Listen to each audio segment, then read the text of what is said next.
Hey everyone. Hope you're all doing well.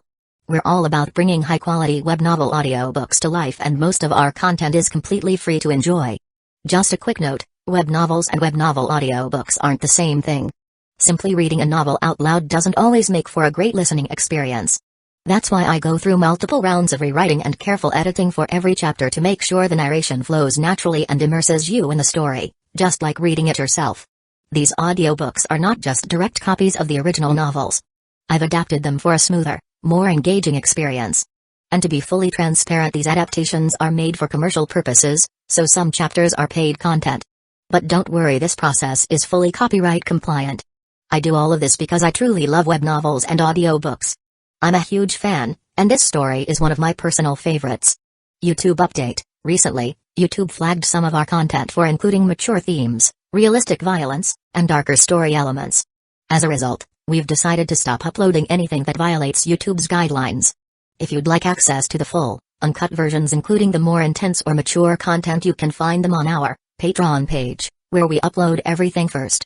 Available now on Patreon: I Am a Legendary Boss audiobook, Versatile Mage starting with the White Tiger Pendant, Naruto the Wind Calamity, the Necromancer is amassing troops like crazy in the apocalypse, the mighty dragons are dead, Naruto, leader of Hidden Grass Village, Naruto Uchiha's Unserious Saga, your lord has a screw loose, Apocalypse I can see the health point bar, killing monsters drops loot, Starsea Fleet Age of the Lord, my monster fuses everything, Naruto, I traveled with a max level account, Fate in Bleach Unlimited Blade Works, killed for 100 years in Hueco Mundo, Aizen invited me to Soul Society, the world conquest giving birth to become a god, my master only breaks through on the edge of death, Bleach the Invincible Slacker from Rukongai, Naruto's Special Shop, One Piece the strongest female pirate cruise, Reborn as Danzō's grandson, must I offend the entire ninja world, Naruto starting with snatching the Mangekyo Sharingan, Naruto Card King, in Hueco Mundo with Shindu template, Naruto the Hidden Danzō, my journey as 4th Kusagakure, Naruto Troublesome Ninja Haruto, Naruto the Hyuga Mastermind, Bleach the strongest Shinigami, Bleach the 5th Division Captain, Fate Ultimate Antagonist, Fate of DXD, Fate I Heard After Death, you can ascend to the throne of heroes, Fate DXD Archer Reborn, Fate beginning with Type Moon, a Berserk Heart, Fate Grand Order Insert, One Piece take the Uchiha clan to the Grand Line, One Piece don't worry, I'm a doctor, building harem and dungeon with monster girls, DXD, Multiverse the day-to-day life of the Sephiroth hero, I'm the bad guy but heroines are obsessed with me, in Naruto, I have an affair with Mikoto and Kushina, many children bring happiness, a shameless start, Naruto Reborn with a Tenseigan, Naruto sleeping invincible, One Piece, life choice ask me to kiss marine goddess Hina, reborn as the genius son of the richest family, start by eating jacket fruit model, jacket human devil fruit, the days of being the richest man in the ninja world, the Witcher and Madara Uchiha, villain I possess the dragon Yang Dao physique, all saintesses turns into villainesses, all beautiful girls want to stick with me, interdimensional farming in another world, Naruto from Hidden Leaf Village to One Piece, and more. Most of our content there is free, and it's the best place to follow and support our work. The default audio speed is set to 3x, but if that's too fast for you, just let me know, I'm happy to adjust it. Got a favorite web novel you'd love to hear as an audiobook? Drop a suggestion. I'm always open to new ideas. And don't forget to follow us on Facebook and Twitter, X for the latest updates, new releases, and behind-the-scenes content. Thanks so much for your continued support and happy listening. Chapter 241, Release Kadroza Inaba retrieved 3 test tubes from his coat with a satisfied smile. Hey, what an unexpected delight. He had initially only planned to collect the spiritual pressures of Kei and Shiba, the lieutenant of the 13th Division, and his wife, Miyako Shiba, the 3rd seat. But unexpectedly, the captain of the 11th Division had also intervened. Obtaining the spiritual pressure of this strongest Shinigami meant that his dream was practically within reach. All that remained was to create a suitable vessel for it. Inaba's eyes glinted with anticipation as he recalled Ailen's display of power from 70 years ago. Ailen, during his time as lieutenant of the 2nd Division, had stormed the 12th Division's barracks, single-handedly overwhelming the entire division with his spiritual pressure and his mastery of golden spatial ripples. If Inaba could create a mod soul with Ailen's abilities, who in the entire Soul Society could possibly stand against his army? With deft movements, Inaba removed the stoppers from the 3 test tubes. 3 distinct streams of Rishi particles, each a different color, rose from the vials, swirling and merging as they were drawn into a 4th test tube in his hand. They coalesced within the tube, transforming into a shimmering blue liquid. Inaba carefully sealed the vial. Soon, all that remains is He turned and vanished into the night. Beneath a fiery red sky, a towering wooden cross stood atop a desolate hill. A man, bound to the cross by black bandages, resembled a macabre mummy. Buzz. A golden spatial ripple materialized in the air, and Aizen stepped through the portal, arriving at this desolate location. It was his innate domain, Unlimited Blade Works. With a flicker of flash steps, he appeared before the bound figure, Sosuke Aizen. It's been a while, Aizen. Indeed, Captain Aizen. It has been quite some time since we last spoke. However, I see you almost every day. Aizen replied with a faint smile. Despite being defeated by Aizen over 2 decades ago and imprisoned within this strange realm, Aizen's expression remained unchanged, as serene and composed as ever. It was as if this setback meant nothing to him. Hearing Aizen's stubborn insistence, Aizen simply chuckled. Back in his previous life, Aizen had been his favorite antagonist. However, at his peak, Aizen's rapidly growing power had destabilized his mind. Compared to Ichigo Kurosaki, he had come across as a bit of a clown. Fortunately, Aizen had eventually recognized his own folly. His power had exceeded his control, threatening to consume him. He had chosen to reject further evolution, to preserve his sense of self. The Hueco, responding to his desire, had ceased its influence, preventing him from evolving further. This had ultimately led to Aizen's defeat at the hands of Kusagakure, who had sealed him within the Kido embedded within his half of the Hueco. Aizen, we had an agreement. Now, I've come to fulfill my end of the bargain. Oh? Aizen's smile didn't waver. It was as if Aizen's decision had been anticipated all along. Captain Aizen, I told you before, we are the same. This world, though it underwent a massive transformation a million years ago with the Soul King's creation of the human world, Hueco Mundo, and Soul Society, with the separation of life and death. It has stagnated ever since. Nobles hoard power, lording over the commoners, who struggle to survive. The Soul Society's million-year history is a monotonous repetition, devoid of any real change. In my view, there's no fundamental difference between this world and the chaotic void that preceded it. They have both reached a state of stagnation, devoid of any progress. Both you and I, we seek evolution, transcendence. The current state of the Soul Society is incompatible with our aspirations. We are the wind that will propel the stagnant world forward, forcing its gears to turn and advance. In our quest to reshape this world, we will either succeed in changing it, or we will be crushed by it. Captain Aizen, you truly are a master of illusion, not just with your Zanpakuto, but with your words as well. Your ability to manipulate emotions is far superior to mine. With a wave of his hand, Aizen dispelled the black bandages that bound Aizen, transforming them into Kido symbols that converged on his chest, leaving only a small black dot. Boom. With the seal broken, Aizen spread his arms wide, unleashing his immense spiritual pressure. It surged through Unlimited Blade Works, creating waves of Rishi particles that crashed against the desolate landscape. Oh? Aizen was surprised. Even after 20 years of imprisonment, Aizen's spiritual pressure had increased significantly. It had reached the limits for a captain, just a sliver away from the absolute limit for a Shinigami. Aizen extended his hand towards Aizen, and a blue, glowing orb materialized in the air before him. It was the half-formed Hueco created by Aizen. It had been resting in Aizen's pocket. Now, it flew towards Aizen, drawn by an invisible force. Boom. With the Hueco's aid, Aizen's spiritual pressure shattered its final barrier, reaching the absolute limit for a Shinigami. Well done, Captain Aizen. Aizen applauded. I never imagined the connection between you and the Hueco was so strong, that its power could even influence you within my innate domain. It seems I've underestimated both you and the Hueco. Witnessing Aizen's breakthrough, Aizen realized that even if he hadn't chosen to release him, Aizen, with the Hueco's influence, would have eventually reached the limit of a Shinigami's power and broken free from his seal. Of course, escaping the seal was one thing, escaping Unlimited Blade Works was another. However, if Aizen had the power to break free but chose to remain imprisoned, he could potentially pose a serious threat to Aizen in the future. For instance, if Aizen encountered an enemy who required the use of his innate domain, Aizen, striking at a crucial moment, could easily turn the tides, potentially leading to Aizen's defeat. It was thanks to you carrying the Hueco, Captain Aizen, that I was able to draw upon its power. Your connection to this space provided a conduit for its influence. Aizen's words were accurate. Unlimited Blade Works, Aizen's innate domain, was a manifestation of his Zanpakuto. The Zanpakuto within this space could communicate with him through their shared connection. Aizen, sealed within Aizen's soul, wasn't much different from a Zanpakuto's spirit.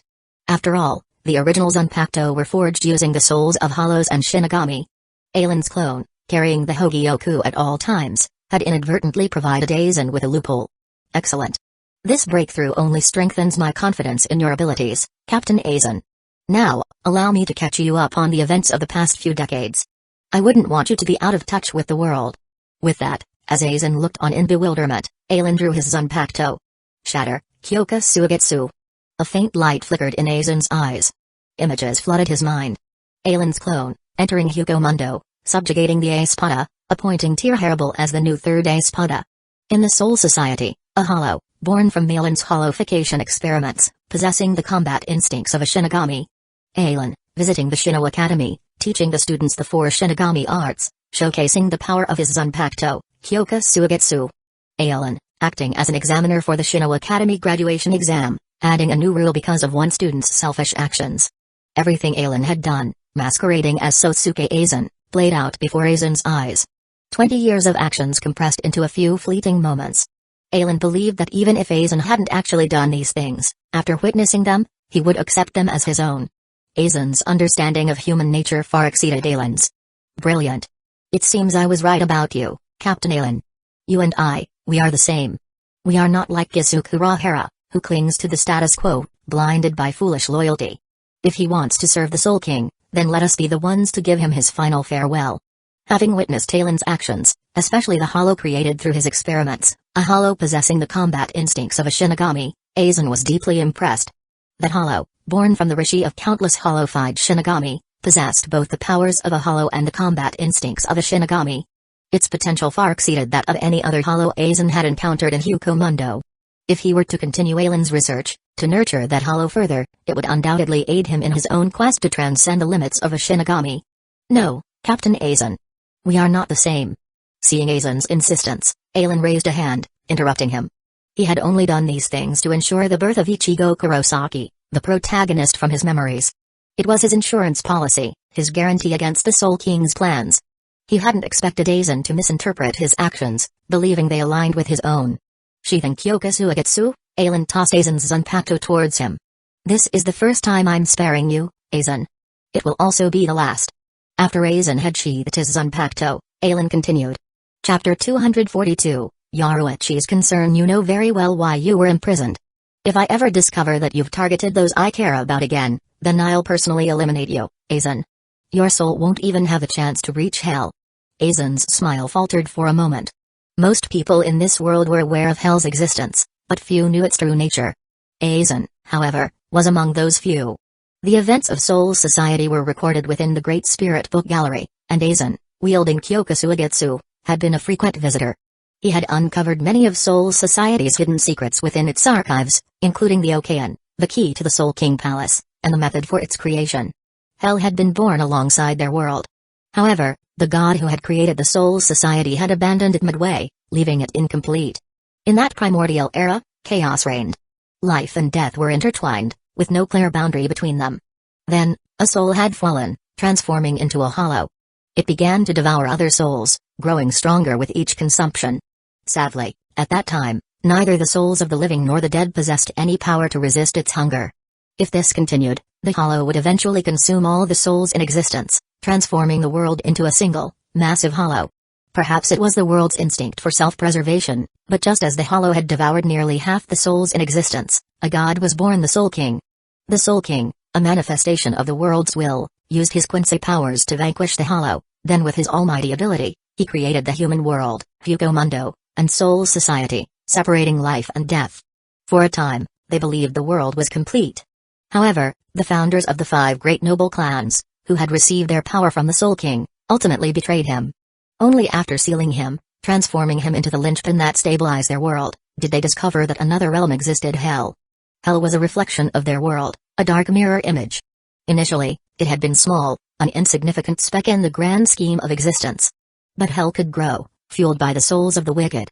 While its growth was slow, limited by the number of evil souls it could consume, over time, it had become a force to be reckoned with. Over 1,000,000 years, Hell had expanded to half the size of Soul Society. Moreover, to accelerate its growth, Hell's will had subtly influenced the Soul Society, most notably in the captain's funeral ritual. The captain's funeral was a ceremony performed for those with captain-level spiritual pressure and above. Their spiritual pressure was so immense that their bodies wouldn't naturally dissolve into rishi particles upon death. Thus, After a series of rituals, the deceased captain's body would be cremated, allowing their spiritual energy to return to the world. However, unknown to the Shinigami, the captain's funeral didn't actually return the captain's spiritual pressure to the world. Instead, the ritual served as a conduit, funneling their spiritual energy into hell. Even Aizen had been unaware of this secret. But he knew that hell represented the world's eventual demise. One day, hell would consume all the souls in existence, transforming the world into an extension of itself. This process was irreversible. Aizen, with his ambition to become a god, had never considered the possibility of his own death. But now, Aizen had reminded him that he was powerless. 20 years ago, Aizen had been defeated, his life spared only because of Aizen's whim. Even now, having achieved the limit of a Shinigami's power, Aizen didn't believe he could defeat Aizen. If he wanted to stand on equal footing with Aizen, he needed to become stronger. Don't worry, Captain Aizen. I don't intend to die before I achieve godhood. TSK. Aizen clicked his tongue, then opened a spatial portal before Aizen. Leave, Captain Aizen. I hope you can fulfill our agreement. Of course. Isn't that why you released me? Aizen woke from his slumber, his hand gently stroking Haruko Kuachiki's hair. He rose from the bed and stepped out into the Kuachiki estate's courtyard. Gazing at the night sky, his eyes seemed to pierce through the 72 barriers separating the Siriate AI from the Soul King Palace. Since awakening to his sword essence, Aizen's strength had been growing exponentially. Now, he couldn't even fathom the extent of his power. This uncertainty, this inability to gauge his own strength, gnawed at him. He yearned for a worthy opponent, someone who could help him recalibrate his power, to understand where he stood in the grand scheme of existence. But how many individuals could truly challenge him now? Aizen, after merging with the Hogyoku, Ekabai Hyosub, the founder of the Royal Guard, Hueco, before absorbing the Soul King, Ichigo Kurosaki, wielding his dual-wielded Bankai. Those four were the only ones he could consider worthy adversaries. For now, the other three hadn't yet reached their full potential. Only Hyosub could truly test his strength. However, Aizen wouldn't fight Hyosub until he had defeated Aizen. He had ranked those four opponents based on their strength. Aizen, even after fusing with the Hogyoku, was weaker than Hyosub. Hyosub was weaker than Hueco before he absorbed the Soul King. Hueco, before absorbing the Soul King, was weaker than Ichigo Kurosaki with his dual-wielded Bankai. He only had one chance to defeat each of them. Aizen feared that once he defeated Hyosub, he might lose interest in battling Aizen, robbing him of the thrill of combat. He now understood why those villains who had achieved unrivaled power were so keen on nurturing their opponents. The Dragon Slayer eventually becomes the dragon. Am I the dragon now? Will you be the one to slay me, Aizen, or will you become the fuel for my further ascension? A black cat emerged from a distorted spatial rift, surveying its surroundings. It locked onto a specific direction and sped off, its movements too swift for the human eye to follow. 15 minutes later, the cat arrived at a scene of devastation. Burned houses, a shattered shrine, and a lingering scent of blood, the aftermath of a fierce battle. It's true. A deep voice rumbled from the cat's throat. Anyone witnessing this would have been terrified. A talking cat? However, those who knew this cat wouldn't have been surprised. It was Yoruichi Shioin, the former captain of the 2nd Division. While residing in the world of the living, Yoruichi had received information through the Shioin clan's channels that certain noble families in the Soul Society had launched an attack on the Shiba clan, dragging Aizen's disciple, Rukia Kuachiki, into their conflict. Despite her current feline form, Yoruichi couldn't help but sigh. She knew about the feud between the 4 great noble clans and the Shiba clan. As the 23rd head of the Shioin clan, she had even uncovered the location of the Shiba clan's main family. If her ideals aligned with those of her ancestors, she would have personally led the attack, eradicating the Shiba clan. After all, when she had discovered their location, both Keion and Kakaku Shiba had been mere youths, their strength comparable to that of ordinary Shinigami. However, having learned of the Shiba clan's history, Yoruichi had found herself admiring their unwavering dedication to truth and justice. She had even barged into their home, demanding to be Kakaku's friend. Though their relationship wasn't particularly close, they could at least be considered friends. Now, her own clan had attacked her friend, dragging Aizen's disciple into their conflict. It was giving her a headache. The thought of Aizen's reaction troubled her even more. Over the years, Yoruichi and Kusagakure had analyzed Aizen extensively. Based on their century-long friendship, they had concluded that he was both predictable and unpredictable. Predictable because he cared deeply for those close to him. As long as they were safe, Aizen wouldn't do anything rash. Unpredictable because of those very same people. When Haruko's soul had been in jeopardy, Aizen, believing Urahara could help, had sought him out, resorting to threats to ensure her safety. Now, the Shioin clan's assassins had attacked Aizen's disciple. The consequences would be dire. However, Yoruichi decided to address that problem later. For now, she had to check on her friend. Swoosh. Swoosh. Swoosh. Guided by Kukaku's spiritual pressure, Yoruichi sprinted through the ruins, leaping across rooftops and navigating the debris-strewn streets. She eventually found Kukaku within a partially collapsed shrine. Well, long time no see, Kukaku. Yoruichi leaped down from a beam, landing before her friend. Ha! Kukaku's eyes narrowed at the sight of the black cat. She channeled her spiritual pressure, throwing a punch towards Yoruichi. Chapter 243, Trouble. The black cat that was Yoruichi Shioin arched its back, its fur standing on end, as it leaped away with incredible speed. Boom! Kukaku Shiba's fist slammed into the floor where the cat had been moments before, creating a gaping hole.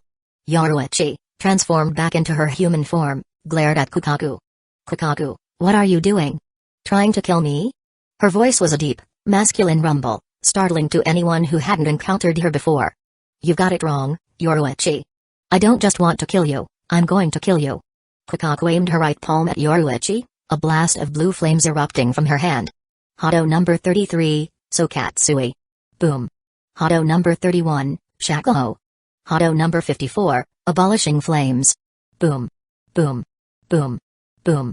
One Kido spell after another, unleashed from Kukaku's hand, chased after Yoruichi, reducing the already damaged Shiba estate to even greater ruin. 15 minutes later, Kukaku leaned against a door frame, panting heavily, her eyes fixed on Yoruichi with a mixture of fury and exhaustion. Though Yoruichi hadn't transformed back into her human form, her mastery of flash steps was more than enough to effortlessly evade Kukaku's attacks. Have you calmed down now, Kukaku?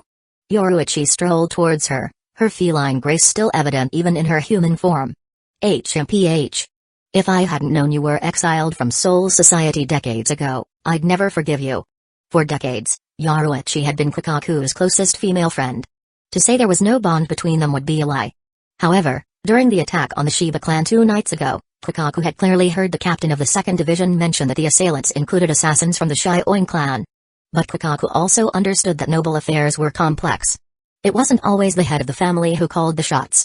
Family interests always came first. Furthermore, while Yoruichi was the 23rd head of the Shioin clan, her father, the 22nd head and the 1st captain of the 2nd Division, was still alive and well. While Yoruichi's current strength might surpass her father's, back then, she had undoubtedly been weaker. And considering Yoruichi's carefree nature, she was hardly the type to manage family affairs diligently. Thus, most of the Shioin clan's business was still handled by her father. In other words, the attack on the Shiba clan was likely orchestrated by her father, not Yoruichi. Kukaku's outburst had been more about venting her frustration at the Shioin clan than at Yoruichi personally. Yoruichi fell silent, Kukaku's words hitting home. After a long pause, she finally spoke, her eyes narrowed with curiosity. Kukaku, what's with that getup? Are you still injured? But when you were attacking me, you didn't seem hindered at all. Yoruichi's curiosity was understandable. Kukaku's attire was rather peculiar. She wore a high-slit red dress, her left arm, from her hand to her elbow, wrapped in white bandages. Her head was also bandaged, giving her the appearance of a heavily wounded individual. Oh, you mean this? Kukaku chuckled, waving her left arm. Yoruichi, you wouldn't believe it. During that attack, my left arm was severed, and I suffered a severe head injury. If it weren't for Captain Aizen healing me, I'd be a cripple now. I wrapped my arm and head in bandages as a constant reminder, so I'd never forget what happened that night. Yoruichi's eyes widened. So, that was why Kukaku had been so furious. The battle had been far more brutal than she had imagined. Why are you here, Yoruichi? Come to gloat? To rub salt in the wounds of a defeated family? Kukaku's words held a deeper meaning. The victor she referred to wasn't just Yoruichi, but the other 4 noble clans, those who had persecuted the Shiba clan for 1,000,000 years. The defeated wasn't just herself, but the entire Shiba clan, their legacy shattered, their ideals seemingly crushed. No, you've got it wrong, Kukaku. I'm here to learn more about what happened that night. Oh? Kukaku raised an eyebrow, then settled down on the doorstep, leaning against a frame. Her long, red dress, with its high slit, exposed her leg, the fabric cascading down her knee, covering everything below her navel. Why ask me? It was your clan who orchestrated the attack. The Shioin clan must know far more than I do.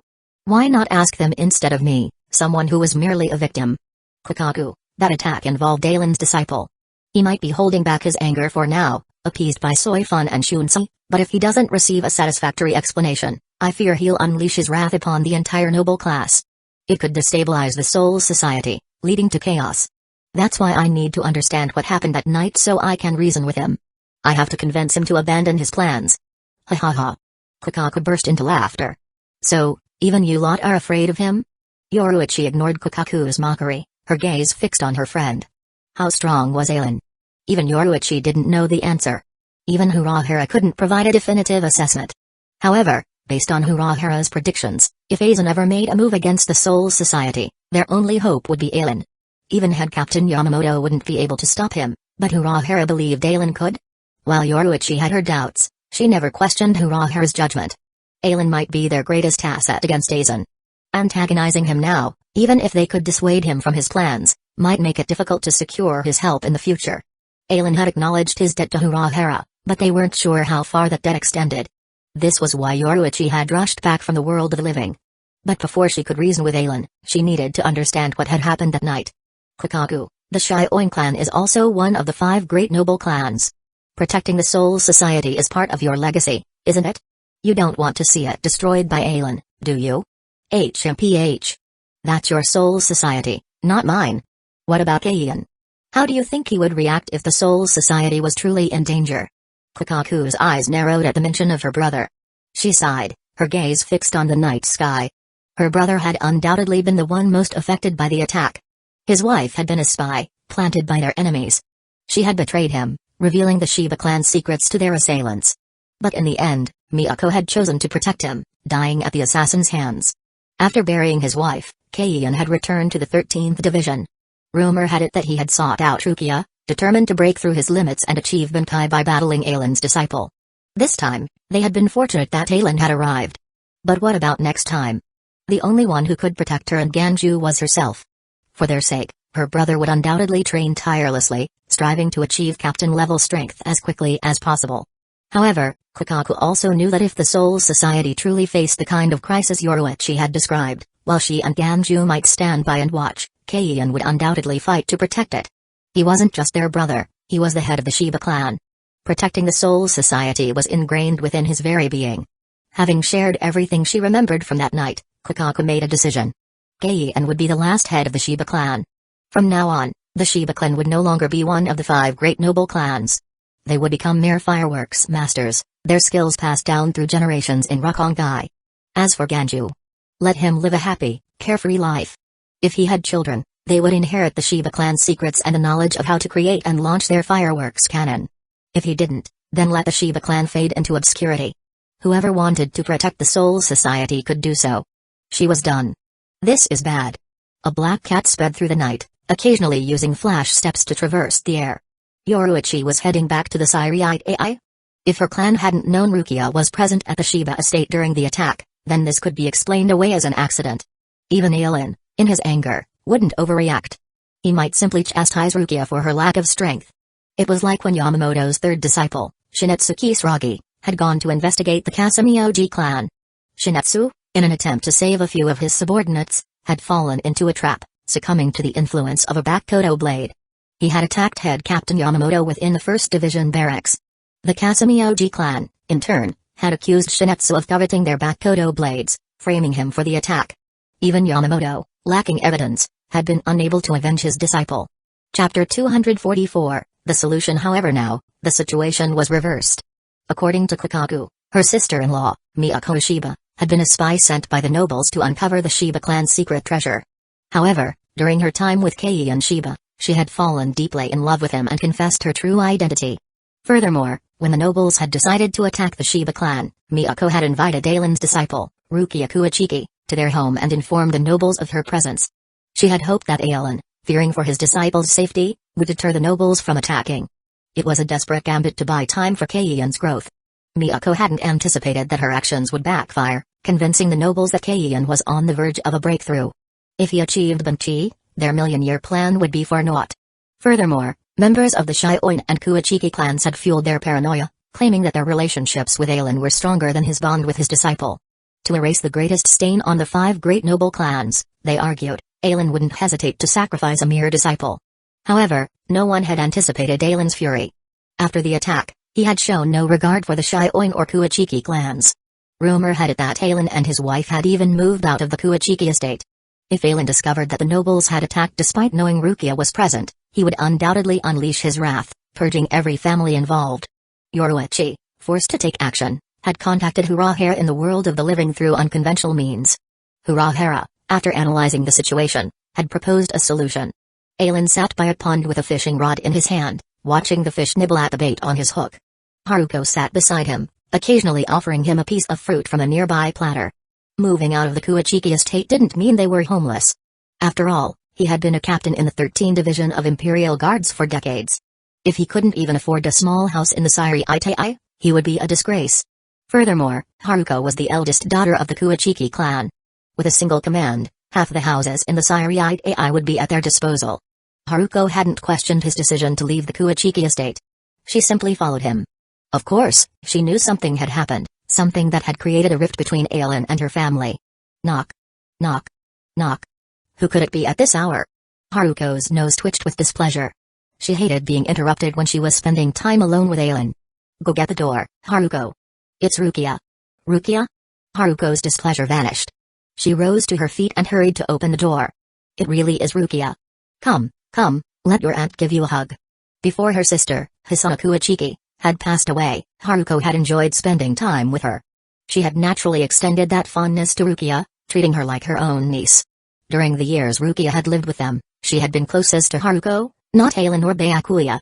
However, after Rukia had joined the 13th Division and become a Shinigami, she had moved out of the Kuachiki estate. It had been over 2 years since Haruko had last seen her. Aunt Haruko. Haruko, as Aizen's wife, understood his intentions. Therefore, she never allowed Rukia to address her as teacher's wife. Instead, she encouraged her to call her Aunt Haruko, just like Hisana. Oh my, Rukia, you've lost weight. Haruko led Rukia inside, chattering away. However, she wasn't a simple woman. She knew Rukia wouldn't visit so late at night without a reason. She assumed it had something to do with Aizen, so she stopped their conversation and led Rukia towards the pond. Your teacher is over there. Go talk to him. I'll prepare some snacks, and we can have a drink later. Okay. Rukia nodded, waiting for Haruko to leave before approaching Aizen. Teacher. Well. Aizen let out a tired sigh. I thought they would give me a satisfactory answer, but I never expected them to convince you instead. Kisuke Urahara truly is the brains of the Soul Society. Am I right, Lady Yoruichi? Oh? So, you still remember me after all these years? A black cat leaped down from the courtyard wall, landing gracefully before Aizen. A deep, masculine voice rumbled from its throat. Mr. Yoruichi? Rukia gasped. It was this black cat who had approached her, sharing certain information and prompting her to visit her teacher. Mr. Yoruichi? Aizen chuckled. Rukia, why are you addressing her as Mr.? Is something wrong, teacher? Is there something wrong with this title? Well, her gender is wrong. Since Yoruichi had chosen to appear in her feline form, clearly to conceal her identity and avoid alerting Aizen decided to play along. Witnessing the clash of intellects between these two master strategists was one of his few remaining sources of amusement. You should address her as Miss Yoruichi. What? Rukia looked at the black cat, confused. But teacher, Mr. Yoruichi's voice. It's a man's voice. Manipulating one's voice is a simple matter for those who have mastered spiritual pressure control. It's not a particularly advanced technique. Aizen hadn't spoken aloud, but his voice echoed in the minds of both Rukia and Yoruichi. Yoruichi's surprise was no less than Rukia's. Miss Yoruichi? Rukia hesitated, then addressed Yoruichi with her newly acquired knowledge. Don't worry, Rukia. I am indeed female. Yoruichi's true voice, a soft, feminine tone, emerged from the cat's mouth, easing Rukia's anxiety. At least she hadn't gotten the gender wrong this time. But how did her teacher know? Did he? An image flashed in Rukia's mind. Aizen, holding the black cat by its paws, inspecting its underside. She shuddered. No. Don't think about it. Rukia's presence confirms that you've persuaded her, but I'm still curious. How did you convince her to dissuade me? It wasn't difficult. Yoruichi flicked her tail while looking at the fish swarming around the bait in the pond. Rukia knelt behind Aizen in a rigid posture. She still couldn't grasp the situation. She had been attacked at Keien's home, and this cat, this Miss Yoruichi, had claimed that she was the only one who could save the Soul Society? It was absurd. Urahara simply asked me to explain certain things to Rukia and then have her relay a message to you. What message, Rukia? Why don't you tell Captain Aizen yourself? Rukia looked at the black cat, confused. Wasn't this message something they had asked her to relay? Why, even after coming here in person, did Yoruichi still want her to be the one to deliver it? Sensing Rukia's confusion, Yoruichi explained, Rukia, some words must be spoken by the right person to have the desired effect. If I were to say them, and I failed to fulfill my promise, your teacher might kill me. Haha, impossible. Rukia shook her head. Teacher would never harm Miss Yoruichi for no reason. Indeed, Lady Yoruichi. You think I'm that dangerous? Aizen picked up a handful of fish food from a nearby bowl and scattered it across the pond. After all, you and Urahara have both helped me, and I'm still indebted to him. How could I possibly kill you? Who knows? You're unpredictable, Aizen. Yoruichi shook her head, neither confirming nor denying his statement. Rukia, just tell him what I told you to say. Okay. Rukia cleared her throat, and straightened her posture. Teacher, I ask that you refrain from interfering in the attack on Keian's home. I've entrusted Miss Yoruichi with the task of investigating those who attacked me. Once I'm strong enough, I'll personally confront those responsible. I'll restore your honor and elevate your reputation even further. Having delivered the message, Rukia seemed to deflate. She settled back into her kneeling position. I've said my piece, teacher. Hey, so, that's your solution. Aizen scoffed. Those two. They truly are the most cunning individuals in the Soul Society. If they can't solve the problem, they'll eliminate the source. They know my anger stems from those I care about being harmed. They also know I won't interfere in my disciples' growth. Chapter 245, The Mod Soul Deployed. So, you've turned this incident into a trial for Rukia. As long as she delivered that message, for the sake of her growth, I wouldn't target the nobles anymore. And once she's strong enough, she'll confront those families, using them as stepping stones to build her reputation. Those families wouldn't suffer any real losses, and Rukia, having gained renown, wouldn't completely eradicate them. I must say, Captain Urahara's cunning is truly remarkable. Even here in the Siri Itai, I can hear the gears turning in his mind. Rukia lowered her head after listening to Aizen's analysis. A wave of shame washed over her. Her teacher had been defending her, yet she had been swayed by Miss Yoruichi's words, siding with their enemies. Her face burned with shame. She felt she couldn't even look her teacher in the eye. Rukia, I won't interfere with your decision. I believe you can achieve what you promised. Work hard. I hope to see the day you confront those families soon. Yes, teacher. Rukia bowed deeply. Her guilt transformed into a fierce determination. Observing Rukia's transformation, Yoruichi couldn't help but feel a twinge of anxiety. Urahara's plan had successfully averted Aizen's wrath for now. However, if he used this opportunity to instill some of his own radical ideas in Rukia, then her eventual confrontation with those noble families might result in bloodshed. Yoruichi decided she would need to keep a closer eye on Rukia. For the sake of the Soul Society's stability, she couldn't allow Rukia to slaughter those nobles. Little did Yoruichi know that Aizen had already entrusted the fate of those nobles to Aizen. As one of the conditions for his release, Aizen had promised to purge the corrupt nobles at an opportune moment, ensuring a healthy environment for the Soul Society's future.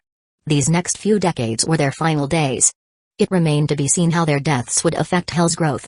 Within the 12th Division barracks, Kadroza Inaba was busy transforming the collected Rishi particles into Jiskan, Mod Souls. Suddenly, an alarm blared from a nearby computer. Crackle. Crackle. After a flurry of keystrokes, Inaba discovered the source of the alert. Someone's passed through the Dangai? Inaba's other half, the key to his eventual fusion and transformation into Oko Yashima, slumbered within the Dangai. It was too precious to risk. Therefore, Inaba's surveillance of the Dangai was far more extensive than anyone imagined. Discovering that someone had infiltrated the dimensional void, Inaba's fingers flew across the keyboard, a blur of motion. Crackle. Crackle. Images flashed across the screen, displaying footage from the surveillance cameras within the Dangai. One image zoomed in, revealing a black cat navigating the distorted space. Inaba breathed a sigh of relief. It's just a cat. No, wait. He realized his mistake. How could a mere cat traverse the Dangai? Was it a hollow? No, that didn't make sense either. Hollows possess the instinct to open Garganta, portals that allowed them to travel through the void. For them, using Garganta was far more convenient than navigating the treacherous Dangai. Even if a hollow's Garganta inadvertently connected to the Dangai, they would immediately flee. After all, Garganta provided a safe passage, while the Dangai was fraught with danger. The Kotatsu, monstrous creatures that patrolled the void, would devour any intruders they encountered. Why would a hollow willingly travel through the Dangai? Before Inaba could investigate further, the black cat had already exited the Dangai. A sense of unease washed over him. The Dangai had always been his domain. He was the Soul Society's foremost expert on the dimensional void. But this cat, its presence undetected until now, had shaken his confidence. Normally, his surveillance focused on detecting Senkaiman, portals opened by the Siriite AI to travel to the world of the living. By monitoring these portals, he could track the movement of Shinigami within the Dangai. However, if not for the surveillance footage, he wouldn't have even known this cat was present. This meant someone possessed a method of opening portals into the Dangai that was even more advanced than the Siriite AIs, a method that bypassed his surveillance, allowing them to effectively smuggle themselves into the Soul Society. For the Siriite AI, this wasn't a major concern. As long as no harm came to them, head Captain Yamamoto wouldn't bother investigating. But for Inaba, it was a significant threat. He had hidden many secrets within the Dangai. If they were discovered before he was ready, his plan would be doomed. Inaba glanced at the incubation tanks lining his laboratory walls. Since captains rarely intervened in battles, most of the mod souls he had created were lieutenant level and third seat level. He only had 3 captain level mod souls. Sosuke Aizen, the captain of the 5th division, he had collected his spiritual pressure during his visits to the Shino Academy. Isshin Shiba, the captain of the 10th division, he had gathered his spiritual pressure from a battlefield in Rukongai. Zaraki, the vice captain of the 11th division, he had collected his spiritual pressure from the outskirts of the 11th division barracks. He had also collected Kaku Madarame's spiritual pressure, but since he hadn't known Kaku had achieved Banchi, he had treated him as a lieutenant-level mod soul. I have to eliminate that cat and whoever's behind it. If they continue to travel through the Dangai, they might discover Nozomi Kajo. That would be disastrous. Inaba moved to another computer and started typing away. 2 incubation tanks lit up with a green glow, then their lower drawers slid open. Inaba retrieved 2 pills from the drawers, sending them through tubes into the mouths of the mod souls within the tanks. Hum. Crash. 2 figures within the tanks opened their eyes. Their spiritual pressure erupted, shattering the glass of the incubation tanks and sending the nutrient solution flooding across the floor.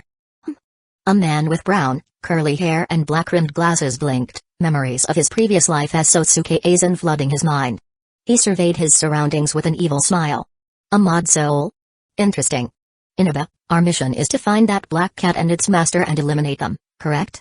A voice rumbled from the other tank. It was a Shinigami clad in a white captain's hurry. Crackle. Crackle. As the Shinigami spoke the word eliminate, his eyes glowed with a blue light. To ensure the threat was completely neutralized, Inaba had decided to deploy his 2 trump cards, his captain-level mod souls. Sosuke Aizen, and Isshin Shiba. Previously, these captain-level mod souls had been his greatest assets. But now, glancing at the 3 test tubes on his workbench, he smiled sinisterly. Once he created the strongest mod soul, even if he lost both Aizen and Shiba, it wouldn't matter. Yes, I'll open a Senkaiman based on the information I've gathered. Use this device to contact me when your mission is complete, and I'll retrieve you. White light flickered before the mod souls of Aizen and Shiba. Understood. The mod soul of Isshin Shiba clapped Aizen on the shoulder. Let's go, Captain Aizen. I'll handle the fighting once we find them. Your abilities aren't exactly suited for direct combat. Inaba had infused his mod souls with the memories and spiritual pressure of their originals. However, to enhance their strength, he had also modified them to amplify their desire for combat. These mod souls were far more eager to fight than their counterparts. In Isshin's memories, Sosuke Aizen, the vice captain of the 5th division, was among the weakest captains. His Zanpakuto, Hyoka Suigetsu, could create a mist that disoriented his enemies, causing them to attack each other. This ability was effective against multiple opponents, but in a one-on-one fight, it was practically useless. After all, with only 2 combatants, there was no need to distinguish friend from foe. Very well. I'll leave it to you, Captain Shiba. Aizen smiled, adjusting his glasses. Observing the interaction between his creations, Inaba felt a fleeting sense of unease. However, the excitement of creating the strongest mod soul eclipsed his concerns. Chapter 246, Isshin Shiba vs. Kusagakure Harihum. A white light appeared in the sky above Karakura town, unseen by ordinary humans. 2 wooden doors materialized, swinging open to reveal a circular, white portal Senkaiman. 2 figures emerged from the portal. They were Shinigami, clad in black Shiakusho and white captain's hurry. Sosuke Aizen, the captain of the 5th division, and Isshin Shiba, the captain of the 10th division. Or rather, their mod soul counterparts. Captain Shiba, while Inaba has temporarily disabled the surveillance in this area, if our battle causes too much commotion and alerts the others in the Shinigami Research and Development Institute, it could jeopardize his plans. So, I suggest you keep things quiet. TSK. Isshin clicked his tongue, clearly displeased, but he didn't argue. As soul soldiers created by Kadroza Inaba, they were programmed to obey his every command. Captain Aizen, I'll handle the cat. You stay here and provide support. With a flicker of flash steps, Isshin vanished. Aizen's lips curled into a sinister smile. Transmigrator, Shinigami, Aizen, Kusagakure, Ekabai Hyosub, Hueco, Ichigo Kurosaki. This world is truly fascinating. Inaba hadn't realized that the spiritual pressure he had collected from Captain Aizen at the Shino Academy had actually belonged to Aizen's clone. Therefore, the memories imprinted upon this mod soul weren't Aizen's, but Aizen's. Based on the original's memories, Inaba's rebellion occurs after the battle between Ichigo Kurosaki and Sosuke Aizen. But to think my original has reached such a level. Sadly, this mod soul is Aizen's. Its spiritual pressure is limited to that of a captain, and its Zanpakuto can only use Kyokusugetsu. I wonder if the mod soul Inaba is currently creating can fully inherit the original's power. A battle against myself. That would be quite entertaining. As Aizen indulged in his thoughts, a surge of spiritual pressure erupted in the distance. Boom. A deafening roar echoed through the air, followed by a powerful shockwave. Even Aizen, standing far from the blast, felt a gust of wind brush against his face. Oh? Isshin found them already. Inside a dilapidated shop, Yaruichi Shioin, in her human form, was explaining the situation to Kusagakure. Tessite Tsukabushi, the former Grand Kido chief, sat beside them with his muscular torso bare and a checkered apron tied around his waist. It seems sending Rukia was the right move. For now, at least, Aizen has abandoned his plans to purge the nobles. However, Rukia now understands that his leniency towards the nobles might be perceived as weakness. If we don't guide her, those nobles will face her wrath in a few decades. No, Yoruichi, we can't interfere anymore. Urahara shook his head and rejected her proposal. What do you mean, Urahara? Are you not concerned that Rukia might destabilize the Soul Society by targeting those nobles? I am. But Yoruichi, I'm even more concerned that our interference might lead to even greater problems. This matter ends here. Alright. Since even Urahara was adamant, Yoruichi wouldn't press the issue. If he was right, antagonizing Aizen further could have disastrous consequences. The three of them suddenly froze. Two powerful spiritual pressures had appeared in the sky above Karakura town. One of them was rapidly approaching their location. Sosuke Aizen? Isshin Shiba? What are they doing here? Boom. Before they could figure out how those two had ended up together, the shop's wooden door was kicked to splinters. Ha ha ha. Found you, little kitty cat. Isshin Shiba, his eyes blazing with battle lust, spotted Yoruichi and burst into laughter. His gaze then shifted to the two figures beside her. What a pleasant surprise. To think the one behind the cat was you, Kusagakure, the former captain of the 12th Division. Only you could create a Senkaimon that bypasses Inaba's surveillance. Since I've found you all together, I'll save myself the trouble and eliminate you all at once. Isshin drew his Zanpakuto. Burn Jutsu. Whoosh. Flames erupted from his blade, engulfing it in a fiery inferno. With a single swing, he unleashed a wave of fire towards Urahara and the others. Boom. The shop exploded, consumed by a raging inferno. Swoosh. Swoosh. Swoosh. Two figures emerged from the flames with singed clothing but otherwise unharmed. Urahara held the black cat, Yoruichi, protectively in his arms. She hadn't been touched by the flames. Urahara, something's wrong with Isshin. I know. I can sense it too. Is he being controlled by Aizen's Kyokusugetsu? I'm not sure. But if Aizen's Zanpakuto can achieve this, then we've underestimated his power. Hey, as expected of the former captain of the 12th Division. You're completely unharmed. Even better. Let's fight, Kusagakure. Seeing that Urahara hadn't been injured only fueled Isshin's battle lust. Flames surged around in Jetsu as he charged towards them. He raised his flaming blade high above his head. Gatsuga Tensho. He brought his Zanpakuto down, unleashing a massive, crescent-shaped wave of fire. Its intense heat incinerated everything in its path. Urahara's expression hardened. Whether Isshin was being controlled by Aizen or not, his attack was clearly intended to kill them. He wouldn't hesitate to defend himself. Gently placing Yoruichi, still in her cat form, on the ground, Urahara raised his slender cane. Sing Bani'im. His cane transformed into a single-edged straight sword. With a swift swing, he unleashed a blood-red energy wave, intercepting the fiery crescent moon. Boom. The red energy wave clashed with the wave of fire, momentarily locked in a stalemate. Then, with a deafening roar, both attacks exploded. Boom. A mushroom cloud erupted, painting the sky in a mixture of blood-red and fiery orange. The colors swallowed everything in their vicinity. A powerful shockwave radiated from the explosion, pulverizing everything in its path. Urahara's eyes narrowed as he observed Ishin. They had been comrades, and he knew Ishin well. Previously, when faced with combat, Ishin would always try to minimize collateral damage, leading his opponents to sparsely populated areas. But this Ishin showed no regard for the safety of innocent bystanders. Fortunately, Urahara's chosen residence was secluded. There weren't many people around. So far, no one had been injured. However, such a massive explosion would undoubtedly attract attention. People would soon gather to investigate. Tessai. Don't worry, boss. Leave it to me.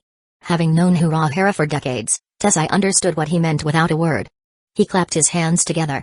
A surge of spiritual pressure erupted from his body, then vanished. As the former Grand Keto chief, his strength was comparable to a 13th Division of Imperial Guards captain. Furthermore, he had achieved captain-level strength without relying on his Zanpakuto, his mastery of Keto unmatched.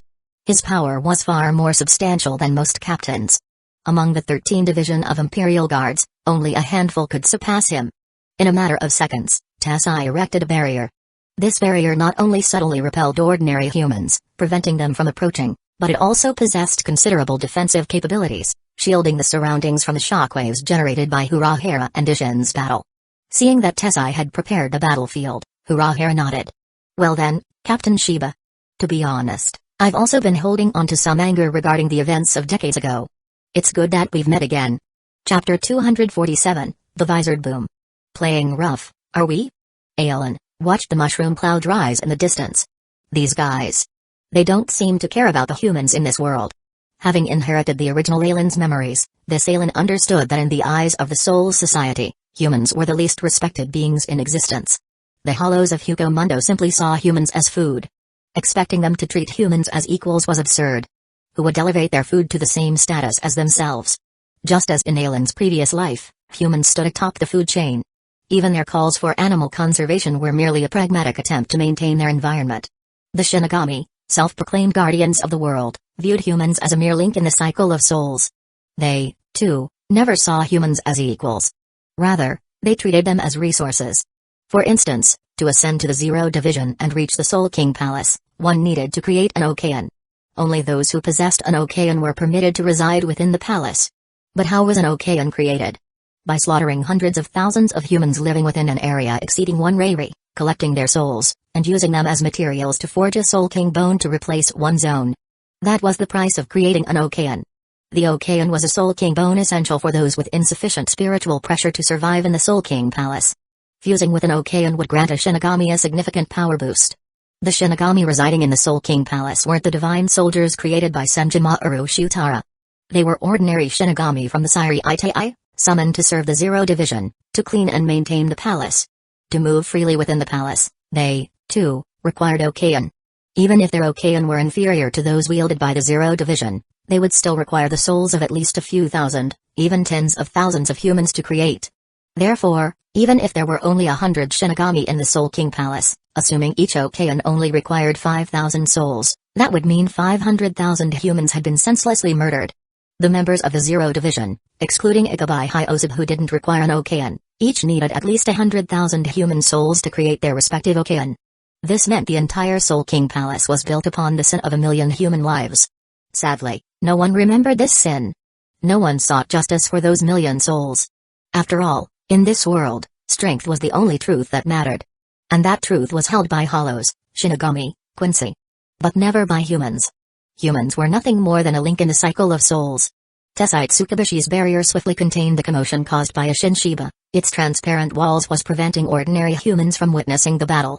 Those who had been drawn by the sound of the explosion wandered around for a while before returning to their homes. Humans were so easily manipulated. Aizen remembered that as human technology advanced, the damage caused by Shinigami and hollow battles had become increasingly difficult to conceal. Humans had started to attribute these events to supernatural phenomena. To prevent their existence from being exposed, the Shinigami had invented a device, a memory-altering device. This device, emitting a bright light, could erase the memories of any human who witnessed a supernatural event and replace them with a fabricated explanation. No matter how absurd the explanation, the human would accept it as truth. It demonstrated the Shinigami's arrogance. They couldn't even bother to come up with believable excuses.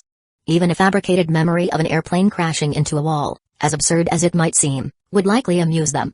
Just like now, two powerful beings were battling nearby, Yet those humans remained oblivious. Boom. The sound of an explosion echoed through an abandoned warehouse, causing several shadows within to stir. Click. A switch flipped, and fluorescent lights flickered to life, illuminating the warehouse. 8 figures stood within. The visored. Hey, Baldy, that explosion. It sounded like it came from Urahara's direction. Hori Sarugaki frowned at the distant mushroom cloud. Huh. Hori, are you blind? That's Urahara's territory, of course it came from there. But that spiritual pressure clashing with Urahara. It feels like Isshin Shiba, the captain of the 10th Division. Yes, it's him, Kensai Mugaruma nodded. While we haven't interacted much, I've attended a few captains' meetings. I'm familiar with his spiritual pressure. What are they doing? Why is Isshin Shiba fighting Urahara? Has the Siri-eyed AI discovered us? Have they sent assassins to eliminate us? Ha. Impossible. Shinji Hirako laughed. There are 4 captains among us, including myself. The 13th Division of Imperial Guards would need to send at least half their captains, led by a few specific individuals, to stand a chance. He suddenly stopped, looking grim. The other visored captains Love Kawa, Rojiro Atrabashi, and Hikage Nashida mirrored his reaction. I spoke too soon. It seems it's not the 13th Division of Imperial Guards who wants to eliminate us, but you, Aizen. What? Aizen? The other visored, hearing Shinji's words, instantly drew their Zanpakuto and glared at the shadows behind him. Tap. Tap. Tap. Tap. Footsteps echoed from the darkness, accompanied by a wave of oppressive spiritual pressure. The visored, even now, couldn't forget the humiliation and suffering they had endured at Aizen's hands decades ago. If not for him, they wouldn't be in their current predicament. As the footsteps approached, a figure emerged from the shadows, illuminated by the harsh glare of the warehouse lights. It was Aizen, his face adorned with a deceptively gentle smile. Well, long time no see, Captain Hirako. And Captains Atrabashi, Aikawa, Yadomaru. It warms my heart to see you all again. His mocking tone enraged the visored. Aizen. Hori was the first to attack. Chop him down, Kubikiri Orochi. Her Zanpakuto transformed into a massive cleaver with a serrated blade. She swiped her hand across her face and a single horned bone mask materialized over her features. Die, Aizen. Her voice, now a distorted, dual-toned echo, resonated with fury as she charged towards Aizen with incredible speed. Hori, wait. Shinji, fearing for her safety, chased after her. Aizen made no attempt to dodge. He simply raised his left hand, extending his index finger. Clang. Hori's Kubikiri Orochi clashed against his finger, a sound like metal striking metal echoing through the warehouse. But to everyone's horror, her powerful attack hadn't even scratched Aizen's skin. What kind of defense was that? Before they could react, Aizen bent his finger that had blocked Hori's attack, and the 2 knuckles pressed against the blade of Kubikiri Orochi. Hori felt a surge of unease, though she couldn't understand what Aizen was doing. She tried to pull her Zanpakuto back. But to her shock, it wouldn't budge. Looking through the hollow sockets of her mask, Hori saw that Aizen had trapped Kubikiri Orochi between his thumb and index finger. Damn it. She was enraged. She couldn't even overpower 2 of his fingers? Red spiritual pressure erupted from her body. Chop him down, Kubikiri Orochi. Her Zanpakuto glowed with a crimson light in response to her fury. Clank. Clank. Clank. Clank. Clank. Clank. Kubikiri Orochi extended rapidly, its segmented blade growing, each section a massive cleaver, forming a serpentine coil that encircled Aizen. It tightened, as if attempting to crush him. However. Snap. With a single flex of his fingers, Aizen shattered Kubikiri Orochi. The segments of the blade, having lost their connection to the hilt, clattered to the ground, lifeless. Impossible. Hori stared in disbelief. Her Zanpakuto had been destroyed. Aizen pressed his index finger, the one that had crushed Kubikiri Orochi, against Hori's forehead. Hado number 1, Show. Chapter 248, The Jikon Bang. Crack. Crack. A powerful shockwave erupted from Aizen's index finger. It shattered the single horn on Hori Sarugaki's hollow mask, then the mask itself. Finally, it struck her forehead, sending her flying backward. Hori. Shinji Hirako, who had been right behind her, roared in fury. He hadn't expected Aizen to injure Hori so easily. He had been merely a step behind, yet she had already been struck down. Relieved that Hori's spiritual pressure hadn't diminished significantly, Shinji charged towards Aizen, his Zanpakuto gripped tightly in both hands. Aizen. Clang. Sparks flew as their blades clashed. My, Captain Hirako. After all these years, your blade lacks its former strength. Aizen's seemingly casual words sent a wave of unease through Shinji. While the visored, with Kusagakure Urahara's help, had successfully subdued their inner hollows and mastered their hollowification, gaining a significant power boost. Most of them harbored a deep-seated fear of their newfound abilities. Only the carefree Hori Sarugaki had truly embraced her hollow powers. The others, burdened by their fear, had unconsciously become hesitant to engage in combat. It wasn't apparent in their daily lives. But when faced with a battle, the question lingered in their minds: would they be consumed by their inner hollows? They unconsciously used a portion of their strength to suppress their inner hollows, resulting in a significant decrease in their overall power. Could it be that I've grown so much stronger that your abilities seem weaker now? Damn it. Seeing the genuine confusion in Aizen's eyes only fueled Shinji's rage. He swung his Zanpakuto wildly, launching a furious assault. Clang. Clang. Clang. Clang. Clang. Clang. Aizen effortlessly blocked each strike with precise and economical movements. While this mod soul might have belonged to Sosuke Aizen, its memories were Aizen's. With Aizen's mastery of swordsmanship, he could easily defeat Shinji with a single, well-placed attack. However, Aizen's swordsmanship was unique in the Soul Society. It was a style from another world. The Aizen mod soul knew many things from his original, including his current predicament. Upon arriving in the world of the living, he had attempted to enter his innate domain, unlimited blade works. But as expected, he had failed. He understood that even if Inaba successfully created a mod soul of Aizen's main body, even if it fused with Nozomi Kujo and became Oko Yashima, it wouldn't stand a chance against the original. The weapons within unlimited blade works were simply too powerful. Even those capable of rivaling Rijin Jakka were plentiful. If the mod soul of Aizen's main body couldn't access unlimited blade works, it would be powerless against the original. Inaba's plan was doomed. His mod souls were destined to be destroyed. As for this Aizen mod soul, his fate would likely be imprisonment by the Central 46. Therefore, he decided to fulfill his original's desire. He would find a worthy opponent and stage a grand finale, a fitting end for a pawn destined for destruction. After all, here in Karakura town, there were plenty of old friends waiting for him. Die, Aizen. The 8 visored surrounded Aizen within the dilapidated warehouse. To allow them to utilize their numerical advantage, Aizen hovered in the air, providing them with multiple angles of attack. My, after all these years, your strength has truly disappointed me. Aizen taunted them as he effortlessly blocked their attacks. I had hoped you might surprise me, but it seems you can't even force me to release my Zanpakuto. Damn it. His words enraged the visored. What was more humiliating than being mocked by your enemy? Kensai Muguruma, the former captain of the 9th Division, was the first to snap. I'll make you pay for what you've done, Aizen. Bankai Tekken Tokukes. Boom. Kensai unleashed his full power, no longer holding back to suppress his inner hollow. Even if he was consumed by his hollow in the process, it was better than suffering Aizen's taunts while being powerless to resist. His spiritual pressure exploded, transforming his short Zanpakuto into gauntlets with bladed knuckles. The gauntlets were connected by a metallic band that extended from his back, resembling flowing ribbons. He clapped his hands together, his hollow energy coalescing within his palms. Ha! Boom! A white, bone-like mask enveloped his face that resembled a futuristic helmet. Hollowification. Kensai's spiritual pressure surged again. The sheer force of it cracked the ground beneath his feet. Swoosh! He vanished, reappearing behind Aizen with blinding speed. He threw a punch towards Aizen's back. SHHH. 2 wounds, one on his chest, the other on his back, erupted on Isshin Shiba's body as the flames on his Zanpakuto dissipated. Damn it! He cursed inwardly. Isshin Shiba was a confident man. The mod soul of Isshin had inherited his memories and strength. In the original Isshin's mind, only had Captain Yamamoto and Captain Aizen were stronger than him. Shun Sekiraku and Yoshiro Yukitake were on par with him. Retsu Anohana, the captain of the 4th Division, was a healer.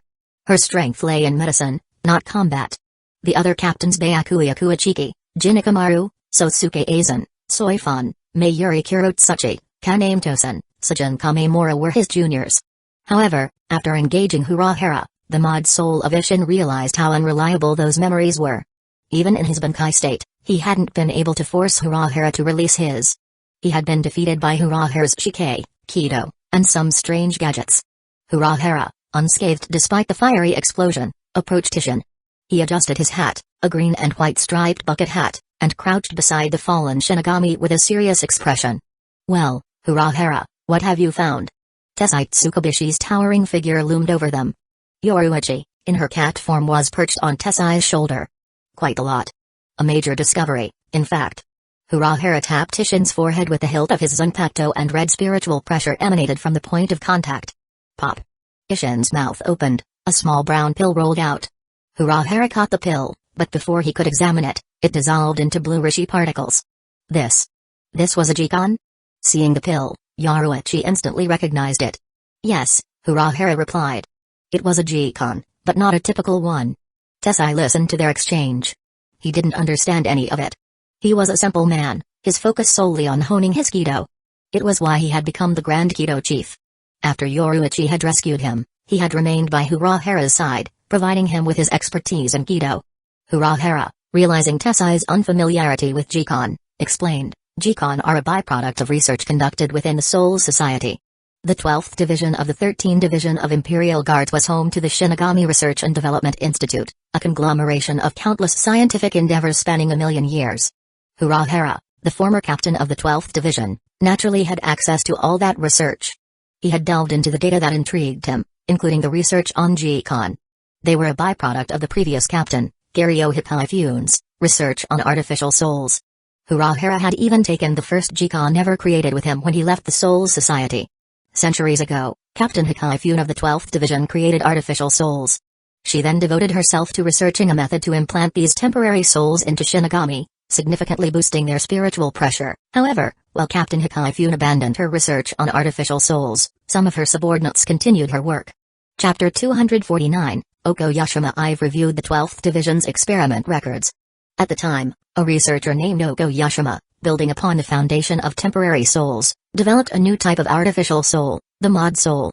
Even Urahara, known for his vast knowledge and scientific prowess, couldn't help but express admiration for this Oko Yashima fellow.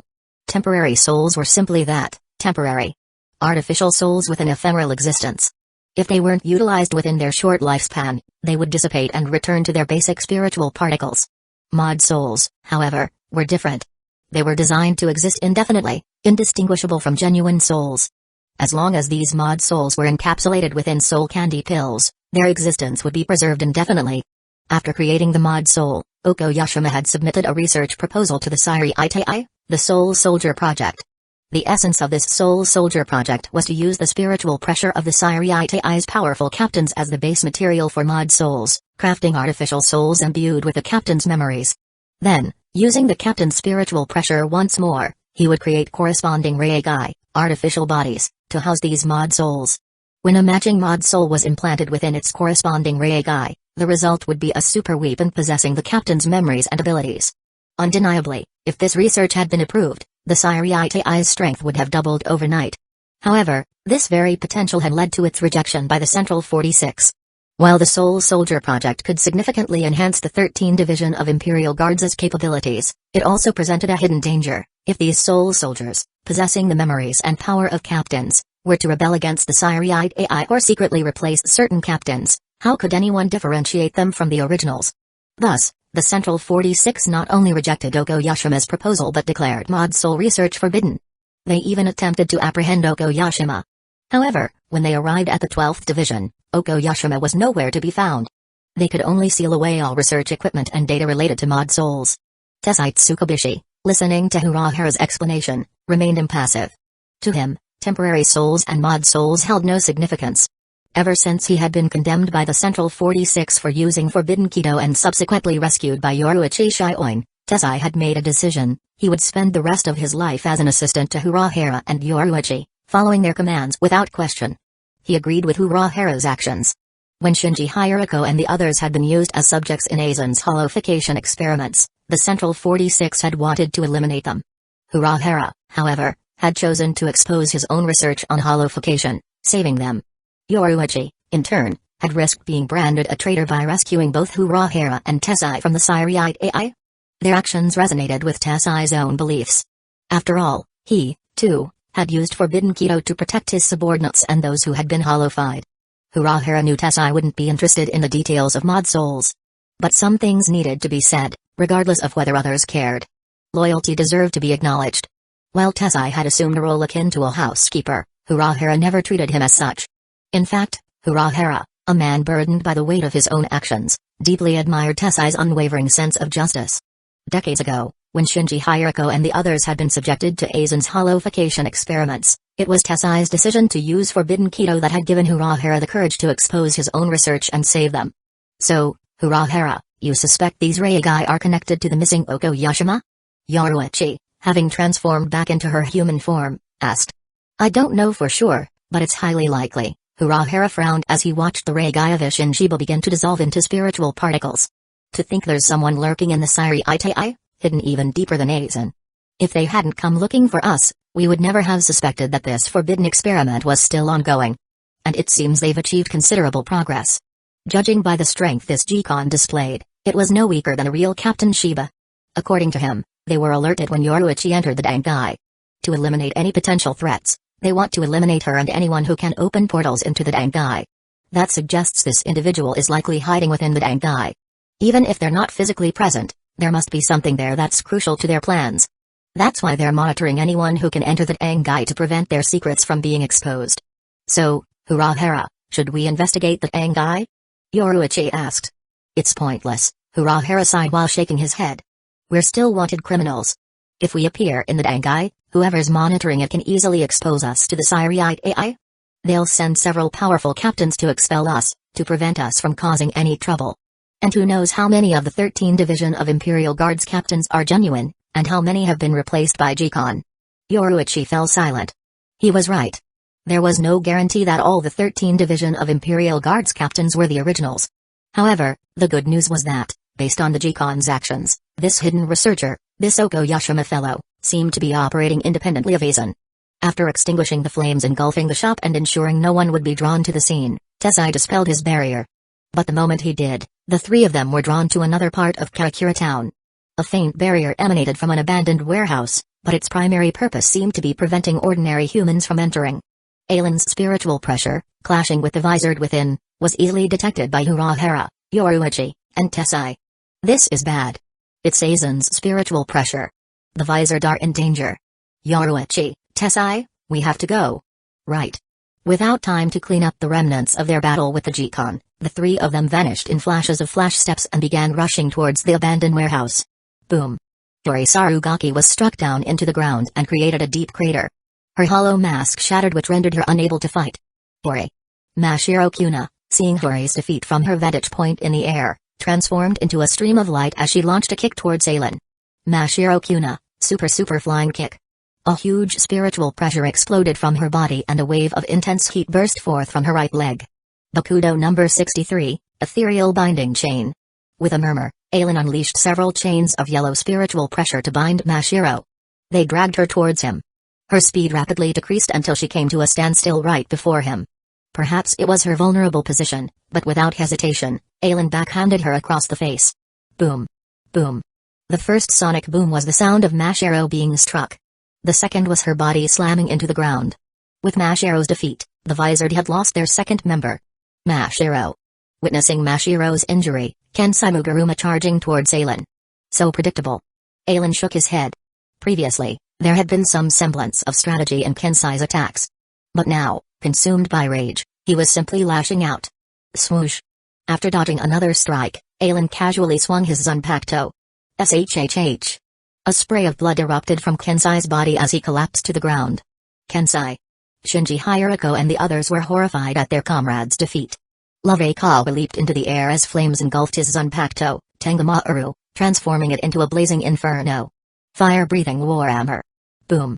A massive fireball descended while radiating waves of intense heat. However, facing Lovekawa's power, Aizen merely raised his left hand. Hado number 91, Thousand-Hand Incandescent Heaven-Killing Spear. A wave of chilling energy erupted from his palm, and wherever the cold air passed, it was frozen into ice. It transformed into a towering glacier that collided with a descending fireball. Boom. The clash of fire and ice generated a deafening roar and a thick cloud of steam. The heat melted the ice, but the chilling energy refroze the moisture, fueling the glacier's growth. When the steam finally cleared, Shinji and the others saw Lovekawa and his fire-breathing warhammer encased in ice. Crack. Crack. Moments later, the glacier shattered. Countless bloody shards of ice came raining down. The wounded Lovekawa's Zanpakuto reverted to its sealed state and fell from the sky alongside the broken ice. Chapter 250, Cutting Through Like Vegetables. Kensai Mugaruma struggled to his feet, just in time to witness Lovekawa's defeat at the hands of Aizen. In excitement, he coughed up a mouthful of blood. Thankfully, ever since witnessing true power during the mission to escort the Okayan with Aizen, Kensai had never slacked off in his training.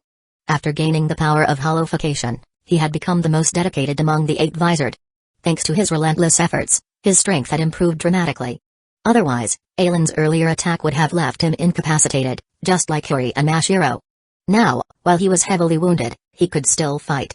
Kensai looked up at Aizen, while his spiritual pressure was coalescing into a red sphere within his mouth. The sphere transformed into a beam of red energy that shot skyward at Aizen. Sero. Facing the incoming Sero, Aizen coated his hand in spiritual pressure. Poof. Kensai's Sero collided with Aizen's spiritual pressure and vanished instantly. This wasn't because Kensai's Sero was weak. Aizen, drawing upon his original's memories, had used an advanced Kido technique, Counter Kido. By generating spiritual pressure with the same intensity as the opponent's Kido but with an inverted spiritual particle sequence, one could completely nullify the incoming attack. While Sero was a hollow technique, Aizen's understanding of it was no less than his knowledge of Kido. This level of Sero posed no threat to him. Damn it. Seeing his attack effortlessly neutralized, Kensai cursed inwardly. He was still too weak. Perhaps only someone like Captain Aizen could defeat this monster. Through years of training and the power boost from hollowification, Kensai believed he had reached a level comparable to the Shinigami who had attempted to steal the Okayan. But this Aizen, he was just like Captain Aizen on that day. Even when 4 of them had attacked simultaneously, Aizen had effortlessly defeated them. Now, they had 4 captain-level fighters, yet they were being toyed with by Aizen. His power was terrifying. Swoosh. Aizen vanished and reappeared behind Kensai. A few drops of blood now adorned his pristine Zanpakuto. Kensai's hollow mask shattered, a gaping wound then appeared on his chest and abdomen. He swayed unsteadily, then collapsed to the ground. Kensai. Swoosh. Swoosh. Swoosh. Rojiro Atrabashi, wielding his Zanpakuto, Kinshara, darted around Aizen, attempting to bind him and create an opening for his comrades to attack. But. Swish. Swish. Swish. Swish. Swish. Several flashes of white light later, Rojiro's Kinshara was severed into several pieces. Bunchi, Kinshara Btoden. Despite having his Shikai destroyed, Rojiro's expression remained unchanged. He immediately unleashed his strongest attack. The shattered fragments of Kinshara transformed into golden ropes, weaving themselves into humanoid puppets. Their bodies resembled those of humans, but their heads were replaced by blooming flowers. The golden puppets formed a circle, surrounding Aizen. Rojiro held a conductor's baton in his hand as 2 golden right hands materialized behind him, resembling a conductor leading an orchestra, their music a symphony of death. Ocean current. As the orchestra played, a massive whirlpool of water formed around Aizen, restricting his movements. Volcano messenger. With the music shifting, flames erupted from the flowers on the puppets' heads, resembling molten lava, bombarding Aizen with fiery projectiles. Hero's journey. This was the final act of Rojiro Bunkai. However, as the final notes of his symphony echoed through the warehouse, Aizen remained unharmed. Impossible. Why is it impossible? Aizen looked up at Rojiro, who was wearing a hollow mask resembling a bird's beak, and chuckled. Captain Atrabashi, what makes you think I'd fall for such a pathetic illusion? Now, let me show you what real illusion is. With those words, Aizen held his Zanpakuto upside down and murmured a command. Shatter, Kyoka Suigetsu. Crack. Boom. The moment Rojiro heard Aizen utter those words, he felt the world around him shatter like glass. He was then engulfed by a torrent of water, bombarded by molten lava, and surrounded by the fallen forms of countless heroes. This. Rojiro was horrified. These attacks. They were his own? This is bad. As the music of Kinshara Btoden reached his ears, Rojiro was filled with dread. But it was too late. Rojiro. Shinji Hyuko watched in horror as Rojiro, moments ago seemingly unharmed, was suddenly battered and burned. Aizen, what did you do? Isn't it obvious? Aizen smiled. Captain Atrabashi used his Bunkai against me. I found it quite amusing, so I simply returned the favor. Swoosh. Hearing Aizen's explanation, Shinji's face hardened. He pulled down his left hand, and a white, bone-like mask materialized over his face. Hollowification. Shinji's spiritual pressure surged as he charged towards Aizen with his Zanpakuto drawn. Clang. Clang. Clang. Clang. Clang. Clang. Driven back once again, Shinji skidded across the air, leaving trails of dust. While he harbored deep resentment towards Aizen, he couldn't deny the truth. Aizen was stronger than them. They had been attacking relentlessly, but Aizen had only retaliated a few times. Yet, they had already lost most of their fighting strength. Lisa Yadomaru, in this chaotic battle, couldn't even find an opening to attack. Only Hikijin Ashita could still provide some support. Slap. Hikijin, having activated his hollowification, clapped his hands together and unleashed a barrage of Kido spells towards Aizen. Bakudo number 62, 100 puppets. Bakudo number 63, ethereal binding chain. Bakudo number 75, penetration of 5 iron pillar. Dozens of blue spiritual pressure fibers shot out, 4 or 5 chains of spiritual pressure snaked through the air, and 5 massive iron pillars descended from above, all aimed at Aizen. These Bakudo spells, even a single touch, would bind Aizen, giving Shinji enough time to land a decisive blow. However, Aizen, wielding his Zanpakuto, effortlessly deflected Shinji's attacks while simultaneously shattering the incoming fibers, chains, and pillars. Hokujin watched in horror. Had Aizen truly become this strong? Even high-level Bakudo spells were useless against him? If he used Kido attacks, he might accidentally injure Captain Hueco. What could he do? Just as Hokujin was panicking, he sensed someone passing through his barrier. He used his spiritual sense to investigate and was overjoyed by what he found. Captain Hueco, hold on. Captain Urahara, Captain Yoruichi, and Grand Kido Chief Tessai are here. To Shinji's surprise, Aizen, upon hearing Hokujin's announcement, remained calm. Clang. Another clash of blades sent Shinji skidding through the air.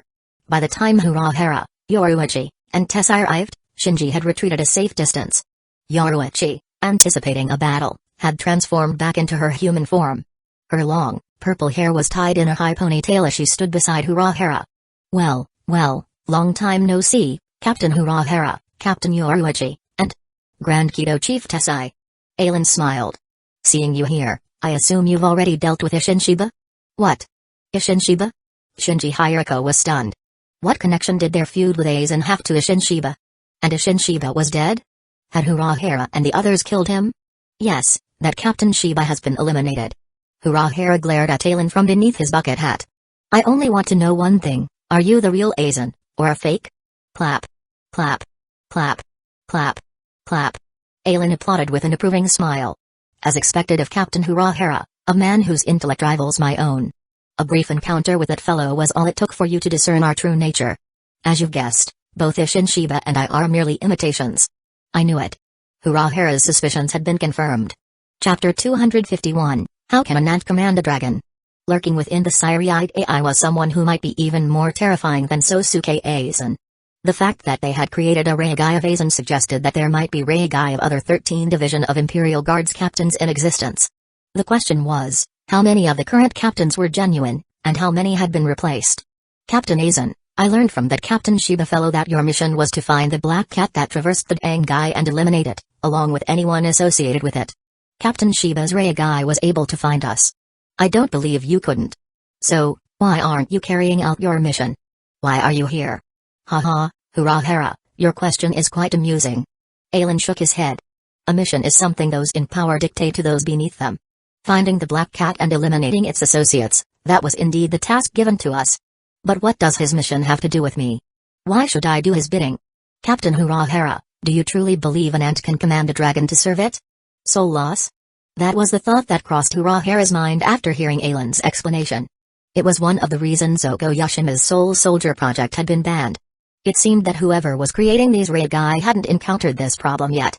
That meant the number of Reigai they had created wasn't significant, and their strength wasn't particularly high. Otherwise, the researcher would have noticed by now. This was the first piece of good news. The second was that the researcher's strength wasn't impressive. Otherwise, Aizen wouldn't have described them as an ant and himself as a dragon. I understand. Then, why are you here? It's just a coincidence. Aizen spread his hands. I had just been awakened and deployed to the world of the living. That foolish Shiba fellow volunteered to carry out the mission, so I decided to explore this city. I unexpectedly discovered the whereabouts of some experimental subjects and wanted to see how they had fared. As I expected, Captain Hueco and the others welcomed me warmly. They selflessly shared everything about their holification. It was quite a pleasant surprise. What? Hearing Aizen's words, Shinji Hueco's face contorted in rage. He had never imagined that their attacks had been interpreted as data for Aizen's holification research. Captain Urahara, you orchestrated this, didn't you? And the key to your success. You've completed its creation, haven't you? Urahara remained silent. He knew what Aizen was referring to. The Hogyoku. Urahara was confused. Before he had even begun creating the Hogyoku, Aizen had somehow known and had used it to threaten him, forcing him to create a Gigai that perfectly matched Haruko Kuichiki's soul. And now, even though he had told no one, Aizen was certain that he had completed its creation. In fact, Urahara had already guessed the reason. Aizen's knowledge of the Hogyoku's completion could only mean one thing: he had created one himself, and he had done so before Urahara. That was why, from the moment Urahara had begun his research, his every action had been exposed to Aizen. Aizen, having completed his experiment, had sought a scapegoat. He had chosen Huri and the others as his subjects, framing Urahara for his actions. After all, their research shared similarities. There were bound to be overlaps in their methods. This way, the disappearances of countless Shinigami could be attributed to Urahara's crimes. Aizen, what are you trying to achieve? Who knows? But as an imitation, possessing the same strength and memories as that man, I've simulated countless scenarios where I attempt to kill and replace him. In the end, I realize that none of them would succeed. Even with his power and memories, I lack his intelligence. If he discovered my existence, I would become his puppet, his shadow, devoid of any freedom. That wasn't the future I desired. You are his enemies. Coincidentally, so am I. Ailen's smile was unsettling. I cannot confront him directly, so I'll use you to eliminate him. But you've truly disappointed me. I haven't even released my Zanpakuto, and you're already on the verge of defeat. Even if I shared everything I know, you wouldn't stand a chance. You are simply too weak. Aizen's words enraged the remaining Vizard. Lies wouldn't harm them, but the truth was a double-edged sword. They had believed that with the power of hollowification, their strength had grown tremendously. But before this man, they were indeed pathetically weak. Urahara, can you explain what this fellow is? Shinji Hirako took a deep breath and asked. Captain Hirako, you can ask me directly. Why ask Captain Urahara? Hey, do you think you'd tell me the truth? Shinji retorted with a sneer. You won't know unless you ask. Fine, I'll ask. What are you? What's your connection to Sosuke Aizen? TSK, Captain Hirako, you're so naive. You do whatever I say. Are you not afraid that I might deceive you? Damn it. I'm going to kill you. Seeing Shinji about to charge at Ailen with his Zanpakuto drawn, Urahara hurriedly stepped in front of him. Captain Hirako, focus on the bigger picture. Tessai, Hokujin, tend to the others' injuries. I'll explain everything once everyone has recovered. HMPH. Shinji knew Urahara was right. He sheathed his Zanpakuto and dispelled his hollow mask. While Tessai and Hokujin used Kido to heal the Vizard, Urahara distributed some of his healing concoctions. Shinji, Hokujin, and Lisa Yadomaru began to trust Ailen. Judging by their comrades' injuries, Aizen had shown restraint. While their wounds were severe, they weren't life-threatening. With the combined efforts of Urahara, Tessai, and Hokujin, they would fully recover in a few days. Aizen. As the others regained consciousness and saw Ailen, they instinctively drew their Zanpakuto, ready to attack. However, Shinji and the others quickly intervened. After hearing Urahara's explanation, they suppressed their killing intent and sat down, eager to learn more about this Aizen. Despite their restraint, their gazes, filled with animosity, caused their eyes to flicker with red light. It was the influence of their inner hollows. Alright, Urahara, explain what this fellow is. Ailen didn't take offense at being called a fellow. In a sense, he was indeed a thing.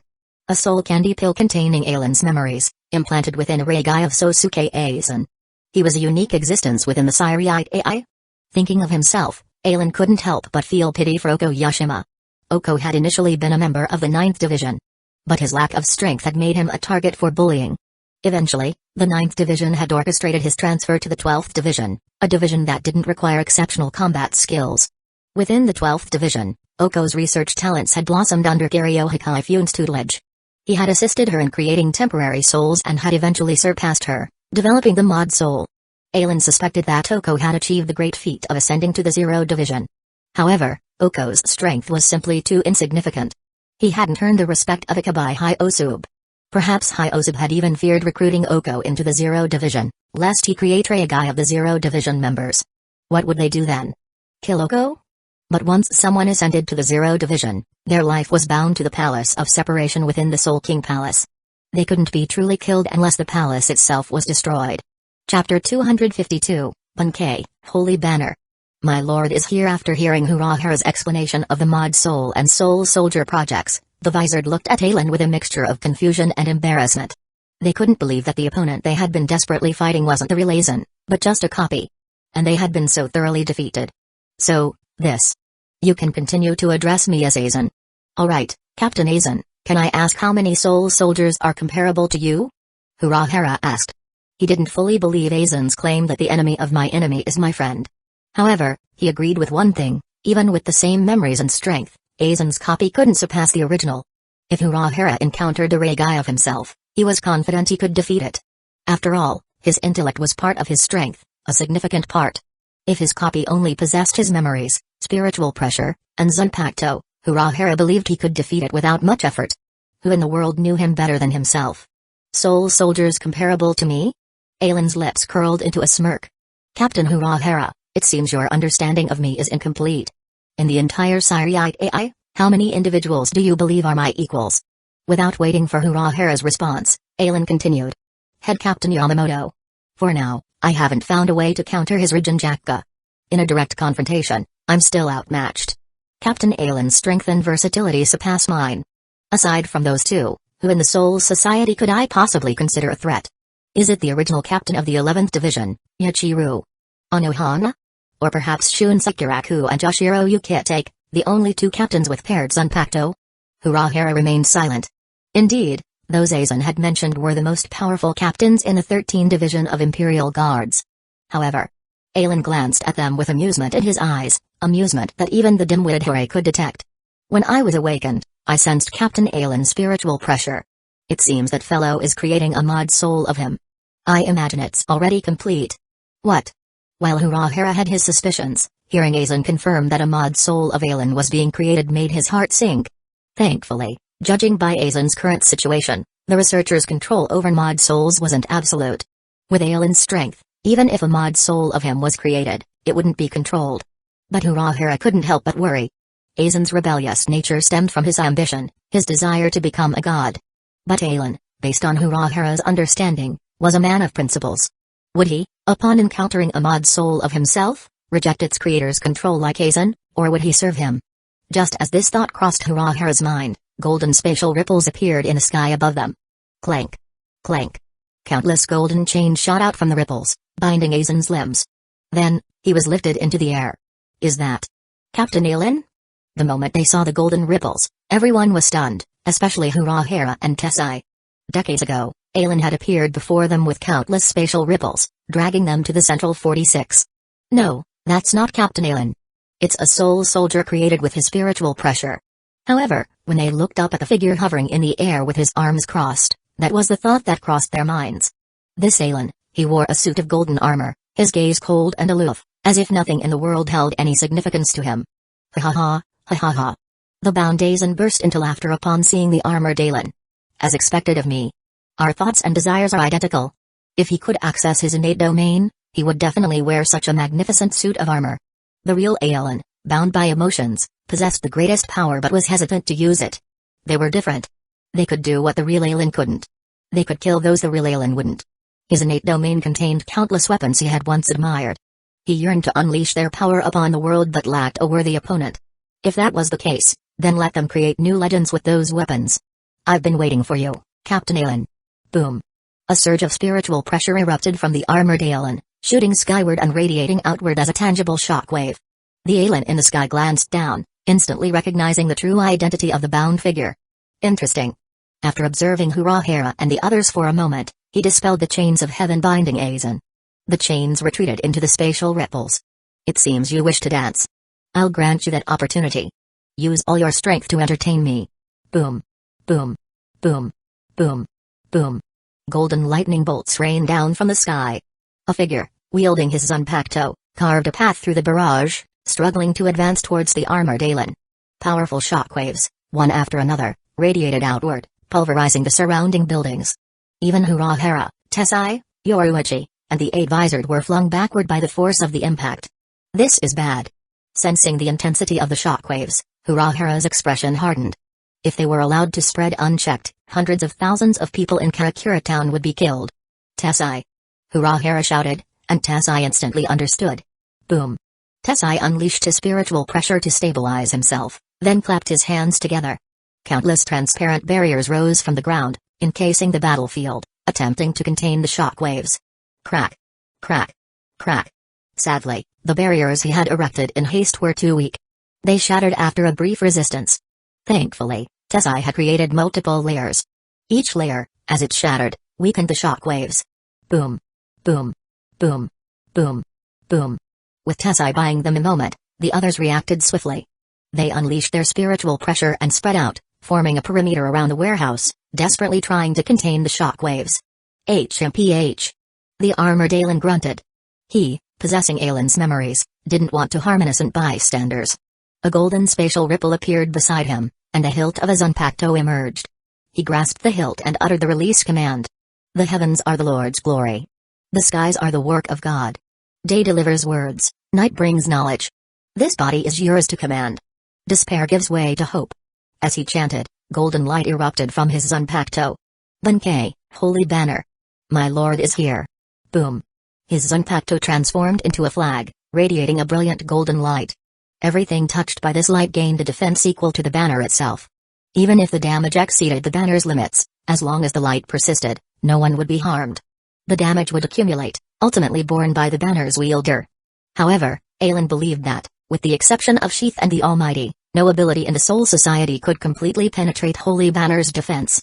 Urahara and the others were bathed in the golden light. They instantly felt its power. The shockwaves continued to rage, but nothing was destroyed. The entire town of Karakura was now enveloped in Holy Banner's light. It seems our assistance isn't needed. Hokage dispelled his hollow mask and sighed. Indeed. But, while Urahara didn't finish his sentence, they all understood. Once this battle ended, it would be their turn to face that monster. Chapter 253, Sun, Transform into Armor. Within the 12th Division barracks, Kajirosa Inaba was jolted awake by a symphony of alarms. As he checked the surveillance footage from the world of the living, his hands transformed into a blur of motion, swiftly silencing the alarms and erasing all records. On the screen before him, Aizen, clad in golden armor, stood with his arms crossed, his gaze aloof. For a moment, Inaba thought he was looking at a god. He quickly recognized the other combatant in the battle raging above Karakura town. It was Sosuke Aizen, the captain of the 5th Division, one of the 2 mod souls he had deployed. However, this Sosuke Aizen was vastly different from the mild-mannered captain in Inaba's memories. Even through the screen, Inaba could sense that this Aizen was dozens of times stronger than the original. But what truly puzzled Inaba was the identity of the armored Aizen. If he wasn't mistaken, it was the Rukongai he had created. Inaba turned on the laboratory lights. Aizen's Rukongai floated within a nutrient tank, his gaze fell upon the Rukongai's neck. 3 inconspicuous black dots adorned its skin. Due to Aizen's immense power, Inaba had taken extra precautions while creating his soul soldier. He had not only tampered with the mod soul but had also embedded 3 high-level Kido seals within the Rukongai, capable of instantly subduing Aizen. The armored figure in the surveillance footage had the same 3 black dots on its neck. In other words, the Aizen in the world of the living was the same as the unconscious Rukongai before him. But he hadn't implanted the soul candy pill yet. How could the Rukongai have awakened and traveled to the world of the living? The Dangai. The Kotatsu. As this question surfaced, the answer appeared in his mind. Only the Kotatsu, the monstrous creatures that dwelled within the Dangai, could send Aizen's Rukongai through time. But why would he send Aizen to the past to eliminate Aizen? Inaba quickly understood.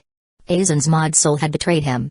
His original plan had been to wait until he had created Rukongai of all the 13 Division of Imperial Guards captains before initiating his revolution. That was why, after discovering the Black Cat, he had deployed the mod souls of Aizen and Isshin Shiba. But it seemed Aizen's strength had exceeded his expectations. He had broken free from Inaba's control and had even killed Shiba's mod soul. To prevent Aizen's Rukongai from escaping and causing further problems, Inaba had to eliminate it. He wasted no time. He opened the drawer beneath Aizen's nutrient tank and retrieved a gray soul candy pill. He then sent it through a tube, feeding it to the Rukongai. Within his innate domain, Unlimited Blade Works, Aizen strolled through the forest of swords. He casually drew a blade, used analysis to resonate with it, unlocked its abilities, and tossed it aside. Every weapon analyzed by Aizen would automatically find its designated location based on its power level.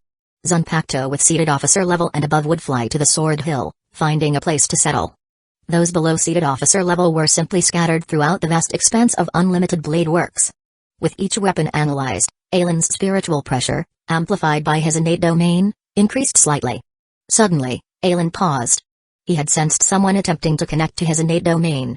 Besides himself, who could possibly access this space? Had someone stolen his spiritual pressure? There had been instances in the Soul Society where 2 Shinigami wielded the same Zanpakuto. According to the Sirai's research, this occurred when someone learned the name of a Zanpakuto and deliberately interacted with its wielder, allowing their own spiritual pressure to be influenced. This way, during their Zanzen meditation, When they called upon a Zanpakuto's name, they could potentially tap into the original wielder's spiritual pressure, enter the Zanpakuto's soul space, and gain its power. This typically happened with Zanpakuto that possessed the title of strongest. After all, information about these strongest Zanpakuto had been passed down through generations. Whenever a strongest Zanpakuto chose a new wielder, that individual would possess unique traits. For example, Toshiro Hitsugaya, chosen by Hirin Maru, the strongest Ice-type Zanpakuto, had been able to freeze ordinary people with his spiritual pressure even before he learned its name. Aizen knew that in the original storyline, Hitsugaya had encountered such a situation. A boy named Sojiro Kusaka, drawn to Hitsugaya's unique traits, had managed to connect to Hirin Maru's soul space and gain its power. Sadly, Kusaka's actions had been discovered by the Central 46, who had ordered him to duel Hitsugaya to determine the true wielder of Hirin Maru. Now, Aizen suspected that someone had obtained his spiritual pressure and conducted an experiment, allowing another individual to connect to his innate domain. However, to Aizen's surprise, the one connecting to his innate domain was himself. As Aizen, curious to see who had managed to connect, granted the intruding consciousness access, their minds collided. In that instant, they gained a clear understanding of each other's existence. Aizen, within his innate domain, then divided all the Zanpakuto into two groups. The first group consisted of Zanpakuto from the Bleach world. These were off-limits. The second group comprised weapons he had created based on his memories. He placed no restrictions on these. In fact, he hoped these weapons would leave their own mark on this world. The Rukongai Rebellion. To think Hogoyashima is already preparing at this stage. But it makes sense.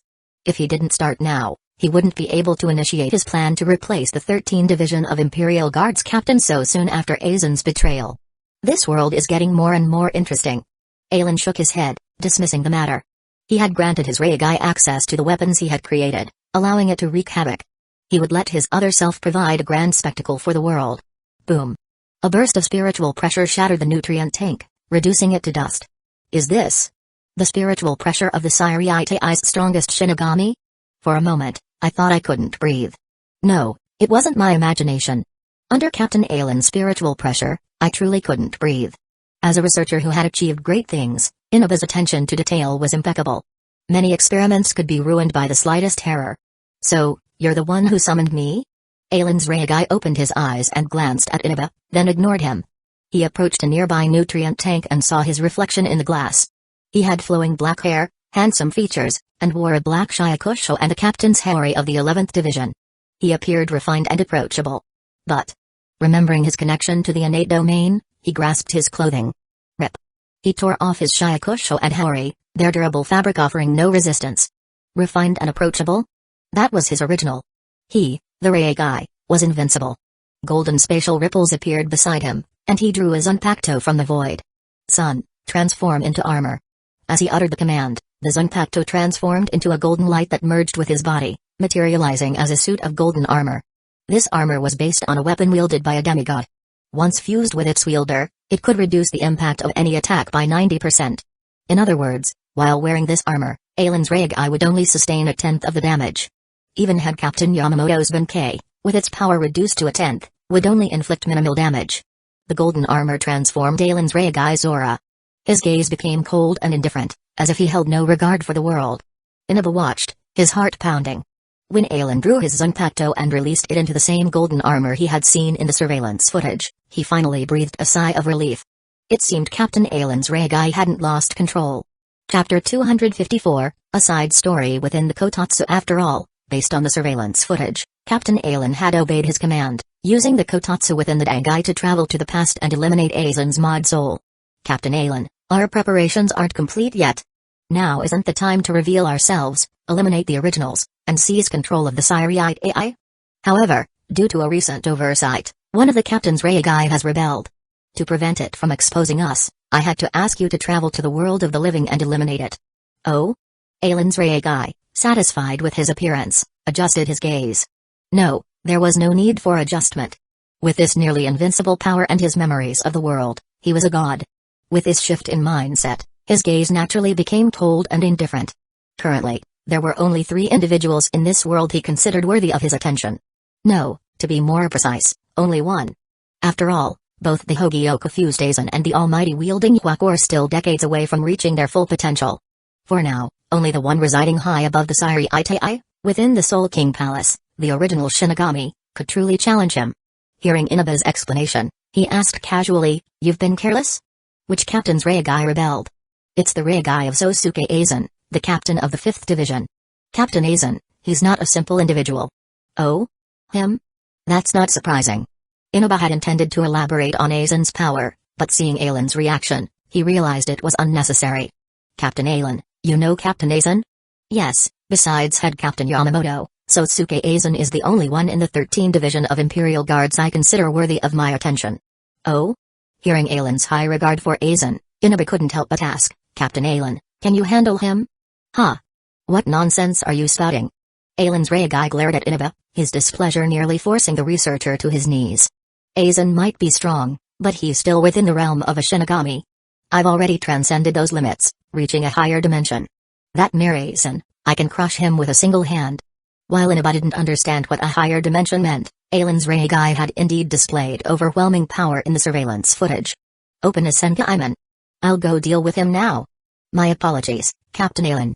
Inaba, leaning on his cane, approached a computer and started typing. "I don't want any complications, so I'd like you to travel to the past using the Kotatsu. Eliminate Captain Aizen before he can expose us. The Kotatsu will decompose anything with spiritual pressure. But it won't harm anything without it. Wait a moment. I'll create a device that can negate your spiritual pressure. Then, you can enter the Kotatsu and travel to the past." "A device to negate spiritual pressure?" Aizen's Rukongai scoffed. "Are you looking down on me? What can a mere Kotatsu do to me?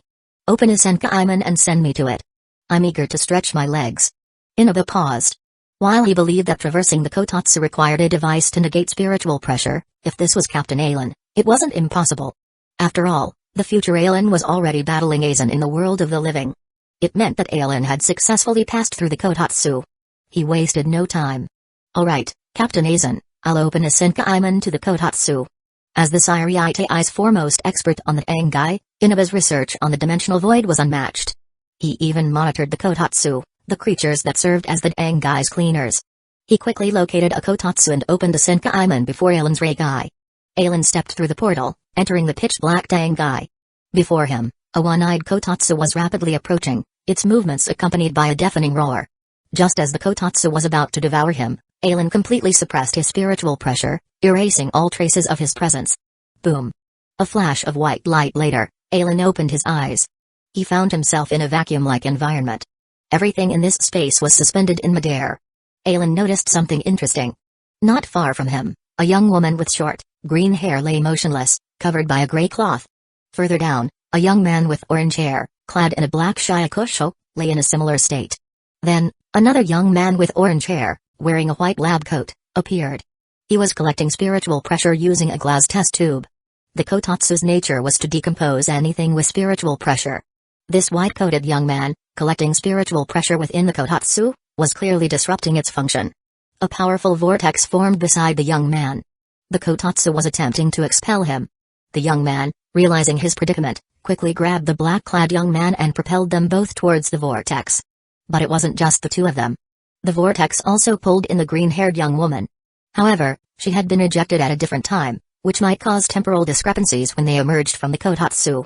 Aizen, having witnessed this scene, instantly understood its significance based on his original's memories. The green-haired young woman was Nozomi Kujo, Oko Yashima's other half. When Oko had submitted his Soul Soldier project to the Siriitai, he had believed he would be lauded for his ingenuity. He had even envisioned himself being invited to join the Zero Division, just like Captain Hikaifun. However, to his dismay, the Central 46 had rejected his proposal. They had deemed his research dangerous, believing it would destabilize the Siriitai. They had even attempted to apprehend him. This was unacceptable to Oko. He had used his mod soul technology to modify his own soul and split it into two beings, Kadroza Inaba and Nozomi Kujo. Inaba had inherited Oko's memories and knowledge, while Nozomi had inherited his personality. This way, Oko had successfully evaded capture. Inaba, possessing Oko's memories, had added his name to the list of researchers involved in the Temporary Soul Project, effectively erasing his past. After the Temporary Soul Research Group had disbanded, Inaba had begun studying the Dangai and, with his exceptional talent, had become the director of Dangai research. Through his research on the Dangai and the Kotatsu, he had created a device to negate spiritual pressure.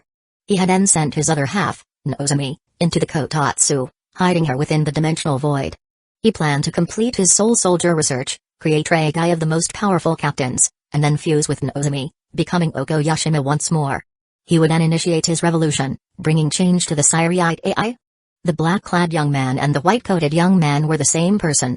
He was Ichigo Kurosaki, the protagonist of this world, born with the powers of a Shinigami, a Hollow, a Fullbringer, and a Quincy.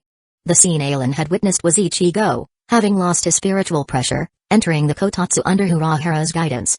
He had successfully collected his scattered spiritual energy and had even pulled out his past self, who had been absorbed by the Kotatsu.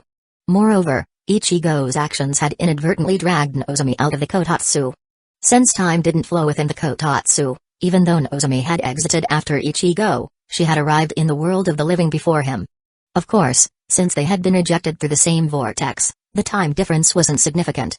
Seeing these three emerge from the Kotatsu, Aizen's Rukongai knew that the future of the Bleach world hadn't changed drastically. At least, Ichigo Kurosaki had been born and had become a Shinigami. He had even used the final Getsuga Tensho. Of course, Aizen's Rukongai could only guess this much based on what he had witnessed within the Kotatsu. He would have to experience the rest for himself. Chapter 255, The Spear That Pierces Death Hum. A faint wave of spiritual pressure emanated from Aizen's Rukongai. This instantly triggered a rejection reaction within the Kotatsu. A vortex formed around him. Seeing the vortex, an idea flashed in Aizen's Rukongai's mind. He moved against the current, retreating a short distance before being ejected. He reappeared within the Dangai and, without hesitation, walked towards the Senkaiman. Based on his original's memories, he knew that the real Sosuke Aizen had been released. His purpose was to bring revolution to the Siriite AI.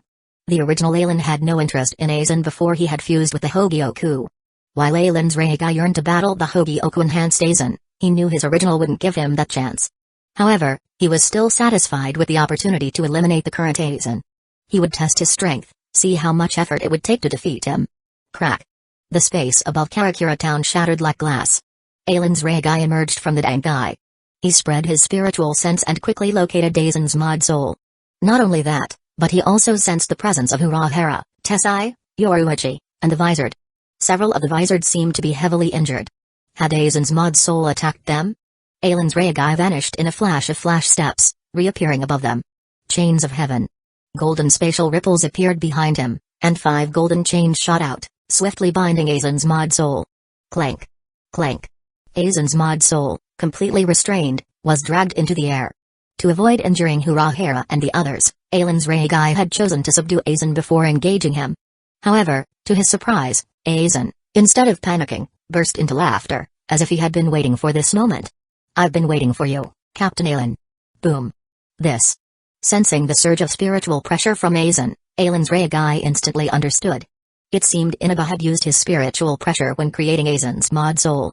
Therefore, while the Rukongai was Aizen's, the memories within the soul candy pill belonged to his original. However, due to the limitations of the Rukongai, this Aizen couldn't access unlimited blade works. He could only use Sosuke Aizen's Zanpakuto through empathy. Aizen's Rukongai dispelled the chains of heaven. They shared the same memories, the same desire to stand above all others. Even in defeat, they wanted to be the most dazzling presence. If that was the case. It seems you wish to dance. I'll grant you that opportunity. Use all your strength to entertain me. With those words, dozens of golden spatial ripples appeared behind Aizen's Rukongai, painting the night sky gold. Swoosh. Swoosh. Golden lightning bolts, like a torrential downpour, bombarded Aizen's mod soul. Clang. Clang. Clang. Clang. Facing Aizen's overwhelming assault, Kyoka Suigetsu's ability was rendered practically useless. Even if it could affect Aizen's Rukongai, the sheer density of the attacks made it impossible to differentiate friend from foe. In this situation, swordsmanship was far more effective than illusion. Aizen's mod soul deflected the incoming Zanpakuto while charging towards Aizen's Rukongai, pushing against the torrent of lightning. Their clash generated powerful shockwaves that pulverized everything in their vicinity. Seeing Urahara and the others struggling to contain the shockwaves, Aizen's Rukongai realized his mistake. They were in the world of the living. If his battle caused widespread destruction, what difference was there between him and the Zero Division? A golden spatial ripple appeared beside him, and the hilt of a Zanpakuto emerged. He drew the Zanpakuto and began to chant its release command. The heavens are the Lord's glory. The skies are the work of God. Benkei, holy banner. My Lord is here. Hum. Aizen's Rukongai tossed the banner into the air. It unfurled, radiating a golden light that enveloped Karakura town. Holy Banner's creation had been inspired by Joan of Arc's noble phantasm from the Fate world. As long as the banner flew, her soldiers would never be defeated. The battle between Aizen's Rukongai and Aizen's Rukongai would undoubtedly cause significant damage. But that level of destruction couldn't penetrate Holy Banner's defense. Under its golden light, everything in Kamakura town gained a defense equal to the banner itself. The shockwaves from their battle now resembled harmless ripples, unable to harm the town. As Aizen's mod soul continued to advance, a golden spatial ripple appeared beside Aizen's Rukongai, revealing the hilt of another Zanpakuto. He drew the Zanpakuto. Red spiritual pressure erupted from its blade. The Zanpakuto transformed into a red sphere. Aizen's Rukongai spun the spear, then raised it high above his head. Bunkai with a shout, red spiritual pressure exploded from the spear. Pierce death-piercing spear. Boom. The spear transformed into a streak of red light, tearing through the air towards Aizen's mod soul. By the time Aizen sensed the attack, he was completely locked on, unable to escape. He instantly released his Zanpakuto. Bakudo number 81, Danku. Danku. Danku. He unleashed 3 Danku, the strongest defensive Kido spell, in rapid succession. Danku could completely block any Hado below level 90. The reason it couldn't block higher level Hado wasn't due to its defensive capabilities, but because most Hado above level 90 were wide-range attacks. Danku could only defend against attacks from a single direction. If one's mastery of Danku reached a higher level, transforming it into Shio Danku, a technique that could defend against attacks from all directions, its defensive capabilities would increase, allowing it to completely block any Hado below level 95. Boom. The first Danku, blocking the death-piercing spear, shattered instantly. The second Danku lasted less than a second. The third Danku held for a full second before shattering like glass. The 3 Danku had bought Aizen a moment to breathe.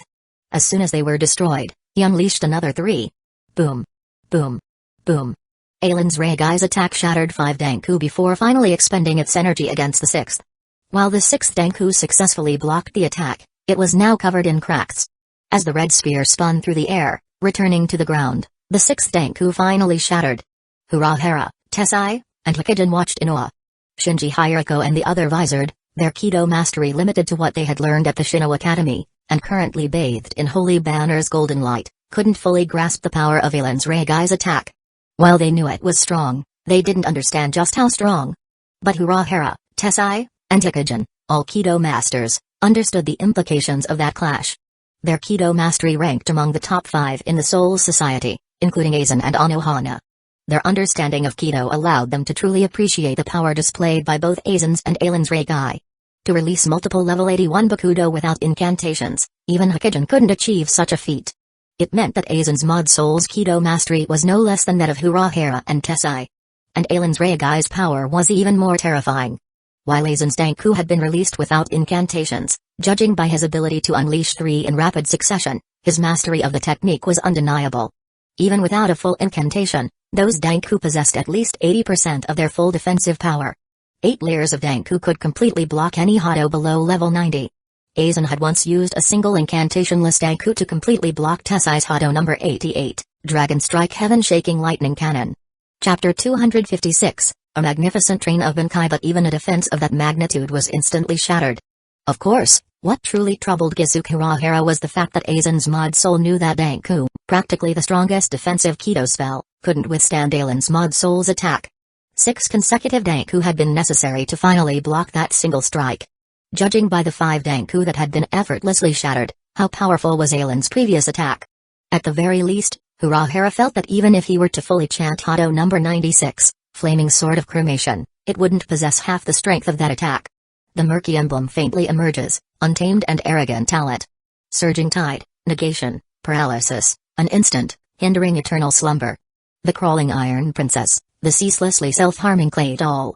Combine, rebound, extending to the ground, know your own powerlessness. Amidst the roaring sounds of battle, Aizen's mod soul's voice rang out, chanting a Kido incantation. Hearing that chant, Urahara's brow furrowed with worry.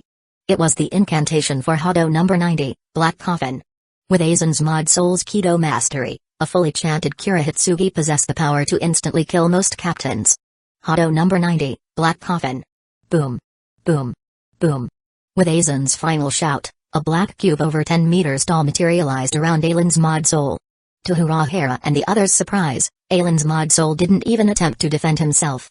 He was completely engulfed by the Kurihitsugi. SHHH. In an instant, the Kurahitsugi's power erupted.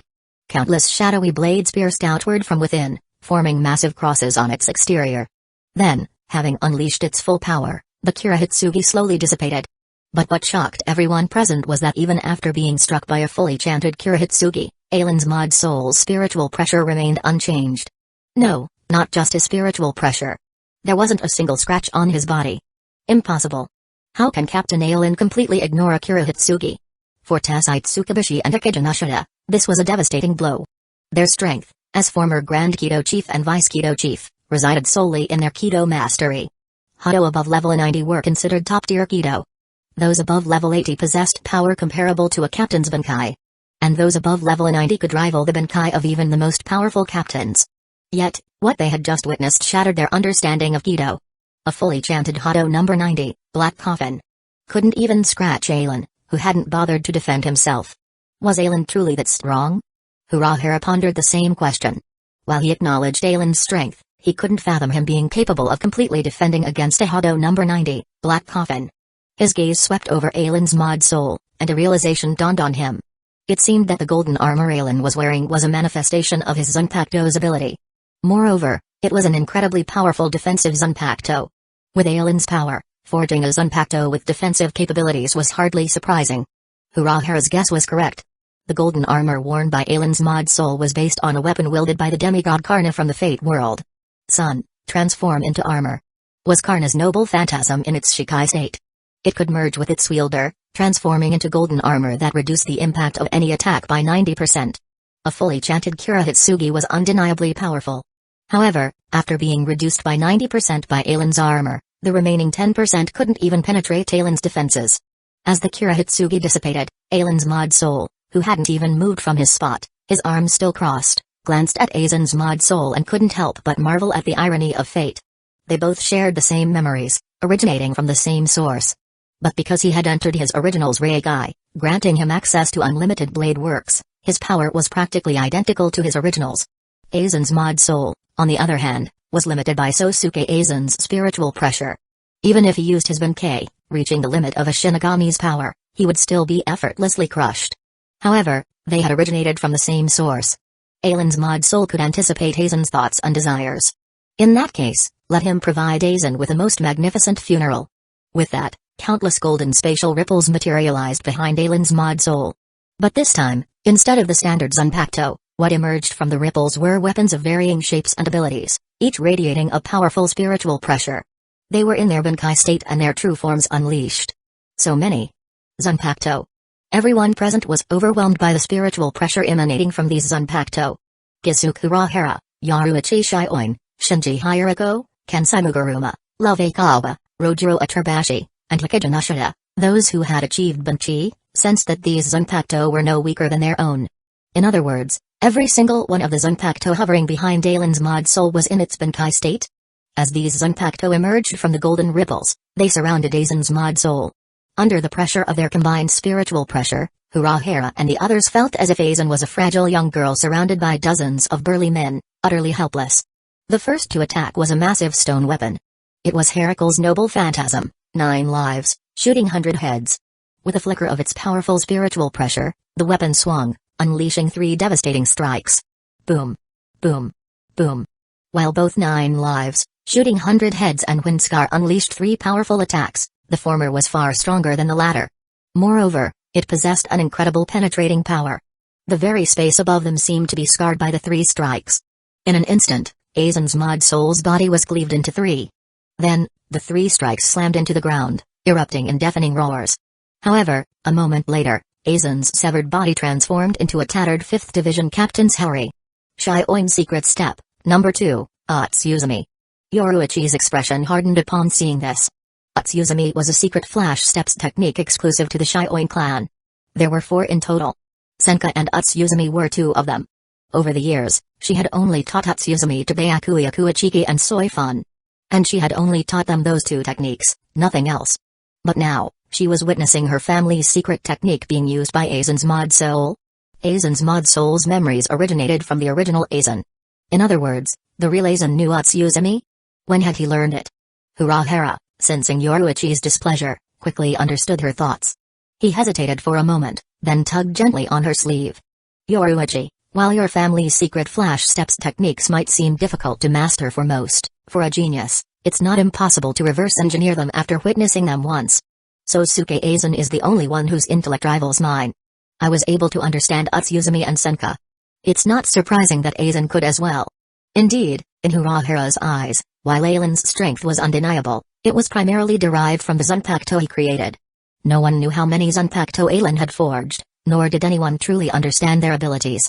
As far as Urahara knew, attack, defense, healing. As long as one could imagine it, Aizen could create it. Aizen was different. He was one of those who sought to transcend their limits through research. Yoruichi glared at Urahara. While his words were true, did he have to make their family's secret flash steps techniques sound so insignificant? Above them, after unleashing its attack, 9 lives, shooting 100 heads slowly retreated into the spatial ripple. To Heracles, whose original was a great hero, a group attack was an insult to his pride. Seeing 9 lives, shooting 100 heads withdraw, the other Zanpakuto unleashed their attacks, one after another. Like Heracles, each of these Zanpakuto spirits possessed its own pride. They refused to participate in a group attack against Aizen's mod soul. Each Zanpakuto unleashed a single attack, then returned to unlimited blade works.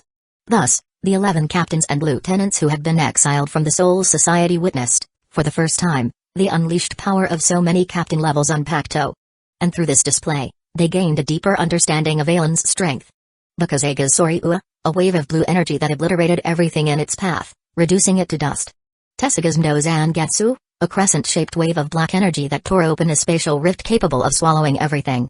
Chapter 257, The Final Zanpakuto, The Unleashed Dark Iron. If not for Holy Banner's protection, engulfing all of Karakura town in its golden light, half the town would have been swallowed by the no Zangetsu's spatial rift, dragged into the depths of the underworld. Hellblade Kongyunya had even opened a portal to hell in the world of the living.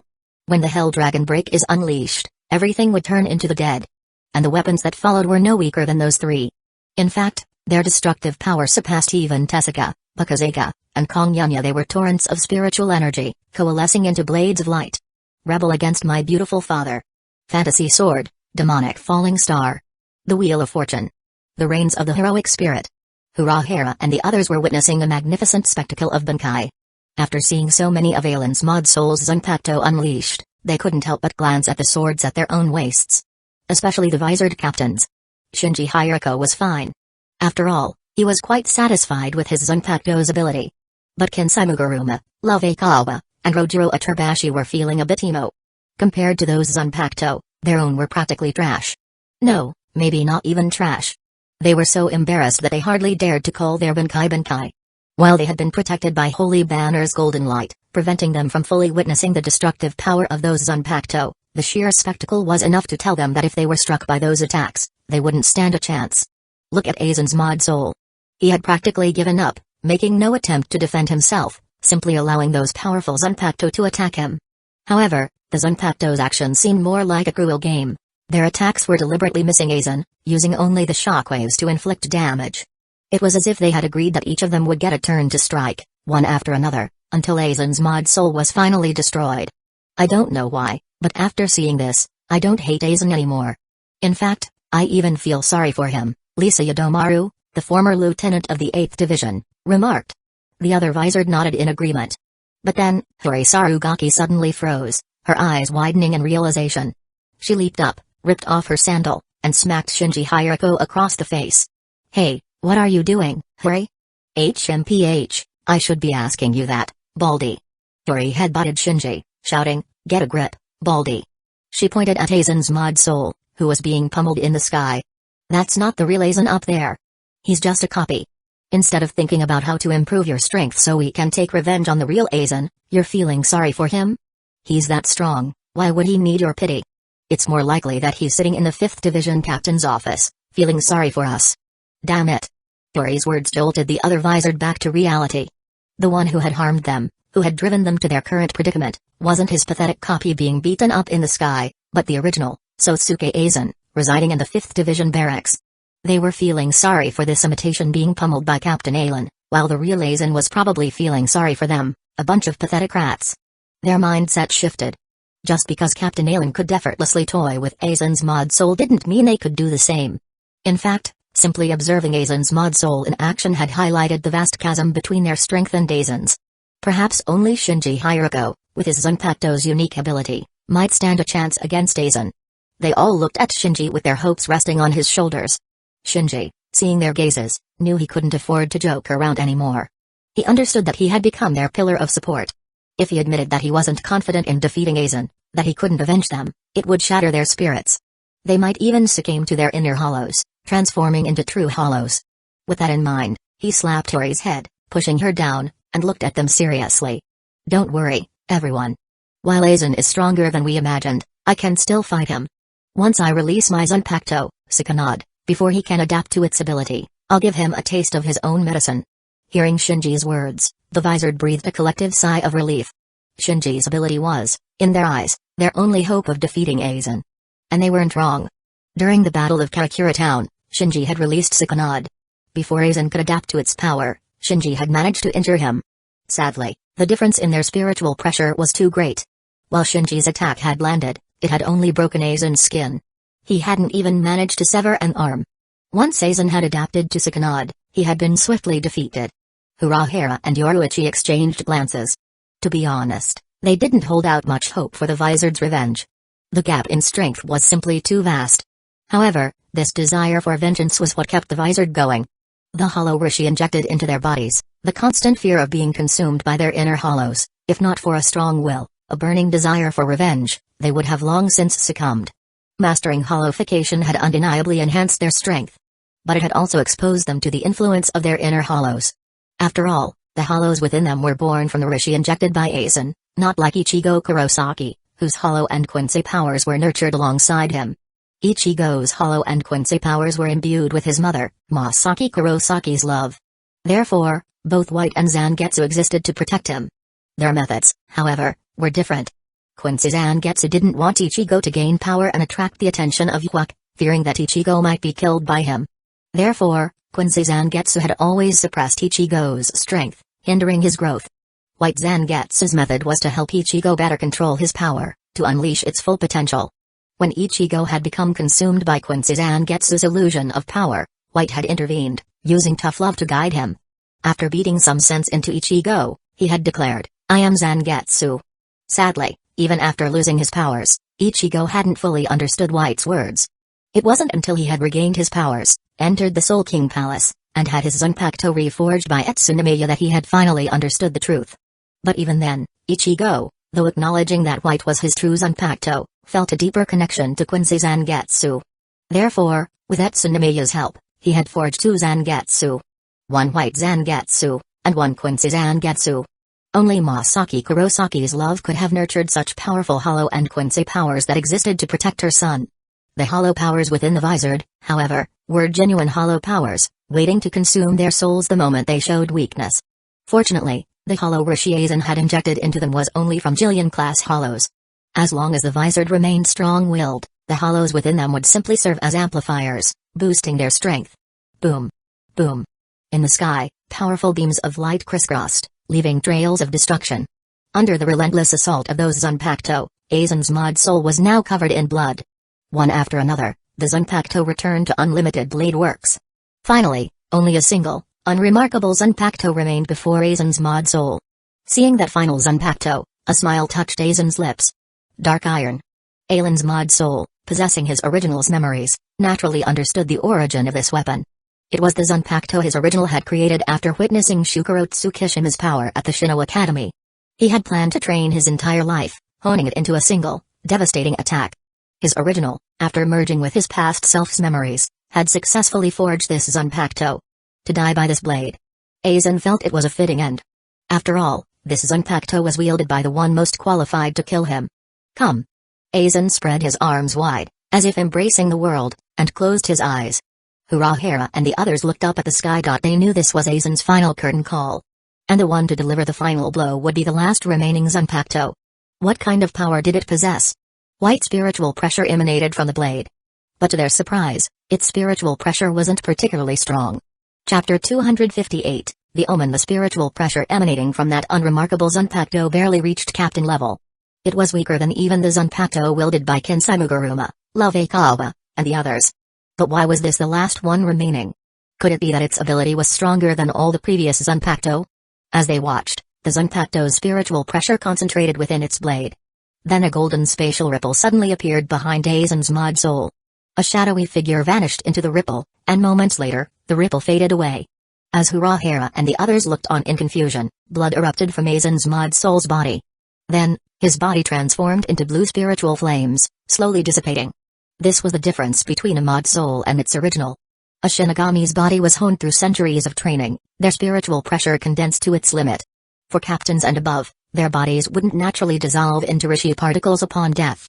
But a mod soul was, in essence, a laboratory-grown imitation. Upon death, the soul candy pill shattered, and the mod soul's body would dissipate into Rishi particles. It was then that Urahara and the others realized that the final Zanpakuto's attack had already concluded. Wait, are you kidding me? Tori Sarugaki's eyes widened in disbelief. She smacked Shinji Hiraku. Hey, Baldy, did you see anything? Shinji Hiraku's expression was grim. Sorry, Hori, but I think I know what happened. That Zanpakuto pierced Aizen's body at a speed beyond our perception, then vanished into that golden spatial ripple. Slap. Hori ripped off her other sandal and smacked Shinji across the face. I know that, you idiot. I'm asking if you saw the attack itself. Are you deaf? I said it was beyond our perception. If I couldn't even perceive it, how could I possibly see it? And I already said sorry. If you already said sorry, then of course I didn't see it either, you moron. Yoruichi glanced at Urahara. She was surprised. She had never seen such a serious expression on her childhood friend's face. What's wrong, Urahara?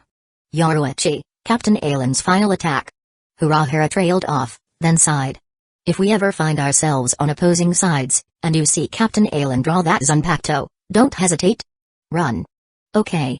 Yoruichi nodded, not arguing or boasting about her abilities. To be honest, she hadn't seen that attack either. Come on, who is she?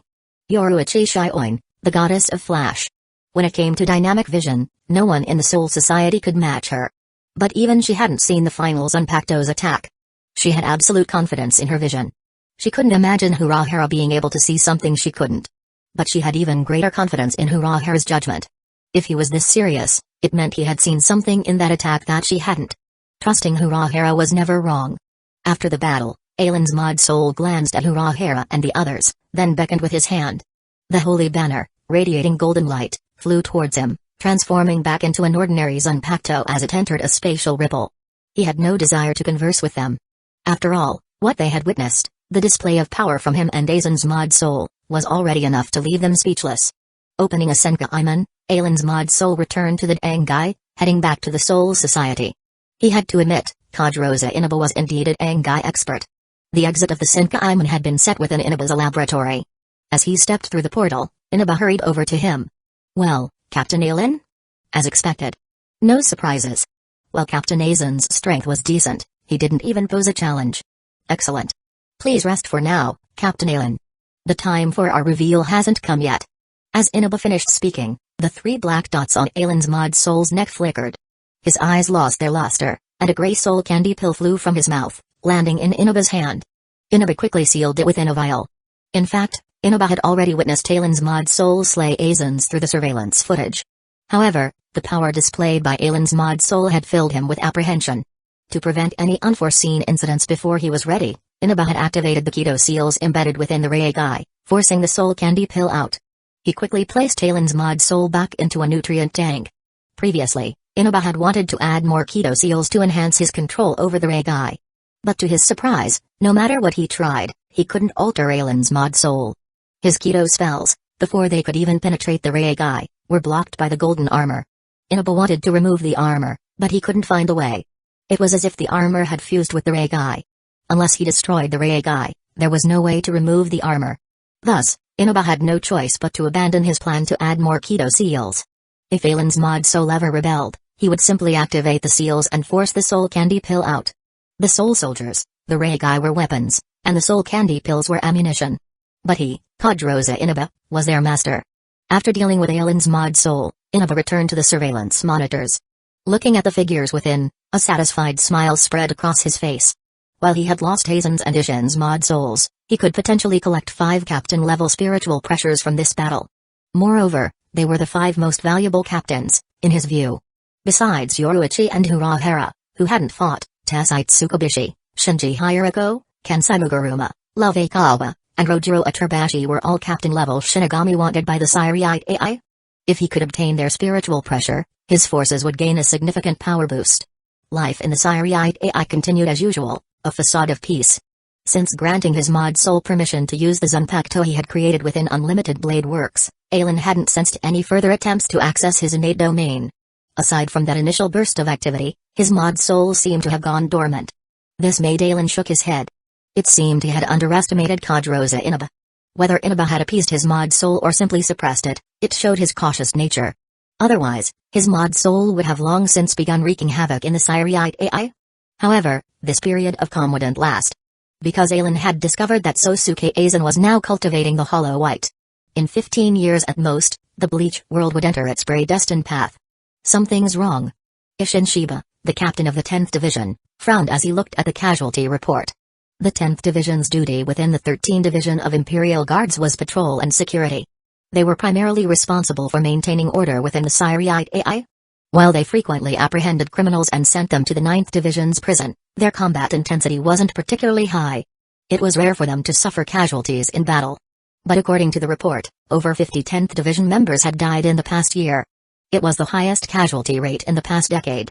What happened in this area? Toshiro Hitsugaya, now the vice captain of the 10th Division, approached Isshin and took the report. This area, huh? Captain Shiba, I'll handle the remaining duties. Leave the patrols in this area to me. Without waiting for Isshin's response, Toshiro turned to leave, but Isshin grabbed his arm. Ha, Toshiro, as the captain of the 10th Division, how could I possibly send my subordinates on such a dangerous mission? Here's what we'll do. I'll leave the division duties to you and Ranjaku. I'll handle the patrols in that area.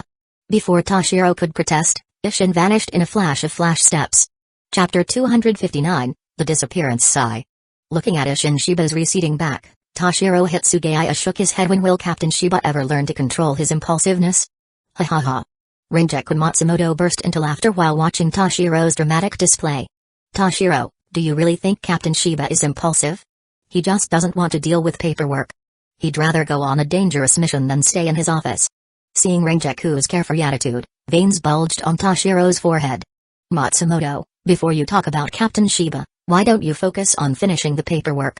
As the Siriite AI's primary security division, the 10th Division handled the most paperwork among the 13 divisions. However, the previous captains had all been rather lax about it, simply glancing at the reports before tossing them aside. Even Isshin Shiba was no different. But ever since Toshiro had become the third seat, he had taken a meticulous approach to paperwork. He carefully reviewed every report, adding his own notes and recommendations. Thanks to his diligence, many 10th Division members had successfully resolved tricky security issues based on his guidance. Having earned the praise of his subordinates, Toshiro had become the 10th Division's paperwork expert. Whenever they shared an office, even Isshin, the captain, felt pressured to focus on his duties. Thus, when a dangerous mission presented itself, an opportunity for Isshin to escape his office, he seized it with gusto. While Isshin could use a dangerous mission as an excuse to flee, Rinjaku Matsumoto, now demoted to third seat, had nowhere to run from Vice Captain Toshiro's watchful gaze. Is this the area where our members keep getting hurt? While Isshin had indeed chosen to leave his office to avoid paperwork, he was also genuinely concerned about the recent incidents. He wanted to resolve the issue and ensure the safety of his subordinates. He wandered around the area, discovering only traces of battle damage, no clues to the culprit's identity. But Isshin wasn't discouraged. Finding the one responsible for harming his subordinates was no easy task. For 7 days, he found nothing. Isshin was prepared for a long, drawn-out investigation. Moreover, he believed that simply preventing further casualties was a victory in itself. This also reinforced his belief that the culprit was indeed lurking within this area. One evening, Isshin was patrolling as usual. To enhance his perception and increase his chances of spotting anything unusual, he took to the skies, observing the area from above. Suddenly, his expression shifted. He sensed a flicker of spatial distortion. He quickly locked onto the source. A black spatial portal opened below him. A Garganta. A hollow has opened a Garganta to the Siriite AI? The moment he saw the black portal, Isshin was stunned. This was the Siriite AI, home to the 13th Division of Imperial Guards, the heart of the Soul Society. How could a hollow have opened a Garganta here? As the hollow emerged from the portal, Isshin drew his Zanpakuto and leaped from the sky, aiming a strike at the intruder. Clang. To his surprise, his attack was blocked. The hollow raised its arms, their ends resembling the forelegs of a mantis' two-bladed appendages. Those blades had deflected his strike. A black hollow? Having failed to kill the hollow in a single blow, Isshin was surprised. What puzzled him even more was the hollow's appearance. Aside from its white mask, its entire body was black. In his experience, only mindless Gillian-class hollows were entirely black, with only their masks white. But those Gillians were colossal creatures, exceeding 50 meters in length. Those who awakened self-awareness, those who had embarked on the path to Uchiha, could control their spiritual pressure. Just as Shinigami could condense their vast spiritual pressure into a small Zanpakuto, these evolving Gillians could compress their spiritual pressure, taking on a more humanoid form. In other words, this humanoid hollow was a Gillian? No, not just a Gillian. It was an Uchiha. After a few exchanges, Isshin's assessment of the hollow's strength solidified. If it were a typical Gillian, he could have effortlessly killed it even without releasing his Zanpakuto. But he had been on the defensive during their brief clash. Clang. Having forced Isshin back, the hollow, sensing it couldn't defeat him quickly, opened another garganta and retreated into the void. Don't even think about escaping. But Isshin was enraged. He, the captain of the 10th Division, had been suppressed by a hollow? How embarrassing. He hadn't even used his trump card yet. With that in mind, without hesitation, he charged into the garganta after the hollow. Unbeknownst to Isshin, 3 figures, cloaked in black, had been watching the battle from the sky. My, as expected of the captain of the 10th Division. To think he could fight that hollow to a standstill without even releasing his Zanpakuto. Jin Ikamaru narrowed his eyes. Whether he was praising Isshin Shiba or the hollow, no one could tell. Indeed. That is why Captain Aizen chose him as a test subject for that hollow's potential, Kaname Tosen added. Unlike Ikamaru, Tosen was completely devoted to Sosuke Aizen, addressing him as Captain Aizen. Ikamaru, on the other hand, though seemingly one of Aizen's subordinates, never used that title. He often addressed Aizen with a mocking Captain Aizen. To Tosen, this was disrespectful. However, Ikamaru, as a disciple of that individual, possessed unfathomable strength. Even if Tosen despised Ikamaru's behavior, he wouldn't risk jeopardizing Aizen's plans. Alright, Captain Shiba has been lured to the world of the living. Let's follow him. We have finally achieved some results. If Captain Shiba destroys the test product, it will not be easy to cultivate it again. Sosuke Aizen chuckled, casually opened a garganta with a flick of his wrist, then the 3 of them entered. Aizen knew that the Siriite AI closely monitored all Senkaimen. Therefore, he always used hollow-created garganta to travel to and from the Soul Society. This way, despite his frequent trips, he had never been detected. What? Captain Shiba is missing? Toshiro Hitsugaya, working on paperwork in the 10th Division Captain's office, looked up in shock as a Shinigami reported the news. Yes, the Shinigami confirmed. Vice Captain Hitsugaya, due to the recent casualties in that area, Captain Shiba instructed us to patrol elsewhere. He took over that area personally. For the past week, with Captain Shiba handling the patrols, there haven't been any incidents. But tonight, while patrolling, I heard sounds of battle coming from that area. I rushed over, but by the time I arrived, Captain Shiba was gone. Matsumoto, let's go. Hearing the report, Toshiro grabbed his Zanpakuto and, after calling out to Rinjaku Matsumoto, used flash steps to rush to the location where Isshin had disappeared. A few minutes later, they arrived at the scene of the battle. This is hollow spiritual pressure? Sensing the lingering spiritual pressure, Toshiro's heart sank.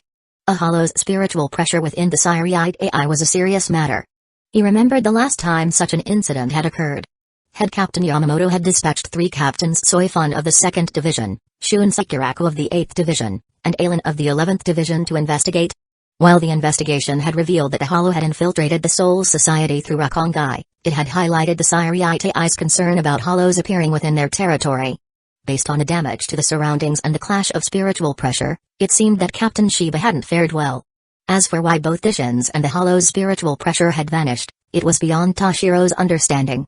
Remembering the Siriite AI's response to the previous incident, he decided to report the situation. He took Rinjaku to the 8th Division barracks, the closest to the 10th. Oh? What a rare sight, Miss Rinjaku. As Kiraku's drinking buddy, Rinjaku didn't require an appointment. Seeing her appear in his office, he wasn't surprised. What brings you here, Miss Rinjaku? Finally escaped Vice Captain Hitsugaya's clutches? Come, join me for a drink.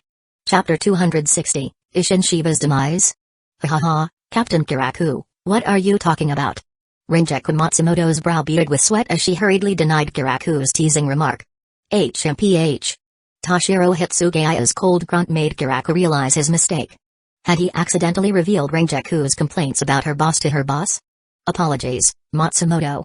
So, I've been exploiting you all this time. Haha, Vice Captain Hitsugaya, don't listen to Captain Kiraku. You know me better than that. Renjaku put on a pitiful expression, trying to appease Toshiro with her usual charm. Sadly, while that tactic might work on adults, it was ineffective against Toshiro Hitsugaya. HMPH, we'll settle this later. After reprimanding Renjaku, Toshiro approached Kiraku. Captain Kiraku, I have a few questions for you. Toshiro was quite respectful towards his seniors, especially Kiraku. Oh? Ask away, Vice Captain Hitsugaya. I won't hide anything from you. Thank you. Toshiro proceeded to explain the situation regarding Isshin Shiba's disappearance. Captain Kiraku, you have extensive experience dealing with hollows.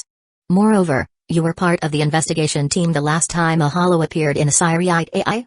Therefore, I wanted to ask, how does this hollow's ability to suddenly appear and vanish differ from the previous one? Also, Captain Shiba disappeared alongside the hollow. Where are they now? Is Captain Shiba still alive? As Toshiro spoke, Kiraku's expression grew increasingly grim. Vice Captain Hitsugaya, this situation is entirely different from the previous incident. You see, the last time a hollow appeared in a Siriite AI, it used its abilities to disguise itself as a Shinigami it had devoured, infiltrating the Siriite AI through Rukongai. But based on your description, this hollow seems to have mastered a method of directly entering the Siriite AI, opening a Garganta within our territory. Indeed, for Kiraku, the fact that the hollow had taken Isshin Shiba with it suggested that it had opened a Garganta to drag him into Hueco Mundo. However, what Kiraku didn't mention to Toshiro was that for a hollow to open a Garganta to the world of the living or the Soul Society, it required a spiritual beacon to lock onto. Otherwise, a hollow could easily lose its way within the Garganta, ending up in an unknown location. This was why hollows traveling from Hueco Mundo to the world of the living often appeared near individuals with spiritual pressure. Those spiritual pressure served as their beacons. Typically, any hollow in Hueco Mundo could use a Garganta to reach a location with detectable spiritual pressure. But the Siriite AI, as the headquarters of the Soul Society Shinigami, had naturally taken precautions against such intrusions.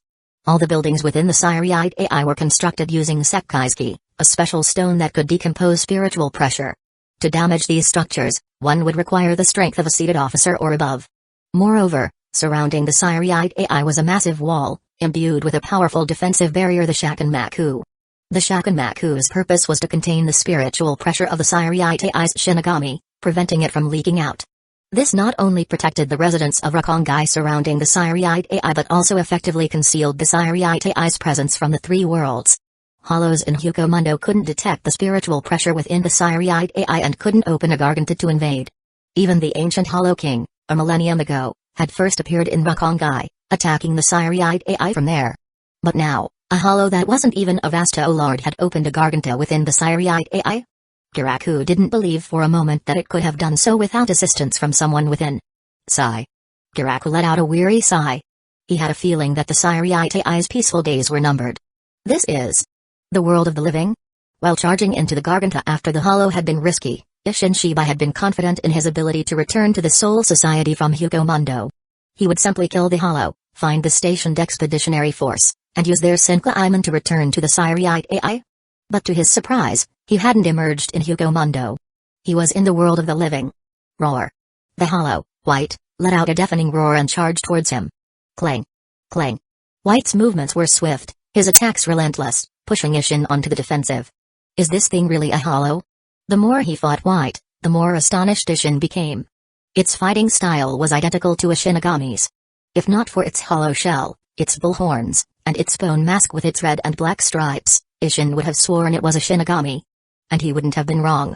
While White was a hollow, it had been created by Aizen using the Hogyoku's power. Its soul was a fusion of Shinigami spiritual pressure. After Aizen had entrusted it to Sosuke Aizen, Aizen had fed it even more Shinigami souls. It could be said that, besides its hollow essence, everything about White was derived from Shinigami. Even its combat instincts were primarily Shinigami-based. Clang. Having realized he was outmatched in his base form, Isshin deflected one of White's attacks, using the momentum to leap backward. Then, he called upon his Zanpakuto. Burninjutsu. Roar. Flames erupted from his blade, engulfing it in a fiery inferno.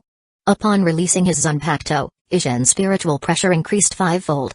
Wielding his blazing sword, He charged towards White. Getsuga SHHH. Just as he was about to unleash his Getsuga Tensho, Isshin was struck from behind. Blood splattered from his back. Damn it! Who's attacking me? He plummeted from the sky, but before he could turn to see who had ambushed him, White renewed his assault. Below them, a girl with medium-length hair, wearing a school uniform, was rushing towards the battle. Seeing Isshin about to be struck by White's Sero, she raised her hand. A bow, formed from spiritual energy, materialized in her grasp. Boom! Her arrow intercepted White's Sero and detonated mid-flight. Roar! Spotting the girl, White abandoned Isshin and charged towards her. The next day, while Toshiro Hitsugaya was working on paperwork in the 10th Division Captain's office, he received a summons to attend a captain's meeting at the 1st Division barracks. When he arrived, he saw Aizen standing outside. "Teacher," he greeted respectfully. "Ha ha, Toshiro, long time no see. You've grown taller." Aizen ruffled Toshiro's hair. Toshiro, usually annoyed by comments about his age, didn't mind when it came from Aizen and Haruko Kuichiki. After all, while he had refused to be adopted by them, they treated him like their own child. "Come home for dinner sometime. If you don't, Haruko might storm the 10th Division and accuse Captain Shiba of abusing you." "No, Captain Shiba is good to me," Toshiro replied, thinking back on his time with Isshin. While Isshin could be impulsive, his rapid promotion to vice captain was due to his captain's favor. He simply wished Isshin was a bit more reliable. "Let's go, we'll see what head captain Yamamoto has to say today," Aizen said, leading Toshiro towards the captain's meeting chamber. In fact, even before Yamamoto had spoken, Aizen already knew what the meeting was about. After all, he had witnessed Isshin Shiba's battle with White. While he hadn't followed them to the world of the living, he knew that Isshin wouldn't be returning to the Siriate AI for at least 18 years. As expected, once the captains had assembled, Mayuri Kurotsuchi dropped a bombshell. "What? Captain Shiba of the 10th Division is dead?" Toshiro was stunned. He stepped forward, approaching Kurotsuchi. "That's impossible. Captain Shiba was fine yesterday. He went to chase after a hollow. How could he be dead?" "HMPH, Vice Captain Hitsugaya, are you questioning my expertise?" Kurotsuchi snorted coldly. When it came to scientific research, he believed that only Kusagakure could rival him. As for the others, they didn't even understand the basics of science. What right did they have to question him? Not even that individual's disciple could escape his disdain. However, to make his statement more convincing, Kurotsuchi presented his evidence. Chapter 261, Kiraku's terrifying speculation. Mayuri Kurotsuchi pulled a device resembling a flashlight from his coat. As he switched it on, a projection appeared before the assembled captains. The footage began with the Hollow's arrival in the world of the living, followed by Isshin Shiba emerging from the Garganta. It ended with Isshin being engulfed in the Hollow's self-destruction. However, the footage didn't show Isshin being ambushed, nor did it reveal the presence of Masaki Kurosaki, the Quincy. After this point, we lost track of Captain Shiba. While we don't know where he went, the Shinigami Research and Development Institute's search yielded no results. We couldn't detect his spiritual pressure. Therefore, is it inaccurate to declare Captain Shiba dead? That's impossible. While Toshiro Hitsugaya refused to believe that Isshin Shiba was dead, Kurotsuchi's evidence suggested that his survival was highly unlikely. "Calm down, Vice Captain Hitsugaya." Seeing Toshiro's emotional outburst, his icy spiritual pressure freezing the floor beneath him, Joshiro Yukitake, the captain of the 13th Division, placed a comforting hand on his shoulder. "Vice Captain Hitsugaya, according to the Shinigami stationed in Karakura town, he did witness Captain Shiba battling that hollow. By the time he arrived at the scene, the battle had already concluded. It appeared that Captain Shiba had slain the hollow. But he had also sustained serious injuries and had been taken away by someone. Therefore, Captain Shiba is currently missing, not dead." Phew. Hearing Yukitake's words, Toshiro took a deep breath to calm his surging spiritual pressure. "Apologies, everyone. I lost my composure." After bowing slightly, he retreated behind Aizen. However, the captains now looked at Toshiro with a newfound seriousness. The spiritual pressure he had unleashed during his outburst was undeniably captain level.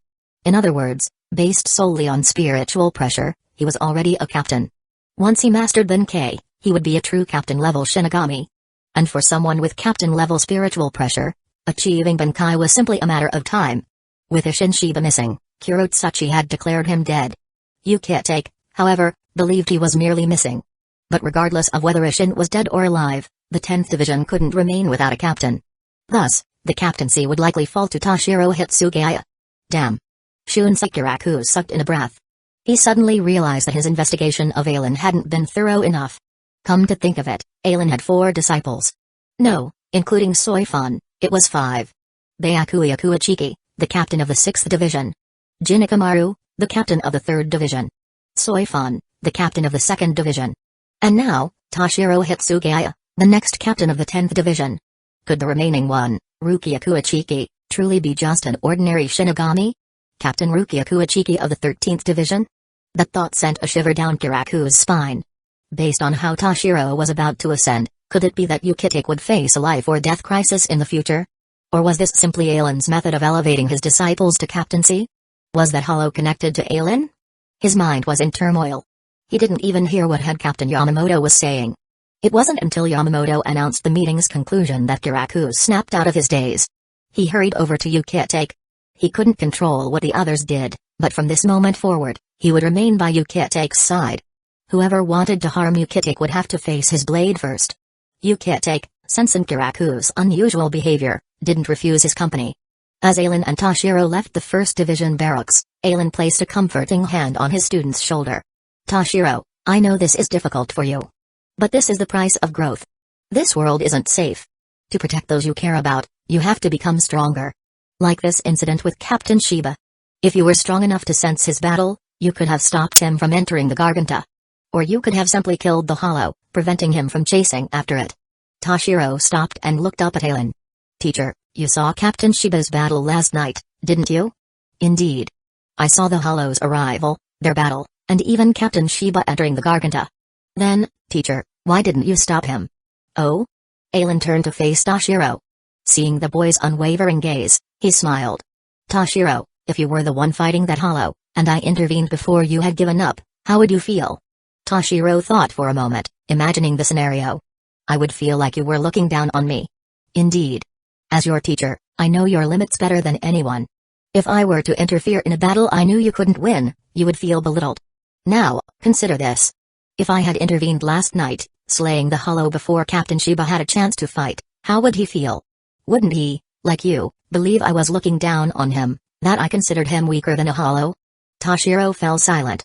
He wanted his teacher to save Captain Shiba. But as Aizen had said, would Shiba appreciate being saved?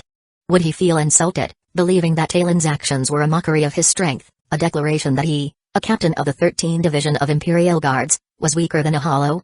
And even if Aizen had explained that he had intervened because Shiba couldn't win, would Toshiro believe him? Even if he did, what about the others? What about Shiba? Would he have to endure the shame of being labeled weaker than a hollow, mocked by everyone in the Siriite AI? That would truly be a fate worse than death for him. Toshiro, if you were the one fighting that hollow, and I knew you couldn't win, I would intervene, even if it meant you resenting me later. But my relationship with Captain Shiba isn't strong enough for him to understand my intentions. If you want to blame someone, blame Captain Shiba for being too weak. Aizen turned and walked away. His student had grown and developed his own thoughts and beliefs. However, as he reached a corner, he paused, let out a sigh, and turned back to face Toshiro. Toshiro, when I first met you, I told you that you had grown. Now, you are the acting captain of the 10th Division. If Captain Shiba doesn't return within a year, you will undergo the captain's exam and officially become the captain. By then. No, from this moment forward, you are the pillar of the 10th Division. Remember this, Toshiro. In this world, only strength can protect what you hold dear. Don't wait until disaster strikes, until you're powerless to save those you care about, to realize how weak you are. Of course, you need to understand something. You are one of those I care about, but that doesn't mean I care about those you care about. I will only protect you. Those you care about, you have to protect them yourself. So, if one day you're saved by me because you're too weak, don't cry in front of me, asking why I didn't save those you cared about. This is the last time. Finally, congratulations, Shiro. Congratulations on becoming the acting captain of the 10th Division. Aizen embraced Toshiro. Come home for dinner sometime. Haruko went to visit your grandmother in Rukongai yesterday. She's doing well. Momo Hinamori, the 7th seat of the 5th Division, lives nearby. She often visits your grandmother. You should go thank her sometime. Okay. Hearing Toshiro's response, Aizen's heart warmed. While his student had grown, forming his own social circle, he would still question his actions, especially when those he cared about were harmed. But that was. What should he do when a child disobeys, when they talk back? Give them a good beating. Aizen decided that the next time Toshiro came for dinner, he would drag him into Unlimited Blade Works and give him a thorough thrashing. He would show Toshiro just how weak he truly was. Chapter 262. Reunited with an old friend. Toshiro Hitsugaya had no idea that his question about Captain Shiba had put him on Ailen's radar. After parting ways with Toshiro, Ailen returned home and sat by the pond, resuming his leisurely fishing. Previously, he would often enter his innate domain, Unlimited Blade Works, to practice with the countless swords within. But now, with Sosuke Aizen released and a clone from his severed left arm residing within Unlimited Blade Works, he had entrusted the task of sword pulling to his other self. In recent years, Ailen's spiritual pressure had increased at a rate comparable to decades of previous training. Moreover, his severed arm within Unlimited Blade Works was practically the Zanpakuto spirit of Unlimited Blade Works. His mod soul, before connecting to Unlimited Blade Works, had first required his severed arm's permission. Furthermore, it was his severed arm that had set restrictions, preventing his mod soul from using Zanpakuto that already existed within the Bleach world. Ailen extended his right hand. Blue Rishi particles coalesced in his palm, elongating and solidifying into a fishing rod, complete with a fishing line and hook. Unlimited Blade Works allowed him to create anything related to the sword. However, Ailen valued another ability granted by Unlimited Blade Works even more. Analysis and projection. One allowed him to analyze anything. The other allowed him to project anything. Sadly, since many things weren't classified as swords, the projected items were always a level lower than the originals. But besides analysis and projection, Unlimited Blade Works granted him another ability, enhancement. Using enhancement on a projected item would temporarily grant it power comparable to the original. Ailen believed these three abilities held the potential for creation. He often used them to analyze the Siri Itai, projecting copies and then enhancing them to match the originals. Through this process, he focused on understanding the changes that occurred during enhancement. After all, projection created mere copies. Once his spiritual energy was depleted, they would dissipate. But if he could elevate projection to the level of creation, then he would be able to truly create things, not just project temporary copies. If he could even project a real world, would he ascend to the level of the Soul King, a true god? By then, he would finally be able to fight Hueco at his full power.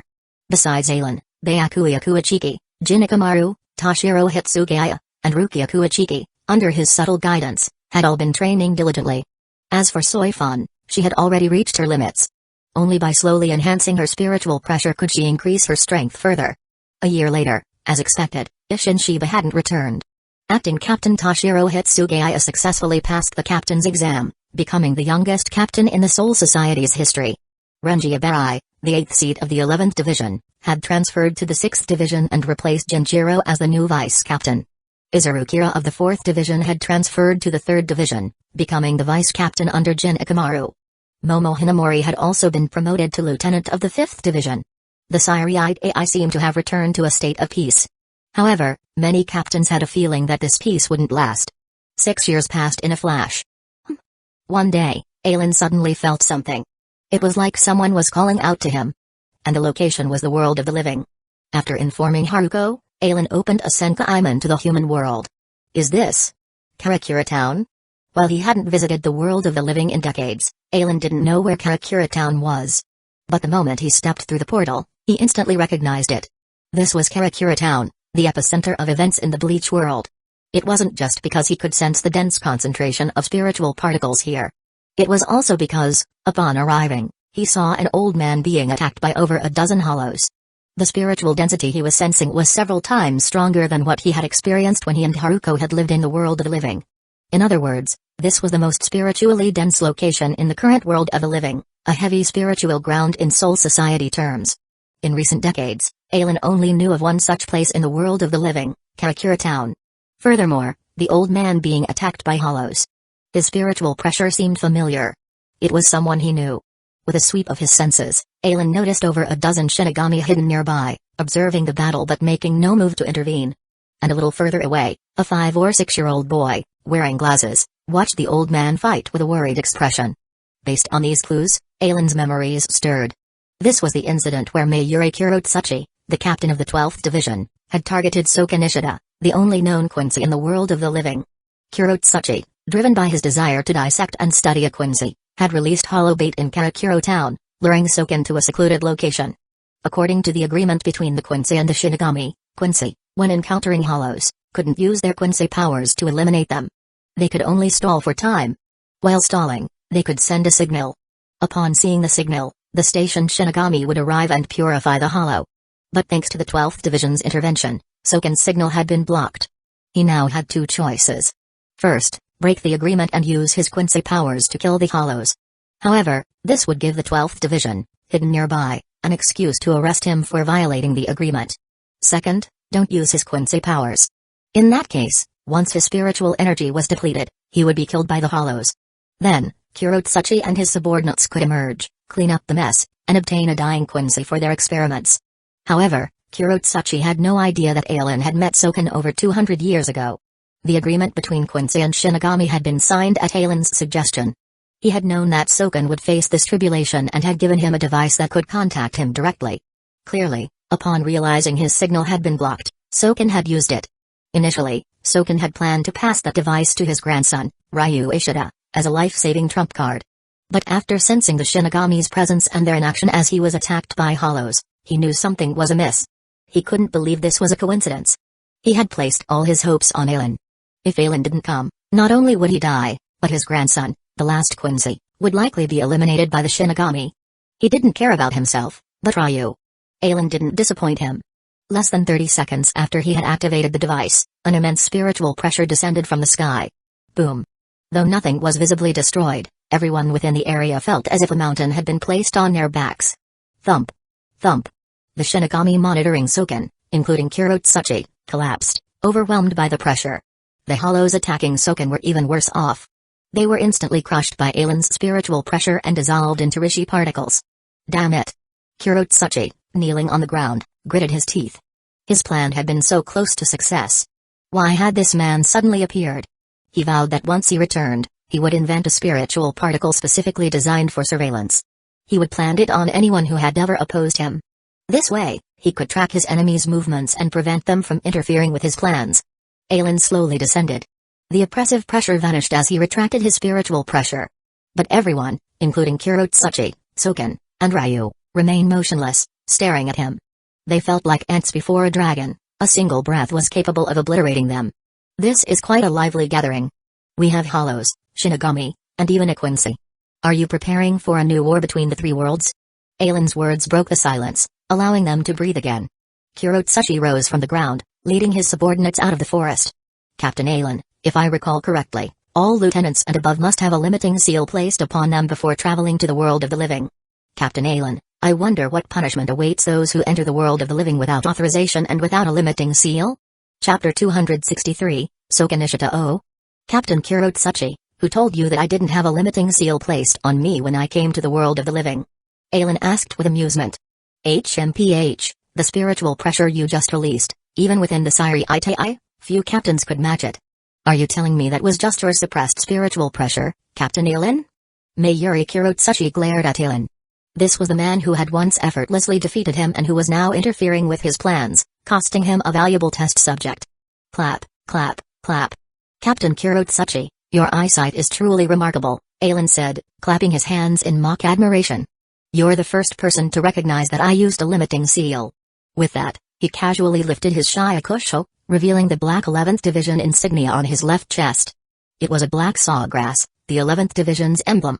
Seeing the insignia, Kurotsuchi's eyes nearly bulged from their sockets. This is impossible. The spiritual pressure Aizen had just unleashed could rival that of a captain in Bankai. And you're telling me that was his suppressed spiritual pressure? How strong was he without the limiting seal? Seeing Kurotsuchi's astonished expression, Aizen smirked. Why is it impossible, Captain Kurotsuchi? I am the strongest Shinigami of the Siriite AI. Don't use your narrow perspective to judge me. I stand at a height beyond your comprehension. Aizen waved dismissively at Kurotsuchi, then turned his attention to Soken Ishida, who now had a full head of white hair. Long time no see, old friend. If I remember correctly, you're Soken Ishida, aren't you? Indeed, Captain Aizen. I am Soken Ishida. Soken stood before Aizen respectfully, just like over 200 years ago. However, back then, he had been a young boy, dreaming of restoring the Quincy's glory. After learning from Aizen the reason behind the Shinigami's extermination of the Quincy, he had abandoned that dream and, at Aizen's suggestion, had become the Quincy representative, signing a peace treaty with the Shinigami. Thus, he had become, in the eyes of the Shinigami, the last Quincy. Though he had married and had a son, and other Quincy families had given birth to children with potential, he had kept them hidden from the Shinigami. Since Soken was intent on keeping them secret, Aizen saw no reason to expose them. He knew Ryu Ishida was watching from nearby, but he didn't acknowledge the boy's presence. "Can you tell me what happened here, Soken?" he asked. "Captain Aizen, it's like this. According to the agreement between the Quincy and the Shinigami, I, as a Quincy, cannot use my Quincy powers to eliminate hollows when they appear in the world of the living. However, I can stall for time until the station Shinigami arrive to purify them. But this time, I was attacked by over a dozen hollows. I resisted for nearly half an hour, but no Shinigami came to purify them. Fearing that something had happened to the station Shinigami, I used the device you gave me." While Aizen already knew what had happened, he listened patiently to Soken's explanation. Once Soken had finished, Aizen turned his gaze to Kurotsuchi. "Captain Kurotsuchi, if I'm not mistaken, after the agreement between Quincy and Shinigami was signed, it was included in the Shino Academy curriculum. Don't tell me that none of you, over a dozen 12th Division Shinigami, knew about this agreement. Captain Aizen, what are you implying? Are you accusing my division of abandoning a Quincy in need?" While his actions did indeed constitute abandonment, Kurotsuchi refused to admit it. He believed that as long as Aizen didn't have concrete evidence, Head Captain Yamamoto wouldn't punish him for the sake of a Quincy. "If you have evidence that I violated the agreement, I urge you to report it to Head Captain Yamamoto and let him punish me, instead of making baseless accusations. Captain Kurotsuchi, it seems you've forgotten that I was the one who facilitated that agreement. Your decision to abandon a Quincy right before my eyes is not only a violation of the agreement between Shinigami and Quincy but also a betrayal of my trust. And Captain Kurotsuchi, have you perhaps misunderstood something? I, Aizen, do not answer to Head Captain Yamamoto." With those words, Aizen vanished in a flash of flash steps, reappearing behind Kurotsuchi. He held a severed arm in his hand. Blood dripped from the wound. "Arg!"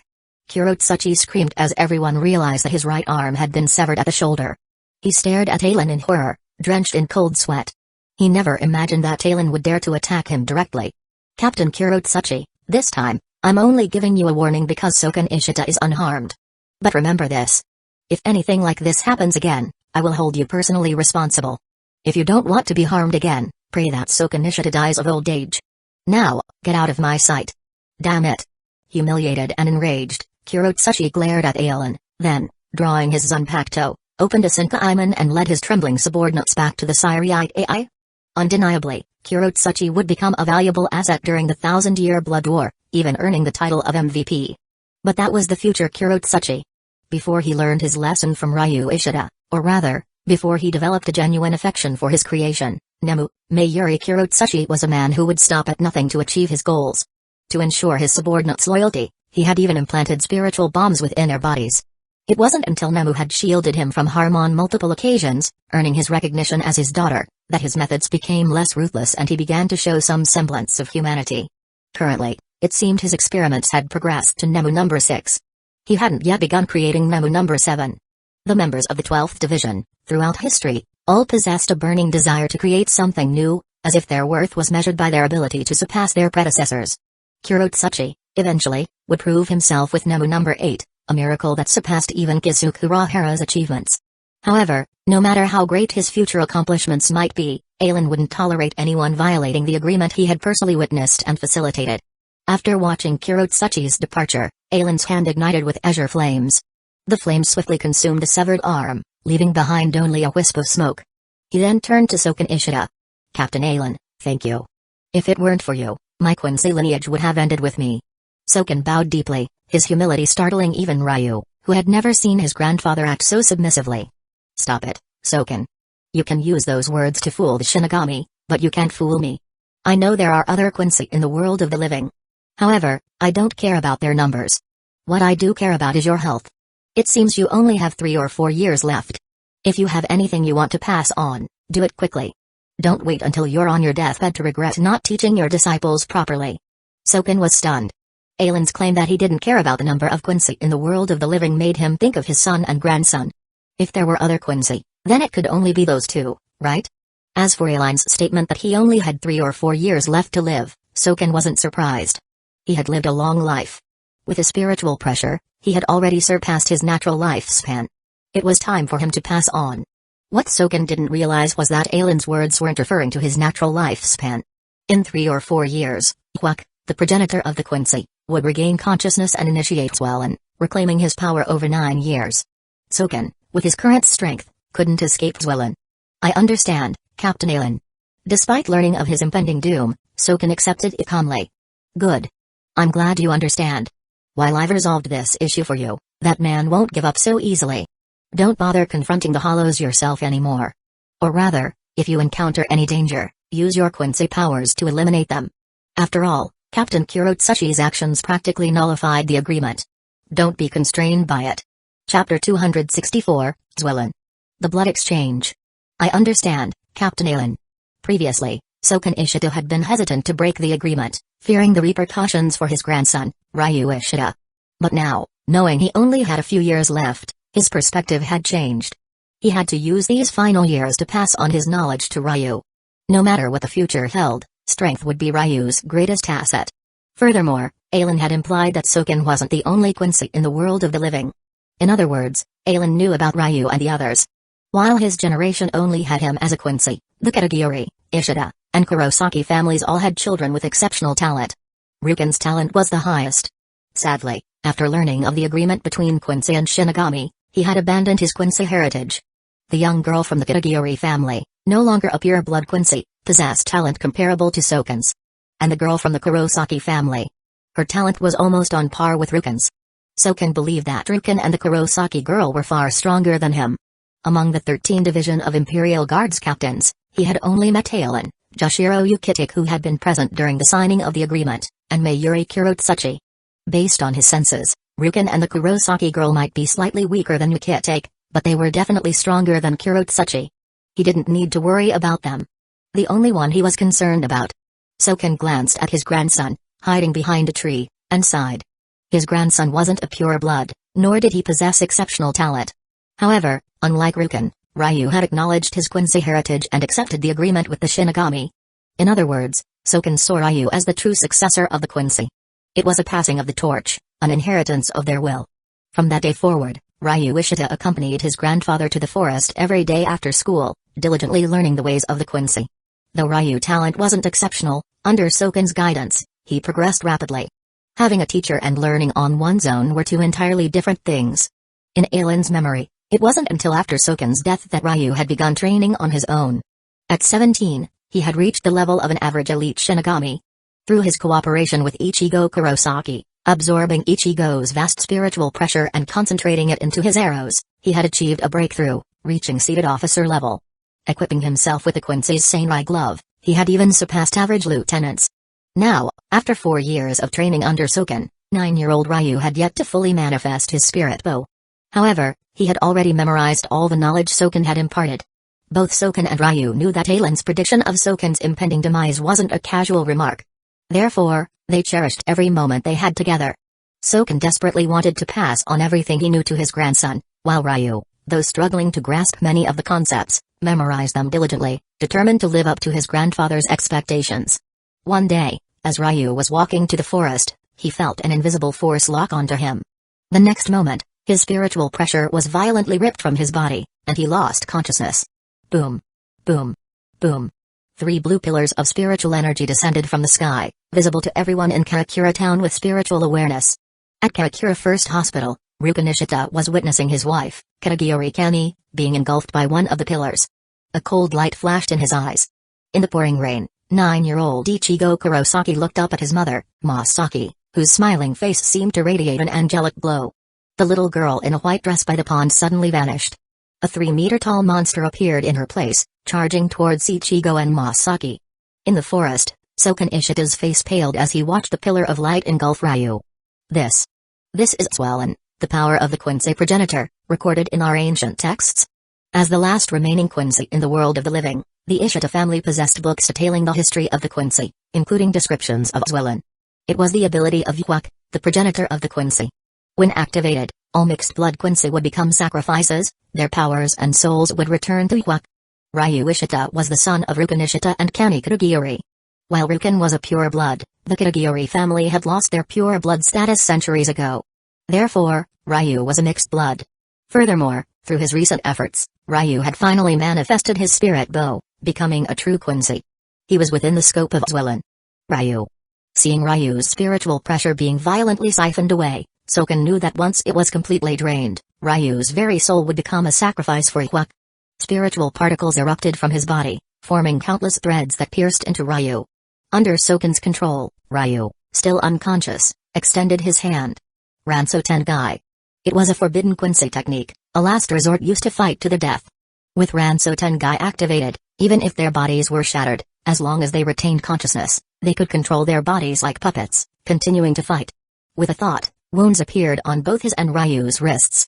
Crimson blood flowed through the Ranso Tengai threads, transferring from Soken to Ryu. Since Swellen only targeted mixed blood Quincy, Soken believed that the only way to save Ryu was to replace his mixed blood with his own pure blood. This way, Ryu would become a pure blood like him and wouldn't be targeted by Swellen. Under Soken's guidance, Ryu's blood was swiftly replaced. The pillar of light engulfing Ryu began to fade, no longer draining his spiritual pressure. However, Soken, having lost a significant amount of blood, was on the verge of death. He suddenly remembered Ailen's words from 4 years ago. Had Captain Ailen foreseen this day? For the Quincy, the progenitor's return should have been good news. But considering Swellen, considering Ryu, and remembering the Shinigami captain who had left the deepest impression on him, Soken couldn't help but feel that their progenitor's revival might not be as smooth as they hoped. That evening, when Rukongai saw his son returning home, drenched in rain, he was stunned. He understood what had happened but chose to remain silent. He went straight to his room. He had thought he would lose both his wife and his son that day. But it seemed his father, the man he had always despised for abandoning the Quincy's glory and signing that humiliating treaty with the Shinigami, had used his life to save Ryu's. Quincy, what? A cold glint flickered in Ruken's eyes. Of the 3 pillars of light that had appeared above Karakura town, one had engulfed his wife, Kanikitagiri, another had targeted his son, Ryu Ishida, and the third, Masaki. Someone else shared Ruken's feelings. Isshin Shiba. No, he should be called Isshin Kurosaki now. After all, when he had married Masaki Kurosaki, it had practically been a matrilocal marriage. At that moment, Isshin was standing before his wife's grave with a decadent look on his face. Footsteps approached in the darkness. He looked up and sighed upon seeing the newcomer. Sorry, Captain Shiba. Even I couldn't do anything back then. The speaker was Kisuke Urahara. 10 years ago, when Isshin Shiba had appeared above Karakura town, Urahara and the others had noticed him. After observing him for a while, they had concluded that he wasn't a mod soul but the real Isshin Shiba.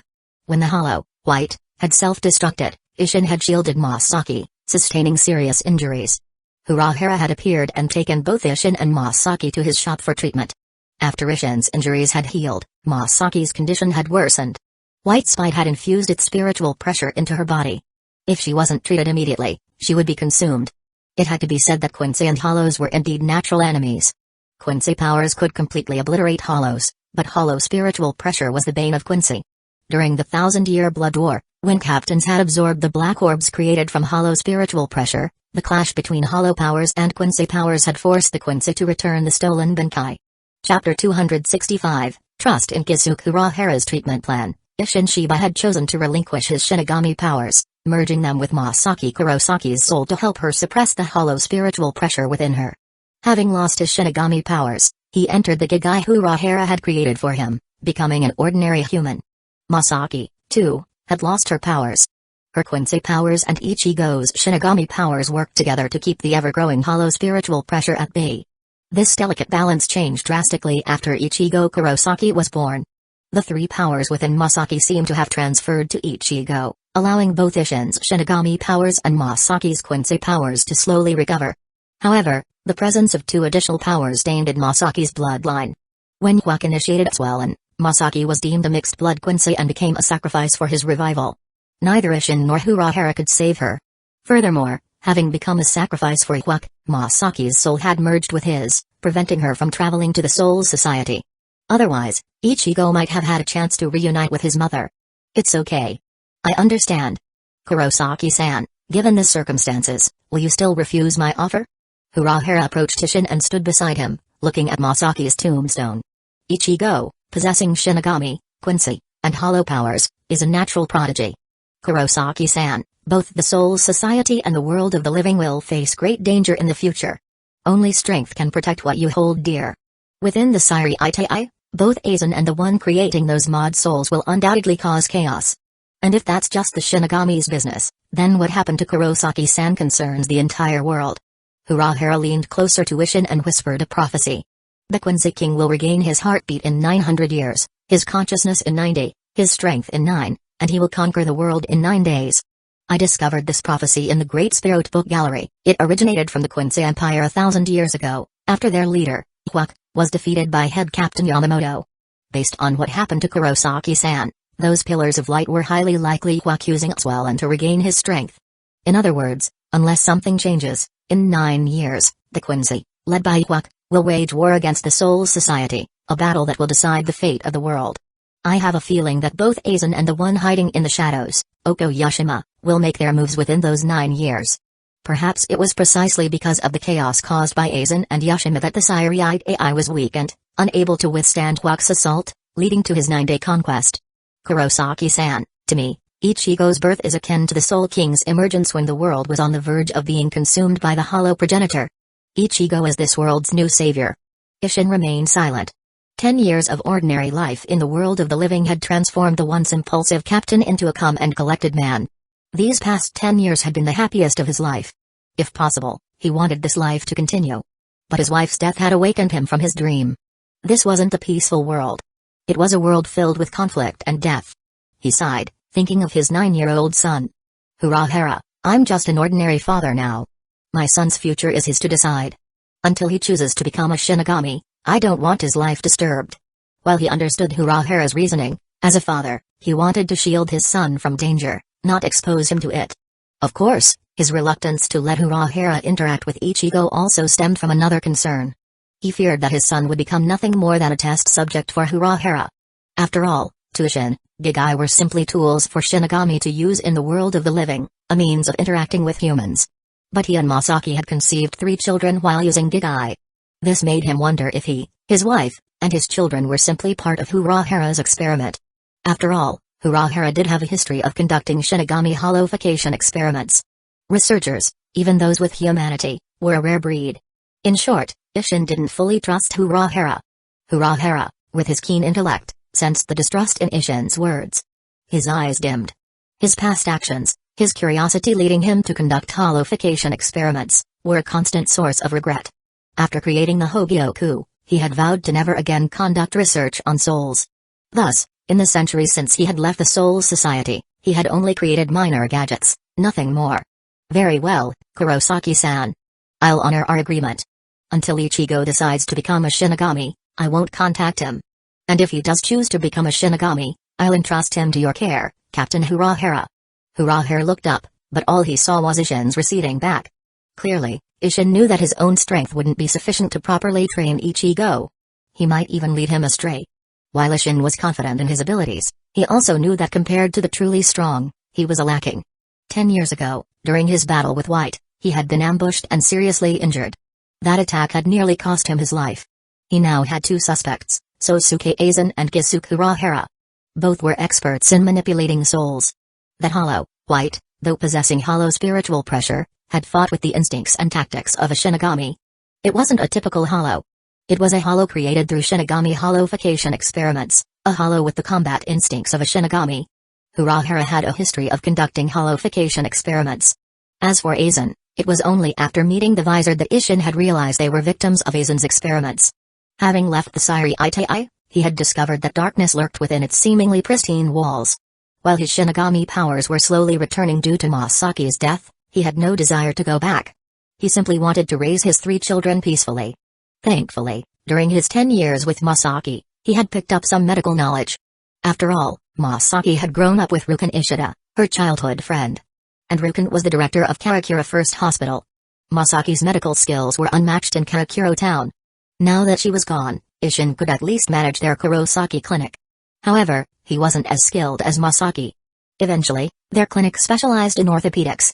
Isshin's mastery of bone-setting techniques allowed him to treat minor injuries like fractures and dislocations, keeping the clinic afloat. Siriite AI early one morning, the emergency captain's summons echoed from the 1st Division barracks. Troubled times indeed. Shun Sakuraku, the captain of the 8th Division, donned his straw hat and sighed. However, he was far more composed now than he had been decades ago. This was partly due to the numerous incidents he had experienced that enhanced his mental fortitude. But the most significant factor was his own strength. Through decades of training, he had finally broken through the limits of a captain, reaching a higher realm. While he was still some distance away from head captain Yamamoto's level, they were at least on the same tier. This newfound strength was his greatest asset. He had done everything he could. Even if they failed, he would have no regrets. Taking his lieutenant, Nanao Eyes, he headed towards the 1st Division barracks. On the way, they encountered Joshiro Yukitake, the captain of the 13th Division, and his lieutenant, Kei and Shiba. The four of them continued to the meeting together. Kiraku glanced at Kei and Shiba and lowered his head slightly. He remembered that night, over 20 years ago, when members of the Kiraku clan had participated in the attack on the Shiba clan. Thus, even though he and Yukitake were close friends, Kei and Shiba hadn't spoken a word to him since that night. Chapter 266, Prophecy. That night, Kei and Shiba had lost his beloved wife. Of course, if not for Captain Aizen's arrival, they might have all ended up crippled, even if they had survived. Kukaku's severed arm and head injury were evidence of the brutality of the attack. Therefore, Keian was genuinely grateful to Aizen and Rukia Kuichiki. However, because of that incident, both Kukaku and Ganju had developed a deep resentment towards Shinigami. Over the years, Kukaku had chosen to teach Ganju their family's secret techniques herself, refusing to let him enter the Siriite AI and become a Shinigami. Keian couldn't bring himself to force his younger siblings. After all, he, too, had lost faith in the Siriite AI and the Shinigami. He finally understood why his family had dedicated their lives to exposing the truth of 1,000,000 years ago. The Siriite AI, built upon a foundation of sin, had remained unchanged for 1,000,000 years. While it might appear peaceful on the surface, darkness lurked beneath its pristine facade. Even had Captain Yamamoto, a millennium ago, had only managed to tear a hole in that darkness and established the 13th Division of Imperial Guards to protect the Soul King. He hadn't eradicated the noble's wickedness, merely driving it deeper into the shadows. While Keian wouldn't give Shun Sekiraku the time of day, he nodded politely to Nanao Eyes. He had learned from Rukia that Nanao, decades ago, had nearly been adopted by Captain Aizen. While they hadn't become father and daughter, Nanao still maintained a close relationship with Aizen's family. Furthermore, Keian knew that Aizen, to seek justice for Rukia's attack, had moved out of the Kuichiki estate. If Rukia hadn't persuaded him, all the nobles of the Siriite AI would have faced his wrath. Undeniably, if the Shiba clan wanted to expose the 5 great noble clan sins, Aizen would be a powerful ally. Of course, these were just Keian's thoughts for now. Without sufficient strength, revealing those secrets would be a death sentence. Even though he was on the verge of mastering Benkei, he didn't believe he could withstand the noble's retaliation. More importantly, he had to consider his siblings. If he could rely on Captain Aizen, Kukaku and Ganju would be safe. Aizen attended the captain's meeting. However, he hadn't brought his vice-captain, Zaraki, but his 4th seat, Yachiru Kuzachishi. Forcing Zaraki to attend those boring meetings, sitting idly alongside the other vice-captains, would be cruel. Yachiru, on the other hand, was the complete opposite. Her adorable appearance and lively personality had made her the darling of the vice-captains, especially the female ones. They had practically spoiled her rotten. They had even pulled her into the Shinigami Women's Association as president, granting her every request, as long as it wasn't too outrageous. After entering the meeting chamber and greeting the captains he was acquainted with, Aizen took his designated seat. Bang! Head Captain Yamamoto's staff struck the floor, signaling the meeting's commencement. Captains, Mayuri Kurotsuchi discovered something in the world of the living yesterday. I believe we need to discuss its implications. Captain Kurotsuchi. Yes, Head Captain. Kurotsuchi stepped forward, facing the captains. Captains, yesterday, my division detected 3 strange pillars of spiritual energy in Karakura Town, a heavy spiritual ground in the world of the living. After a night of analysis, we have reached a conclusion. These pillars bear a striking resemblance to the Swellan ability used by Hueco, the progenitor of the Quincy, a millennium ago. But as far as I know, Hueco, after leading his Quincy army to attack the Siriite AI, was slain by Head Captain Yamamoto. How could he still activate Swellan? I requested access to the Great Spirit Book Gallery to investigate. There, I found a prophecy regarding Hueco. The king will regain his heartbeat in 900 years. He will regain his consciousness in 90. He will regain his strength in 9. And he will conquer the world in 9 days. I calculated the time carefully. While we claim that Yamamoto defeated Hueco 1,000 years ago, it has actually been 990 years. According to this prophecy, Hueco has already regained his heartbeat, his consciousness, and he is currently regaining his strength. Those 3 pillars of light are evidence of this. The records state that Hueco can use Swellan to reclaim the power of all Quincy, merging it with his own. This prophecy claims that he will regain his full strength in 9 years and launch another attack on the Siriite AI? What? Most of the captains gasped in shock. The reason it wasn't all of them was because some weren't familiar with the Quincy, nor did they fully grasp the severity of the war between the Soul Society and the Quincy Empire a millennium ago. Toshiro Hitsugaya, a captain for only a few years, was one of them. He stepped forward. Captain Kurotsuchi, if I'm not mistaken, only one Quincy remains. Furthermore, he has signed a cooperation agreement with the Siriite AI. How could the Quincy progenitor attack us under such circumstances? Captain Hitsugaya, while the Soul Society defeated Hueco and his Quincy Empire 990 years ago, we didn't completely exterminate all Quincy. It wasn't Kurotsuchi who answered, but Retsu Anohana, the captain of the 4th Division. Indeed, aside from head captain Yamamoto, only Anohana, a captain from the first generation of the 13th Division of Imperial Guards, could provide a more accurate answer. Some of the Quincy from the Quincy Empire escaped the Siriite AI through unknown means after their leader, Hueco, was defeated by Yamamoto. I believe Captain Kurotsuchi's claim that Hueco will regain his strength in 9 years refers not only to his own revival but also to the restoration of the Quincy Empire. Correct. Kurotsuchi snapped his fingers, confirming Anohana's response. Over 900 years ago, the Quincy Empire was crushed by head Captain Yamamoto and the first generation of the 13th Division of Imperial Guards. To launch another attack, Hueco needs not only to surpass his strength from 990 years ago but also to restore the Quincy Empire to its former glory. Otherwise, they wouldn't be able to defeat the 13th Division of Imperial Guards in 9 days and fulfill the prophecy of conquering the world in 9 days. Captain Aizen, do you have anything to say about this? Me? Aizen was taken aback by the sudden question. He shook his head. I have nothing to say. For me, whether it's Hueco or anyone else, it's just another battle. To be honest, I'm curious to see how strong Hueco has become after 1,000 years, if he's even worthy of my full power. Hearing Aizen's words, the captains breathed a collective sigh of relief. While Hueco might be stronger than he was a millennium ago, the current Siriite AI was also far stronger than it had been back then. Setting aside everything else, consider their strongest fighters. 1,000 years ago, only had Captain Yamamoto stood at the pinnacle. Now, they had Captain Aizen, whose strength was comparable to Yamamoto's. With those two as their pillars, they couldn't imagine how the Siriite AI could possibly lose. Ho-oh, as expected of the strongest Shinigami. You certainly have confidence, Captain Aizen. But tell me, is this why you helped the Quincy King regain his strength? What? Kurotsuchi's words were like a boulder dropped into a calm lake, sending shockwaves through the room. The captains were stunned. Captain Kurotsuchi, do you even realize what you're saying? Soifan, the captain of the 2nd Division, was the first to react. After Yoruichi Shioin had abandoned her and fled the Siriite AI with Kusagakure, Aizen, to a certain extent, had filled the void Yoruichi had left in her heart. Hearing Kurotsuchi's accusation against Aizen filled her with rage. Jinakamaru of the 3rd Division, Byakuya Kuichiki of the 6th Division, and Toshiro Hitsugaya of the 10th Division glared at Kurotsuchi with fury in their eyes, as if they were about to incinerate him. Even Kurotsuchi, a captain-level Shinigami, couldn't help but take a few steps back, intimidated by their combined aura. Indeed, Captain Kurotsuchi, Captain Aizen is a member of the 13th Division of Imperial Guards. If you accuse him without evidence, I'm afraid. Chapter 267, A Sense of Security. The speaker was Shun Sakuraku, the captain of the 8th Division. While ostensibly reprimanding Kurotsuchi for disrupting the 13th Division of Imperial Guards' unity, he was implicitly demanding evidence to support his accusation that Aizen had aided Hueco in regaining his strength and planning an attack on the Siriite AI.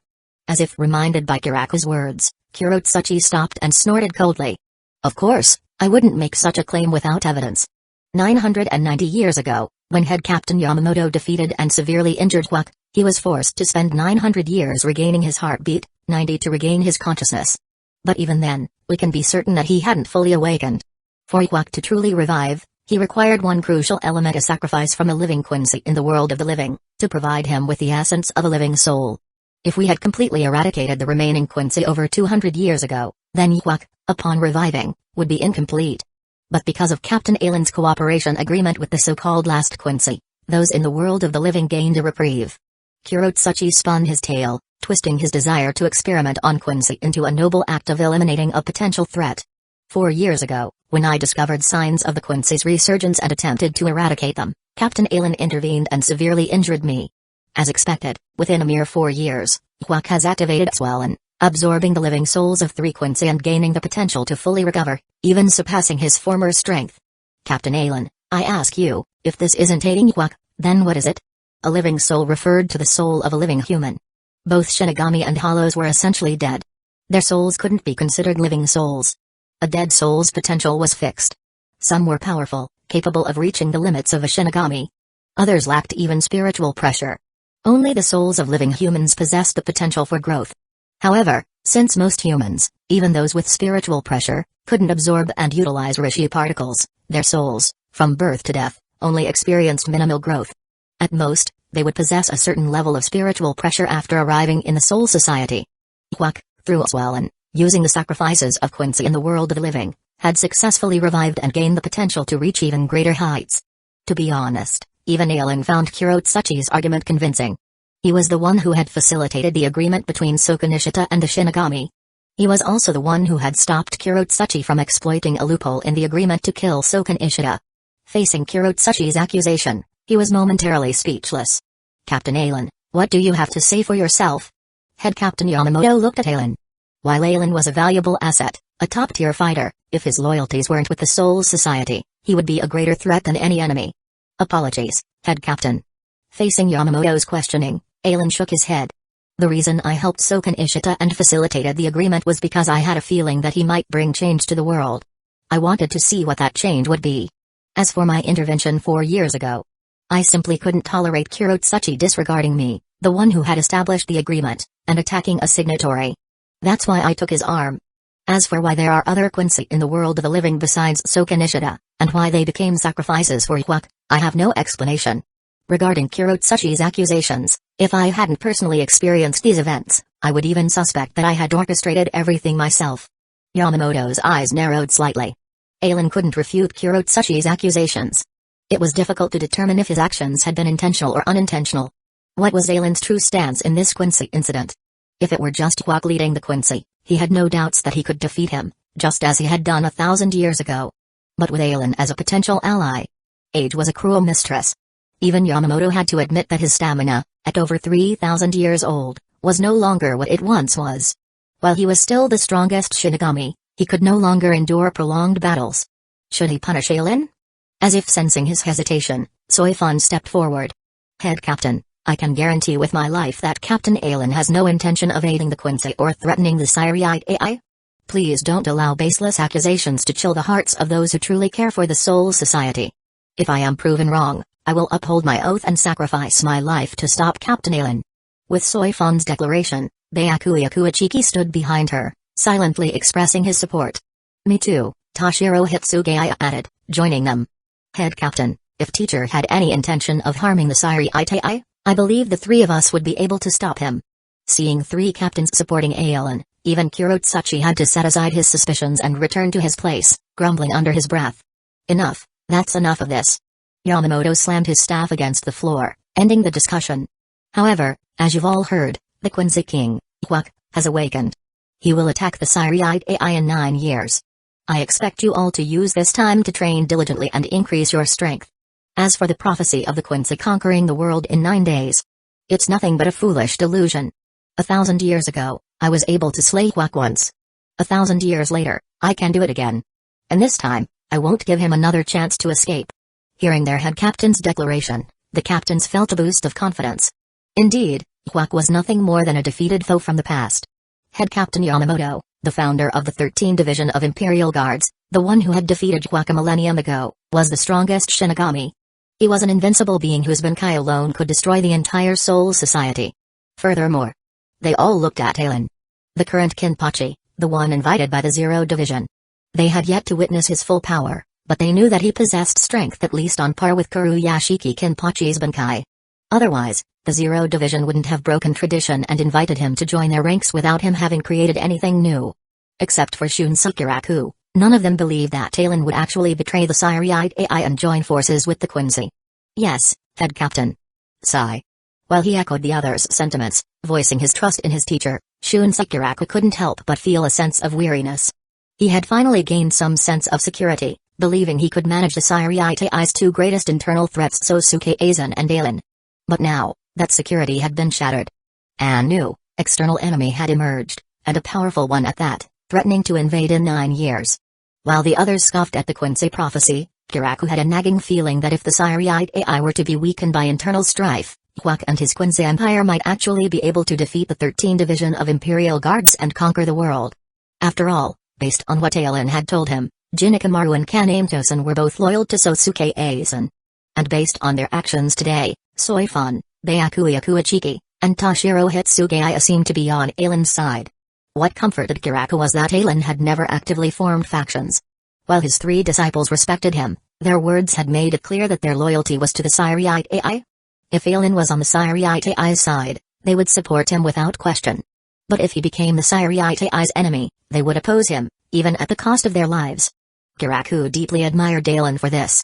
When Aizen taught his disciples, he truly focused on their growth, never attempting to bind them to his will. His disciples were all individuals with their own thoughts and beliefs. And Aizen never interfered with their choices. For instance, while Sosuke Aizen had repeatedly targeted Aizen, Jinikamaru, for reasons unknown, still served under him. Chapter 268, The Spectators. Furthermore, during Rukia's assault over a decade ago, Kiraku had sensed Aizen's fury, his potential to unleash a devastating purge against the Siriite Ai's nobles. But in the end, at Rukia's insistence, he had held back, entrusting the matter to her and allowing her to seek retribution on her own terms. The captain's meeting, though brief, focusing solely on Hueco's revival and his growing power, had left everyone with a heavy heart. Under head Captain Yamamoto's orders, the 12th Division began scouring the world, searching for traces of the surviving Quincy. If Kurotsuchi could locate the Quincy Empire's hideout before Hueco regained his full strength, the Siriite Ai could launch a preemptive strike and eradicate them, effectively neutralizing the Quincy threat.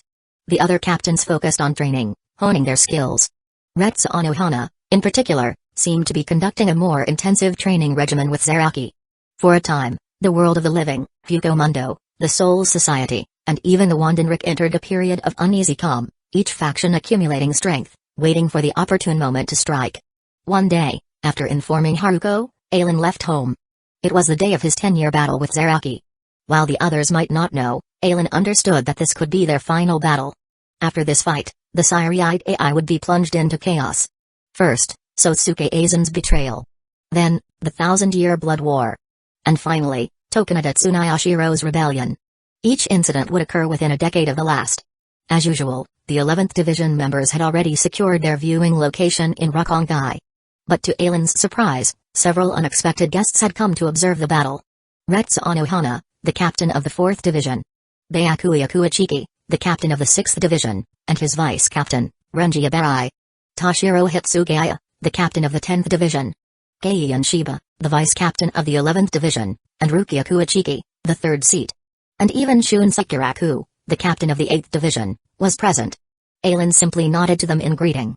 A few years ago, the pillars of spiritual energy that had appeared in the world of the living had been detected by the Shinigami Research and Development Institute.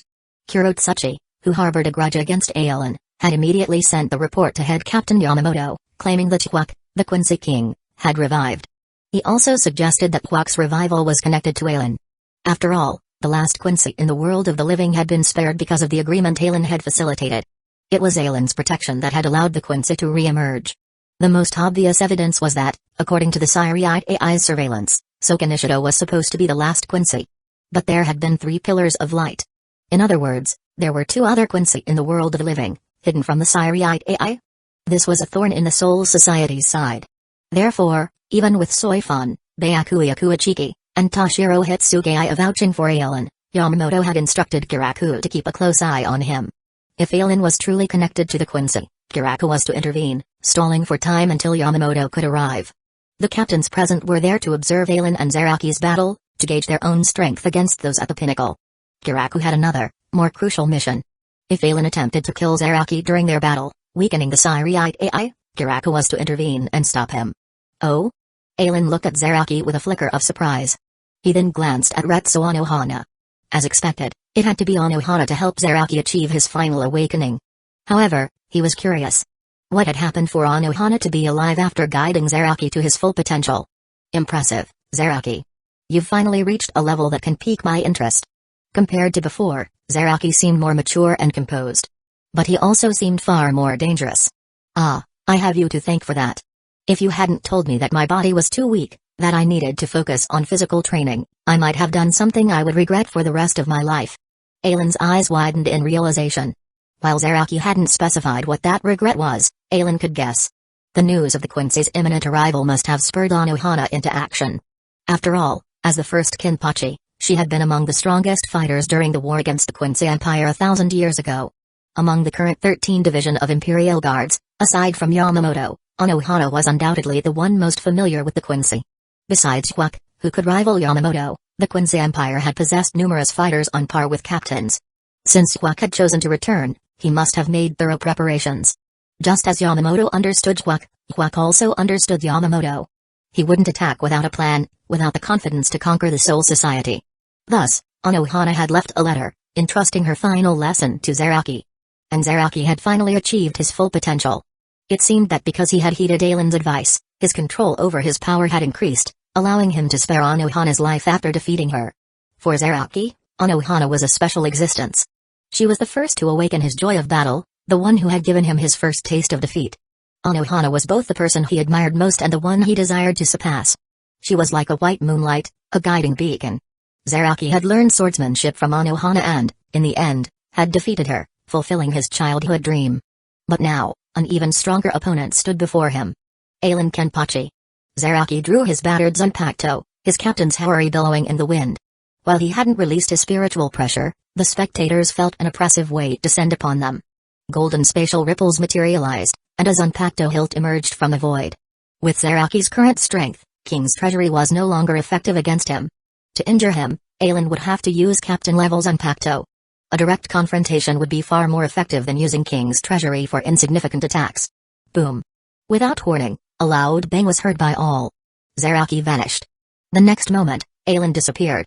But unlike Zaraki's explosive departure, Ailen's movements were silent and subtle. If one wasn't paying attention, they might not even notice he was gone. In an instant, they reappeared between the spectators. Zaraki slashing downward while Ailen swung diagonally. Boom. The collision of their Zanpakuto erupted in a thunderous roar. A powerful shockwave radiated outward, pulverizing the ground beneath them.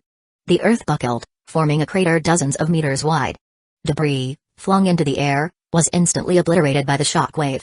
The spectators paled. Even the 11th Division members were terrified. They had never imagined that the first clash between Captain Zaraki and Captain Ailen would generate such a powerful shockwave, surpassing all their previous battles. Damn it! Bankai Rumen Hazukamaru. Bankai Hakai Iron Meteor. Kakumadare and Kaiganjo instantly released their Bankai, forming a barrier to protect their subordinates. Boom. Boom. Boom. Retsu Anohana, Byakuya Kuachiki, and Shun Sekiraku unleashed their spiritual pressure, shielding their lieutenants from the shockwave. While they hadn't released their Zanpakuto, their spiritual pressure was no weaker than Madarame's and Kaiganjo's Bankai. Swoosh. Soifan was a bit weaker than the other three captains.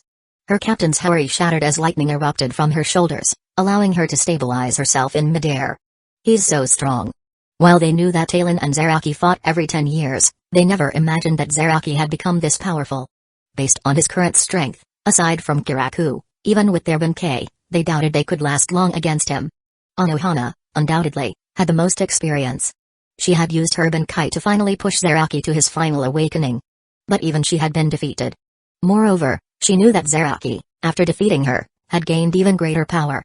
She wondered if Zaraki, in his current state, could finally defeat Ailen and claim the title of Kenpachi.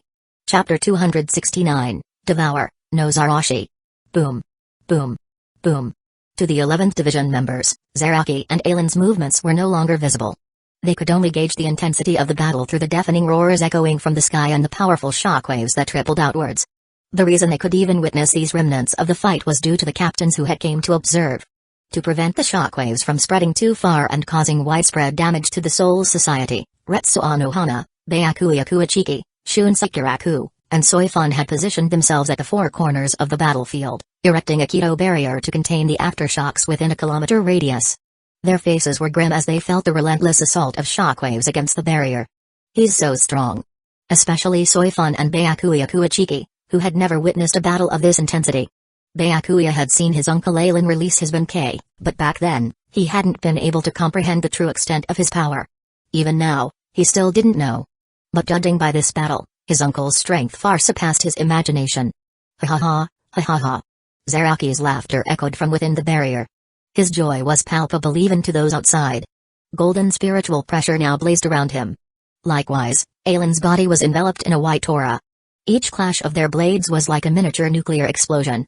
And this was just their base forms. As the battle progressed, Aizen, with his superior swordsmanship, began to suppress Zaraki.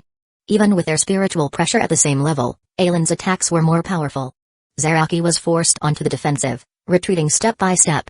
On several occasions, if Aizen hadn't slowed his attacks, allowing Zaraki to change direction, they would have shattered the barrier. Boom. Aizen swung his sword. Zaraki blocked, but the force of the impact sent him staggering back. Not only that, but the aftershock of Aizen's attack, a white energy wave, pushed against Zaraki, carving two gray trails in the air as his feet skidded back. Before Zaraki could regain his balance, Aizen vanished, reappearing above him and bringing his sword down. Boom. This time, Zaraki only had time to raise his Zanpakuto in a desperate attempt to block. Aizen's attack sent him crashing to the ground, creating a deep crater. Aizen held up his Zanpakuto high, white spiritual pressure swirled around the blade. Then, he swung down. Getsuga Tensho. This. The four captains maintaining the barrier paled.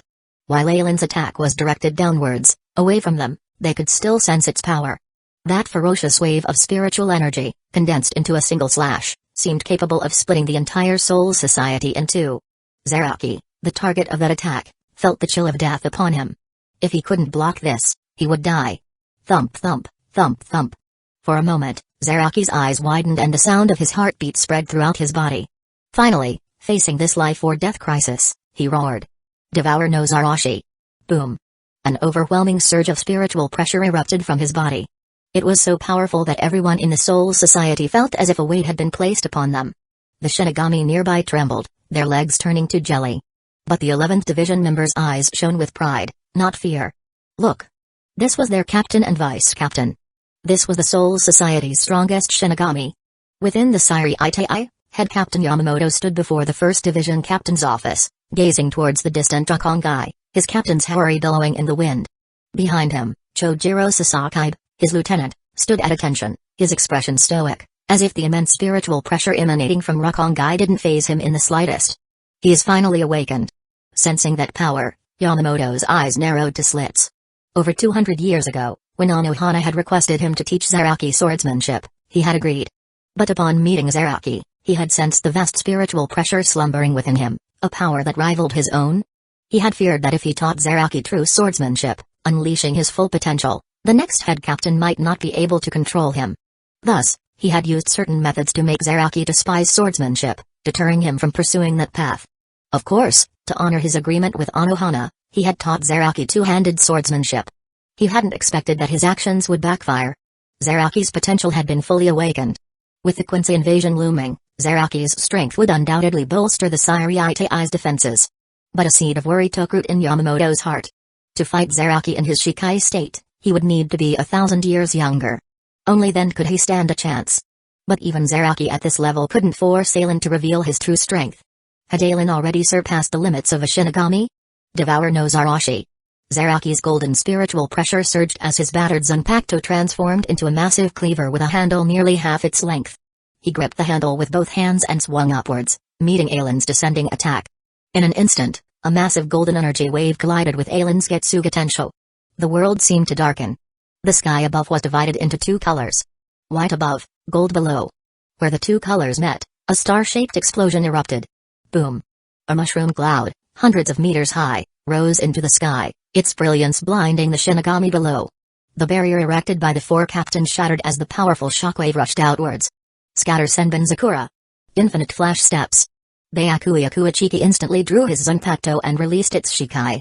Countless cherry blossom blades formed a sea of pink around him. Soifan, without releasing her Zanpakuto, activated her ultimate technique, Infinite Flash Steps, a move that rivaled the Benkai of other captains. The cherry blossoms and the endless wind, controlled by Byakuya and Soifan, formed two barriers, desperately attempting to block the shockwave. If they didn't, over 90% of the 11th Division members behind them would be killed. The barriers buckled under the pressure, but thankfully, the shockwave's power diminished as it spread. Finally, after pushing Byakuya and Soifan back dozens of meters, it dissipated. The cherry blossoms, having fulfilled their purpose, returned to Byakuya's sheath. He glanced at the battle before him, then, without even calling out to Ranji, turned and left. This battle had shaken him to his core. He was far weaker than not just his uncle Aizen but even Zaraki. He was simply too weak. He needed to focus on improving his own strength instead of watching their fight. As the mushroom cloud dissipated, the others finally saw Aizen and Zaraki. Aizen stood in the air, his clothes fluttering in the wind, seemingly unaffected by their clash. On the ground, Zaraki, his massive Zanpakuto slung over his shoulder, stood covered in blood. Two bottomless abysses, smoking faintly, marked the spot where Aizen's attack, split in two by Zaraki, had struck the earth. It was clear that Zaraki had lost their clash. His attack had barely managed to cleave through Aizen's before dissipating. Even Zaraki himself had been injured by the force of the impact.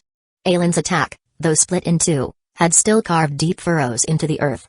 The difference in their strength was undeniable. Aizen glanced at Zaraki, then his Zanpakuto transformed into golden light and vanished. He turned to leave. Wait, our battle isn't over yet.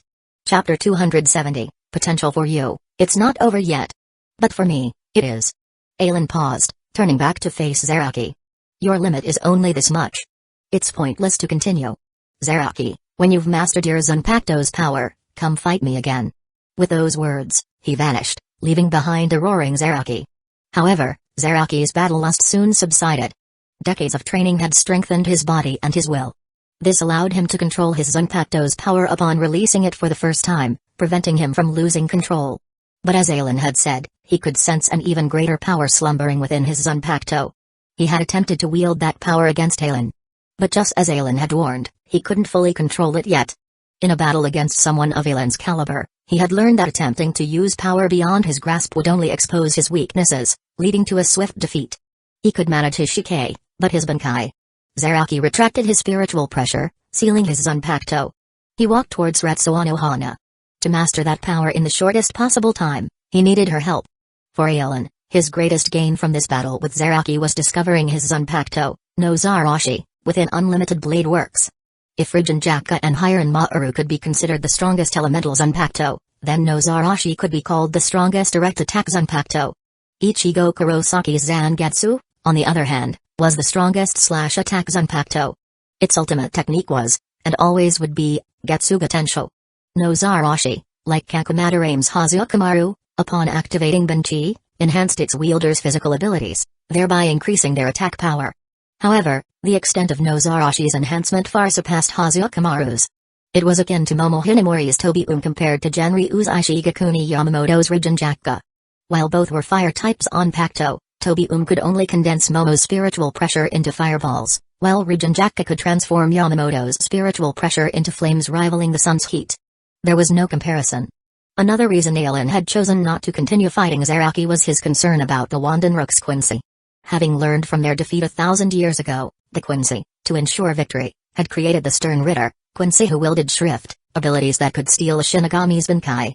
Using those stolen Bankai, they could then attack the Shinigami. The Quincy were masters of Rishi manipulation. By analyzing a Shinigami's spiritual pressure and using their Shrift, they could seize control of a Bankai the moment it was released. Aizen couldn't guarantee that Zaraki's Bankai wouldn't be stolen during the 1,000-year Blood War. However, he believed it was unlikely.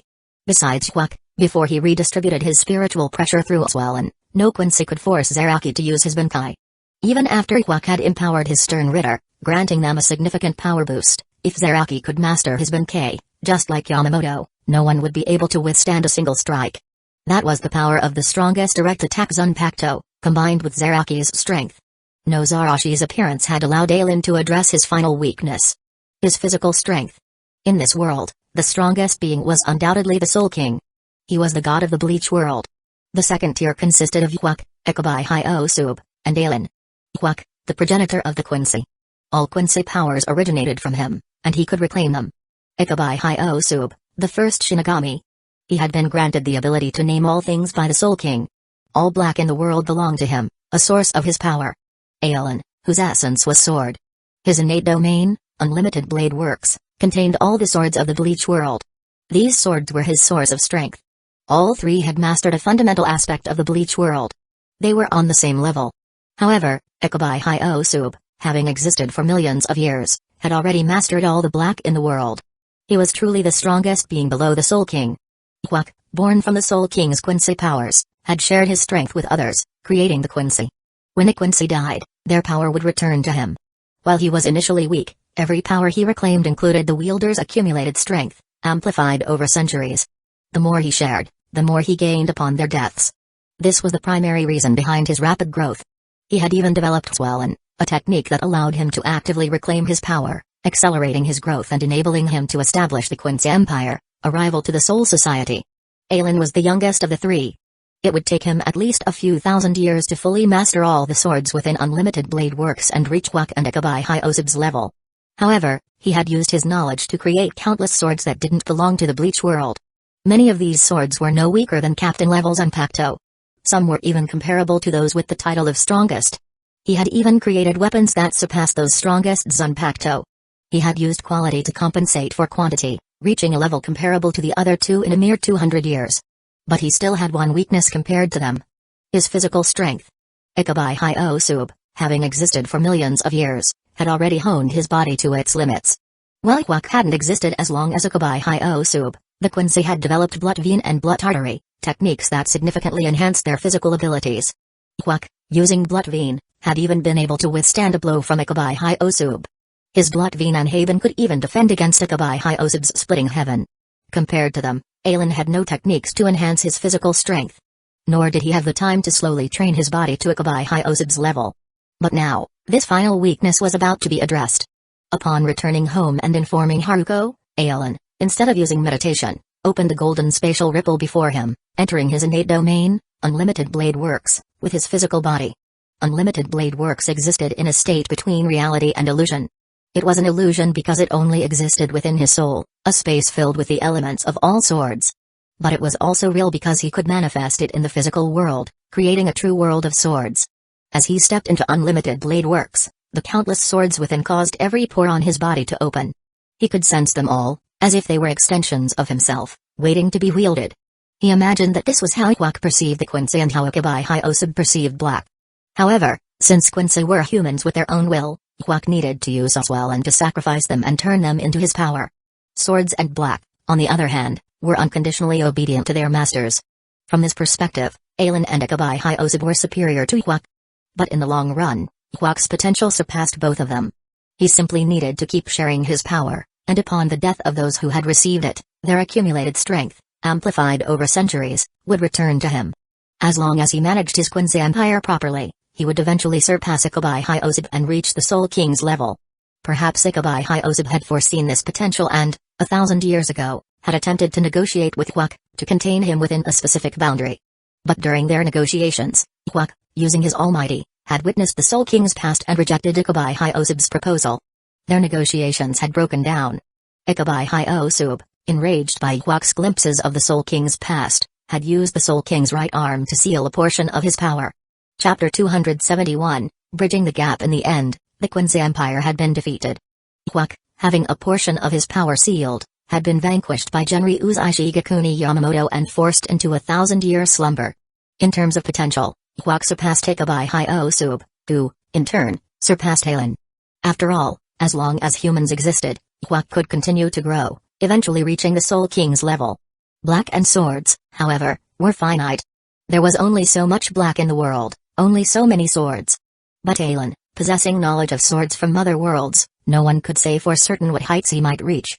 He suppressed the urge to absorb the power of the countless swords surrounding him and, with a flicker of flash steps, appeared atop the sword hill. Standing there was another Aizen. It was his severed left arm, transformed into a clone. After releasing Sosuke Aizen hadn't recalled his clone. He had left it within Unlimited Blade Works to train and continue collecting swords. Over the past 20 years, his clone had also surpassed the limits of a Shinigami. Even if it were to be released into the Siri Itai, only Yamamoto and Zaraki, in their Bankai state, could pose a threat. The clone shared Aizen's thoughts and intentions. Therefore, upon seeing Zaraki release his Zanpakuto, it had already retrieved no Zarashi. Now, with Aizen's arrival, the clone's expression turned serious. Bankai, a golden aura enveloped the clone, erupting in a powerful shockwave that radiated outward. As the golden light dissipated, the clone's skin had turned crimson. Two black markings, wide at the top, narrowing towards the bottom, ran from his forehead, across his eyes and down his cheeks. The Zanpakuto in his hand had transformed into a strange cleaver with a shortened blade and a bent handle. With a casual swing boom, a powerful wave of energy shot forward, traveling a kilometer before dissipating. Such incredible power. Aizen's clone's eyes widened in awe. He had used nothing but brute force, a simple swing without any swordsmanship techniques. Yet, The attack was nearly as powerful as one of Ailen's own. How strong would he be at full power? Swoosh! Ailen beckoned with his hand. A Zanpakuto rose from the ground, spinning in the air before landing in his grasp. It wasn't from the sword hill, meaning it was an ordinary Zanpakuto. Raising the blade, he swung down towards his clone. Shhh. A white energy wave, sharpened by his swordsmanship, shot towards the clone. Unlike the clone's brute force attack, this slash was pure technique, its energy concentrated and refined. Ailen's clone, facing the attack, simply spread his arms wide. Boom. With Ailen's current swordsmanship mastery, even a slash from an ordinary Zanpakuto possessed power comparable to a Hado above level 80. But an attack of that magnitude couldn't even force the clone to take a step back. In fact, it hadn't even scratched his skin. What an incredible enhancement!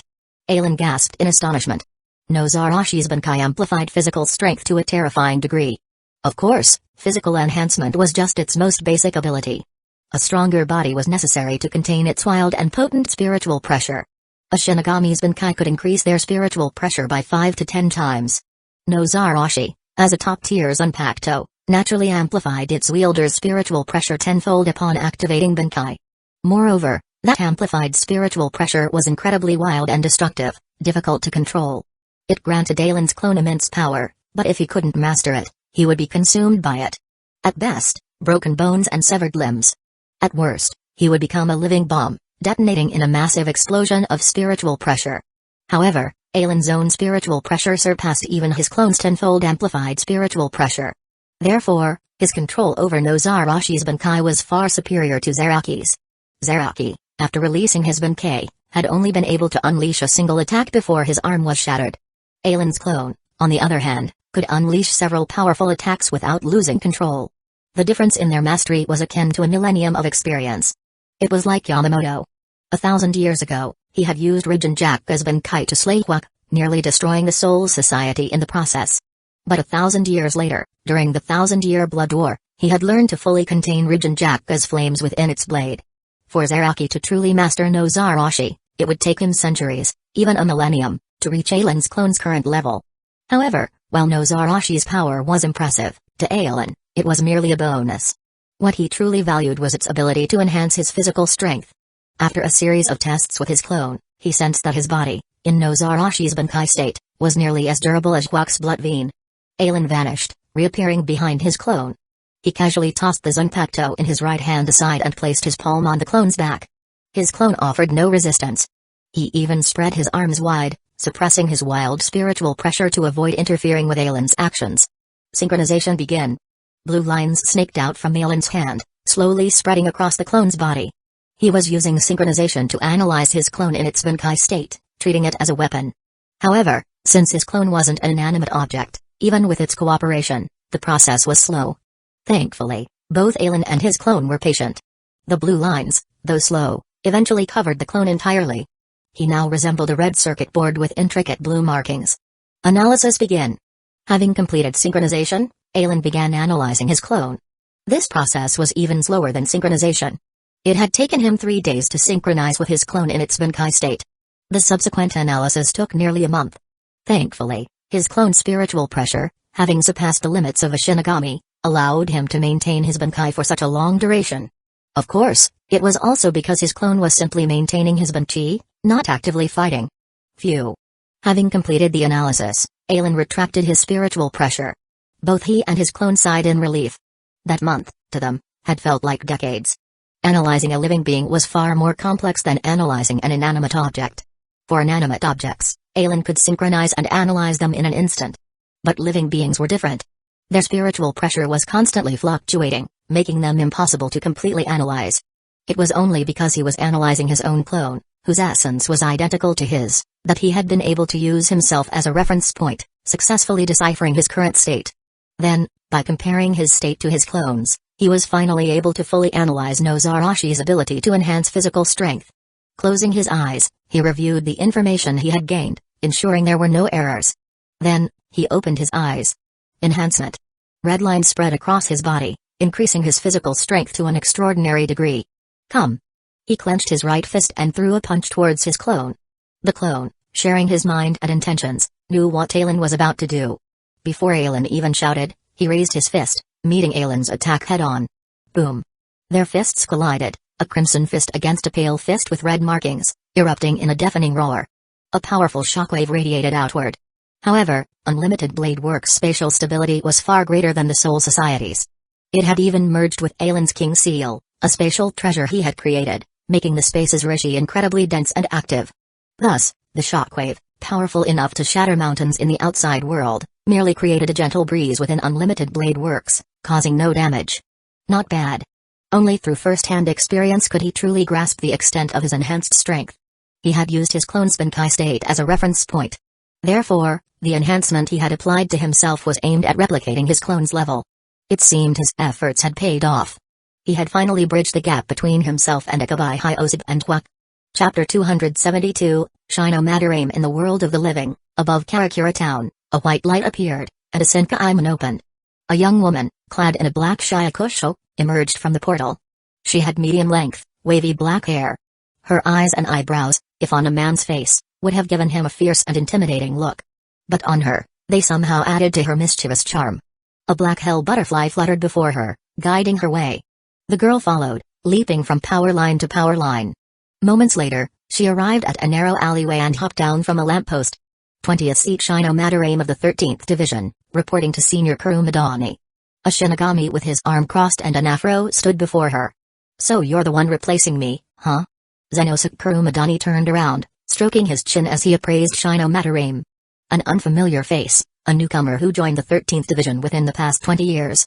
To achieve seated officer rank in 20 years, TSK, another genius added to our ranks. After reading Shino Madarame's information from the Hell Butterfly, he nodded. This is your first time stationed in the world of the living, isn't it? Yes, Senior Kurumadani. Shino Madarame puffed out her chest. In that case, as your senior, allow me to offer some advice. With your seated officer level strength, most locations aren't particularly dangerous. But Karakura Town is different. For the next century, it will be the world of the living's heavy spiritual ground. Many humans with spiritual pressure will be born here. This attracts hollows from Hueco Mundo, who will often come here to hunt. Therefore, those stationed in Karakura Town must possess at least seated officer level strength. You've achieved this rank shortly after joining the 13th Division. Your strength is undeniable. However, don't be careless. After all, you're just a low-ranking seated officer. If you encounter a powerful medium-sized hollow, you might not be its match. Here's what I'll do. I'll give you an address. A powerful Shinigami, a senior from the Sairi Itai, resides there. If you encounter any danger or have any questions, go to him. I'm sure he'll be happy to assist you. Good luck. Zenosuke Kurumadani opened a Senkai back to the Soul Society, leaving behind the bewildered Shino Madarame. While the players might have changed, to those behind the scenes, the roles remained the same. Anyone could fulfill them. Perhaps even the masterminds themselves didn't realize that the key to their plans had changed. After all, to Sosuke Aizen, the identity of the one who encountered the boy with 3 powers didn't matter. What mattered was that someone would become that key. What? Shino Madarame's spiritual pressure has vanished? In the 11th Division, Kaku Madarame received the news from the 13th Division and shouted loudly. Impossible. While Shino Madarame might not be the most talented, under my guidance, she has achieved Shikai. How could she possibly be in danger? Within the Sairi Itai, a vanished spiritual pressure practically meant death. Kaku couldn't accept it.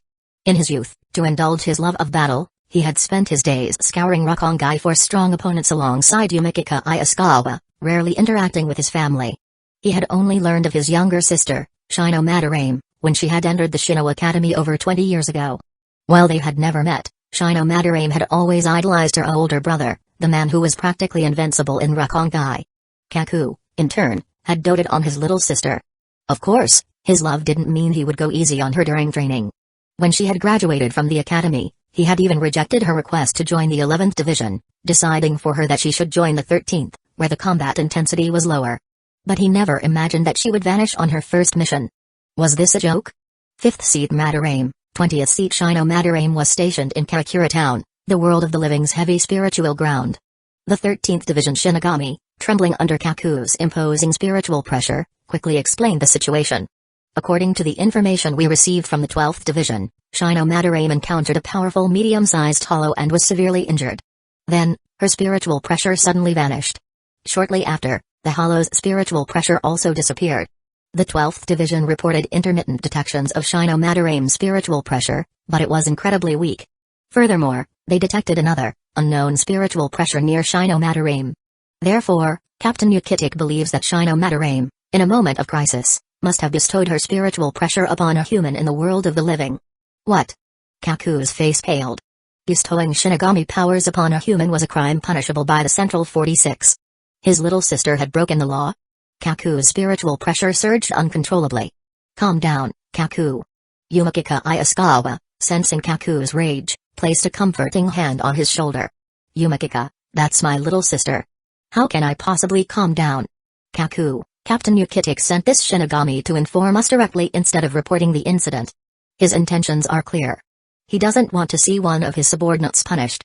He wants us to retrieve Shino-Madarame's Shinigami powers before the Central 46 finds out. It's not appropriate for him, as the captain, to intervene. That's why he told us. He wants you to secretly travel to the world of the living, eliminate the human who received Shino-Madarame's powers, and help her reclaim them. This way, even if the Central 46 discovers that Shino-Madarame broke the law, they won't have any evidence. Hearing Yumikika's analysis, Kaku's face brightened. Ha ha ha, Yumikika, you're the best. Quick, we need to find Captain Yukitik and use his Senkaiman to go to the world of the living. In Karakura town, at the Kurosaki residence, Shino-Madarame was having dinner with Ichigo's family. Unlike Rukia Kuachiki, she was a carefree girl. She had given her powers to Ichigo without realizing the severity of her actions. Having lost her spiritual pressure, she had followed Zeno Sakurumadani's advice and gone to Hurahara's shop. Hurahara had provided her with a gigai so she could live in the world of the living and a soul candy pill that allowed Ichigo to transform into a Shinigami. While they had caused some minor chaos along the way, Ichigo and Shino had developed a good rapport. Shino-Madarame's eyes suddenly lit up. I'm done. She quickly set down her chopsticks, grabbed Ichigo's shirt and a yellow, worn-out plush toy, and dashed out of the house. Hey, Shino, what are you doing? I'm not done eating yet. Arg. She ignored their protests and sprinted away. Compared to Rukia Kuachiki in Ailen's memory, she was far more energetic. Rukia, with her talent for Kido, had focused primarily on Kido after losing her powers, relying on chanted spells to fight. Shino-Madarame, like her brother, had no interest in Kido. She had always admired Kaku and preferred a more direct approach to combat, utilizing swordsmanship. It was only natural, having been trained by Kaku. Both Ichigo and the plush toy, Kan, were used to her behavior. After shouting for a while, they gave up. Big brother, Brother Yumikika, what are you doing here? She arrived at an abandoned park, tossed Ichigo and Kan onto the ground, and greeted the two newcomers with a cheerful smile. Thump. Ichigo rolled a few times before looking up. His eyes widened at the sight of a bald head. Then, while there were two of them, he quickly identified them based on Shino-Madarame's greetings. After all, he had never seen those ridiculous eyebrows on anyone besides Shino-Madarame. Anyone who saw those matching eyebrows wouldn't mistake them for anyone else. Chapter 273, Ichigo Kurosaki vs Kaku-Madarame. Bam. Ouch. Seeing Shino-Madarame running towards him, Kaku-Madarame breathed a sigh of relief. While she had lost her spiritual pressure, at least his little sister was alive. However, this didn't mean he wasn't angry. He punched Shino, sending her sprawling to the ground. Then, grabbing her by the collar, he pulled her close and yelled, "What the hell were you thinking, Shino? Why did you give your Shinigami powers to a human? Do you even realize how serious of a crime this is in the Siriite AI? What? Stop crying and speak clearly. Come on, Kaku, how can she possibly speak clearly when you're scaring her like that?" Yumikika Isukawa, seeing the situation, slapped his forehead. He had known this would happen. It was why he had followed Kaku. He stepped forward and pulled Shino away from his enraged friend. Jerk. Are you trying to kill me? Shino gasped for breath after finally escaping Kaku's grasp. She pointed at him accusingly. Huh? How was I supposed to know you'd become as weak as an ant? The siblings glared at each other, their ridiculous eyebrows practically vibrating with fury. Yumikika sighed and pulled them apart again. Kaku, don't forget why we're here. Reminded by Yumikika, Kaku snorted. HMPH, I'll deal with you later. He turned his attention to Ichigo Kurosaki. Hey, Shino, you gave your powers to this guy? Hey, what do you want, jerk? Shino's heart skipped a beat, sensing the hostility in Kaku's voice. She grabbed his arm. HMPH, what do I want? I'm cleaning up your mess. Kaku shrugged off Shino's hand and, clenching his fists, started pummeling the sides of her head. Shino, Don't you know that transferring Shinigami powers to a human is a serious crime? To prevent the Central 46 from punishing you, I have no choice but to kill this guy and reclaim your powers before they find out. What? No. You can't. Shino's face paled as she threw her arms around Kaku's waist. Big brother, if it weren't for him, I would have been killed by a hollow. Do you want your little sister to be an ungrateful wretch? What? Kaku frowned. As a member of the 11th Division, while he might be a battle maniac, he valued loyalty and honor. If this boy had truly saved his sister, he couldn't bring himself to kill him. Explain everything to me. What happened? Seeing her brother calm down, Shino sighed in relief. She called over Ichigo, who had just gotten to his feet, and explained the situation. I see. After hearing Shino's explanation, Kaku looked at Ichigo with a newfound respect.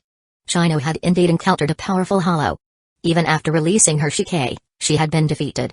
If she hadn't given her spiritual pressure to Ichigo, not only would he and his family have been killed, but she would have become hollow food. Kaku was now conflicted. If he killed Ichigo, it would be a betrayal of his sister's savior, his savior. But if he didn't, Shino wouldn't be able to reclaim her Shinigami powers. If the Siriite AI discovered what she had done, she would be imprisoned and punished. Damn it. Kaku's brow twitched. He stood up abruptly, grabbed Ichigo, and tossed him aside. Kid, don't blame me for not giving you a chance. Transform into your Shinigami form. What do you want, jerk? Shino, stay out of this. This is a man's business. After pushing Shino back, Kaku turned to Ichigo. Come on, kid. The outcome of this fight will determine both your and Shino's future. Huh? Ichigo hadn't heard their earlier conversation.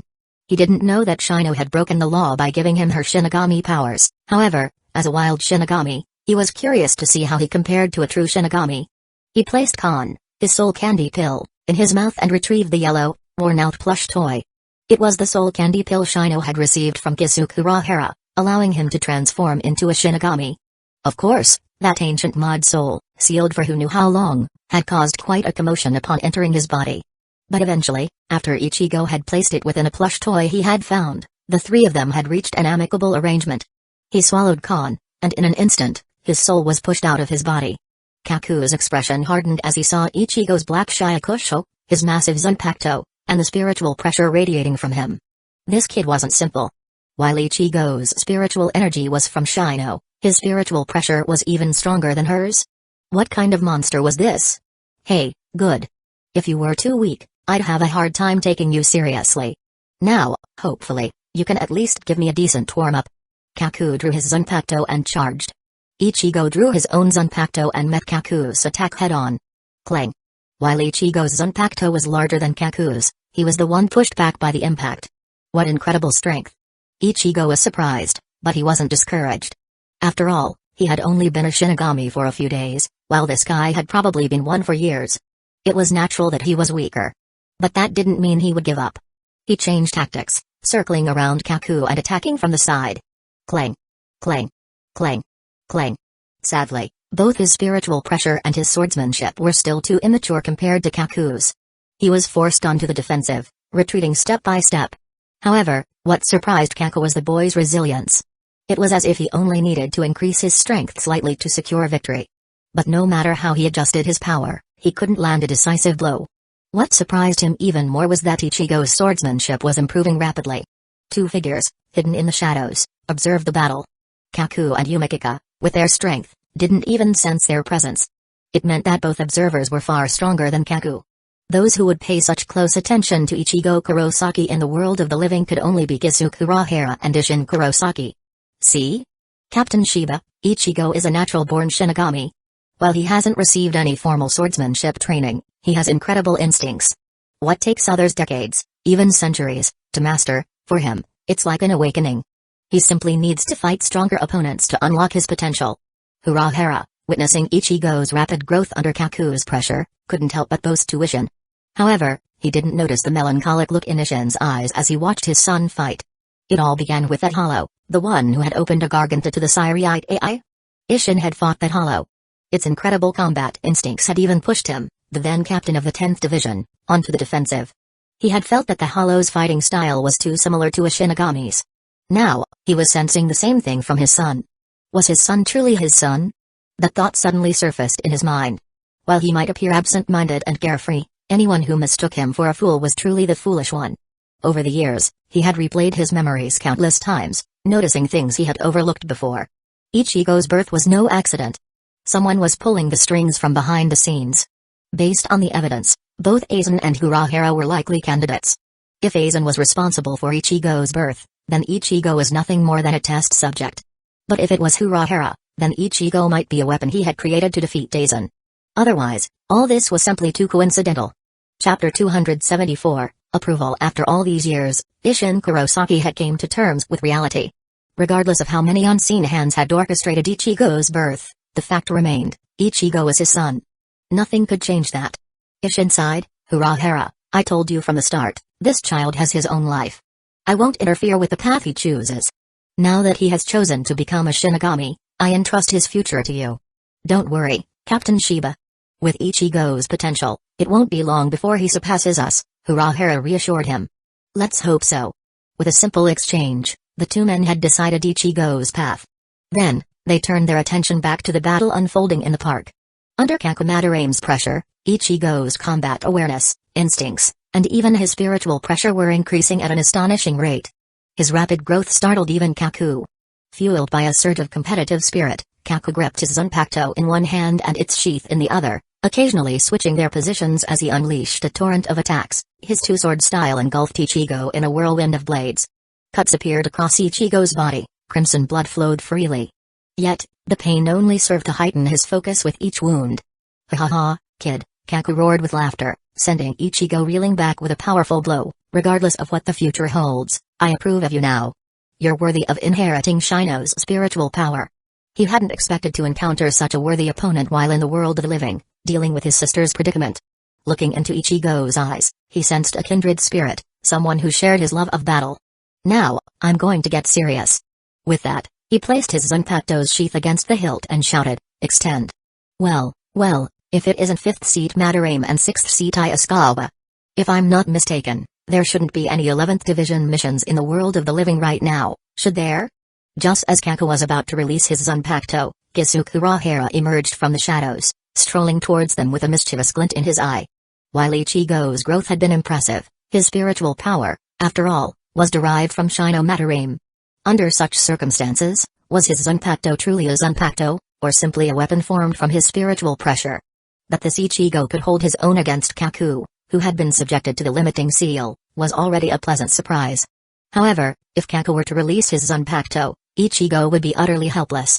To prevent Ichigo from suffering a devastating blow, Urahara had decided to intervene. Seeing Urahara, Yumikika Asukawa instantly moved to Kaku's side, his hand resting on his Zanpakuto as he glared at the newcomer. Kaku, too, shifted his attention to Urahara. Shopkeeper Urahara? Instead of Kaku, it was Shino Madarame who spoke first and addressed Urahara with familiarity. Shopkeeper Urahara? Hearing his sister's address, Kaku looked at her with a puzzled expression. Yeah, big brother. This Gigai I'm using, and some of the other cool stuff I have, I bought them all from shopkeeper Urahara. He told me he has strong connections in the Siriate AI and can get things that most Shinigami can't. Observing his sister's enthusiastic introduction, Kaku's brow twitched, then he sheathed his Zanpakuto. It seemed Shino was unaware of Urahara's true identity. This, however, was a blessing in disguise. Kaku knew that if a conflict were to erupt, even with Yumikiko by his side, they wouldn't stand a chance against this man. Captain Urahara, Kaku said, bowing respectfully, I'm grateful for your care of my sister. Oh my. Urahara hid his mouth behind a paper fan as a wave of unease washed over him. He hadn't anticipated that the key to his plan was the sister of 5th seat Madarame. Kaku Madarame himself wasn't a concern. It was the individual behind him that worried Urahara. If Aizen were to interfere and disrupt his carefully crafted plan, he quickly dismissed the thought. He had already dealt with the aftermath of the Mod Soul attack decades ago. He knew that lurking within the Siriate AI was another expert in Dangai research, someone who possessed several captain-level Mod Souls. So far, that individual hadn't exposed themselves. To avoid provoking them, Urahara hadn't used the Dangai in years. But now, he had no choice but to take a risk. He would deal with Aizen first, then focus on uncovering the identity of the one hiding in the shadows. After all, he was intimately familiar with the 12th Division's research equipment. Once he knew who was monitoring the Dangai, finding them would be a trivial matter. Captain? Big brother, did you say something wrong? Shino Madarame looked at her brother, confused by his address. Shino, watch your manners, Yumikika Iasukawa reprimanded her, pulling her aside. Captain Urahara is a former captain of the 12th Division. 5th seat Madarame, 6th seat Iasukawa, I'm no longer a captain. I'm just a shopkeeper now, running a small business in the world of the living. Please, call me shopkeeper Urahara. Despite his internal turmoil, Urahara maintained his amiable facade, not revealing a hint of his anxieties. 5th seat Madarame, 6th seat Iasukawa, regarding your reasons for coming to the world of the living. I believe I have some insight into the matter. Rest assured, I'll handle things for Ichigo and Miss Shino. As long as there isn't any major commotion in Karakura town, the Siriite AI won't discover Miss Shino's situation anytime soon. I promise I'll find a way to restore her spiritual power as quickly as possible. Reassured by Urahara's words, Kaku and Yumikika chose not to press the issue. After witnessing Ichigo's strength and hearing Shino's explanation, Kaku had abandoned his plan to kill Ichigo and reclaim his sister's spiritual power. The Madarame clan valued honor. If Ichigo hadn't intervened, Shino would be dead. Now, she had merely violated a Siriite AI decree. It wouldn't necessarily result in her death. It was Shino who had come out on top. Moreover, Urahara's promise to find a solution filled them with hope. After all, he was the former captain of the 12th Division, renowned for its scientific prowess. While Urahara was conversing with Kaku and Yumikika, a black cat emerged from the shadows. As Kaku and Yumikika opened a Senkaiman back to the Soul Society, the cat, just as the portal was about to close, dashed through. Urahara watched the cat go and smiled. He had contacted Yoruichi through his Hell Butterfly, informing her of the situation. It was to buy time for her arrival that he had engaged Kaku and Yumikika in conversation. The truth was, restoring transferred spiritual power wasn't a simple matter. If it were, Isshin Kurosaki wouldn't have spent 10 years as an ordinary human. From the start, Urahara hadn't intended to restore Shino's spiritual power. But, just as Isshin's spiritual pressure had slowly returned after Masaki's death, once Ichigo's Shinigami powers, derived from Shino, faded, her powers would naturally return. For now, the priority was to have Yoruichi meet with Aizen. He was certain that the researcher hiding in the 12th Division wouldn't have anticipated that he hadn't used the Engai to open a Senkaiman. Instead, he had utilized the Siriite AI's existing Senkaiman, bypassing their surveillance. This was his attack strategy. As for their return trip, Urahara had no concerns. If Aizen was still interested in the half-formed Hogyoku in his possession, he would send someone to the world of the living to capture Shino Madarame. Then, Yoruichi could hitch a ride back to the Siriite AI. Under the cover of night, a black cat leaped across the walls of the Siriite AI, effortlessly evading the Shinigami patrols. It was Yoruichi Shioin, the former captain of the 2nd Division. Having visited Aizen before, during Rukia's incident, she was familiar with the route to his new home. However, as she descended from the sky, preparing to land, countless golden lights shot towards her. Dangerous. The lights, upon closer inspection, were countless Osmanthus-shaped blades. They reminded her of Byakuya Kuichiki's Senbenzakura. But these blades were far more potent. Their size alone indicated an attack power far exceeding Senbenzakura's cherry blossom blades. Of course, the true power of Zanpakuto like Senbenzakura and these golden blades lay in the sheer number of their projectiles. Chapter 275, Information. The surging wave of golden Osmanthus blades presented a grave danger to Yoruichi Shioin. In her current feline form, evading them was practically impossible. Without hesitation, white light enveloped her, and she transformed back into her human form. Yoruichi's figure flickered through the night sky, effortlessly dodging the countless golden blades. "All right, Alice, stand down. She's not an enemy." "Yes, Master Aizen." The tide of golden Osmanthus blades seemed poised to renew its assault, but as Aizen's voice rang out, the blades, like bees returning to their hive, converged on a young woman clad in golden armor, coalescing into a single golden sword in her hand. She sheathed the sword at her waist. Yoruichi's heart skipped a beat. Who was this girl? Based on the spiritual pressure she had just displayed, she was practically on par with some of the 13th Division of Imperial Guards captains. Since when had such an unknown genius appeared in the Siriite AI? Aizen emerged from the hallway, clad in a dressing gown, yawning. He tossed a white bedsheet towards Yoruichi and asked her to wrap her body with it. Yoruichi, having transformed back into her human form, was undeniably. "Well, you know. Lady Yoruichi, do you have any idea what time it is? Disturbing someone's sleep is a sin that will send you to hell." "Huh. If we went to hell for every sleep disturbance, it would have long since consumed the 3 worlds." Yoruichi wrapped the bedsheet around herself, securing it with a knot at her waist, then leaped down from the sky. She approached Aizen with a playful smile and crossed arms. Aizen looked at her, surprised. Yoruichi was indeed a formidable fighter, but even he had to admit that even a simple bedsheet, draped around her, somehow accentuated her charm. Sensing his gaze, Yoruichi raised an eyebrow, subtly adjusting her posture. Aizen rolled his eyes. Yoruichi loved teasing innocent young men, but he wasn't falling for her tricks. "Tell me, Lady Yoruichi. It must be something important for you to seek me out at this late hour." "Indeed. While it might not be considered a major issue, it does involve you. If I didn't clarify things beforehand, it could lead to misunderstandings." Yoruichi proceeded to explain Shino Madarame's situation. "Aizen, we've also learned of the Quincy prophecy. Urahara believes we need to eliminate any potential threats within the Siriite AI before they attack. Thus, he decided to use the Hogyoku he created as bait to force Aizen to reveal his hand. Urahara has placed the Hogyoku within the Gigai that Shino Madarame is currently using. In time, the Hogyoku will transfer to her soul. This will force Aizen to expose his weaknesses further. Once his plan is exposed, even if we can't apprehend him immediately, he won't be able to remain in the Siriite AI." Aizen's eyes narrowed as he listened to Yoruichi's explanation. The name Shino Madarame rang a bell. Not from personal experience, but from the echoes of his memories. This girl had first appeared in the Thousand-Year Blood War arc. However, reality wasn't like an anime. Just because Shino Madarame's appearance in the manga had been delayed didn't mean she hadn't existed in the Siriite AI all along. Rukia, now the third seat of the 13th Division, wouldn't be sent to the world of the living. After all, even the heavy spiritual grounds in the human world rarely required a third-seat level Shinigami to handle. But this world's future had already been set in motion by the Soul King. If Rukia wasn't there, someone else would have to transfer Shinigami powers to Ichigo Kurosaki, becoming the key to unlocking his true potential. Aizen hadn't anticipated that the one to replace Rukia would be Shino Madarame. However, the more he thought about it, the more fitting it seemed. In fact, Aizen suspected that Shino Madarame's role might not be as interchangeable as Yoruichi had suggested. If she were just an ordinary Shinigami, Aizen, upon discovering the Hogyoku within her soul, would have simply killed her and taken it.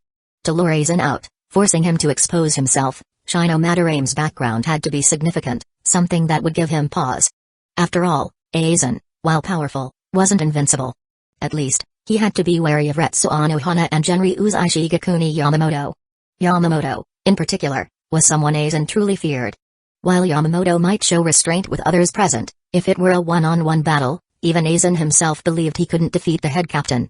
The strongest Shinigami and the strongest fire-type Zanpakuto, Ryujin Jakka, were nothing to scoff at.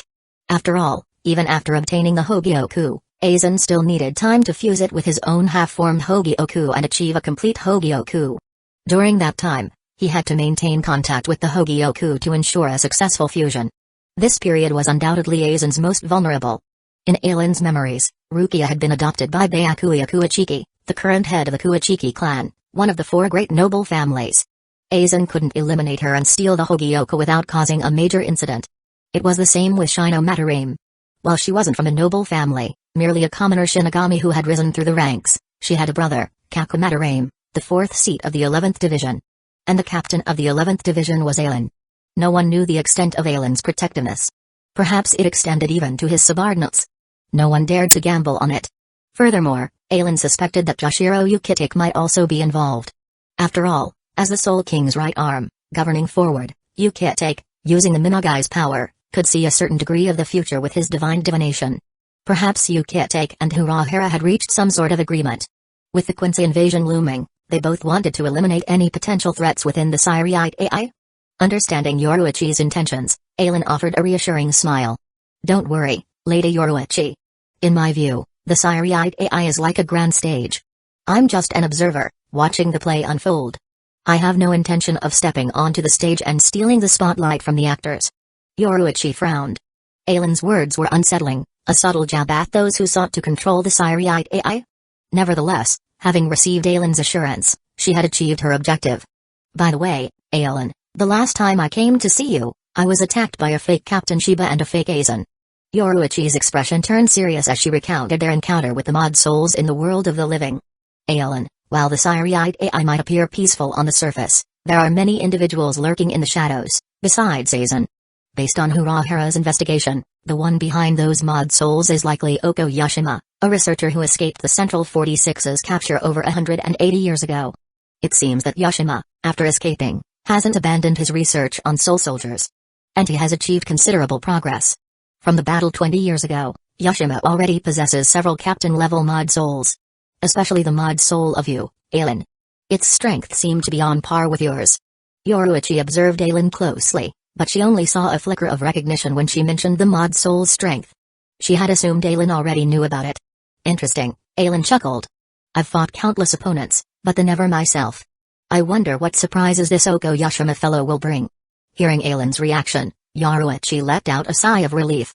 Aizen, to be honest, I'm grateful that I didn't stop you from transferring to the 6th Division when Captain Jinrai Kuachiki invited you. Oh? Aizen looked at her, curious. Yoruichi was staring at him intently. What do you mean? Urahara and I have analyzed your personality. Yoruichi didn't hesitate to share Urahara's assessment. She knew that if Urahara's analysis was accurate, nothing she said would truly affect Aizen's actions. Urahara believes that your strength has reached an unimaginable level. Such power inevitably changes a person. Unlike others, whose ambition might grow, your greatest change is apathy. Urahara says it's because you have people you care about. As long as Lady Haruko Kuachiki is safe, you won't become a power-hungry tyrant. Aizen was stunned. While he knew Urahara had analyzed him, he didn't expect Yoruichi to share that analysis so readily. Did they trust him that much? Yoruichi's next words provided the answer. Urahara said that the best thing he did was not reject your request and bought some time for Lady Kuachiki, so that you could complete the creation of that Zanpakuto. Chapter 276, Promises Lady Haruko Kuachiki is your leash, Yoruichi continued. As long as she's there, you won't lose yourself. But if something were to happen to her, you would become the Siriitai's greatest threat. Aizen smiled and did not refute. While Urahara's assessment wasn't entirely inaccurate, he had underestimated Aizen's ambition. Aizen and Hueco both aspired to become the Soul King. But Aizen's ambition was to surpass the Soul King. Only by surpassing the Soul King could he reach the level of the being who had created the Soul Society. He yearned to see what lay beyond their world. Aizen had never forgotten that the Soul Society's current state was primarily due to its creator's abandonment. Amidst primordial chaos, the world's nascent consciousness had awakened, giving birth to the Soul King, a god wielding the power of the Almighty. If the creator hadn't abandoned his creation, if he had continued to nurture it, what would the Soul Society have become? As Aizen's power grew, coupled with the memories of his previous life, his understanding of the Soul Society deepened. He realized that their world was incomplete, a mere fragment of what it could have been. A complete world would possess the ability to transform the chaotic energy from beyond its boundaries into its own energy. This would grant it the potential for growth. Otherwise, once the creator's power waned, the world would stagnate, then eventually be destroyed. A world needed inhabitants. While the creator had departed, his creation had begun to evolve, slowly taking shape. The world's energy transformed into souls. This was the source of power within the Soul Society. Whether it was Hollows, Quincy, Bounce, Shinigami, or Fullbringers, all their extraordinary abilities originated from souls. The more one understood the essence of souls, the greater their power.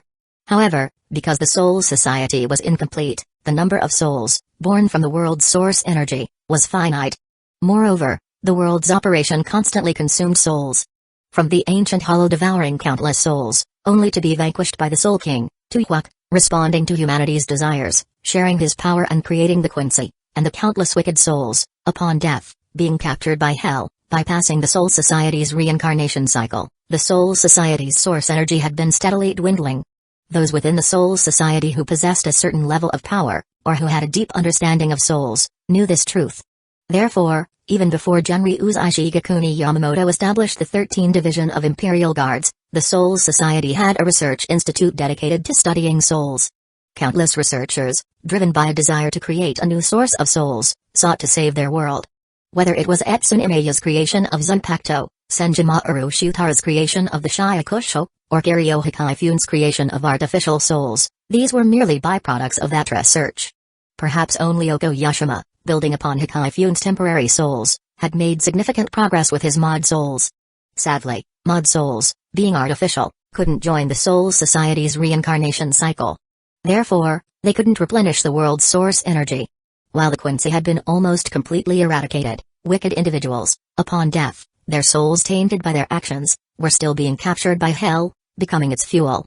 Aizen suspected that the Creator, when forging their world, had intended to create a heaven, an earth, and a hell, but for unknown reasons, he had only created a rudimentary hell before abandoning his creation. Based on a typical world structure, souls should reincarnate within the three realms. The Soul King, born from the incomplete world's consciousness, had created the current three worlds based on this template. The Soul Society, representing heaven, was tasked with maintaining balance between the three worlds. Mundo, representing hell, housed the fallen, wicked hollows. The world of the living, representing earth, was where humans lived and procreated, also serving as the primary location for soul reincarnation. However, because the Soul King's power was limited, his creation was on an entirely different level compared to the creator's original three worlds. Even in its rudimentary form, hell was far more powerful than Mundo. When wicked souls died, Mundo couldn't compete with hell's grasp. Moreover, the Soul Society was incapable of facilitating reincarnation for the sinners within hell. They could only watch as hell expanded, destined to consume their world and become the only remaining realm. But because all souls would be trapped within hell, unable to reincarnate, it would eventually resemble the primordial chaos, eternally unchanging, waiting for the day when a god would emerge, capable of devouring all souls and becoming the only being within hell, then shattering it and creating a new world. Of course, whether that god could actually shatter hell was uncertain. After all, even the Soul King, at the peak of the world's source energy, lacked the power to destroy hell. Could a god born from a world whose source energy had been significantly depleted surpass the Soul King? These thoughts swirled within Aizen's mind, but his expression remained calm.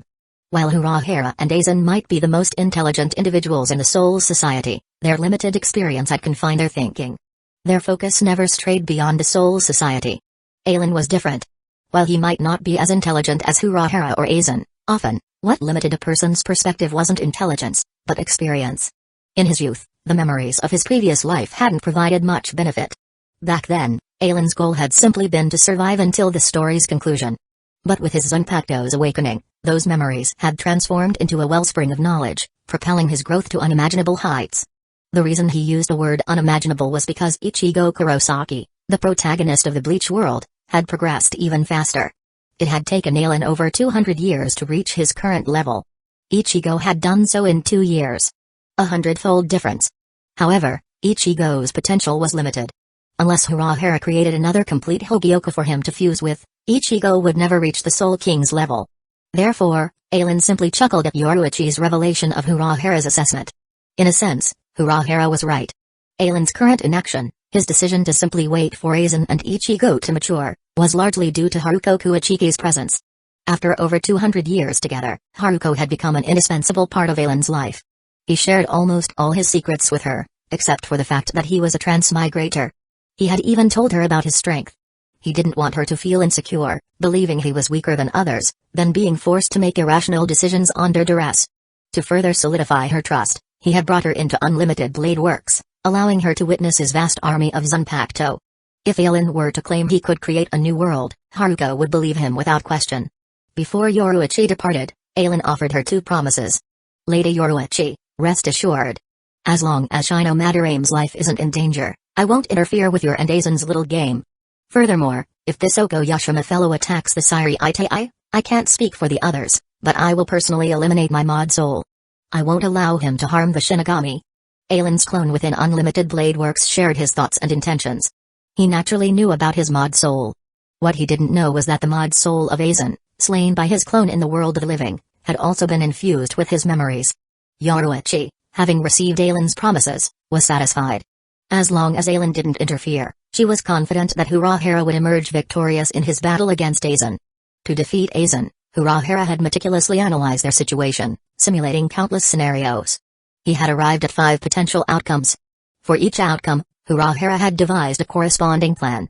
As Urahara's childhood friend and most trusted confidant, Yoruichi was privy to those plans. Just as Aizen was with Haruko, Urahara didn't want Yoruichi to lose faith in him. Tori Sarugaki's injury a century ago had been Urahara's last moment of weakness. It was then that Yoruichi had reprimanded him, teaching him a valuable lesson: when entrusting a task to someone, one must have absolute faith in their abilities. Even the slightest hesitation was an insult, not just to oneself, but also to the individual being entrusted. Chapter 277, The Competition. However, that trust Urahara had placed in Tori Sarugaki resulted in her, along with Shinji Hirako and the others, becoming test subjects for Sosuke Aizen's holofication experiments.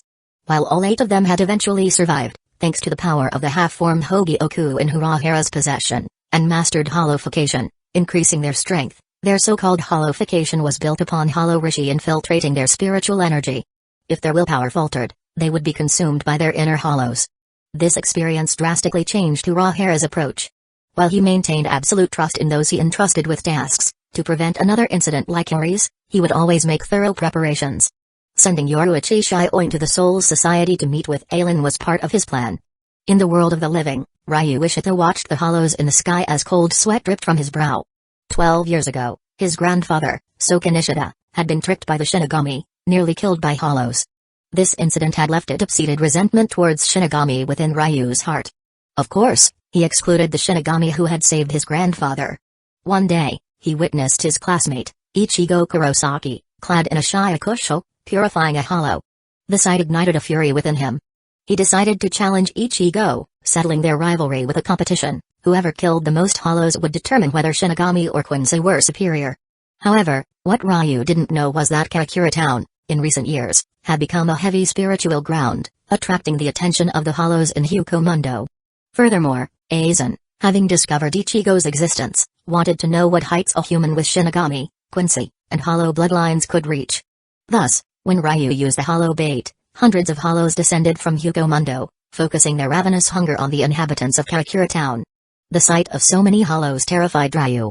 He frantically drew his bow, Jinrai Kojaku, and began unleashing a barrage of blue spiritual arrows, each one obliterating a hollow. Ichigo Kurosaki was also leaping through the town with his Zanpakuto cleaving through hollows with every swing. Even Shino Madarame, whose spiritual pressure was slowly returning, joined the fray in battling hollows with the aid of Kon. However, compared to Ryu's one-arrow one-kill efficiency, and Ichigo's swift swordsmanship, Shino was still too weak. Thankfully, the Gigai Urahara had provided was of high quality. While it hindered her spiritual pressure recovery, her physical strength was impressive. Despite their efforts, the sheer number of hollows was overwhelming. The three of them couldn't possibly eliminate them all. As a result, the people of Karakura Town faced a grave danger. Lacking spiritual pressure, they were unable to see the hollows. All they saw were shattering windows, crumbling walls, and buildings collapsing as if attacked by invisible giants. Many were injured by the falling debris, some even dragged from the streets and devoured. Those who had been crushed to death and had their souls separated from their bodies, finally saw the truth of the world. They witnessed the monstrous creatures attacking their city and the blue arrows that occasionally pierced through the night, vanquishing the beasts. However, their souls only attracted even more. Within minutes, their souls were devoured. Ryu gritted his teeth as blood trickled from the corner of his mouth. He had bitten down so hard that he had drawn blood. The fingers of his right hand, pulling the bowstring, were also raw and bleeding.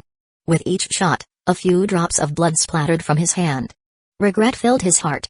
He had only intended to lure a few hollows, to prove the Quincy's superiority over the Shinigami. But now, hundreds of hollows rampaged through the city, far exceeding his ability to control. The destruction around him, the screams of terror, chipped away at his resolve. All he could do was fight, desperately trying to eliminate as many hollows as possible. Ryu's situation was relatively stable. Ichigo, however, due to his Zanpakuto's limited range, was far less efficient. Thankfully, his immense spiritual pressure served as a beacon to the hollows. They would abandon their human prey and charge towards Ichigo, seeking to devour him. This allowed him to save countless lives, as many as Ryu. The students within Karakura High School also faced casualties. Thankfully, several of Ichigo's friends, those closest to him, had awakened their spiritual pressure. Orihime Minoe and Yasuda Urasato, who had encountered hollows before, had even manifested fulgurating powers, driven by a desire to protect others. They, too, joined the fight. An hour later, exhausted and panting, the four of them finally eliminated all the hollows that had descended from Hueco Mundo. Ishida. Ichigo Kurosaki stormed towards Ryu Ishida, who stood silently in the center of Tsubaki Park. He raised his right fist to punch at Ryu's face. Bam! Ryu offered no resistance. He collapsed to the ground, physically and emotionally drained. The hour-long battle had taken its toll. Regret filled his heart. His impulsive actions had brought disaster upon Karakura Town. Based on a rough estimate, the hundreds of hollows had caused over 100 casualties. These deaths, to a certain extent, were his fault. Ishida, Ichigo yelled, grabbing him by the collar, even if we had a blood feud, you should have challenged me directly. Why? Why would you do this? Look at what you've done to this city. How many people? How many people have been killed because of your selfishness? Having punched Ryu, Ichigo's anger still simmered. He raised his fist, preparing to strike again. But then, a powerful, Sinister spiritual pressure erupted from behind him, freezing him in place. It was beyond anything he had ever sensed. He whirled around to see space itself shattering. A massive creature, over 40 meters tall, was forcing its way into the world of the living. Run, Ichigo. We have to run. Khan, now using Ichigo's body, and Shino Madarame arrived at the park just as the hollow began to emerge. Seeing the massive creature's white mask, its pointed nose, and its colossal form, Shino's face paled. Run, Ichigo. That hollow is hundreds of times stronger than the ones we've just fought. Only high-ranking seated officers can deal with it. We have to get out of here. Despite being a Shinigami for years, Shino had never encountered a Jillian. However, the spiritual pressure emanating from this creature told her that Ichigo and the others stood no chance. Even at her full strength, she could only buy them time, waiting for reinforcements from the Siriite AI. With the Siriite AI's monitoring of the world of the living, a Jillian's arrival wouldn't go unnoticed. The 12th Division would detect it and relay the information to the 5th Division. They would then dispatch a rescue squad to handle the situation. How can we possibly run?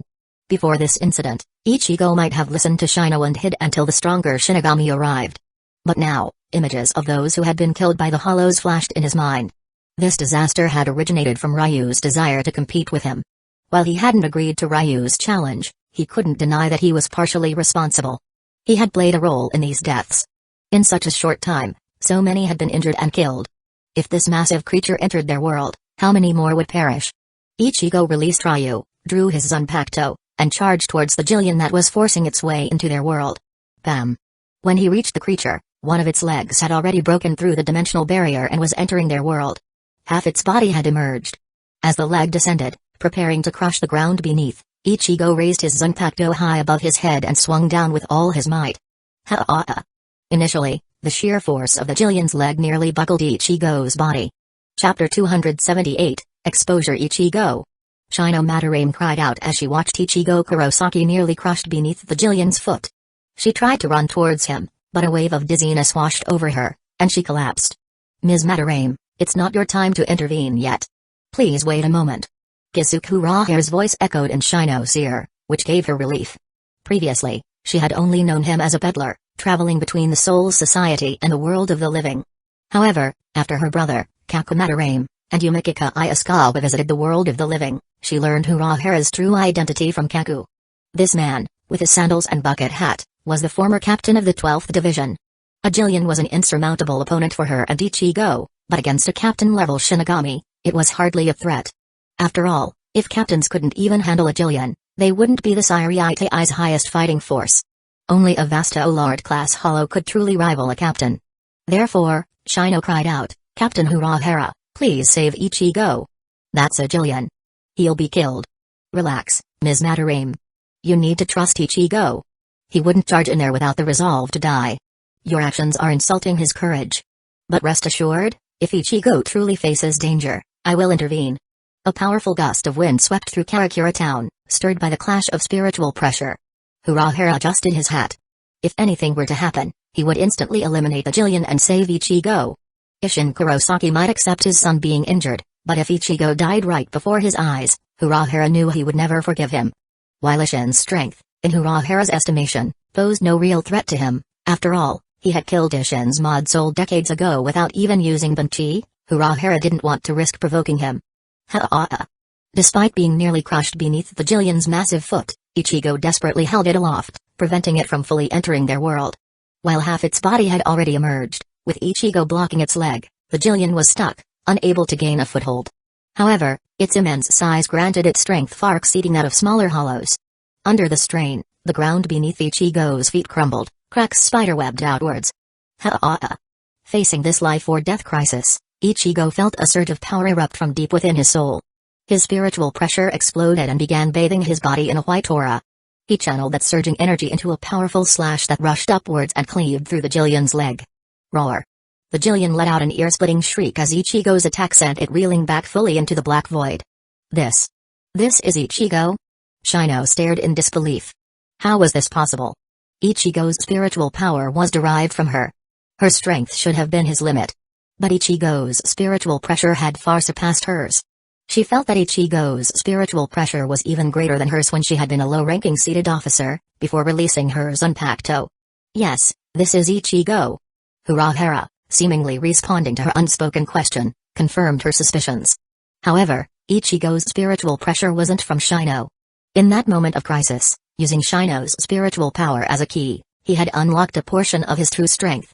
Even Urahara was surprised that Ichigo could unleash such power, comparable to a high-ranking seated officer, with only a sliver of his potential unlocked. What heights could he reach once his true strength was fully awakened?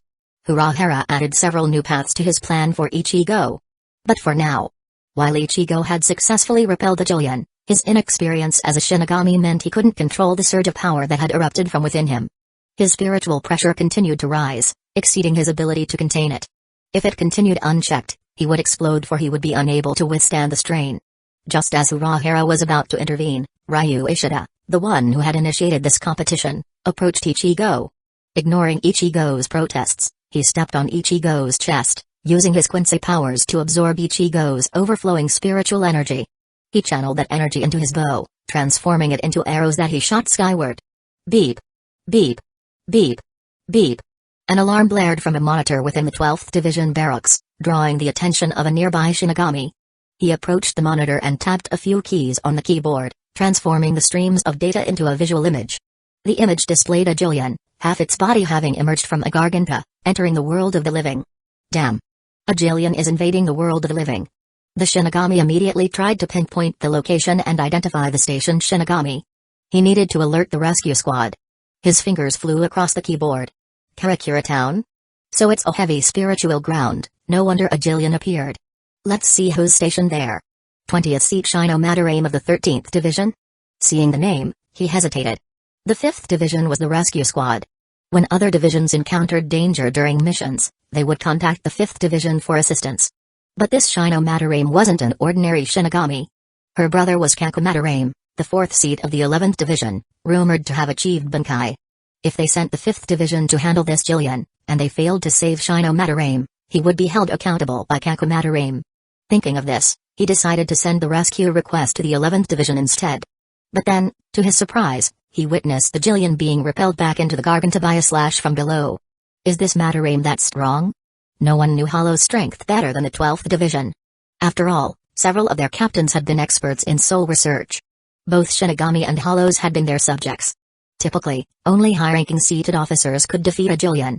It seemed this 20th seat Madarame wasn't as simple as he had assumed. But then, his expression shifted. Adjusting the monitor's zoom, he saw that the one who had repelled the Jillian wasn't Shino Madarame, but an orange-haired teenager. What was going on? Wasn't the stationed Shinigami in Karakura Town 20th seat Madarame? Click, click, click. His fingers flew across the keyboard, pulling up images of Kisuke Urahara and Shino Madarame. There. No, wait. He zoomed in on Shino Madarame's face, and lines of data appeared on the screen. Reading the data, cold sweat dripped from his brow. Oh my god. He knocked his chair over as he scrambled to his feet, fear twisting his features. Ignoring the fallen chair, he ran through the barracks, yelling, Captain Kurotsuchi. Clank, clank, clank, clank. Half an hour later, the sound of a wooden mallet striking a wooden board echoed through the Siriite AI. It was the captain's summons. After years of silence, a captain's meeting was being held. Troubled times are upon us, Shun Sekiraku murmured. As the captain of the 8th Division, responsible for intelligence gathering, he was one of the few who truly understood the current situation. With the Quincy's prophesied return approaching, an uneasy calm had settled upon the Siriite AI. Chapter 279, Capture. It was as if everyone in the Siriite AI was preparing to face the Quincy invasion in 2 years.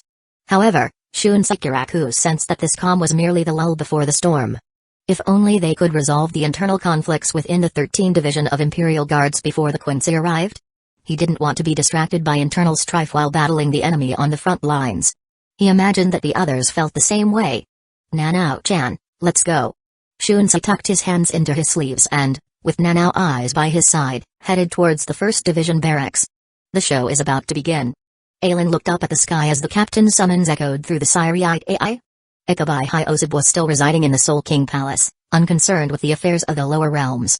As long as the balance of the 3 worlds remained intact, everything else was inconsequential to him. He was the only one who truly inherited the Soul King's will. If Hueco hadn't sought to absorb the Soul King and reshape the world, or if he, like Aizen, Urahara, or Tokunaga Tsunayashiro, had created a Soul King candidate, perhaps Hyosub wouldn't have even bothered to stop Hueco from invading the Soul King Palace. Haruko, I'm heading to the 1st Division barracks for a meeting. Alice, the house is in your care. Yes, Master Aizen.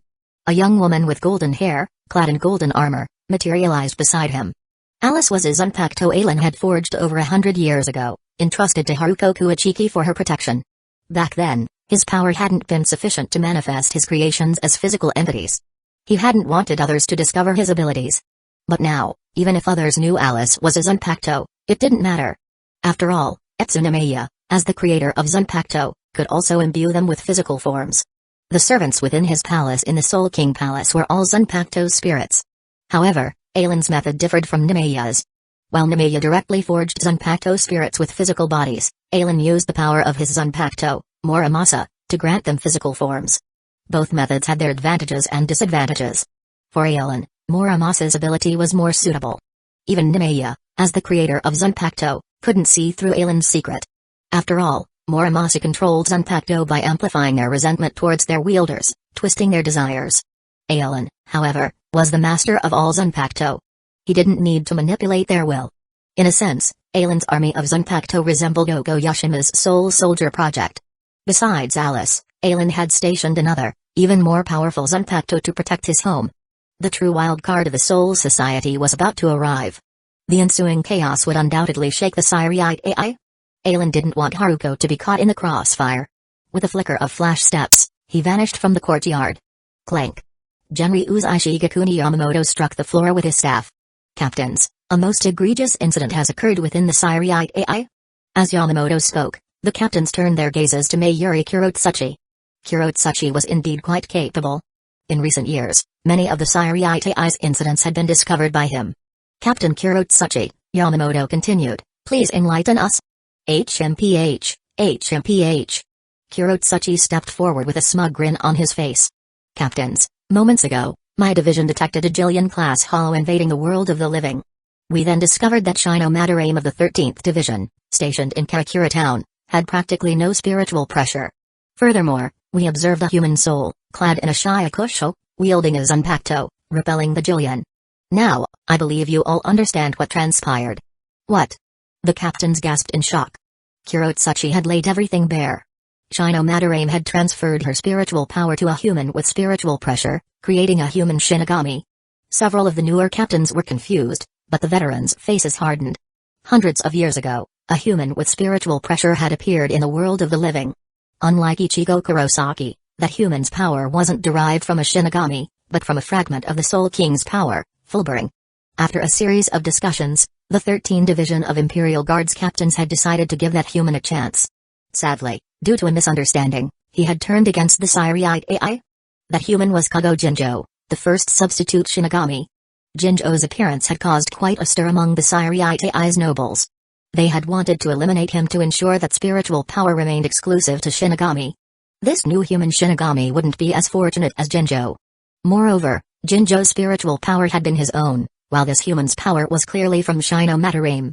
Head Captain Byakuya Kuachiki stepped forward. Based on the current situation, this Shinigami, Shino Madarame, has likely violated the Siriite AI decree, transferring her spiritual power to a human without authorization. To uphold the Siriite AI's authority and prevent this incident from escalating, I request permission to dispatch the 6th Division to the world of the living. We will investigate and apprehend those involved. The 6th Division, besides handling noble affairs, was also responsible for apprehending those who violated noble decrees. Very well, Captain Kuachiki. This matter is in your hands. Byakuya, after leaving the meeting chamber, wasted no time. He summoned his lieutenant, Renji Abarai, and they headed towards the 6th Division barracks, using their Senkaiman to travel to the world of the living. Two massive wooden doors materialized before them, swinging open to reveal a white, swirling portal. Without hesitation, they stepped through. Just as the portal was about to close, a black shadow darted in, disappearing into the white void. In the world of the living, Renji Abarai and Byakuya Kuachiki emerged from the Senkaiman. Just as the portal closed, a black shadow shot out, startling Renji. Whoa! What was that? He leaped back while his hand rested on his Zanpakuto as he watched the shadow speeding away. It was a black cat. A cat? But how can there be a cat in the Dangai? Renji was confused. The Dangai, the dimensional void between worlds, was used by Shinigami to travel to and from the world of the living. It should be devoid of any life. After all, the Kotatsu, Monstrous creatures that patrolled the void, devoured anything they encountered. Those without spiritual pressure might be unharmed, but anything with spiritual energy would be decomposed by the Kotatsu's unique ability. But Renji had seen the black cat emerge from the Senkaiman right behind them. What Renji had seen, Byakuya Kuachiki couldn't possibly miss. Moreover, unlike Renji, who was clueless about the cat's identity, Byakuya knew exactly who it was. She had once been his rival. However, since his uncle, Aizen, had joined the Kuachiki clan, Byakuya's personality had undergone a significant transformation. Yoruichi Shioin was no longer worthy of being his rival. But while he no longer saw her as an enemy, he couldn't ignore the man behind her, Gisuke Urahara, the former captain of the 12th Division. Byakuya remembered his uncle once telling him about the 13th Division of Imperial Guards captains he considered worthy adversaries. Urahara was one of them. Could this incident be connected to that man? It's just a cat, Renji. There's no need to waste time on it. Our priority is finding the Shinigami who broke the Siriite AI decree and the human teenager who received her powers. Yes, Captain Kuachiki. Renji bowed, then leaped into the air, closing his eyes as he focused his senses, attempting to detect spiritual pressure within Karakura town. There. While he wasn't particularly adept at sensing spiritual pressure, even Renji couldn't miss the beacon shining brightly within Karakura town. Ichigo Kurosaki's spiritual pressure, after repelling the Julian, had increased even further. But his control over it was non-existent. To those who could use Reikaku, spiritual sense, Ichigo's presence was more conspicuous than a lighthouse in the night. Chapter 280, Ichigo Kurosaki vs Renji Ibarai. Following the trail of spiritual pressure, Renji Ibarai used flash steps to speed towards his target. Huh? That spiritual pressure. It's Renji? Shino Madarame, preparing for bed at the Kurosaki residence, suddenly sensed a familiar spiritual pressure. Strange, why is Renji in the world of the living? She could sense his spiritual pressure rapidly approaching. While she was puzzled, she wouldn't hide from a friend. Shino quickly got dressed and leaped out the window, waiting for Renji in a nearby alley. She couldn't use flash steps to stay airborne and wait for him. With her current level of spiritual pressure, even using Hado number 9 required an incantation. If she tried to stay in the air, she would run out of spiritual energy before Renji arrived. Hey, Renji, I'm over here. Over here. She waved her arms, calling out to him when she saw his figure. Swoosh. Hearing her voice, Renji used flash steps to instantly appear before her. Shino, what are you doing here? He was surprised to see her. A sense of unease crept into his heart. Before joining the 6th Division, he had been a member of the 11th Division. Aizen, believing that Kaku Madarame's fighting style was similar to Renji's, had entrusted him to Kaku's guidance. While Kaku refused to be addressed as teacher, they did have a student-teacher relationship. It was under Kaku's tutelage that Renji had risen to the rank of 7th seat within a few decades. Then, he had been invited by Byakuya Kuachiki to join the 6th Division, replacing Jinjiro Shirogane as the new lieutenant. During his time training with Kaku, Renji had interacted with Shino on several occasions. They were quite close. But now, seeing her here, he couldn't muster any joy. After all, he and Captain Kuachiki had came to the world of the living to apprehend a criminal who had illegally transferred Shinigami powers to a human. Huh? Why can't I be here? I'm a seated officer of the 13th Division. Shino puffed out her chest, a proud grin on her face. I'm the station Shinigami for this city now, Renji. Renji's heart sank. Right before her eyes, he pulled down his goggles. They locked onto Shino, data streaming across his vision. The 4 targeting reticles focused on her turned red. Just as I thought. Seeing the results, all traces of hope vanished. His goggles weren't ordinary eyewear, they were a spiritual pressure detection device created by the 12th Division. The device indicated that Shino's spiritual pressure was practically non-existent, even weaker than an average Shino Academy student. He crushed the goggles in his hand. Renji, what are you doing? Shino frowned, seeing this. Shino, he asked, ignoring her question, where is that human? Shino's pupils constricted. She looked up at his grave expression, unlike anything she had ever seen before. Had he discovered the truth? Ha ha ha, Renji, what are you talking about? What human? There's no human here. Shino, I'm not joking. Earlier today, the 12th Division detected a Jillian-class hollow invading Karakura town. They were about to send a rescue squad from the 5th Division, but the station Shinigami managed to repel it. Then, they discovered that you had lost your spiritual pressure, and the one who defeated the Jillian was a human who had received Shinigami powers. The Siriite AI suspects that you illegally transferred your powers to that human. Captain Kuachiki and I have been sent by Head Captain Yamamoto to investigate. Shino, you were a top student at the Shino Academy. You know what punishment awaits those who transfer Shinigami powers to humans. Before the Siriite AI confirms your crime, bring that human here. I'll kill him and retrieve your powers. While you're recovering, I'll tell them you're injured. Once your spiritual pressure is fully restored, you can return to the Siriite AI. Nothing will happen to you. Shino's face paled. While she had expected the state to come, she hadn't anticipated that Renji would be the one to apprehend her. She shook her head in sadness. Renji, that's impossible. He's the one who saved my life. Have you ever known me to betray a friend or someone who saved me? Arrest me and take me back to the Siriite AI? I'll accept whatever punishment they deem fit. Seeing her outstretched hands, Renji hesitated. Should he arrest her and let her face the Siriite AI's judgment? If it were anyone else, he wouldn't hesitate. But Shino was Kaku's only sister. If he arrested her, how could he face Kaku? Bakudo number 4, Heinawa. Seeing his hesitation, Shino sighed and chanted a Kido incantation. A yellow rope materialized, binding her outstretched hands. The other end of the rope floated towards Renji. He grabbed it. Let's go, Renji. You said you came with Captain Kuachiki. It wouldn't be good to keep him waiting. Renji looked at her, then pulled the rope as he walked towards Byakuya Kuachiki. But before he could take a few steps, a gust of wind swept past him. Hey, let go of Shino, you jerk. A young man with orange hair swung a massive Zanpakuto at Renji. Clang. Renji drew his own Zanpakuto to block the attack. What incredible strength. They were both surprised by the force of the impact. This kid isn't simple.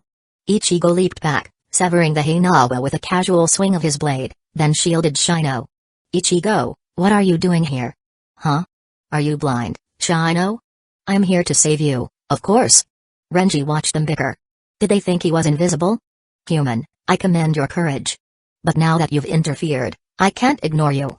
Remember this, kid. The one who killed you was Renji Abarai, lieutenant of the 6th Division. Renji drew his Zanpakuto, but before he could attack, Shino stepped in front of Ichigo, shielding him.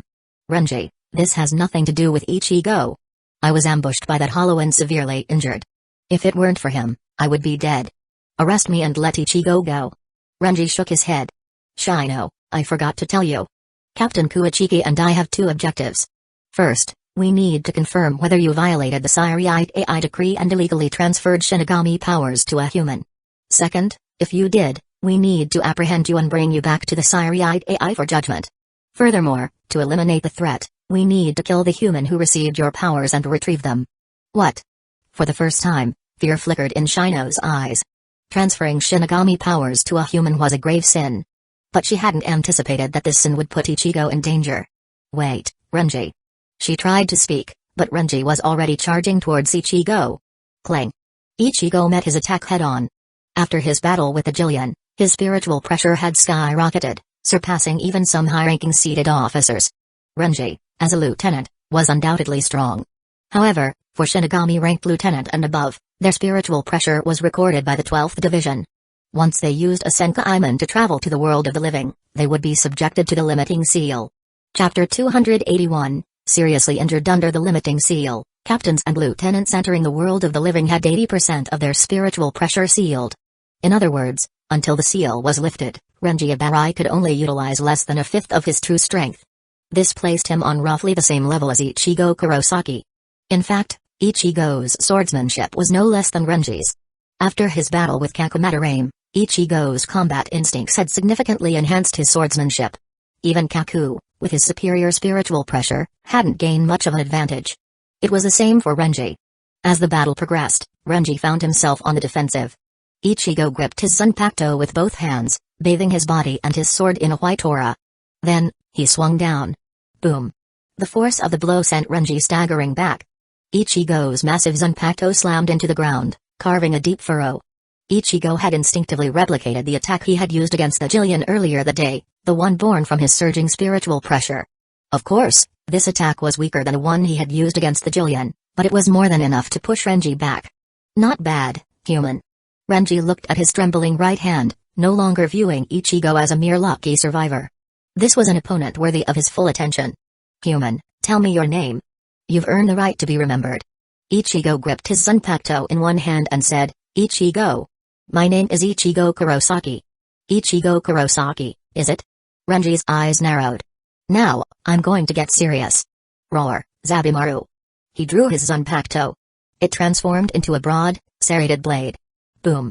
His spiritual pressure exploded, several times greater than before. Red Rishi particles radiated from his body.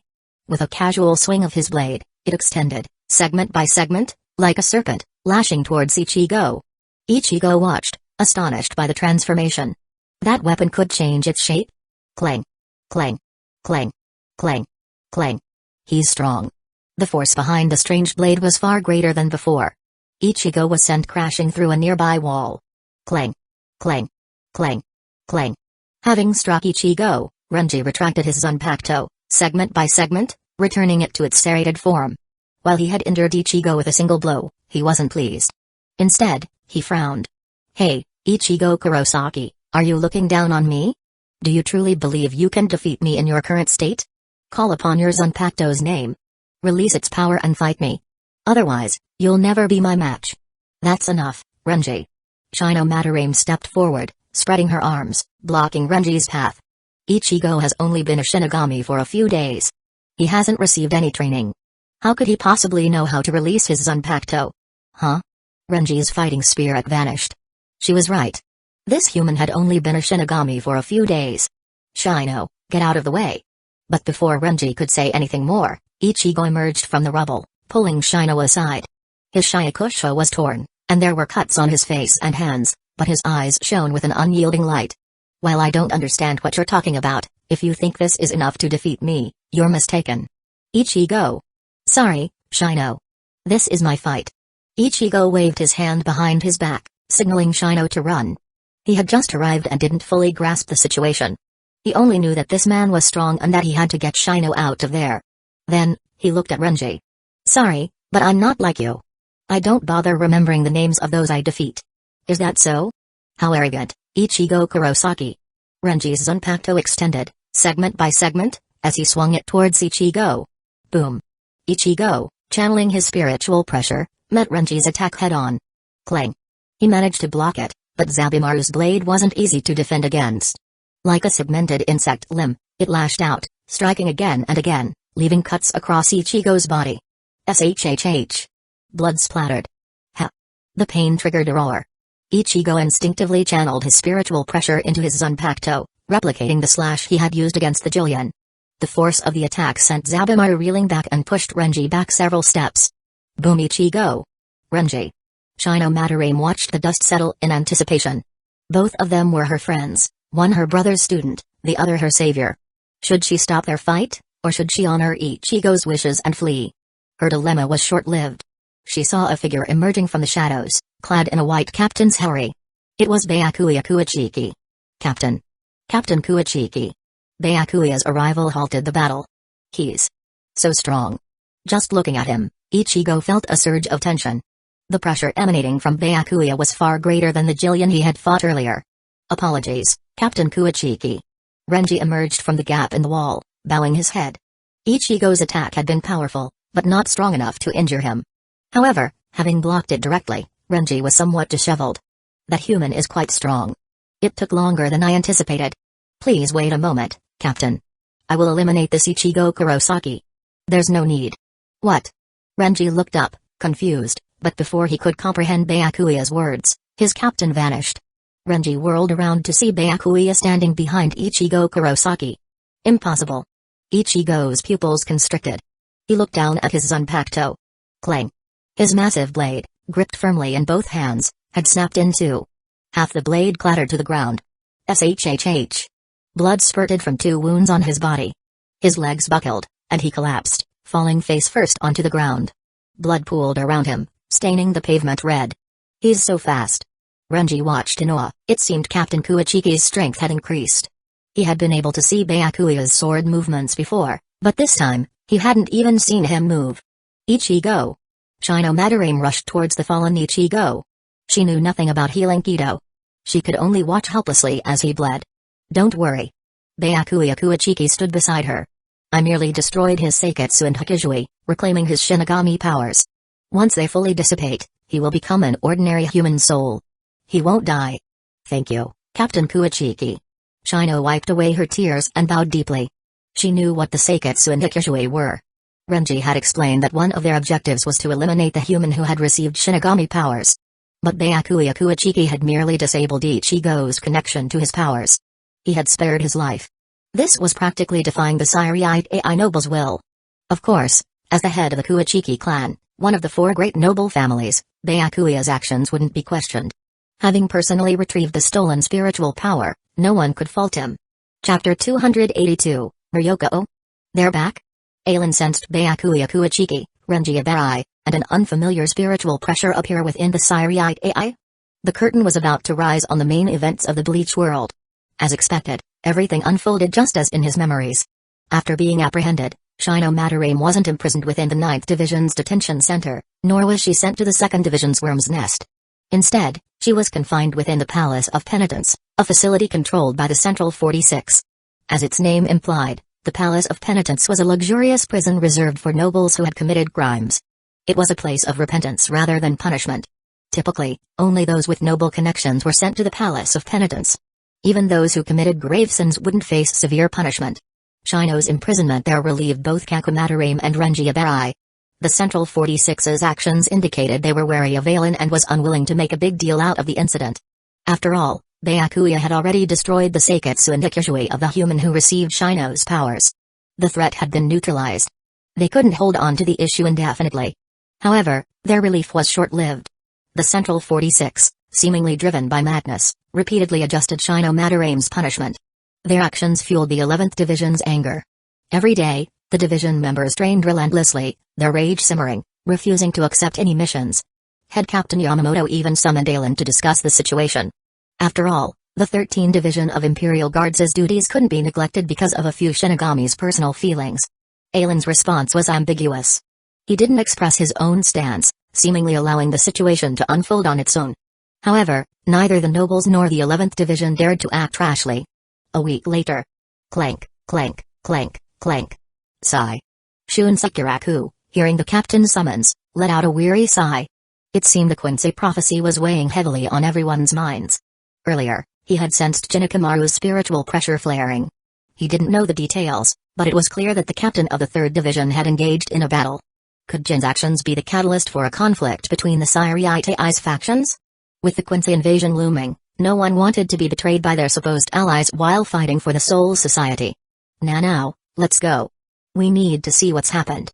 Oh my, Captain Kiraku, it seems you're always the last to arrive at these meetings.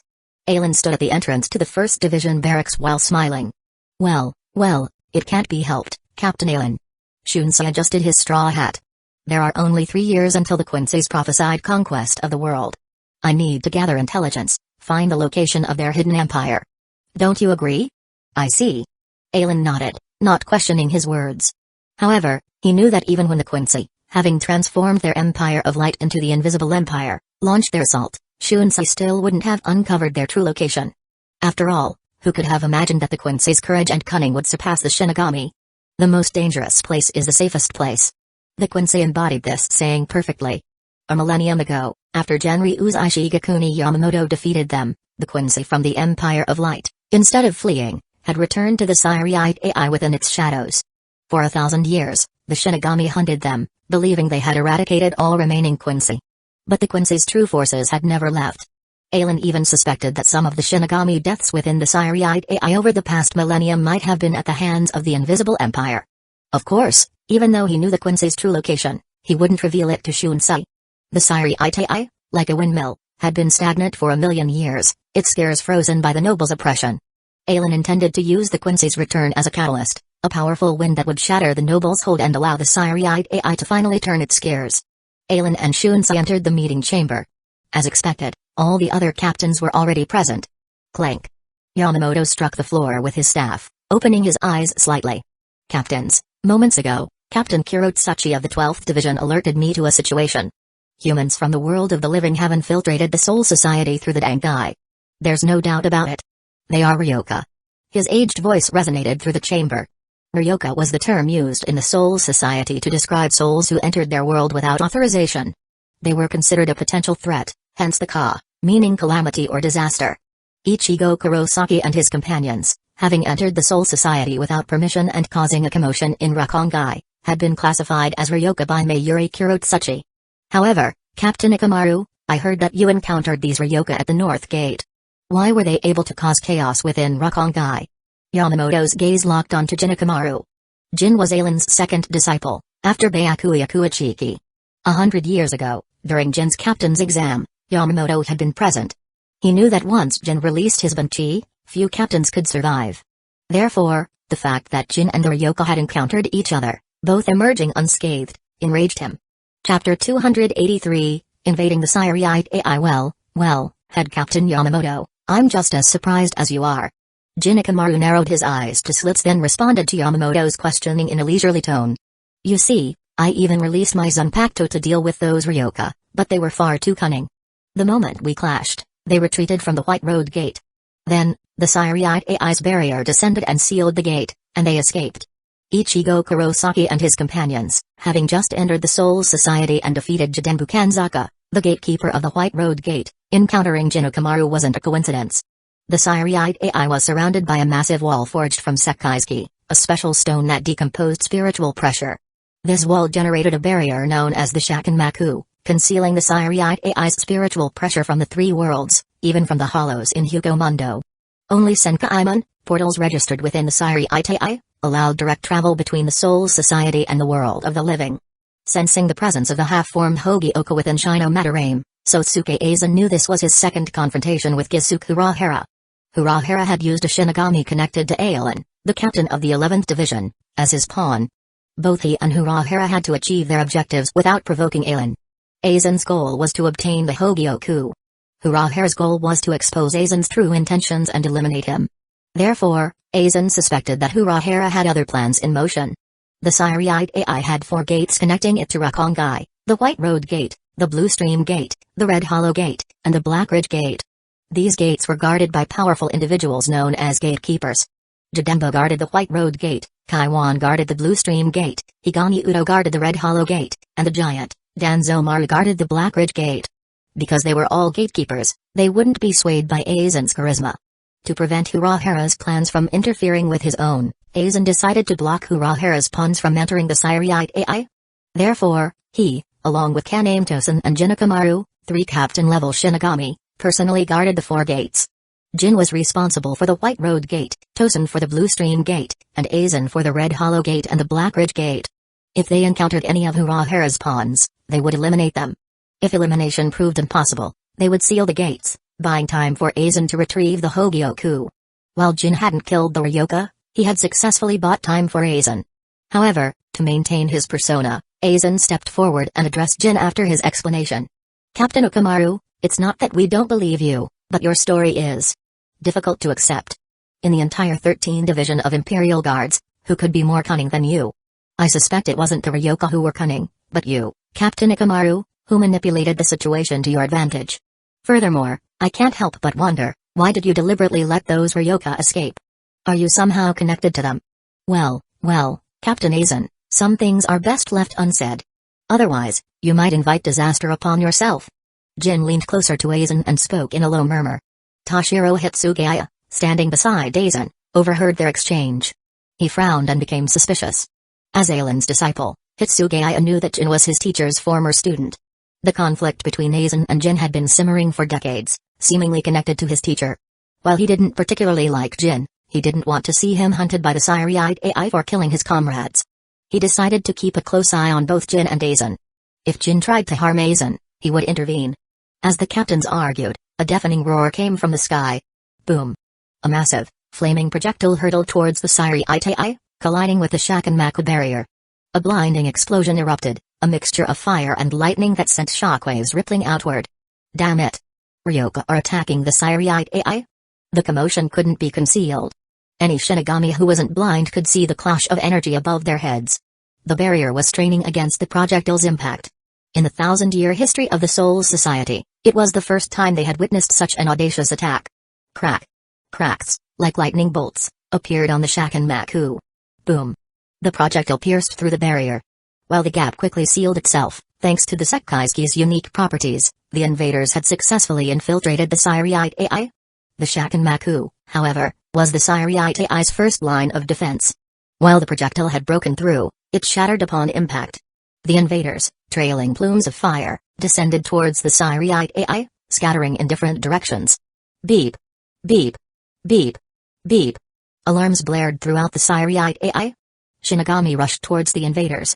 Aizen and the other captains, emerging from the meeting chamber, witnessed the projectile shattering the Shakunmaku. Yamamoto snorted coldly. Captains, by the authority vested in me as Captain Commander, the Siriite AI is now under a state of emergency. Any Ryoka who resists will be eliminated without mercy. Yes, Head Captain. As they left the meeting chamber, Aizen looked up, focusing on one of the invaders. The Ryoka were as in his memories: Ichigo Kurosaki, Ryu Ishida, Yasuda Urasato, Orihime Minoue, Yaruichi Shioin, and Ganju Shiba, Kokaku Shiba's younger brother. The force of the explosion had separated them. Only those who had managed to grab onto each other remained together. Chapter 284, The Shiba Clan's Secret Technique of the Invaders Hurtling Towards the Siriite AI. Ichigo Kurosaki, Ganju Shiba, Ryu Ishida, and Orihime Minoue drew the most attention as their fiery descent became readily apparent to those below. Yoruichi Shioin, however, remained unscathed by the explosion's force. She used the chaos as cover, expertly maneuvering her way through the Siriite AI, and vanishing from sight as she skillfully navigated the rooftops. Meanwhile, in the 1st Division's lieutenant's waiting room, Renji Abai looked up sharply. Among the spiritual pressures of the invaders, he sensed one that was strangely familiar. Impossible! He exclaimed, unable to mask the shock on his face. Just a week ago, I saw Captain Kuichiki destroy Ichigo Kurosaki's Seiketsu and Hikishui. How can he still possess such potent spiritual pressure? Could another Shinigami have transferred their power to him? I have to see this for myself. Without bothering to greet his fellow lieutenants, Renji rushed out of the waiting room towards the area where Ichigo Kurosaki had fallen. Wah! We're gonna die. We're gonna die. We're gonna die. We're gonna die. Ichigo and Ganju plummeted through the air while yelling as they struggled to position themselves so the other would be their cushion upon impact. With their strength, death wasn't a concern, but the pain would be excruciating. After a brief scuffle, Ichigo gained the upper hand and pulled Ganju beneath him. Damn it! Ganju cursed under his breath. If they had more time, he would have taught Ichigo a lesson, shown him who was boss. But with the ground rapidly approaching, Ganju abandoned that plan. Instead, he thrust out his right hand, formed a hand seal, and shouted, Seppa! Boom! Ichigo and Ganju slammed into the ground, a thunderous crash that sent a wave of sand and dust soaring skyward. Sand? Yes, sand. A crater, nearly 8 meters wide, had formed where they had landed. It was filled with yellow sand. Tui! Spit, spit, spit. A tuft of orange hair emerged from the sand. Ichigo spat out a mouthful of grit and frantically brushed the sand from his face. Then, he plunged his hand into the crater to pull Ganju free. Damn it, Ganju! What the hell did you do? Ichigo demanded, shaking Ganju by the collar. At their previous velocity, they would have created a crater, but turning the ground to sand was beyond comprehension. Something must have happened before they hit the ground. Poor Ganju, cushioned by the sand, emerged unscathed, but Ichigo's shaking nearly knocked him unconscious. After a moment, he finally wriggled free and folded his arms across his chest and glared Ichigo down his nose. HMPH, you should be thanking me, Ichigo, he declared. If it wasn't for me, Ganju Shiba, and my clan's secret technique, you wouldn't be standing here right now. Secret technique? Yes, secret technique. Ganju puffed out his chest. It's a technique unique to the Shiba clan. Without Shiba blood, it's impossible to learn. The Seppa, Stone Wave, technique had been passed down through generations of the Shiba clan. In the Soul Society, whether in the Siriite AI or Hueco Mundo, everything was comprised of Rishi. Even Kido, the Shinigami spiritual arts, used incantations to manipulate the surrounding Rishi, shaping it into attacks. The Shiba clan's Seppa technique, however, could decompose anything made from Rishi, turning it into sand. In theory, if one mastered Seppa, they could transform any attack directed at them into harmless sand. Sadly, no one in the Shiba clan had achieved that level of mastery. In contrast to the destructive Seppa, the Shiba clan also possessed a technique for creating incredibly durable Rishi barriers, a technique used in crafting their fireworks cannon projectiles. If Seppa decomposed the Soul Society's Rishi, then these projectiles used Rishi to form powerful defenses. The cannon, a treasured heirloom of the Shiba clan, could even penetrate the Siriite AI's Shakunmaku barrier. These two techniques were the foundation of the Shiba clan's strength, the reason they held the title of Fireworks Cannon Master and were recognized as one of the 5 great noble clans. Ever since Keion Shiba, the current head of the Shiba clan, had become a Shinigami, The burden of inheriting and developing the Shiba clan's secret techniques had fallen on Kokaku and Ganju. TCH. Seeing Ganju's smug expression, Ichigo clicked his tongue and ignored him. He scanned the area, eventually focusing on the tallest structure within the Siriite AI. That, he assumed, must be the Palace of Penitence that Yoruichi had mentioned. Shino was imprisoned there. He had came to rescue her. Tap, tap, tap. Footsteps echoed from the alley. Ichigo and Ganju looked up to see a Shinigami with red hair and distinctive eyebrows approaching. Crap, that's a lieutenant. Ganju exclaimed, instantly recognizing the insignia on the Shinigami's left arm. His brother, Keion, was the lieutenant of the 13th Division. Therefore, Ganju knew this man was equal in rank and strength to his brother. While arrogant, Ganju wasn't foolish. He knew the vast gap between his own abilities and Keion's. He didn't stand a chance against this lieutenant. Sorry, Ichigo, he thought. I'll use you as a distraction while I escape. If you survive, I'll get my brother to save you. These thoughts flashed through Ganju's mind. Before Ichigo could react, he leaped out of the sand pit and charged towards the alley wall. Seppa. Seppa. Seppa. The walls, built from Sekai's crumbled into perfectly round holes under Ganju's assault. Chapter 285. 5 times stronger Ganju Shiba disappeared through the hole he had created, leaving Ichigo Kurosaki standing alone in the alleyway. Ichigo didn't react to Ganju's sudden departure. They weren't truly allies, after all. Ichigo and his companions had come to the Siriite AI to rescue Shino Madarame, while Ganju had only accompanied them to ensure the stability of the Rishi within the cannon projectile. He had no obligation to risk his life for them. What made escaping even less appealing was the fact that Ichigo recognized the lieutenant approaching. It was Renji Ibarai, the 6th Division lieutenant who had tried to take Shino away 2 weeks ago and had battled Ichigo for the right to do so. From the Siriite AI's perspective, only a week had passed since Byakuya Kuichiki and Renji Ibarai had apprehended Shino Madarame and imprisoned her within the Palace of Penitence. However, for Ichigo and his companions, 2 weeks had gone by. This discrepancy was a result of their encounter with the Kotatsu, the monstrous cleaners of the Dangai, the dimensional void between worlds. The Kotatsu's presence had disrupted the flow of time within the Dangai, sending Ichigo and his companions 2 weeks into the past. Perhaps this was the Soul King's will at work, subtly influencing the world's future. After all, if they had arrived a week later, Sosuke Aizen might have already obtained the Hogyoku. Seeing Ichigo standing before him, Renji's face hardened. His instincts hadn't deceived him. This boy, whose Seiketsu and Hikishui had been destroyed by Captain Kuichiki, had somehow recovered his spiritual pressure and infiltrated the Siriite AI? You truly never learn, do you? Renji said coldly. Why didn't you stay in the world of the living? Why come to the Siriite AI? While Renji was grateful to Ichigo for saving Shino Madarame's life, he couldn't deny the fact that she had violated the Siriite AI's decree by transferring her spiritual power to a human. However, since Captain Kuichiki had destroyed Ichigo's Seiketsu and Hikishui, effectively eliminating the threat posed by a human with Shinigami powers, the incident could be downplayed. Furthermore, because Kaku Madarame was a member of the 11th Division, the Central 46 nobles were hesitant to punish Shino too severely. They didn't want to attract Captain Ailen's attention. After all, over 2 decades ago, some nobles' actions against Rukia Kuichiki had nearly driven Captain Ailen to unleash a devastating purge. This time, they didn't believe Shino could prevent that, unlike Rukia Kuichiki. But Ichigo's arrival changed everything. Captain Kuichiki had claimed that he had completely destroyed the Seiketsu and Hikishui of the human who had received Shino's spiritual power. Logically, Ichigo should have become an ordinary human.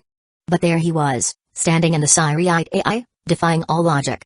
Could it be that Captain Kuichiki had lied to the Central 46 to protect Shino Madarame from punishment? Or had another Shinigami, besides Shino, violated the Siriite AI decree and transferred their power to Ichigo? Now, with Ichigo and his companions classified as Ryoka, invaders who had infiltrated the Siriite AI without authorization, the Central 46 nobles, to maintain their authority and power, might punish Shino Madarame severely, even if it meant provoking Captain Ailen. Renji wanted to kill Ichigo before the Central 46 discovered his true identity. This way, Captain Kuichiki's reputation wouldn't be tarnished, and Shino wouldn't face harsh punishment. Huh? Why did I come to the Siriite AI? Ichigo jumped out of the sand pit and glared at Renji. Isn't it obvious? Shino was captured because of me. I can't just stand by and watch her be punished.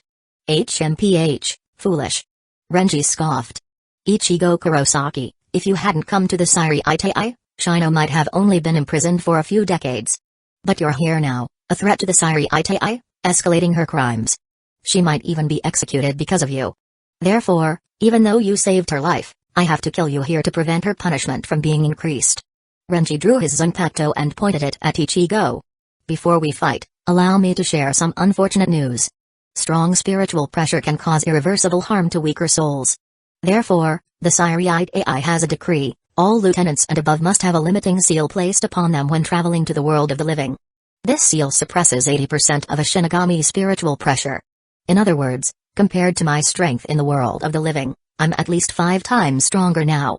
Renji revealed this to give Ichigo a chance, a fighting chance. While battling in the world of the living, Renji had been slightly weaker than Ichigo, even after releasing his Zanpakuto. Now, in the Siriite AI, his spiritual pressure was unrestrained, allowing him to unleash his full strength. He couldn't imagine, with a 5-fold increase in power, that he wouldn't be able to kill Ichigo. "Ah, good," Ichigo said, surprising Renji. Instead of fear, Ichigo's face shone with anticipation. Under Kusagakura's tutelage, Ichigo had not only awakened his spiritual pressure, but he had also manifested his Zanpakuto, Zangetsu, forged from his Quincy power. Zangetsu differed from Mother Zanpakuto. Typically, Shinigami received an Asaki, a blank Zanpakuto. They would then nurture the Asaki's spiritual essence using their own soul. When the Asaki's spirit had matured, it would reveal its name to its wielder. By calling upon that name, the Shinigami could access greater power. But Ichigo's Zanpakuto didn't require this nurturing process. Within Ichigo resided 3 distinct powers inherited from his parents: Shinigami power, Quincy power, and the hollow power of White, Sosuke Aizen's creation. When Shino Madarame transferred her spiritual power to him, coupled with the pressure of the Jillian's attack, Ichigo had opened a gateway to his own powers. Because the gateway had been opened by Shinigami power, both his Quincy power and his hollow power transformed into a Shinigami's Zanpakuto. Chapter 286, The Curtain Rises. Both powers within Ichigo Kurosaki, his hollow power and his Quincy power, originated from extraordinary sources. His hollow power stemmed from the vast Lord, White. His Quincy power was derived from his mother, Masaki Kurosaki, a pure-blood Quincy directly descended from Hueco. Both powers were imbued with Masaki's love for Ichigo. It could be said that, during her pregnancy, she had nurtured both spirits within him, preparing them for the day they would awaken. Because of her love, both White Zangetsu, born from the hollow, White, and Quincy Zangetsu, born from Hueco's Quincy power, existed solely to protect Ichigo. However, their methods differed. Quincy Zangetsu knew that if Ichigo grew too strong, he would be targeted by Hueco and potentially killed. Therefore, he suppressed Ichigo's strength to prevent him from attracting Hueco's attention. White Zangetsu, on the other hand, focused on amplifying Ichigo's instincts, allowing him to unleash his power to its fullest potential. This was the lesson White had repeatedly tried to teach Ichigo: when 2 beings with identical forms, abilities, and power clashed, one would become the king, dominating the battlefield, while the other would become a mount, enhancing the king's strength. To unleash greater power, to surpass one's limits, the key was instinct. Relentless pursuit of battle, unwavering desire for strength, merciless destruction of enemies, and the primal thirst for combat. Under Kusagakura's guidance, Ichigo unlocked the power slumbering within him and called upon his Zanpakuto's name Zangetsu. In a sense, Zangetsu didn't possess a sealed state. It had been awakened through Ichigo's willpower, born directly in its Shikai form. Before losing Shino Madarame's spiritual power, Ichigo's own spiritual pressure had been comparable to Renji Ibari's in Shikai. Now, having awakened his true strength and called upon Zangetsu's name, his power had increased far beyond a mere 5-fold. That was why, hearing Renji claim to be 5 times stronger in the Soul Society, Ichigo had been delighted. "I was worried about making this too easy for you," Ichigo said with a smirk. "But knowing that you're at least 5 times stronger than you were in the world of the living puts my mind at ease. Since recovering my strength, I've only sparred with Urahara.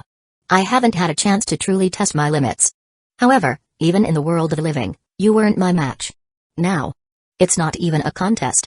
"HMPH, arrogant." Renji scoffed, refusing to acknowledge Ichigo's claim. Despite sensing Ichigo's potent spiritual pressure, he couldn't believe for a moment that he was weaker. Clang! In a flash of flash steps, Renji charged towards Ichigo. Ichigo ripped off the bandages binding his Zanpakuto and drew his massive blade, blocking Renji's attack. So weak. Boom. With a slight exertion of force, Ichigo sent Renji crashing through a nearby wall. Damn it, he wasn't bluffing. Renji struggled to his feet. That single exchange had made the gap between their strength painfully clear. Without releasing his Zanpakuto, He stood no chance against Ichigo. However, this only reinforced the severity of Shino Madarame's crime. The stronger Ichigo was, the harsher her punishment would be. Therefore roar, Zabimaru.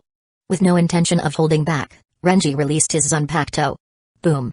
The battle has begun. Aizen stood on the roof of his home with his arms crossed and his spiritual sense encompassing the entire Siriite AI. He was observing the second act of the Bleach Worlds play the Soul Society arc. The first clash had occurred between Ichigo Kurosaki and Renji Abarai. Renji, having released his Zanpakuto, battled Ichigo fiercely. Their fight created the most widespread destruction, forcing the Shinigami who had arrived to simply observe from a safe distance. The second battle was between Ryu Ishita and Orihime Inoue. Compared to Renji, the Shinigami they encountered were far weaker. After all, Renji was a seated officer from the 11th Division, his strength among the upper echelon of lieutenants. While Ryu and Orihime had also encountered a seated officer, Ryu's strength, having transformed Ichigo's immense spiritual pressure into arrows, had increased dramatically. Ichigo's spiritual pressure stemmed from Quincy's Angetsu, derived from the Quincy King, Hueco's pure blood. Therefore, Ichigo's own spiritual energy resembled the Quincy's spiritual power. Ryu hadn't been born a pure-blood Quincy. However, 7 years ago, during Hueco's swelling, his grandfather, Soken Ishida, had saved his life by replacing Ryu's mixed blood with his own pure blood, shielding him from Hueco's power. After absorbing Ichigo's spiritual pressure, the pure blood within Ryu was activated, granting him a significant power boost. Furthermore, Ryu had also replaced his weapon with the Quincy's more potent Jinrai Kojaku. It could be said that his current strength rivaled Ichigo's. Before encountering any captain-level Shinigami, Ryu effortlessly defeated those who tried to apprehend him and, with Orihime in tow, headed towards the Palace of Penitence. Yasuto Urasato had also encountered several Shinigami, but with his devil's right arm, he defeated them and headed towards the Palace of Penitence as well. Before entering the Siriite AI, Yaruichi Shioin had devised a plan. If they remained together, they would simply storm the Palace of Penitence and rescue Shino Madarame. But if they were separated, they would individually make their way to the Palace of Penitence and regroup there. However, due to their youth and inexperience, none of them had considered the flaws in Yoruichi's plan. To even enter the Siriite AI, they had needed the Shiba clan's fireworks cannon to break through the Shakunmaku. But once they rescued Shino Madarame, how would they escape? Chapter 287, Sorry, I'm a Ryoka. Before entering the Siriite AI, Yaruichi Shioin had warned Ichigo Kurosaki and his companions about the terrifying strength of the 13th Division of Imperial Guards captains. Even at their strongest, they were no match for the 13 captains. Furthermore, they had Orihime Inoue, their weak link, to consider. Undeniably, Orihime's abilities were potent. Her rejection of phenomena could heal injuries and even reverse events. While her healing speed might not surpass Captain Retsuo Anohana's blood-soaked hot springs, the essence of her power was on a higher level than Anohana's. However, Orihime was still a novice. Even an elite-level Shinigami could defeat her. Adding Orihime to their group and failing to provide Ichigo and his companions with an escape route. These two factors suggested that Yoruichi and Urahara hadn't expected Yasuto Urasato, Ryu Ishida, and Orihime Inoue to play a significant role in rescuing Shino Madarame. Perhaps they had even intended for the three to simply create chaos within the Siriite AI, disrupting its carefully maintained order, forcing Sosuke Aizen to expose his weaknesses while seeking the Hogyoka hidden within Shino Madarame's soul. Aizen suspected that, besides their role as distractions, Urahara had another objective, to nurture Ichigo Kurosaki. After Ichigo was born, Urahara had discovered that the boy possessed Shinigami, Quincy, and hollow powers within him. In Urahara's view, Ichigo's potential was limitless. He was undoubtedly a Soul King candidate. Seeing the possibilities within Ichigo, Urahara had created two modified souls, Ruru and Jinta. They were Urahara's final insurance policy. If, in the future, something were to happen to the Soul King, he could use those two as Soul King candidates to stabilize the three worlds. Ichigo and his companions were merely teenagers. It was understandable that they couldn't see through Urahara's machinations. In fact, Aizen suspected that, of the four, only Yasuto Urasato had come to the Siriite AI with the resolve to die if necessary. Perhaps Ryu Ishida hadn't accepted that possibility, and Orihime Inoue might even be treating their invasion as a casual outing. Clank, clank, clank, clank. Emergency order. Emergency order. 6th Division Lieutenant Renji Abarai defeated by Ryoka. Relaying Captain Commander Yamamoto's orders. All captains, permission to release Zanpakuto granted. Emergency order. Emergency order. Night had fallen on the Siriite AI, but this night was unusually chaotic. For the first time in centuries, Most of the Shinigami were experiencing a Ryoka invasion. Furthermore, these Ryoka were no ordinary souls. Many Shinigami had already been defeated and sent to the 4th Division for treatment. Among the injured were several seated officers. But the news that Lieutenant Renji Abarai had been defeated sent shockwaves through the Siriite AI, igniting a frenzy. Lieutenants were, after the 13 captains, the strongest fighters in the 13th Division of Imperial Guards. How could a lieutenant be defeated? Did these Ryoka possess captain-level strength? This revelation galvanized the Shinigami. They doubled their patrol efforts, forming groups of 5 or more. As long as the Ryoka didn't create a major disturbance, the Shinigami would remain relatively safe.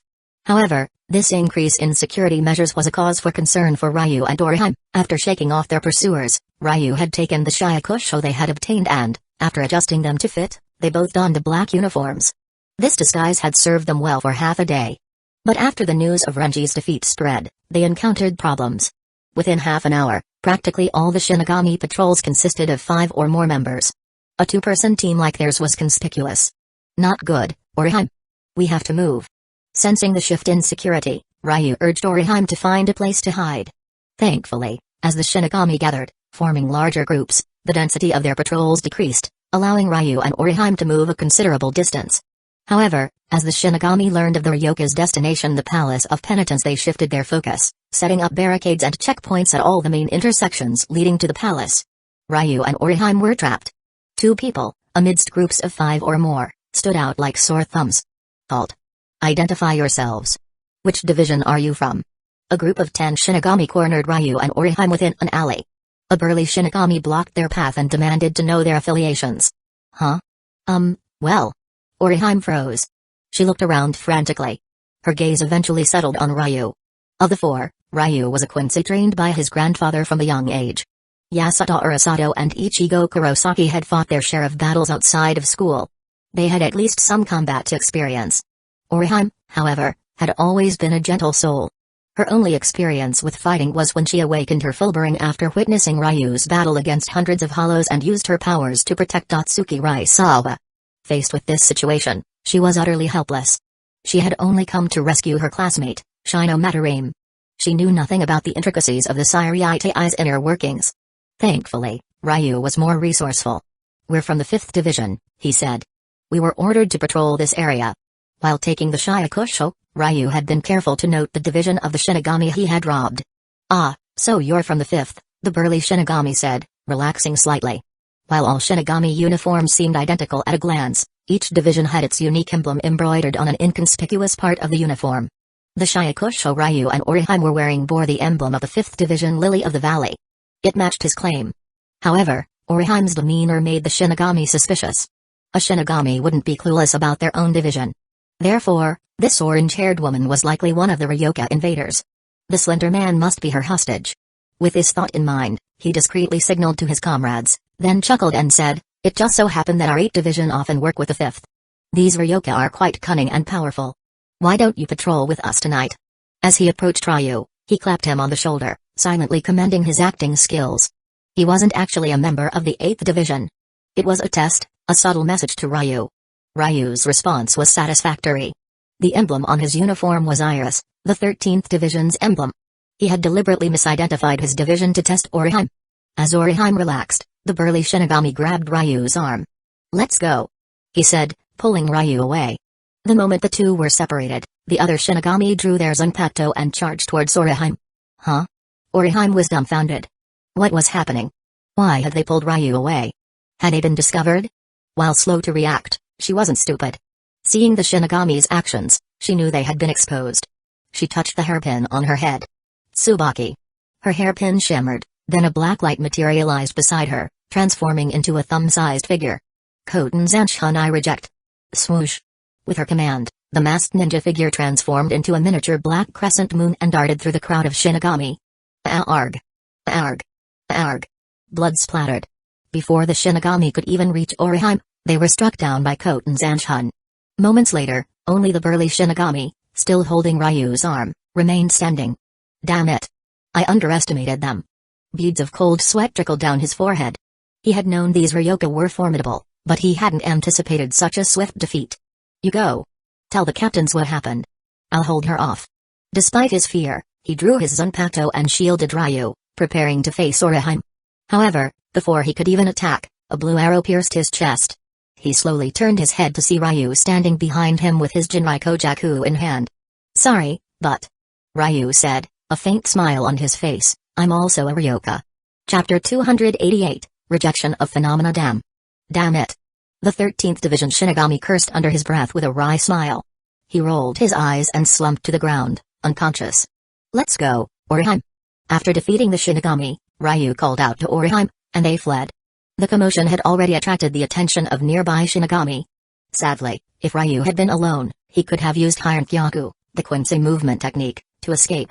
But with Orihime slowing him down, while her Fullbring had awakened, it didn't change the fact that she was still a novice in combat. Every Shinigami in the 13th Division of Imperial Guards was a top graduate from the Shino Academy, skilled in all 4 Shinigami arts: swordsmanship, hand-to-hand combat, flash steps, and Kido. Within 10 seconds, they were surrounded. At least 5 squads of Shinigami blocked their path. Several of them possessed spiritual pressure far greater than the others. Swoosh! Ryu drew his bow and unleashed a barrage of arrows. Each shot struck a Shinigami, sending them crashing to the ground. Orihime commanded Tsubaki, repelling the Shinigami surrounding her. However, that was all she could do. Several Shinigami from the outer perimeter aimed their palms at Orihime and began chanting Kido incantations. Hado number 31, Shakuho. Hado number 33, Sokatsui. Red and blue fireballs hurtled towards Orihime, their flames illuminating the night sky. Orihime. Battling several seated officers in the air, Ryu turned to see the fireballs approaching. He drew his bow, preparing to intercept them. But good morning, Donatello. Spread your wings and fly, Piwu. 2 seated officers on the ground released their Zanpakuto. One, with an afro, transformed his Zanpakuto into a knuckle duster. As he plunged it into the ground, a dozen rocks erupted from the earth, flying towards Ryu. The other, a massive Shinigami, transformed his Zanpakuto into 8 spinning boomerangs that flew towards Ryu. Swoosh, swoosh, swoosh. Despite the approaching projectiles, Ryu maintained his focus. He aimed his arrows at the fireballs. Boom, boom, boom. Blue lights flashed, and the Shakuho and Sokatsui were destroyed mid-flight. However, he had saved Orihime, but now the boomerangs and rocks were upon him. He had no time to dodge. Just as he prepared to use Hienkyaku to evade the most dangerous projectiles, Orihime, realizing the situation, acted. Lily, Shunno. She shouted, placing her left hand on her hairpin. Santenkeshun I reject. 3 beams of light shot from her hairpin, forming a triangular barrier behind Ryu. Boom, boom, boom, boom, boom. The boomerangs and rocks slammed into the barrier, creating deafening roars. Cracks spread across Santenkeshun, then, with a final boom, it shattered. However, it had bought Ryu enough time to react. Swoosh, swoosh, swoosh. In an instant, a dozen arrows shot from Jinrai Kojaku, each one targeting a Shinigami. Thud, thud, thud. Arg. The Shinigami collapsed in pain, unable to resist. Observing from atop a nearby building, Aizen nodded approvingly. Urahara and Yoruichi Shioin's plan was indeed forcing Sosuke Aizen to expose his weaknesses. However, they had overlooked the potential casualties, both on the Shinigami side and Ichigo's. No, Aizen shook his head, dismissing that thought. With Urahara's intelligence, he couldn't possibly have missed such a crucial detail. The more likely explanation was that he didn't care. Perhaps Urahara was the only captain in the 13th Division of Imperial Guards whose mindset resembled Head Captain Yamamoto's. Everything, for the Siriite AI? In other words, he would sacrifice anything to protect the Siriite AI? As long as Ichigo Kurosaki, the Soul King candidate, survived, the deaths of the other 3 were inconsequential. Ryu, Chad, and Orihime were still alive. Even if they died in the Soul Society, their souls would simply return to their bodies in the world of the living. The worst that could happen was that, upon returning, they would inhabit Gigai, artificial bodies created by Urahara, instead of their original bodies. The ones who would suffer the most in this plan were the low-ranking Shinigami. Orihime, having awakened her Fullbring, was stronger than most Shinigami. Her power was on par with an elite-level Shinigami. With her Sotenkeshun and Santenkeshun, even seated officers would struggle to defeat her. Chad's Devil's right arm possessed attack power comparable to a seated officer's released Zanpakuto. Ryu, after his pure blood awakened, had become incredibly strong. Only captains and a handful of lieutenants could defeat him. It could be said that, during this pursuit, the low-ranking Shinigami were in the most danger. However, so far, while many had been injured, none had died. The Shinigami lacked sufficient strength, while Ichigo, Chad, and Orihime, coming from the world of the living, hadn't killed anyone before. They only purified hollows. Thus, they unconsciously avoided striking vital points during their battles. Orihime even used Soten Kisshin to heal some of the Shinigami who had sustained life-threatening injuries. Ryu, however, he understood, better than Chad or Orihime, the true strength of the 13 Division of Imperial Guards captains. He was showing mercy now to ensure their escape after rescuing Shino Madarame. Chapter 289, Ichigo Kurosaki vs. Kaku Madarame. Satisfied with Ryu's restraint, Aizen shifted his attention away from the battle. He had obtained what he sought. Within his innate domain, Unlimited Blade Works, Aizen's clone channeled his spiritual pressure, transforming it into blue lines that form the outline of an Asaki, a blank Zanpakuto. Countless sword elements surged towards the Asaki, converging upon it. Guided by Aizen's will, they coalesced, successfully forging a new Zanpakuto. Rejection of phenomena, Shunjun Rika. Aizen murmured, admiring the newly created Zanpakuto. At his level of power, most abilities wouldn't enhance his strength significantly. However, Shunjun Rika was an exception. As Sosuke Aizen had noted, the essence of Orihime Inoue's Shunjun Rika was the rejection of phenomena. It was an ability that touched upon the realm of gods, a power beyond comprehension. Koten Zanchun was the rejection of completion. It could separate a whole into its individual parts. Soten Kisshin was the rejection of incompletion. It could restore a fragmented whole to its original, perfect state. Saten Kisshin was the rejection of destruction. It could nullify any attack. Throughout the Bleach world's history, Orihime's spiritual pressure had never been particularly strong. However, her Saten Kisshin had ensured she remained unharmed. While Saten Kisshin had been broken on several occasions, no attack, regardless of its power, could harm her after shattering the barrier. Those attacks, even those exceeding Saten Kisshin's limits, had been rejected. It could be said that, within Saten Kisshin's domain, Orihime was invincible. To kill her, one would require 2 attacks. The first to shatter her Saten Kisshin, and the second to truly injure or kill her. And this was because Orihime's spiritual pressure wasn't strong enough. If Aizen were to use it, he released his grip, and the newly created Zanpakuto transformed into a streak of light, soaring towards the sword hill and embedding itself within its peak. Well, Ichigo Kurosaki. Long time no see. 2 moons seemed to hang in the sky above Ichigo Kurosaki within the narrow alleyway. Only when the closer moon spoke did Ichigo realize it was simply a bald head reflecting the moonlight. "You're Shino's brother?" Ichigo said, instantly recognizing the bald man. He remembered encountering this man and his effeminate companion in the world of the living, several days after becoming a Shinigami. Back then, he had even fought the man, only to learn later that he was Shino Madarame's brother. Their matching eyebrows left no doubt about their relation. Ichigo suddenly remembered the final movement Kaku had made during their fight, a movement he hadn't understood at the time. But now, having battled Renji Abarai and trained with Gizukura Hara, Ichigo knew what it meant. Kaku had been preparing to release his Zanpakuto. Oh? Hearing Ichigo's address, Kaku's eyebrows twitched. "You forgot my name, didn't you?" Well. Ichigo scratched his head awkwardly. He vaguely remembered Kaku introducing himself. It was rude to forget someone's name. Damn it. Seeing Ichigo's reaction, Kaku knew he had indeed forgotten. Ha! Taking a deep breath, he pointed at Ichigo. "Listen up, punk. Let me refresh your memory." Kaku proceeded to perform the ridiculous tiptoe dance before Ichigo. "I am Kaku Madarame, the 4th seat of the 11th Division. Ichigo Kurosaki, while I admire your courage, encountering me here is your greatest misfortune." "Hey," Ichigo said, slapping his forehead, "Kaku, Shino is your sister, right? I came here to rescue her from the Palace of Penitence. Shouldn't you be helping me instead of standing in my way?" He couldn't understand Kaku's actions. "Ichigo Kurosaki, as Shino's brother, I'm glad you came to rescue her. It means she made a good friend. However, right now, I'm not her brother, but the 4th seat of the 11th Division. Protecting the Siriite AI is my duty. Shino broke the Siriite AI decree. She must face punishment for her actions. But," he added, "if the Central 46's punishment exceeds my limits, then as her brother, I'll rescue her. How could I possibly let an outsider do it instead of me?" "I see."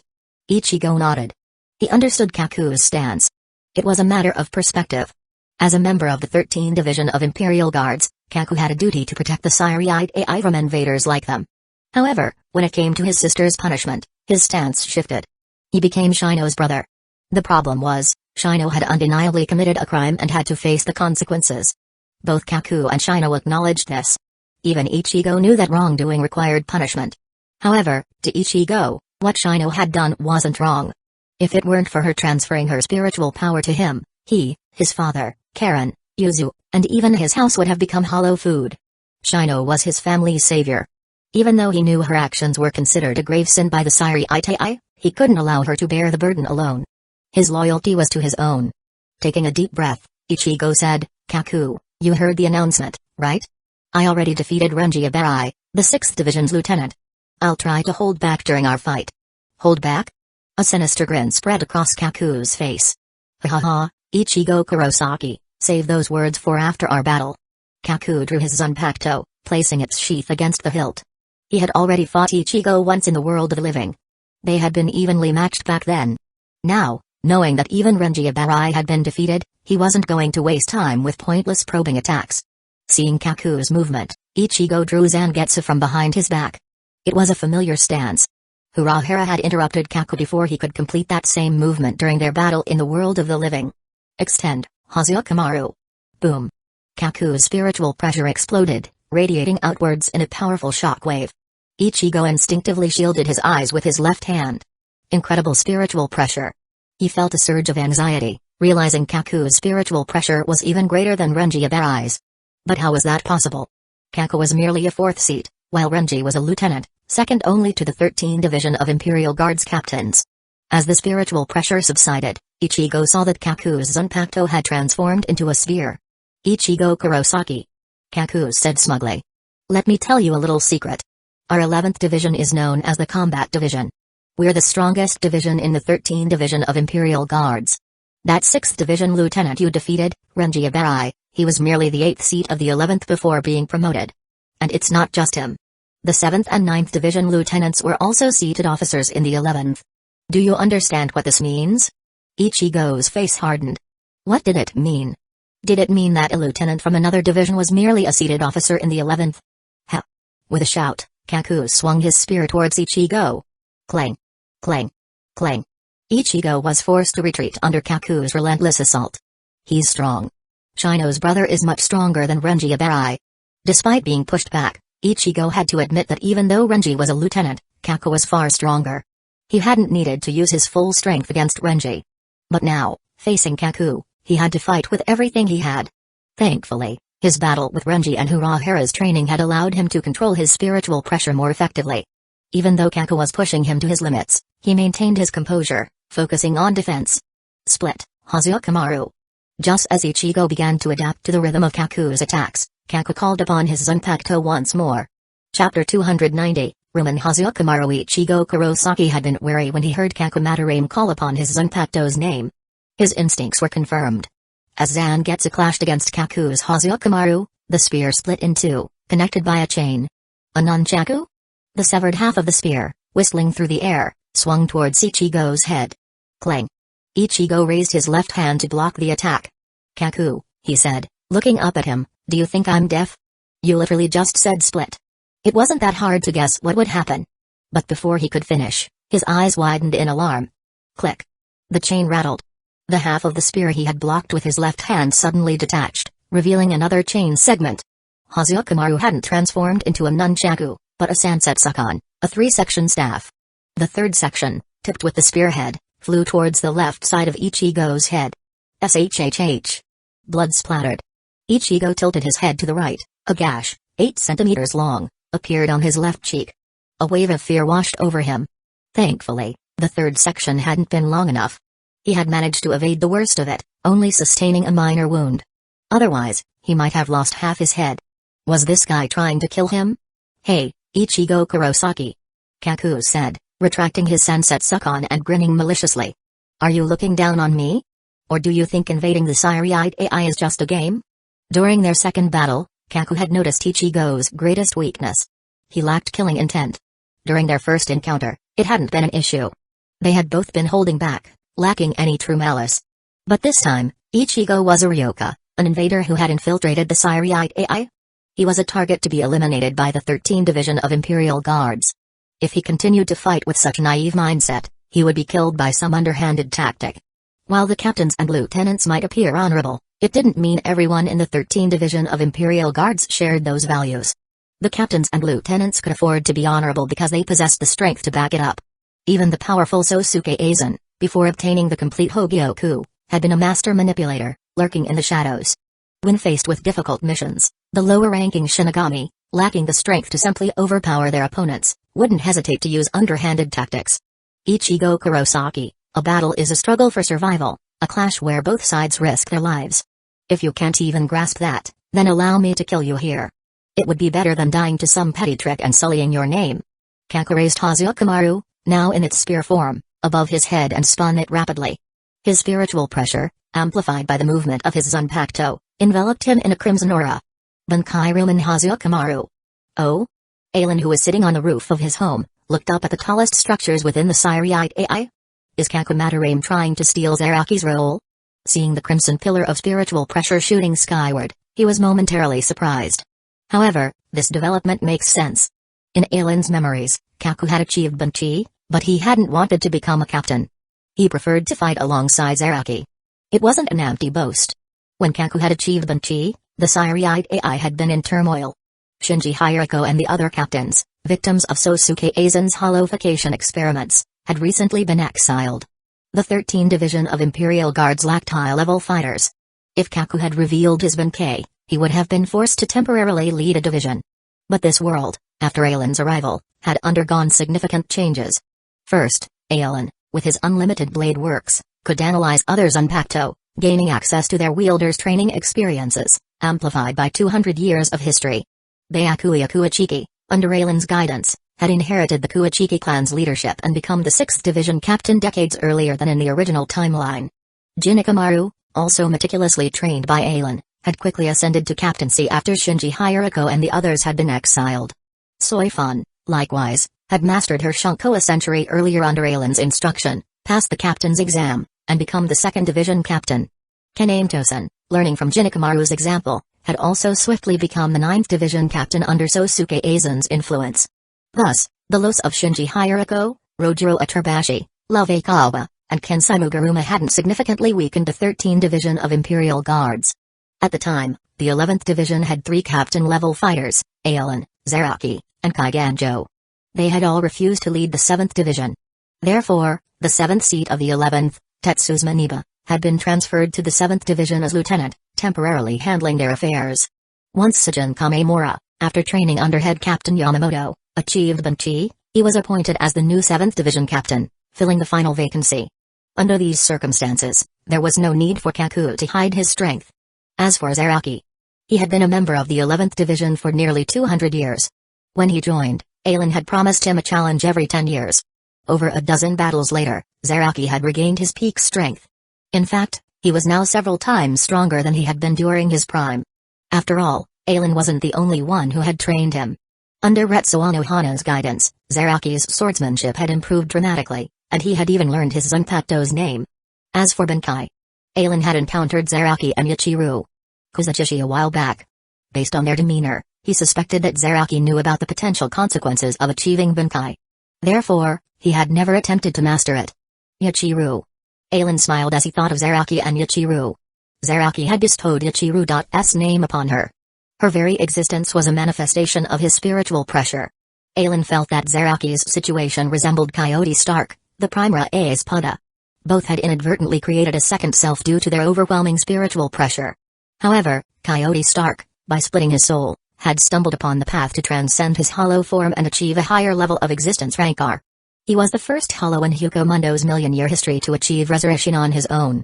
Even the ancient hollow who had devoured countless souls, only to be vanquished by the Soul King, and even the ancient Hollow King, who had defeated Genryu's Ishigakuni Yamamoto, ascended to the Soul King Palace, and been transformed into a Zanpakuto by Ikubai Hyosub, hadn't achieved resurrection.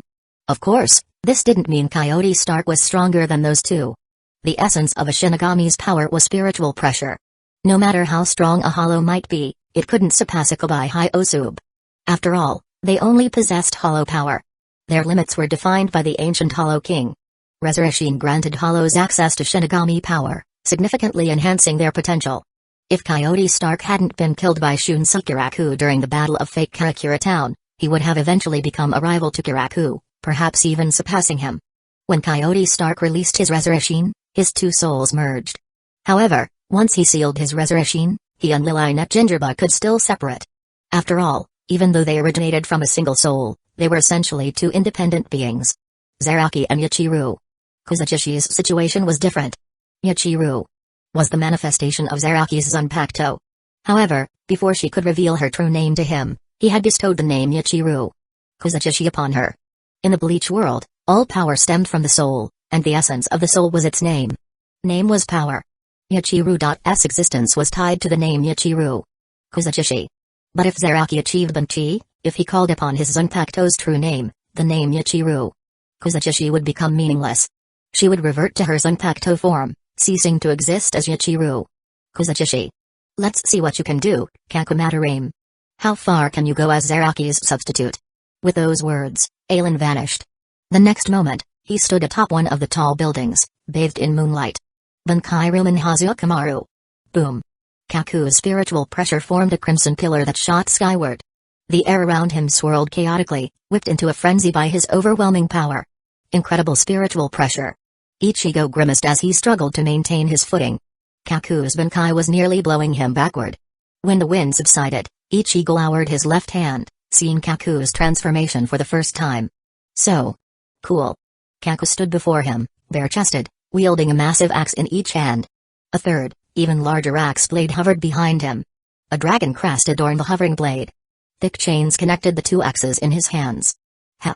With a shout, Kaku swung one of his axes at Ichigo. Ichigo crossed Zangetsu before him with his left hand pressed against the back of the blade as he braced for impact. But the moment the axe struck Zangetsu, he was sent flying. Boom. He crashed through several buildings, eventually slamming into a wall, and created a massive crater. Ugh! Ichigo spat out a mouthful of blood. He's strong. He's far stronger than Renji Abarai. The gap between their power was immense. While he had awakened his Shinigami power and manifested his Zanpakuto, his current strength was comparable to a lieutenant in Shikai. After all, Quincy Zangetsu, to protect him from Hueco's attention, suppressed his power unless he faced a life or death crisis. Kaku, on the other hand, had mastered his Bankai a century ago. Even if his spiritual pressure hadn't been captain level back then, he had undoubtedly reached that level through decades of training. Of course, even with Bankai, Kaku's strength was among the weakest captains. Ichigo Kurosaki, Kaku said, approaching him and placing one of his axes against Ichigo's neck. You've seen it now, haven't you? This is the brutality of battle. You said you came to rescue Shino, but how can you possibly achieve that? You can't even defeat me. In the Siri Itai, there are at least 15 Shinigami stronger than me. Kaku wasn't exaggerating. While his Bankai had finally allowed him to achieve captain-level strength, he knew his limits. He couldn't defeat any of the current 13 Division of Imperial Guards captains. Well, except for maybe Zaraki. Even Chojiro Sasaki, the lieutenant of the 1st Division, was beyond his reach. Damn it. Am I going to die? Feeling the cold steel against his neck, Ichigo was overwhelmed by a sense of helplessness. Death. When had he last faced death? He remembered. That night, under the full moon, the monstrous creature. Thinking of the girl who had been punished because of him, he suddenly felt a burst of determination. He stared defiantly at Kaku. Chapter 291, Defeat. In that instant, the world seemed to lose all color and turned gray. Time appeared to stand still, the blood dripping from Ichigo Kurosaki's wounds was hanging motionless in the air. A figure in a long black coat emerged from the distance. They slowly approached, passing Kakumatarame and stopping before Ichigo. Ichigo's eyes widened in alarm. Old man. Zangetsu? Old man Zangetsu, the spirit of his Zanpakuto, wasn't he supposed to reside within Ichigo's soul? Why was he here? Quincy Zangetsu, however, didn't bother to answer Ichigo's question. He simply looked at him with his withered eyes and asked, Ichigo, do you want to continue fighting? Do you want to win? Or do you simply want to survive? Oh? Perched atop a tall building, Aizen blinked. As the master of unlimited blade works, he could perceive all Zanpakuto. The moment Zangetsu appeared, he took notice. Focusing his mind, Aizen's vision shifted, mirroring the monochrome world Ichigo now inhabited. He had used his power to synchronize with Ichigo's Zangetsu, creating a connection to Quincy Zangetsu's consciousness. In fact, Ichigo's true Zanpakuto was the one forged from White's power. However, to protect Ichigo, White Zangetsu had been suppressed by Quincy Zangetsu. Zangetsu was White's name. But after Ichigo's Zanpakuto was broken by Hueco and reforged by Tsunemaya, he bestowed the name Zangetsu upon his Quincy power as well. Thus, his newly forged Zanpakuto manifested as two blades, one long, one short. It was precisely because he had forged both his hollow power and his Quincy power into Zanpakuto that, in the end, he was able to use his Shinigami and Quincy powers to balance his hollow power, achieving a new level of existence through his full being. That level had surpassed even Ikabai Hyosub, reaching the realm Iwak had inhabited before absorbing the Soul King. It could be said that, at that time, Ichigo Kurosaki was the strongest being below the Soul King. Now, with Ichigo on the verge of death, Quincy Zangetsu had to loosen his control slightly, allowing Ichigo to access a portion of his true strength.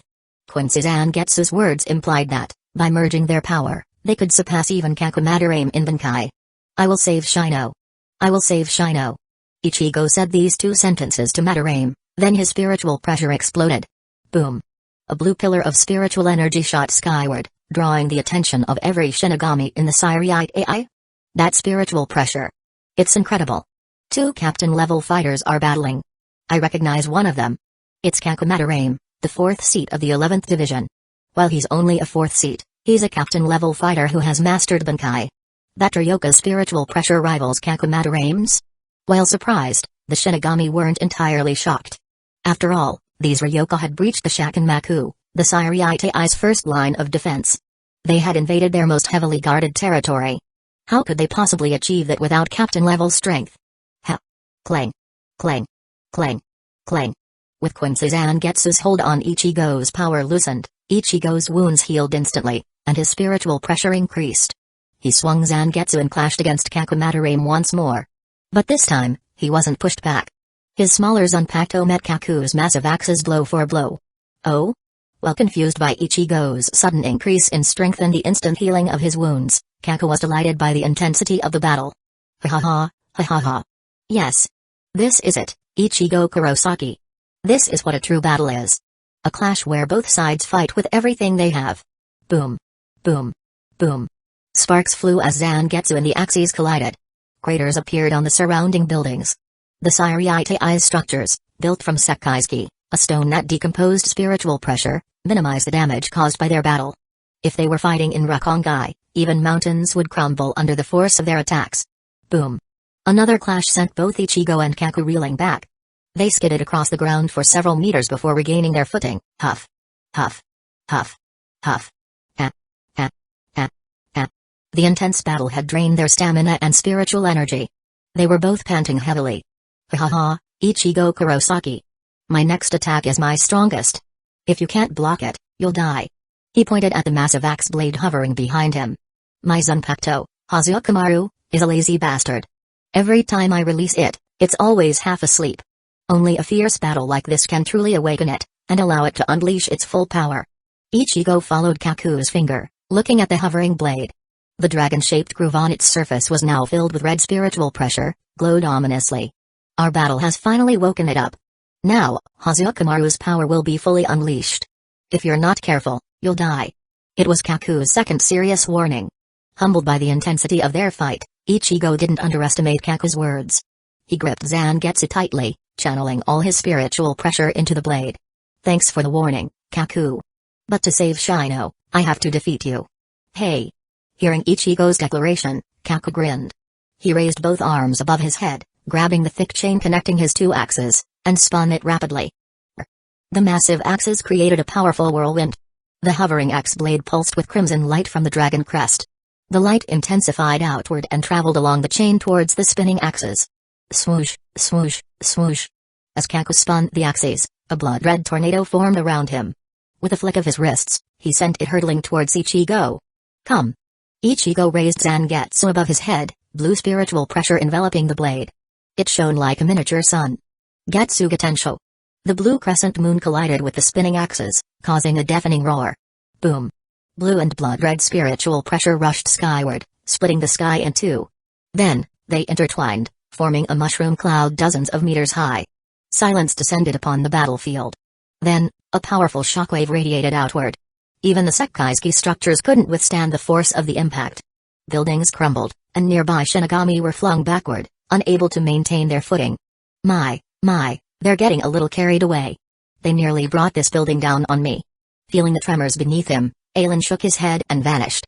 The next moment, The building collapsed alongside its neighbors. When the dust settled, Aizen stood beside Ichigo and Kaku. Both of them lay wounded. Blood flowed from their bodies like a stream. They were in critical condition. Swoosh. Before Aizen could intervene, a purple blur appeared and grabbed Ichigo and vanished instantly. It was Yoruichi Shioin. According to Kusagakure plan, the others could die. But Ichigo had to be protected. Therefore, Yoruichi, who had been following him discreetly, acted the moment he was injured. Ignoring Yoruichi and Urahara, Aizen approached Kaku and extended his right hand. Blue spiritual pressure emanated from his hand and enveloped Kaku. Healing Kido. A few minutes later, Kaku's wounds were stabilized. Cough. Cough. Captain Aizen? After coughing a few times, Kakumataraim woke up from his coma. When he saw Aizen for the first time, he was so shocked that he immediately got up from the ground. Chapter 292, Wreak Havoc. Beads of cold sweat trickled down Kakumataraim's forehead. While Captain Aizen rarely involved himself in the 11th Division's affairs, leaving most matters to Vice Captain Zaraki, those who had served in the division for over a decade, especially those who had witnessed the battles between Aizen and Zaraki, knew better than to treat Aizen as a mere figurehead. Zaraki had repeatedly challenged Aizen, and each time, he had been utterly defeated. The 11th Division was, after all, the wildest division in the 13th Division of Imperial Guards. Strength reigned supreme. The strongest was the leader, and everyone willingly followed their commands. While most Shinigami in the 11th admired Zaraki and yearned to fight alongside him because he embodied their passion for battle, they followed Aizen's lead when he was present. It was the 11th Division's ironclad rule: respect for strength. Don't move. You're still injured. Aizen placed his hand on Kaku's shoulder, pushing him back down. Captain Aizen, I apologize. I failed. Kaku was ashamed. Encountering one's captain after a victory and encountering them after a defeat were two entirely different experiences. Victory was a source of pride. Defeat, however, was a stain on their honor. Kaku, there's no shame in defeat. What matters is that you get back up and learn from it. Aizen offered words of comfort. Besides, I saw your battle. If you had fought with your full strength from the start, that Ryoko wouldn't have stood a chance. You weren't trying to kill him, were you? You were training him. Captain Aizen, how did you know? It was true.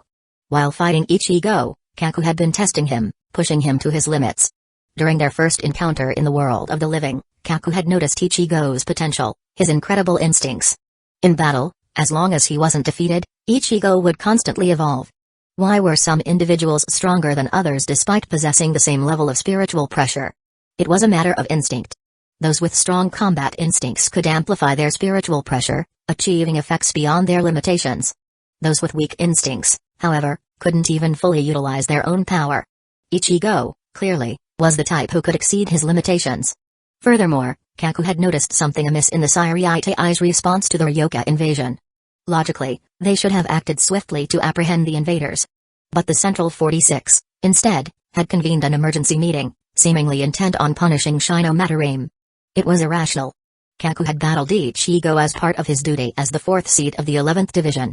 However, if the Central 46's judgment exceeded his limits, he would become Shino's big brother and fight against the Sariite.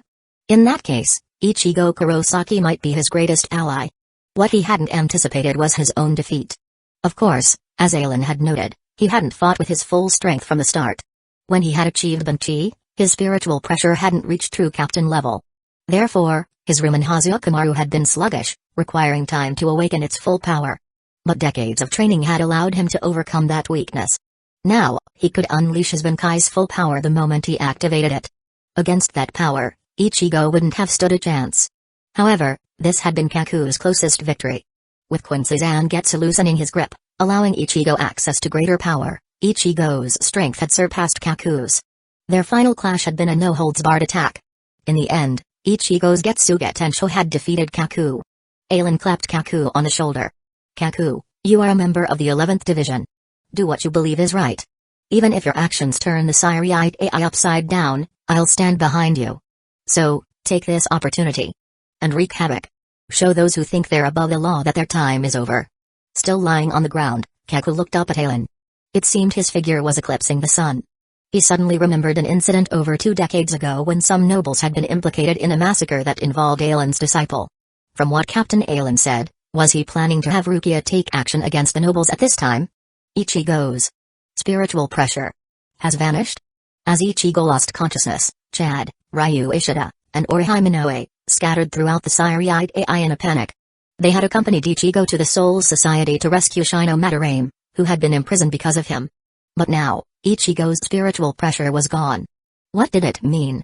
They were all momentarily lost. Chad, after standing motionless for several minutes, took a deep breath and began running towards the Palace of Penitence. Ichigo. He had only run a short distance when he was forced to stop. A man in a pink floral hori sat before him with his zanpakuto across his lap. Countless flower petals rained down from the sky around him. If those petals had surrounded a beautiful woman, it would have been a scene worthy of a painting. Sadly, the figure at the center of those petals was merely a weary-looking man with a scruffy beard. As Chad approached, the man looked up and said something, seemingly angering a young woman with glasses, who promptly dumped the remaining petals from her basket. My. After appeasing Nanao eyes, Shunsei turned his attention to the Ryoka standing before him. He's strong. A single glance from Kiraku made Chad's heart pound. The spiritual pressure radiating from this man was the most potent he had ever encountered. He must be a captain, Chad thought. Before they entered the Siriate AI, Yaruichi Shioin had informed them that the strongest fighters in the Soul Society were the 13 captains of the 13 Division of Imperial Guards. If this man wasn't a captain, then they were truly nothing more than a joke. Young man, the spiritual pressure that just vanished, it belonged to your strongest companion, didn't it? Kiraku spoke as he looked at Chad with his sleepy eyes. He has already been defeated. Why continue resisting? Surrender now, and you might suffer fewer injuries. Sorry, Chad said, refusing to comply. His actions spoke louder than words. Devil's right arm. Black and red markings appeared on his right arm, resembling mechanical armor. The spiritual pressure that vanished did indeed belong to Ichigo. However, I don't believe he's dead. Furthermore. Chad paused. We haven't rescued Ms. Madarame yet. I can't stop now. Ah, so your goal is to rescue the young lady. Realization dawning on him. Less than 3 years remained before the Quincy prophecy was fulfilled. When those Ryoka breached the Shakinmaku, he had sensed the presence of a Quincy among them. He had assumed it was an advance scout, sent to gather information on the Siriate AI to prepare for their future attack. After all, the prophecy claimed that Hueco would conquer the world in 9 days. Kiraku didn't yet know that conquering the world wasn't limited to the Soul Society. But even if it were, he couldn't imagine how the Quincy could achieve that in 9 days. To defeat the 13 Division of Imperial Guards, they would need to be intimately familiar with the captain's abilities, their strengths and weaknesses. They would then deploy Quincy who countered those abilities. Otherwise, with head Captain Yamamoto, Captain Aizen, Zaraki, himself, Yukitake, and Anohana, how could the 13 Division of Imperial Guards possibly fall in 9 days? Chapter 293, A Matter of Perspective. After all, Hueco, as the son of the Soul King and leader of the Quincy, his almighty ability, much like head Captain Yamamoto's Ringenjaka, was no secret. It seemed he had been mistaken. This Ryoka invasion was unrelated to the Quincy. These individuals were truly just teenagers from the world of the living. Teenagers, in the Soul Society, would typically be children under 1.2 meters tall. No, unless they matured mentally at an accelerated rate, 12-year-olds were considered infants in the Soul Society. Appearance reflected one's mental state, not their physical age. Of course, stronger spiritual pressure did equate to a longer lifespan in the Soul Society. Toshiro Hitsugaya, for example, was nearing his 40s, but he still had the appearance of a child. Aizen, when his spiritual pressure was weaker, had resembled a young man in his 30s. But as his strength increased, even though he was over 300 years old, his appearance hadn't changed significantly. Facing such infants, even Shunsei felt a twinge of shame. He pulled down his straw hat and tried to reason with Chad. Young man. I understand from your words that you and your friends infiltrated the Siriate AI because your companion wanted to rescue Ms. Madarame. However, even he has been defeated. Is there any point in continuing this pointless struggle? Surrender now, and I, with my authority, can guarantee leniency from the Captain Commander. Thank you for your offer. Chad shook his head. His unique life experiences had taught him to discern kindness from malice. While this man's words weren't particularly pleasant, Chad sensed his good intentions. But I don't believe Ichigo has been defeated. Besides, even if he were, as his friend, I cannot surrender. I must help him achieve his goal, to rescue Miss Shino Madarame. With those words, Chad threw a punch towards Kiraku. Boom. His fist unleashed a beam of spiritual energy. My. Kiraku tipped his hat and vanished. The beam of energy shot past where he had been standing a moment before. Boom. It struck the wall behind him, creating a massive crater. His attack having failed, Chad began circling Kiraku, unleashing a barrage of punches. He knew the vast difference between his strength and that of a 13th Division of Imperial Guards captain. He had never considered defeating Kiraku. His only goal was to follow Yoruichi's instructions: if you encounter a captain, don't hesitate. Run. Having forced Kiraku to dodge repeatedly, Chad reached the end of the alley. He threw a final punch, then turned and fled. Ah, what an adorable little fellow. Kiraku dodged Chad's attack and landed gracefully. He had been observing the boy, noting his strength and his lack of experience. Any ordinary Shinigami could condense Rishi beneath their feet to stand in the air. Why couldn't this boy? He had been curious to see how far Chad would go, playfully hopping and dodging the boy's attacks. He hadn't expected Chad to simply run away. What a clever choice. However, if he allowed the boy to escape, his reputation as the 8th Division captain would be tarnished. For instance, Jinikamaru's failure to capture the Ryoka, allowing them to escape through the White Road Gate a few days ago, had been a blow to his standing. However, after one of the Ryoka defeated Kakumatarame, Jin's reputation had recovered. After all, Kakumatarame was the 4th seat of the 11th Division, a powerful Shinigami who had mastered Bankai. If those Ryoka could defeat Kaku, then escaping from Jinikamaru, who hadn't even used Banchi, was nothing. While he considered Chad a formidable opponent, his strength was, at best, comparable to that of a seated officer. Despite his thoughts, Kiraku didn't intervene. Nanao Eyes had already acted. Bakudo number 63, Ethereal Binding Chain. 3 chains materialized that snaked towards Chad. Not good. Chad had never encountered such an attack. He spun around, gathering a ball of blue spiritual energy in his right fist, and slammed it into one of the chains. Boom. The blue energy collided with a black chain, causing loud noise and dispersing large amount of dust. Crackle. Crackle. The chain's speed decreased, and sparks flew from its surface. Boom. Seeing his attack having some effect, Chad unleashed 2 more punches. Bang. The chain shattered. However, the other 2 chains had already reached Chad and bound his arms. Bakudo number 62, 100 puppets. Nanao chanted. Dozens of rectangular pillars of light materialized, then shot towards Chad. Thud. Thud. Thud. The blue pillars pinned him to the ground, rendering him helpless. Clap. Clap. Clap. Impressive, Nanao-chan. You can even use Bakudo above 60 without incantations. In the entire 13th Division of Imperial Guards, few can match your mastery of Kido.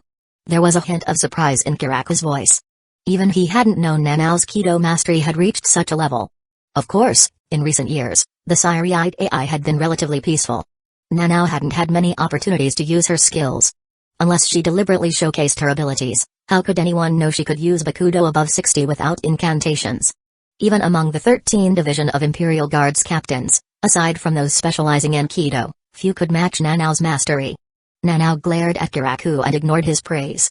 If it weren't for Ailen's guidance, her Kido wouldn't have progressed so rapidly. Captain Kiraku, if you were more reliable, I wouldn't have to intervene, she said, frowning at the bound Chad. Did I overdo it? We should take him to the 4th Division for treatment. While she had only used 2 Bakudo spells, Hyakurankan, unlike Sajo-Sabaku, possessed offensive capabilities. Over a dozen blue pillars had pierced Chad's body. He couldn't even access his spiritual pressure, and his injuries were severe. Yes, you're right. Kiraku nodded. After all, they came here to rescue Shino. Things are quite complicated in the Siriate AI right now. Perhaps their presence will shake things up a bit. To Kiraku, while the Siriate AI might appear peaceful on the surface, beneath the calm facade, a storm was brewing. He would rather purge those who weren't loyal to the Siriate AI than face betrayal from within during their battle with the Quincy. He would observe closely, waiting to see who else would reveal themselves. Chad, Ryu and Oriheim, still running, had just sensed Ichigo's spiritual pressure vanish. Now, they felt Chad's disappear as well. What's happening? Oriheim whispered while clutching her chest. While saddened by Ichigo's disappearance, neither she nor Ryu believed he was dead. But when it came to Chad, they weren't so confident. Ryu, what should we do? Overwhelmed by helplessness, she turned to Ryu for guidance. Don't worry, Oriheim. I can still sense Chad's spiritual pressure. It's faint, but he's still alive. We need to get out of here and rescue Shino before the other Shinigami realize what's happening. Once they learn of our target, our mission will fail. Based on Ichigo and Chad's spiritual pressures, they can't help us. They'll be focusing on capturing us. We have to take advantage of the chaos before they arrive at the Palace of Penitence. Okay. Oriheim nodded, following closely behind Ryu as they ran towards the Palace of Penitence. Chapter 294, Aizen's Demise. However, before Ryu Ishita and Orihime Inoue could run far, they found themselves cornered in a narrow alleyway. As darkness descended, a figure in a white hori stood before them that made their hearts skip a beat. They had been in the Siriite AI for almost a day and had learned that the Shinigami wore two types of attire. One was the black Hyakusho. All Shinigami, including Ichigo, wore these uniforms. In addition to the Hyakusho, some Shinigami wore a white hori over their uniforms. Even in the Siriite AI, few were permitted to wear this white hori. However, each Shinigami who wore it was a prominent figure in the Siriite AI. They were the 13 captains who stood at the apex of the 13 Division of Imperial Guards. Now, the one blocking Ryu and Orihime's path was one such captain. As the shadows deepened, Ryu saw the number on the back of the white hori. 12. The moment he saw that number, Ryu's expression darkened considerably. 12 years ago, when Ryu was barely 5 years old, he had seen his grandfather besieged by monstrous creatures while walking to meet him. Behind those creatures, several Shinigami in black Hyakusho lay in wait. If a stronger Shinigami hadn't arrived, his grandfather would have been killed that day. It's him? Recognizing the man before him, Ryu focused his gaze on the man's right hand. He remembered that the Shinigami who arrived later had seemingly torn off the man's right arm. However, to Ryu's surprise, the man wearing the 12th Division captain's hori had both arms intact. Had he mistaken the man for someone else? This thought had barely crossed Ryu's mind when he dismissed it. Because the man had turned around. While Mayuri Kurotsuchi's current head adornments differed slightly from those he had worn 12 years ago, anyone who had seen him once would recognize him instantly. This was indeed Mayuri Kurotsuchi, the captain of the 12th Division. What good fortune. My research has reached a bottleneck. I was looking for something new to study. And now, I've found two perfect specimens. Kurotsuchi's blatant scrutiny made Ryu and Orihime feel uncomfortable. Ryu, fueled by the memory of Kurotsuchi's scheme against his grandfather, harbored a deep-seated animosity towards him. His primary objective in entering the Soul Society, besides helping Ichigo, was to find two Shinigami. The first was this captain, who had nearly killed his grandfather. The second was the Shinigami who saved his grandfather. Orihime's reaction was different. Less than 2 weeks ago, she had still been an ordinary, timid girl. Kurotsuchi's gaze, treating her as a research subject, was far more terrifying than the hollows who saw her as food. Instinctively, Orihime hid behind Ryu, trying to avoid Kurotsuchi's gaze. Ryu noticed her action. He drew his Shinrai Kojaku and gathered a spiritual arrow. Orihime, this guy is strong. It'll take me some time to defeat him. Sneak away through the tally and head towards the Palace of Penitence. I'll catch up once I'm done with him. Okay, Ryu. Be careful. Orihime wanted to stay, but Kurotsuchi's scrutiny made her tremble. If she stayed, she would only be a burden to Ryu. It was better to leave. Boom. After Ryu launched his first arrow, Orihime immediately ran through the alley's corner and heading towards the Siriite AI's tallest structure. Arg. On the third day of the Ryoka invasion, a scream shattered the Siriite AI's calm. The Shinigami of the 13th Division of Imperial Guards had been scrambling to deal with the invaders. Especially on the first day, all the Shinigami who encountered the Ryoka had been seriously injured. However, while the injuries were severe, there had been no casualties. Judging by the nature of their wounds, they had guessed that these Ryoka weren't malicious. This was the reason Shun Sekiraku and Nanao Eyes had spared Yasuto Urasato.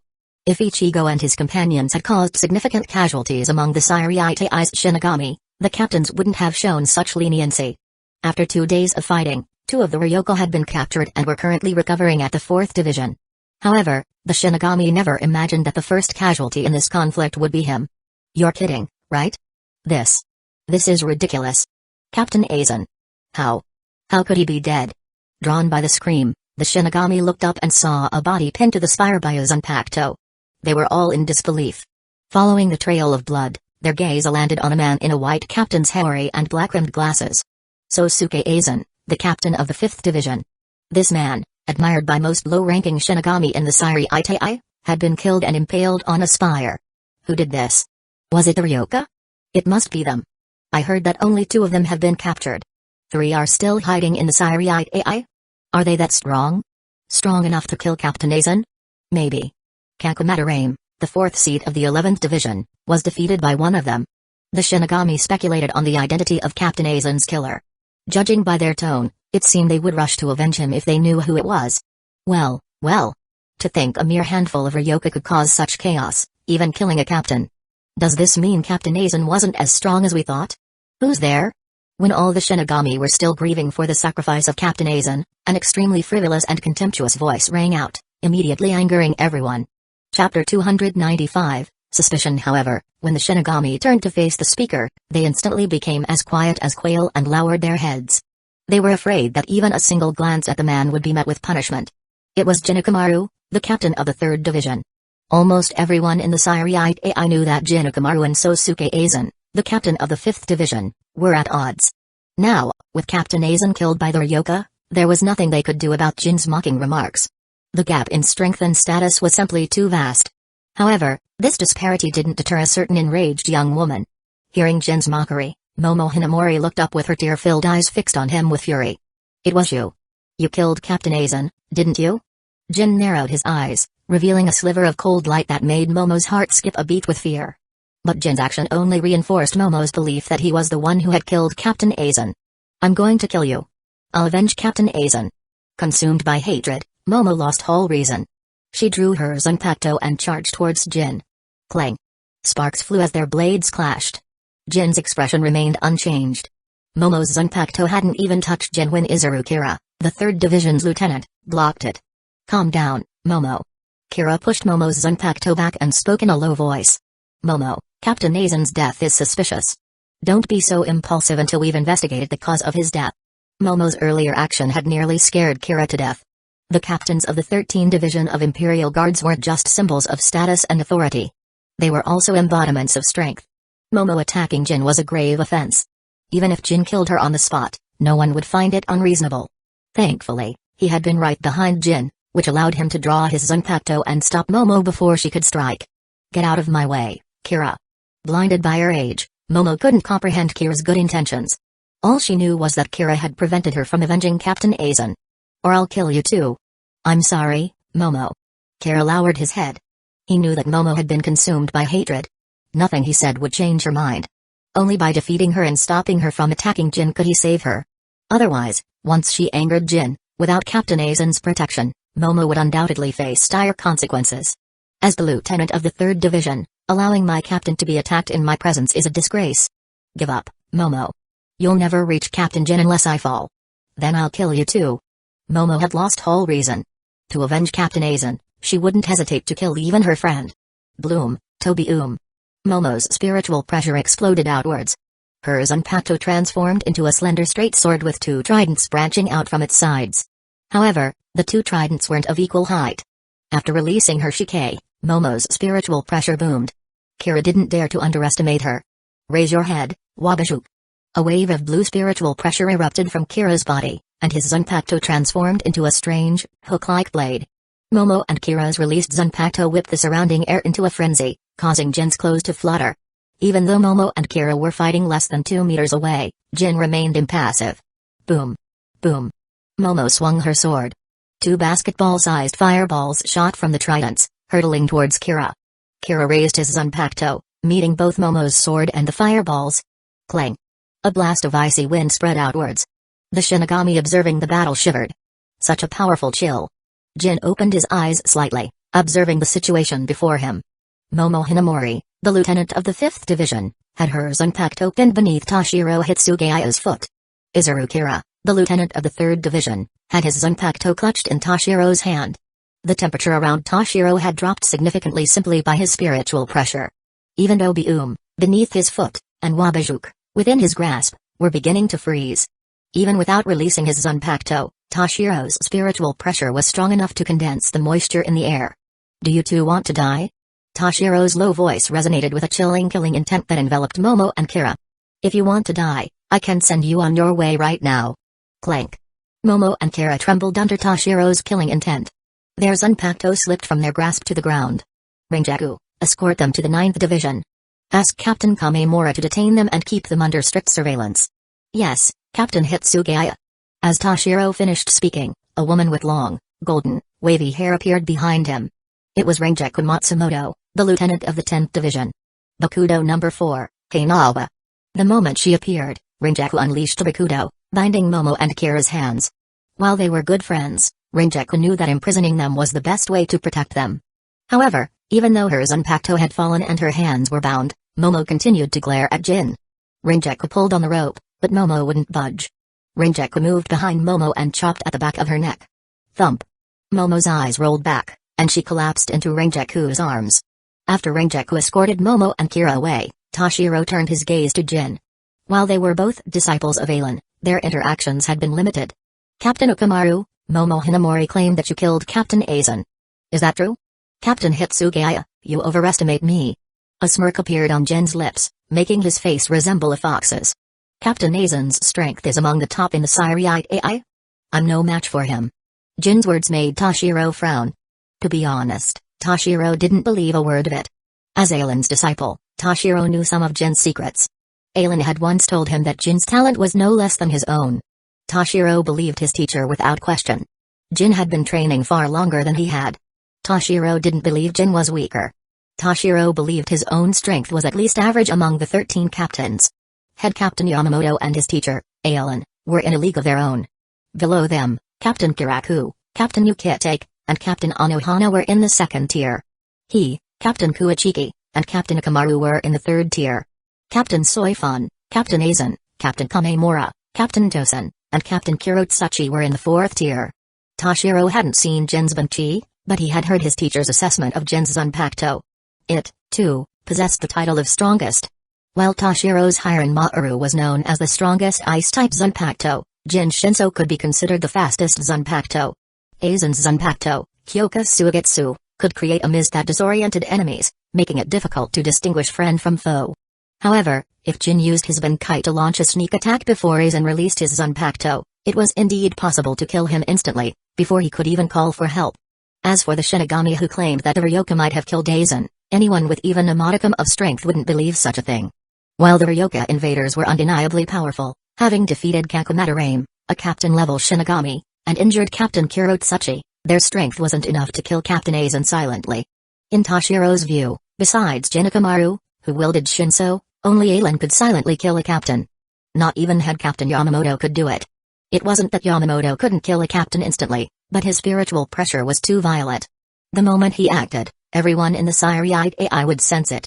Therefore, while Jin denied having the strength to kill Captain Aizen, Toshiro didn't believe him. If he didn't suspect Jin, then who should he suspect? His teacher, Aizen? I hope that's true. Toshiro instructed his 10th Division subordinates to secure the scene and stood behind Jin.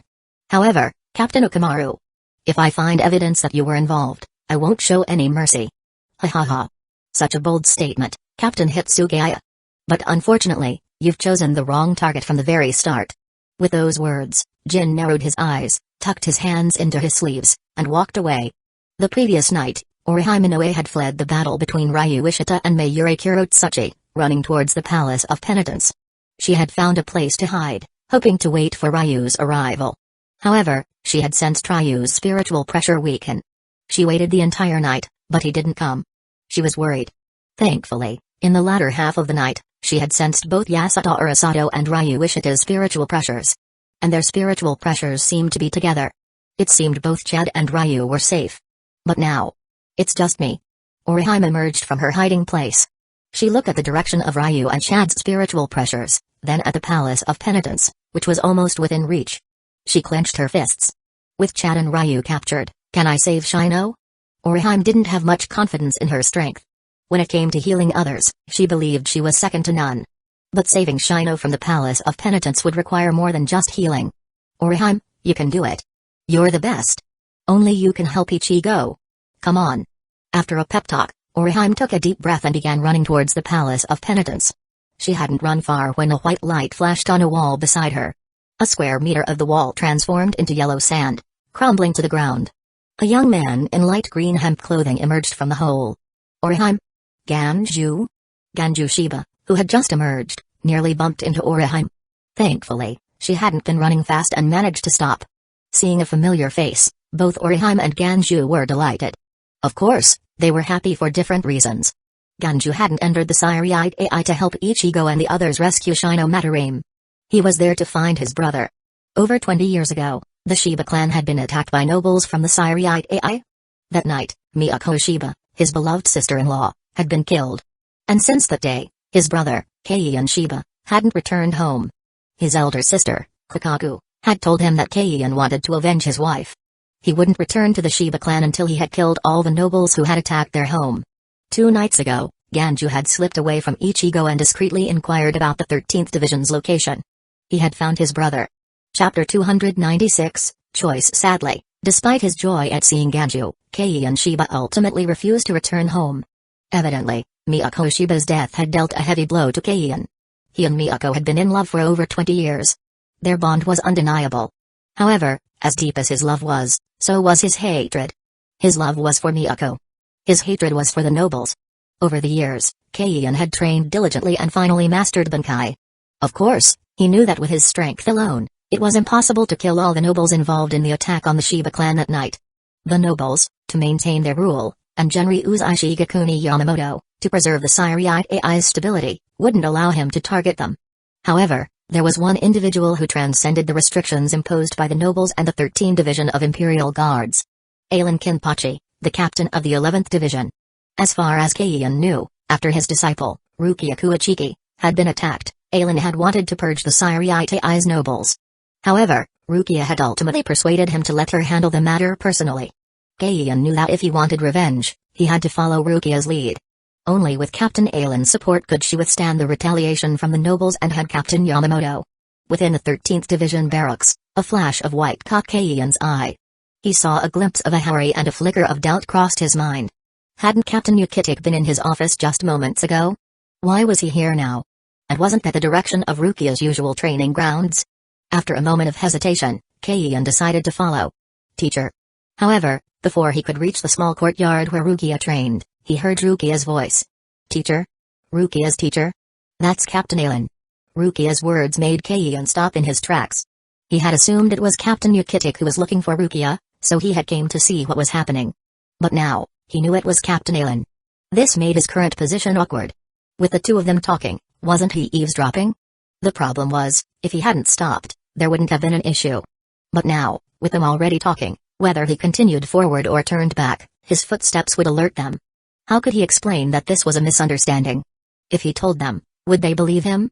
Aizen and Rukia, unaware of Keian's presence, continued their conversation. Powerful Shinigami could use Reikaku to sense spiritual pressure. However, they rarely did so actively.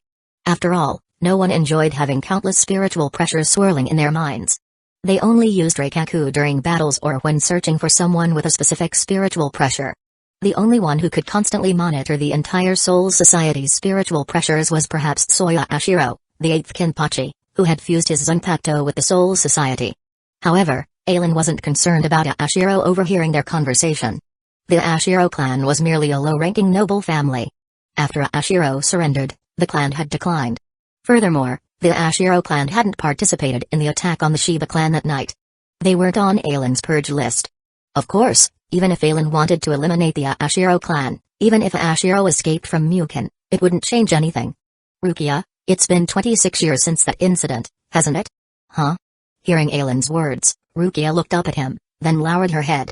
26 years. Mentioning that specific time made Rukia realize what Aizen wanted to talk about. I'm sorry, teacher. I've disappointed you. Over 20 years ago, because she had also been attacked, Aizen had wanted to purge the nobles who were involved. That night, a black cat named Yoruichi had approached her, explaining the dire consequences of eliminating the nobles. The words that had ultimately swayed Rukia were, the Kuachiki clan is also on the purge list. The so-called purge list was compiled by Aizen. It contained the names of nobles who were abusing their power. Besides those who had participated in the attack on Rukia, there were many others. As far as Rukia knew, if Aizen carried out his plan, the Siriate AI would undergo a massive upheaval. Rukia, having been raised by the Kuachiki clan, considered it her second home. Especially Byakuya Kuachiki, who had been like an elder brother, guiding her every day. Rukia didn't know what would happen to him if the Kuachiki clan was purged. No, Rukia. You haven't disappointed me. In fact, I'm glad you have your own thoughts and act according to them. With his hands behind his back, Aizen walked slowly through the courtyard with Rukia. He wasn't just trying to comfort her. He genuinely meant it. In Aizen's view, everyone had their own personality, preferences, and freedom. Jinikamaru, Byakuya Kuachiki, Rukia Kuachiki, and Toshiro Hitsugaya were all his disciples, having received his guidance. However, he had never wanted to control them or change them using his position as their teacher. He had only informed them of the potential crisis they might face, and that strength was their greatest asset in protecting themselves and those they cared about. Jin didn't need much guidance. He had someone he wanted to kill, something he wanted to reclaim. Even without Aizen's training, he would have reached that person's side and, at the opportune moment, delivered the final blow. Compared to Jin, Byakuya, Rukia, and Tashiro's training goals were less clear. Of course, this was their choice. Aizen had already told them the consequences of being weak. When the day came, whether they were grateful for their hard work or regretful for their lack of effort, it was their own responsibility. However, I hope you'll learn more about the situation before making your decision. Don't let someone else's words blind you to what's truly important. Pay attention to the Central 46's actions. After this incident is resolved, tell me your choice. With those words, Aizen patted Rukia's head and left the 13th Division. This was Rukia's last chance. If Sosuke Aizen acted and Rukia remained silent, Aizen would personally purge the Siriite AI. Choice? Rukia looked at her teacher's receding back, lowered her head, and placed her hand on hers unpacked toe. Who's there? As she contemplated her options, she suddenly heard footsteps. She quickly turned around. It's me, Rukia. Lieutenant Shiba? When did you get here? Seeing Kei and Shiba emerge from the corner, Rukia asked in surprise. I've been here from the start. But after hearing Captain Aizen and your conversation, I didn't want to interrupt. Kei-en looked in the direction Aizen had departed and sighed. Captain Aizen. He's truly a kind man. What? Rukia was stunned by Kei-en's assessment. Kind? As far as she knew, Captain Aizen was considered a powerful and domineering leader by most Shinigami in the 13th Division of Imperial Guards. How could Lieutenant Shiba possibly see him as kind? Of course, she didn't think Kei-en was wrong. To those close to him, Aizen was indeed kind. He had his own way of treating those he cared about. Rukia, do you know why Captain Aizen wants to purge the Siriite Ai's nobles? Let me tell you a story. Seppa. Ganju Shiba's hand glowed with a white light. When he pressed his hand against a wall, it would instantly transform into yellow sand, creating a hole large enough for him and Oriheim to pass through. With the help of Ganju's ability, Oriheim and Ganju evaded many Shinigami, heading straight for the Palace of Penitence. We made it. Seeing the two tallest structures before them, Oriheim and Ganju felt a sense of accomplishment. Shino Madarame was imprisoned here. Ganju, let's go. Okay. Koten Zanshun, I reject. Blood-soaked orb. The guards stationed at the Palace of Penitence were far weaker than the 13th Division of Imperial Guards as Shinigami. After all, the Palace of Penitence was primarily used to imprison individuals connected to the nobles. Its name, Palace of Penitence, was merely a facade. For true nobles, imprisonment in the Palace of Penitence was more like house arrest. Aside from restrictions on their freedom, it was no different from living in their own homes. These guards were nothing more than servants. The true prisons in the Siriite AI were the 9th Division's detention center and the underground prison. The guards were no match for Ganju and Oriheim. This way. I sense Shino's spiritual pressure. However, just as they reached the top floor and were about to cross the suspension bridge to Shino's room, a figure appeared in the middle of the bridge. This is. A gentle breeze rustled the figure's white hori. The large 6 on its back revealed his identity. Byakuya Kuichiki, the captain of the 6th Division. While he simply stood there, his overwhelming spiritual pressure threatened to consume Ganju and Oriheim. Their faces paled, and their legs trembled. The more they understood the 13th Division of Imperial Guards, the more they realized the power held by the 13 captains. These were the 13 super-strong individuals who stood at the apex of the Siriite Ai's military might. How many captains had they encountered? When they first arrived, they had met Jinakamaru, the captain of the 3rd Division. Ichigo had been instantly defeated and flung back to the world of the living, forcing them to find another way to enter the Siriite AI. They had encountered Shun Sakuraku, the captain of the 8th Division. Chad had been seriously injured. They had encountered Mayuri Kirotsuchi, the captain of the 12th Division. Ryu had been seriously injured. Now, just a step away from rescuing Shino Madarame, they faced Byakuya Kuichiki, the captain of the 6th Division. They were no longer concerned about saving Shino. They were now worried about escaping. Byakuya raised his left hand and pointed his index finger at them. A wave of fear washed over Oriheim. Instinctively, she called upon her hairpin. Tsubaki. Lily. Satenkeshun, I reject. Understood. 3 small figures shot from her blue hairpin, forming a triangular, pale yellow barrier before Oriheim and Ganju. Hado number 4, Byakuya. Only after Oriheim had set up her defense did Byakuya's voice reach their ears. Boom. A blue bolt of lightning shot from Byakuya's finger. Its blinding light occupied their vision. Hado number 4, Byakuya. Was a low-level Kido. In the hands of ordinary Shinigami, it was only effective against ordinary humans, unable to even injure a small hollow. However, Byakuya's Byakurai possessed power comparable to a mid-level Kido. The violent spiritual pressure slammed into Orihime's Santenkeshun, erupting in a thunderous roar and creating powerful gusts of wind. Thankfully, Orihime's Santenkeshun had considerable defensive capabilities. Byakuya's Byakurai didn't achieve the desired effect. Byakuya let out a soft grunt. Chapter 297, Perspective Seppa. Suddenly under attack, Ganju Shiba disregarded the vast difference in strength between himself and Byakuya Kuachiki. White light appeared in his palm. However, this time, the white light didn't spread outwards. Instead, Ganju condensed it into a white energy wave and launched it towards Byakuya. Whoosh! Byakuya's figure vanished before Ganju's eyes. The white energy wave swept past the spot where Byakuya had been standing moments before, striking the distant wall of the Palace of Penitence. Boom! Silently, a circular hole, over a meter wide, appeared where the wave struck. The Sekaizuki within the hole transformed into yellow sand and crumbled to the ground. Where? Byakuya's movement speed had clearly exceeded the limits of Ganju's vision. Ganju's hands glowed with white light, the Seppa technique ready to be unleashed. However, his reaction speed was far too slow compared to Byakuya's. Even if his Reikaku sensed Byakuya's presence, by the time he turned his head, Byakuya had already moved. He's strong. Beams of white light shot from Ganju's hands, creating circular holes within the Palace of Penitence. Yellow sand cascaded down the walls. However, those attacks couldn't even touch the corner of Byakuya's hori. Is this the only trick you've got? Byakuya had wanted to see what tricks these Ryoka, who dared to invade the Siriite AI, had up their sleeves.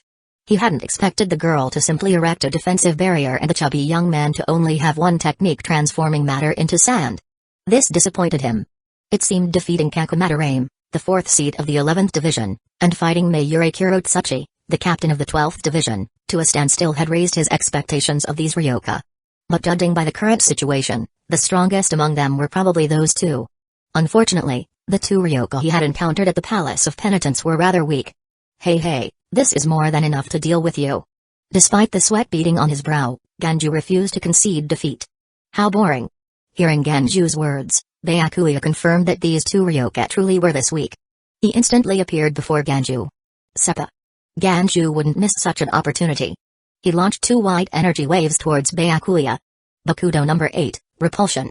An invisible barrier appeared before Byakuya, blocking Ganju's energy waves. They transformed into yellow sand and scattered to the ground.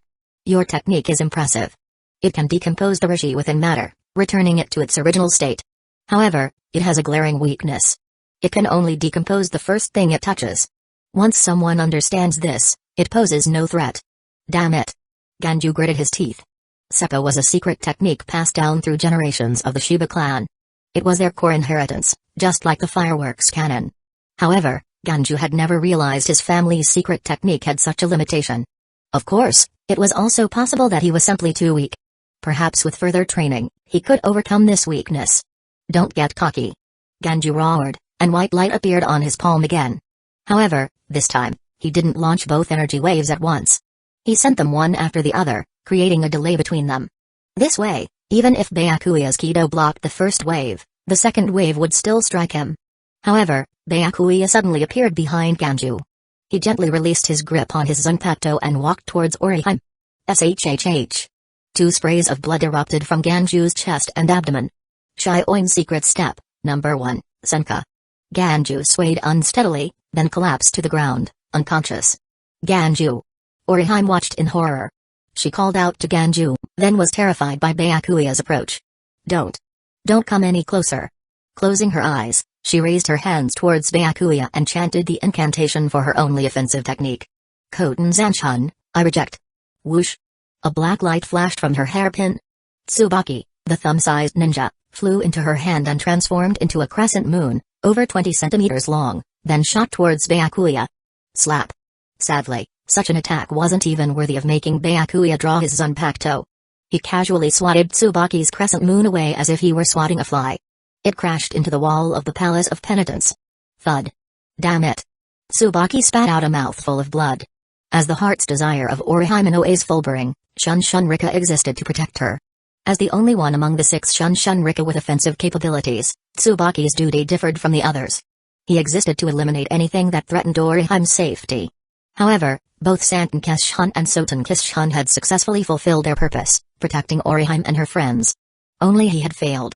The gap in strength was simply too vast. Even though he wanted to attack again, his injuries prevented him from transforming into a blade. He could only return to Oriheim's hairpin as a beam of light. Crack. When he returned to Oriheim's hairpin, the point of the hairpin that represented him had several cracks. Hearing Byakuya's footsteps, Oriheim opened her eyes. She had her hands clenched tightly before her chest. Was this the end? It was a shame that she hadn't been able to help Ichigo rescue Shino. Wait, Captain Kuachiki. Just as Byakuya was about to attack Oriheim, a voice rang out from behind him. Byakuya turned around and saw Joshiro Yukitake, also wearing a captain's hurry. Captain Yukitake, what brings you here? Captain Kuachiki, please show mercy. Shino Madarame was a Shinigami of the 13th Division. Joshiro Yukitake felt partially responsible for her actions. However, he couldn't completely erase her crime. Therefore, he had been dealing with the consequences of her actions, hoping to lessen her punishment. However, something unexpected had happened. The Central 46 seemed to have gone mad. Initially, they had indeed issued a punishment for Shino Madarame, and it was within everyone's expectations. But then, strange things started to happen. They repeatedly altered Shino's punishment, each time making it harsher than the last. Just today, Yukitake had received more accurate information. The Central 46 would execute Shino Madarame in 3 days. Yukitake couldn't accept this. Coincidentally, Shun Sekiraku had informed him of the true purpose of the Ryoka invasion. This gave Yukitake an idea. Captain Kuachiki, I'm curious about these Ryoka. I'd like to take them back for questioning. Would you mind? Ganju and Oriheim were currently Byakuya Kuachiki's prisoners. If Yukitake took them without Byakuya's permission, he would undoubtedly be attacked. It would be a direct challenge to Byakuya's authority. Is that so? Byakuya didn't refuse. He nodded and left the Palace of Penitence. He had only come because Shino Madarame was his prisoner. If she were to be rescued before her punishment was carried out, it would damage the reputation of the Kuachiki clan and the 6th Division. Seeing Byakuya leave, Yukitake breathed a sigh of relief. A peaceful resolution was always the best outcome. Yukitake approached Ganju, picked him up, and spoke to Oriheim, who was still in a daze. Young lady, your companion is seriously injured. I need to take him to the 4th Division for treatment. Could you wait for me here for a few minutes? With Yukitake's strength, carrying both Ganju and Oriheim to the 4th Division wouldn't be a problem. However, Yukitake was a gentleman. Ganju was a man. It didn't matter how he carried him. But Oriheim was a young lady. How could he possibly carry her? Should he hold her in his arms? That would be improper. Sadly, he couldn't bring his subordinates. He didn't want them to be implicated if things went wrong. Oh, right. Ganju is injured. He needs treatment. Snapped out of her daze by Yukitake's words, Oriheim finally realized she was safe. Captain. I also have some healing abilities. I can treat Ganju. Ganju? Yukitake was stunned. He looked at the young man in his arms, who appeared older than Keian. In the Soul Society, there was only one Shiba clan. If he remembered correctly, Keian had a younger brother and sister. Could this young man be Keian Shiba's younger brother? This thought gave Yukitake a headache. He had seen Ganju's injuries at a glance. He only had 2 wounds. They weren't fatal. However, for most Shinigami, they would rather die than suffer such injuries. Because those 2 wounds were on the 2 most crucial points for a Shinigami, the Seiketsu and the Hakushui. Once a Shinigami's Seiketsu and Hakushui were damaged, they would lose their power. While Ganju Shiba wasn't a Shinigami, anyone who used Rishi as their power source would become an ordinary human if their Seiketsu and Hakushui were destroyed. If Keian found out his younger brother had lost his power, he would probably attack the Kuachiki clan with his Zanpakuto. Captain? Seeing Yukitake's silence, Oriheim called out hesitantly. Captain, if Ganju doesn't receive treatment soon, he'll suffer. Alright. I'll leave it to you, young lady. Yukitake sighed and laid the unconscious Ganju on the ground. For now, saving the boy's life was his priority. Oriheim approached Ganju and extended her hands. Soten Kishun, I reject. A pale yellow barrier, shaped like an elliptical eggshell, enveloped Ganju. Within the barrier, his wounds healed at a visible speed. Huh? Yukitake's eyes widened in surprise.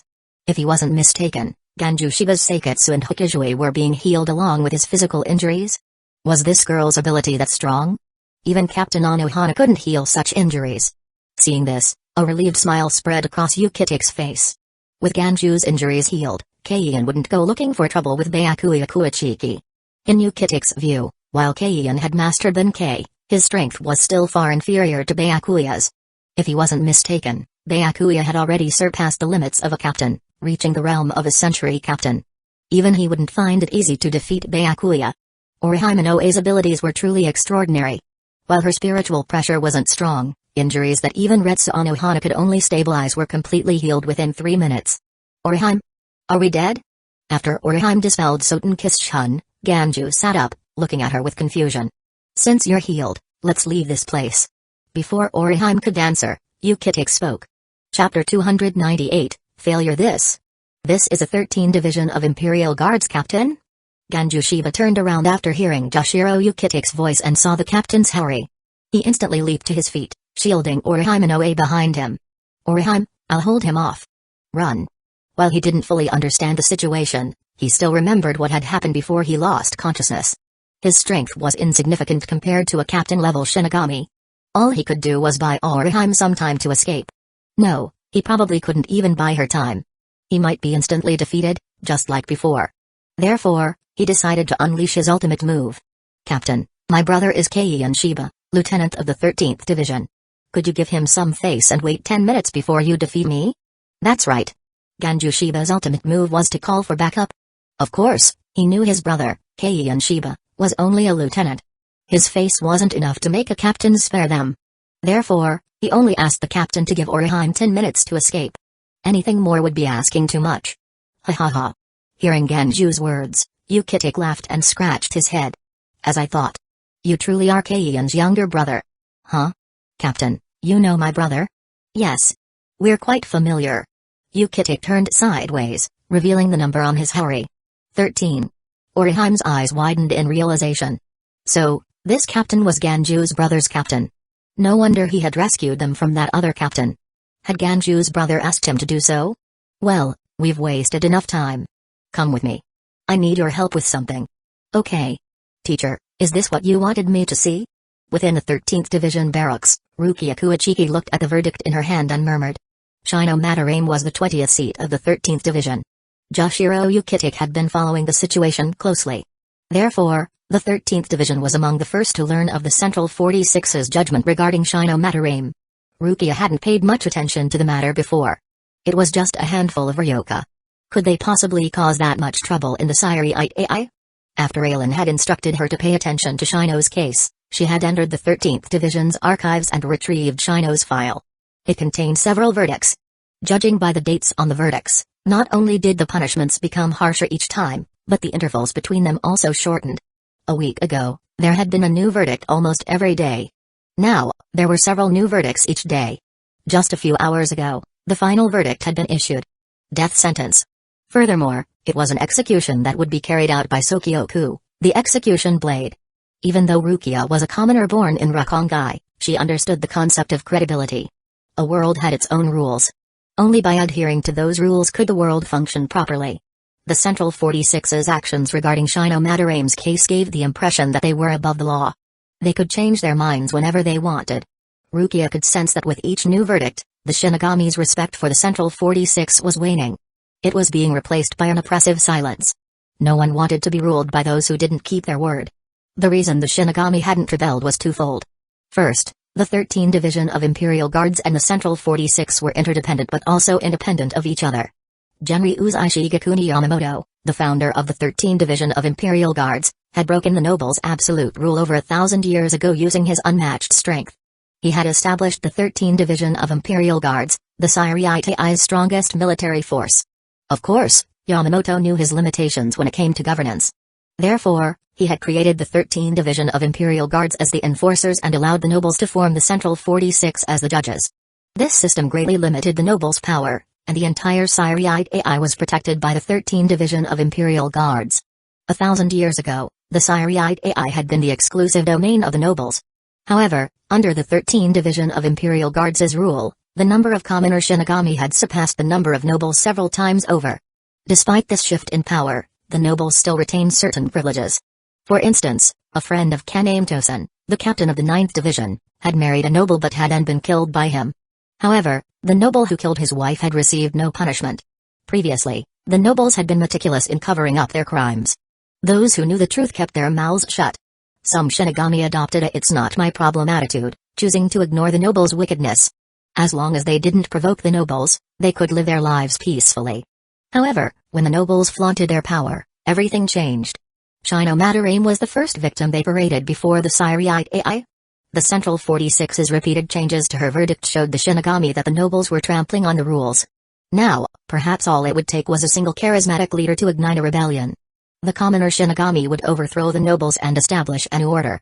Was this Aizen's intention? As expected of Aizen. His manipulation of the human heart is truly remarkable. Sitting atop the Palace of Penitence, Aizen sensed the unrest within the Siriite AI and couldn't help but admire Sosuke Aizen's skill.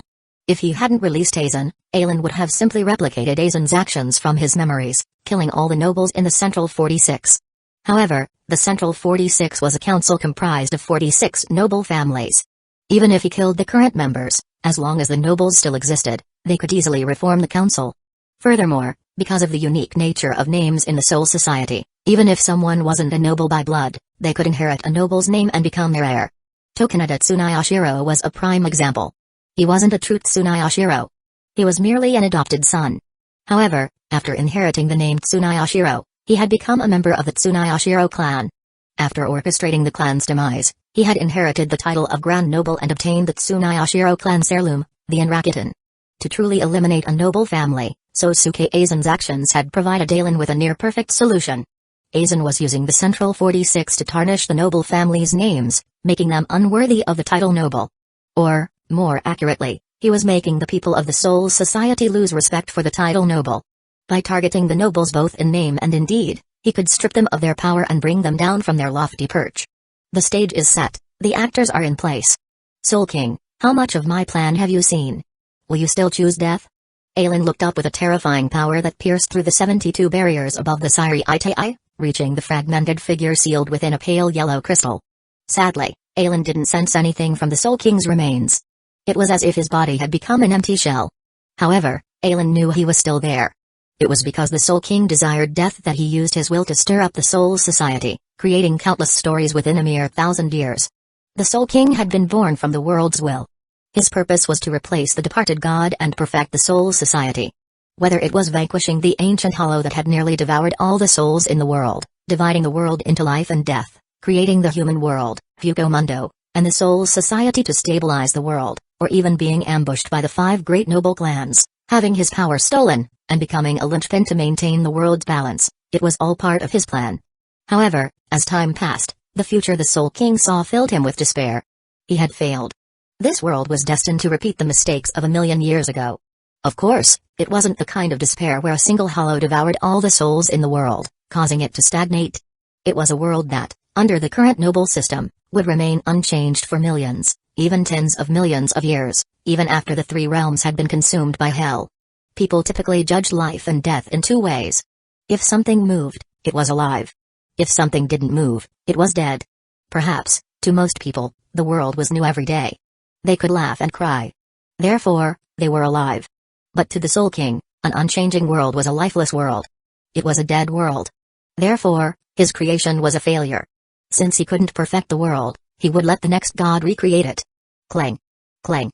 Within a vast, desolate desert, hundreds of Zanpakuto were embedded in the ground. 2 figures clashed between them. The blonde teenager was forced to retreat under the black-haired man's relentless assault. His weapon shattered after a few clashes, forcing him to retreat and draw a new Zanpakuto from the ground. His fighting style resembled Aizen's unlimited blade works. Outside their battle zone, a woman with long, purple hair, wearing a yellow vest, sat with her legs crossed on a boulder, observing the fight. These 3 were Yoruichi Shioin, Ichigo Kurosaki, and Ichigo's Zanpakuto, Quincy Zangetsu. After defeating Calamity, Ichigo had been seriously injured. Thankfully, Yoruichi had been following him discreetly and had rescued him, bringing him to their former underground base. Fortunately, while they hadn't visited the base in over 100 years, it seemed neither Aizen nor Soifun had revealed its location. While Ichigo recovered in the hot spring, Yoruichi explained the strength of the 13 Division of Imperial Guards captains. Each captain possessed unimaginable power. While Calamity, whom Ichigo had defeated, had mastered Bankai and his spiritual pressure had reached captain level, each of the 13 Division of Imperial Guards captains could effortlessly defeat him. That was the strength of a captain. Hearing that there were at least 13 Shinigami in the Sairite AI who were far stronger than Kakumatarame, Ichigo fell silent. Even though he was arrogant, he didn't believe he could defeat 13 enemies who were far stronger than Kaku. Perhaps, facing the captains, he would be like Kakumatarame facing him. He could fight, but he couldn't win. However, if he wanted to rescue Shinomatarame, a clash with the captains was inevitable. Before Yoruichi could finish speaking, Ichigo requested to learn Bankai. He had learned about Bankai from Kakumatarame. It was the ultimate release of a Shinigami's Zanpakuto. Only those who had mastered Bankai were qualified to become captains. For most captains, mastering Bankai took at least 10 years. Thankfully, this space still contains some of Kusagakure inventions, including the Tenshintai. A black hell butterfly fluttered into Yoruichi's hand. After reading its contents, her brows furrowed slightly. Chapter 299, Assault. Hey, Ichigo. Huh? Hearing Yoruichi Shioin's voice, Ichigo Kurosaki backed away after blocking Quincy Zangetsu's attack. Zangetsu didn't pursue. After all, both White Zangetsu and Quincy Zangetsu existed to protect Ichigo. Even if Ichigo's current goal of mastering Bankai to obtain greater power went against Quincy Zangetsu's wishes, as long as Ichigo needed it, he would grant it. What is it, Yoruichi? Ichigo asked. I'm busy right now. Yes, I see. But... Yoruichi held up the hell butterfly and said, I've received information about the Central 46's verdict regarding Shinomatarame. They've sentenced her to death. She'll be executed at Sokyoku Hill in 3 days. And it's already been a day since the verdict was issued. In other words, Ichigo, you have less than 2 days to master Bankai. If you don't succeed within 2 days, not only will your materialized Zanpakuto go berserk, but you'll also lose your last chance to save Shino. Ichigo's expression hardened as he listened to Yoruichi's words. 2 days? That's more than enough. With those words, he ignored Yoruichi, gripped his Zanpakuto, and attacked Quincy Zangetsu. The Sairite AI remained on high alert. It was rumored that 4 of the Ryoka invaders had been captured, and only 1 remained at large. However, this last Ryoka was said to be the strongest among them, possessing captain-level strength.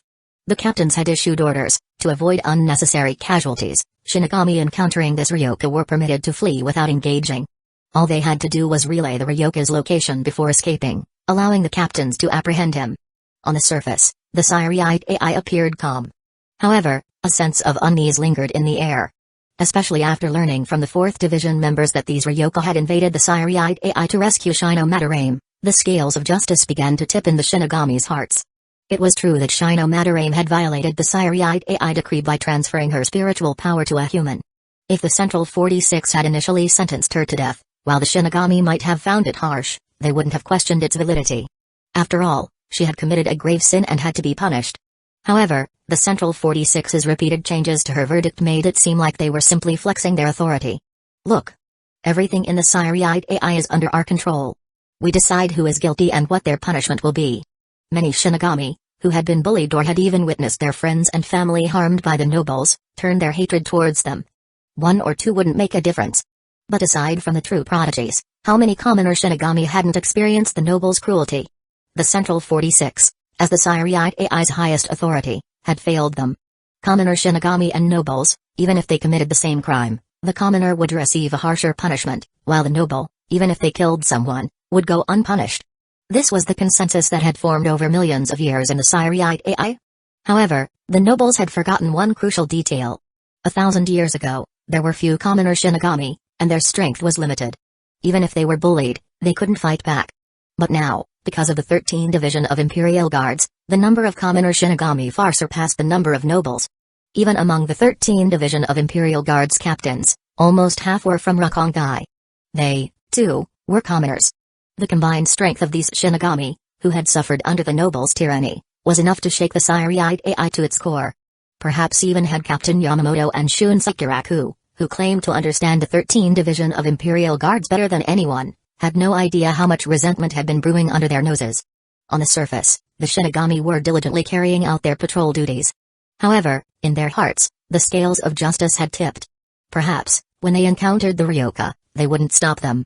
They might even help them. It could be said that Ichigo and his companions' actions had planted a seed of rebellion within the hearts of most commoner Shinigami. A group of ordinary humans, who had only recently gained their powers, had dared to invade the Sairite AI to rescue their friend, who had been unjustly imprisoned. What courage!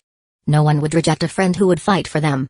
Furthermore, if these Ryoka successfully rescued Shino Matarame, no one would think themselves inferior to mere humans. Within the 9th Division's detention center, Momo Hinamori huddled in a corner of her cell with her head buried in her arms. Sosuke Aizen's death had devastated her. It could be said that Aizen had played a more significant role in her life than her parents. After all, Momo had only lived with her parents for a little over 10 years. But she had been with Aizen for at least 40 years since joining the 5th Division. Aizen had a remarkable talent for understanding the human heart. Perhaps it was this trait that had allowed him to manifest Kyokusuagetsu, the strongest illusion types on Pacto. Within the Sairi Itai, Aizen was known as a good guy, a kind, gentle, and amiable man. Even Aelin, during his time replacing Aizen, couldn't replicate those qualities. Momo. As Momo grieved, a gentle voice called out to her. She looked up with tear-filled eyes and saw Rinjaku Matsumoto looking at her with concern. While Rinjaku and Shuai Hisagi were from the same class, technically Momo's seniors, she was a social butterfly who could drink with both Captain Kiraku and Academy students. There were few Shinigami in the 13th Division of Imperial Guards who weren't familiar with her. Even those who hadn't met her knew of her reputation as a friendly, sociable Shinigami who loved to drink. Rinjaku. Captain Aizen. Captain Aizen. He. Wa. Seeing a familiar, kind face, Momo couldn't hold back her tears any longer. She burst into tears. Sigh. Rinjaku sighed and patted Momo's head through the bars. It must be hard for you, Momo. Losing the person she admired most was a devastating blow. After comforting her for a while, Rinjaku pulled an envelope from her pocket. I'm sorry, Momo. I came here because I found this letter on Captain Aizen's desk. Judging by the handwriting, it seems he wrote it himself. He even wrote your name on the envelope. I believe it's something he wanted to leave for you. This. Momo's hand trembled as she took the envelope. She started to cry even harder. I should have realized. He's been acting strange since last week. Now, I finally understand. He must have known something was going to happen. He's been saying goodbye to me all week. Momo clutched the envelope and sobbed uncontrollably. Her cries drew the attention of the 9th Division Shinigami guarding the detention center. However, when they saw it was Momo Hinamori and Rinjaku Matsumoto, they pretended they hadn't seen anything and quickly returned to their patrol duties. They were just ordinary Shinigami.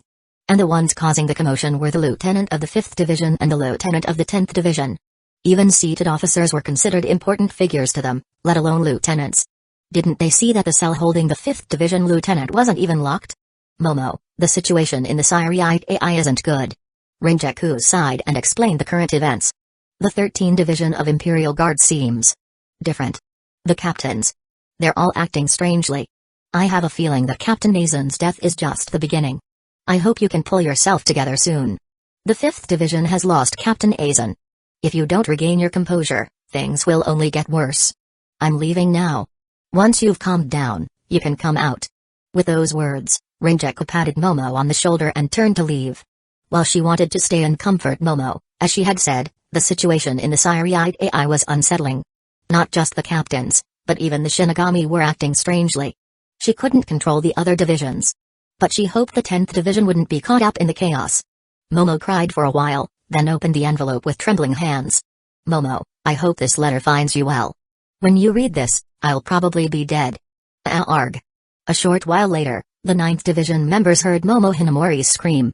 When they rushed to her cell, they found the door open and Momo gone. Whoosh. Under the moonlight, a figure with a bun hairstyle leaped across the Siriite AI's rooftops. Drops of water dripped from the air she passed.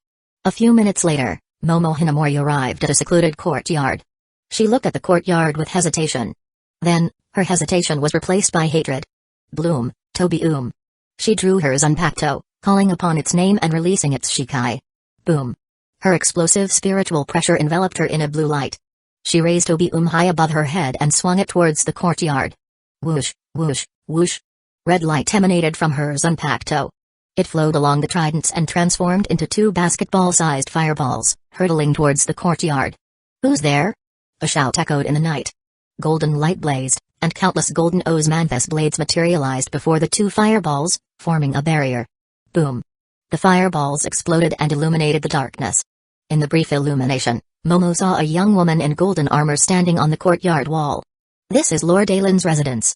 How dare you attack it? After blocking the explosion, the golden osmanthus barrier scattered and flew towards the armored woman, coalescing into a golden straight sword in her hand.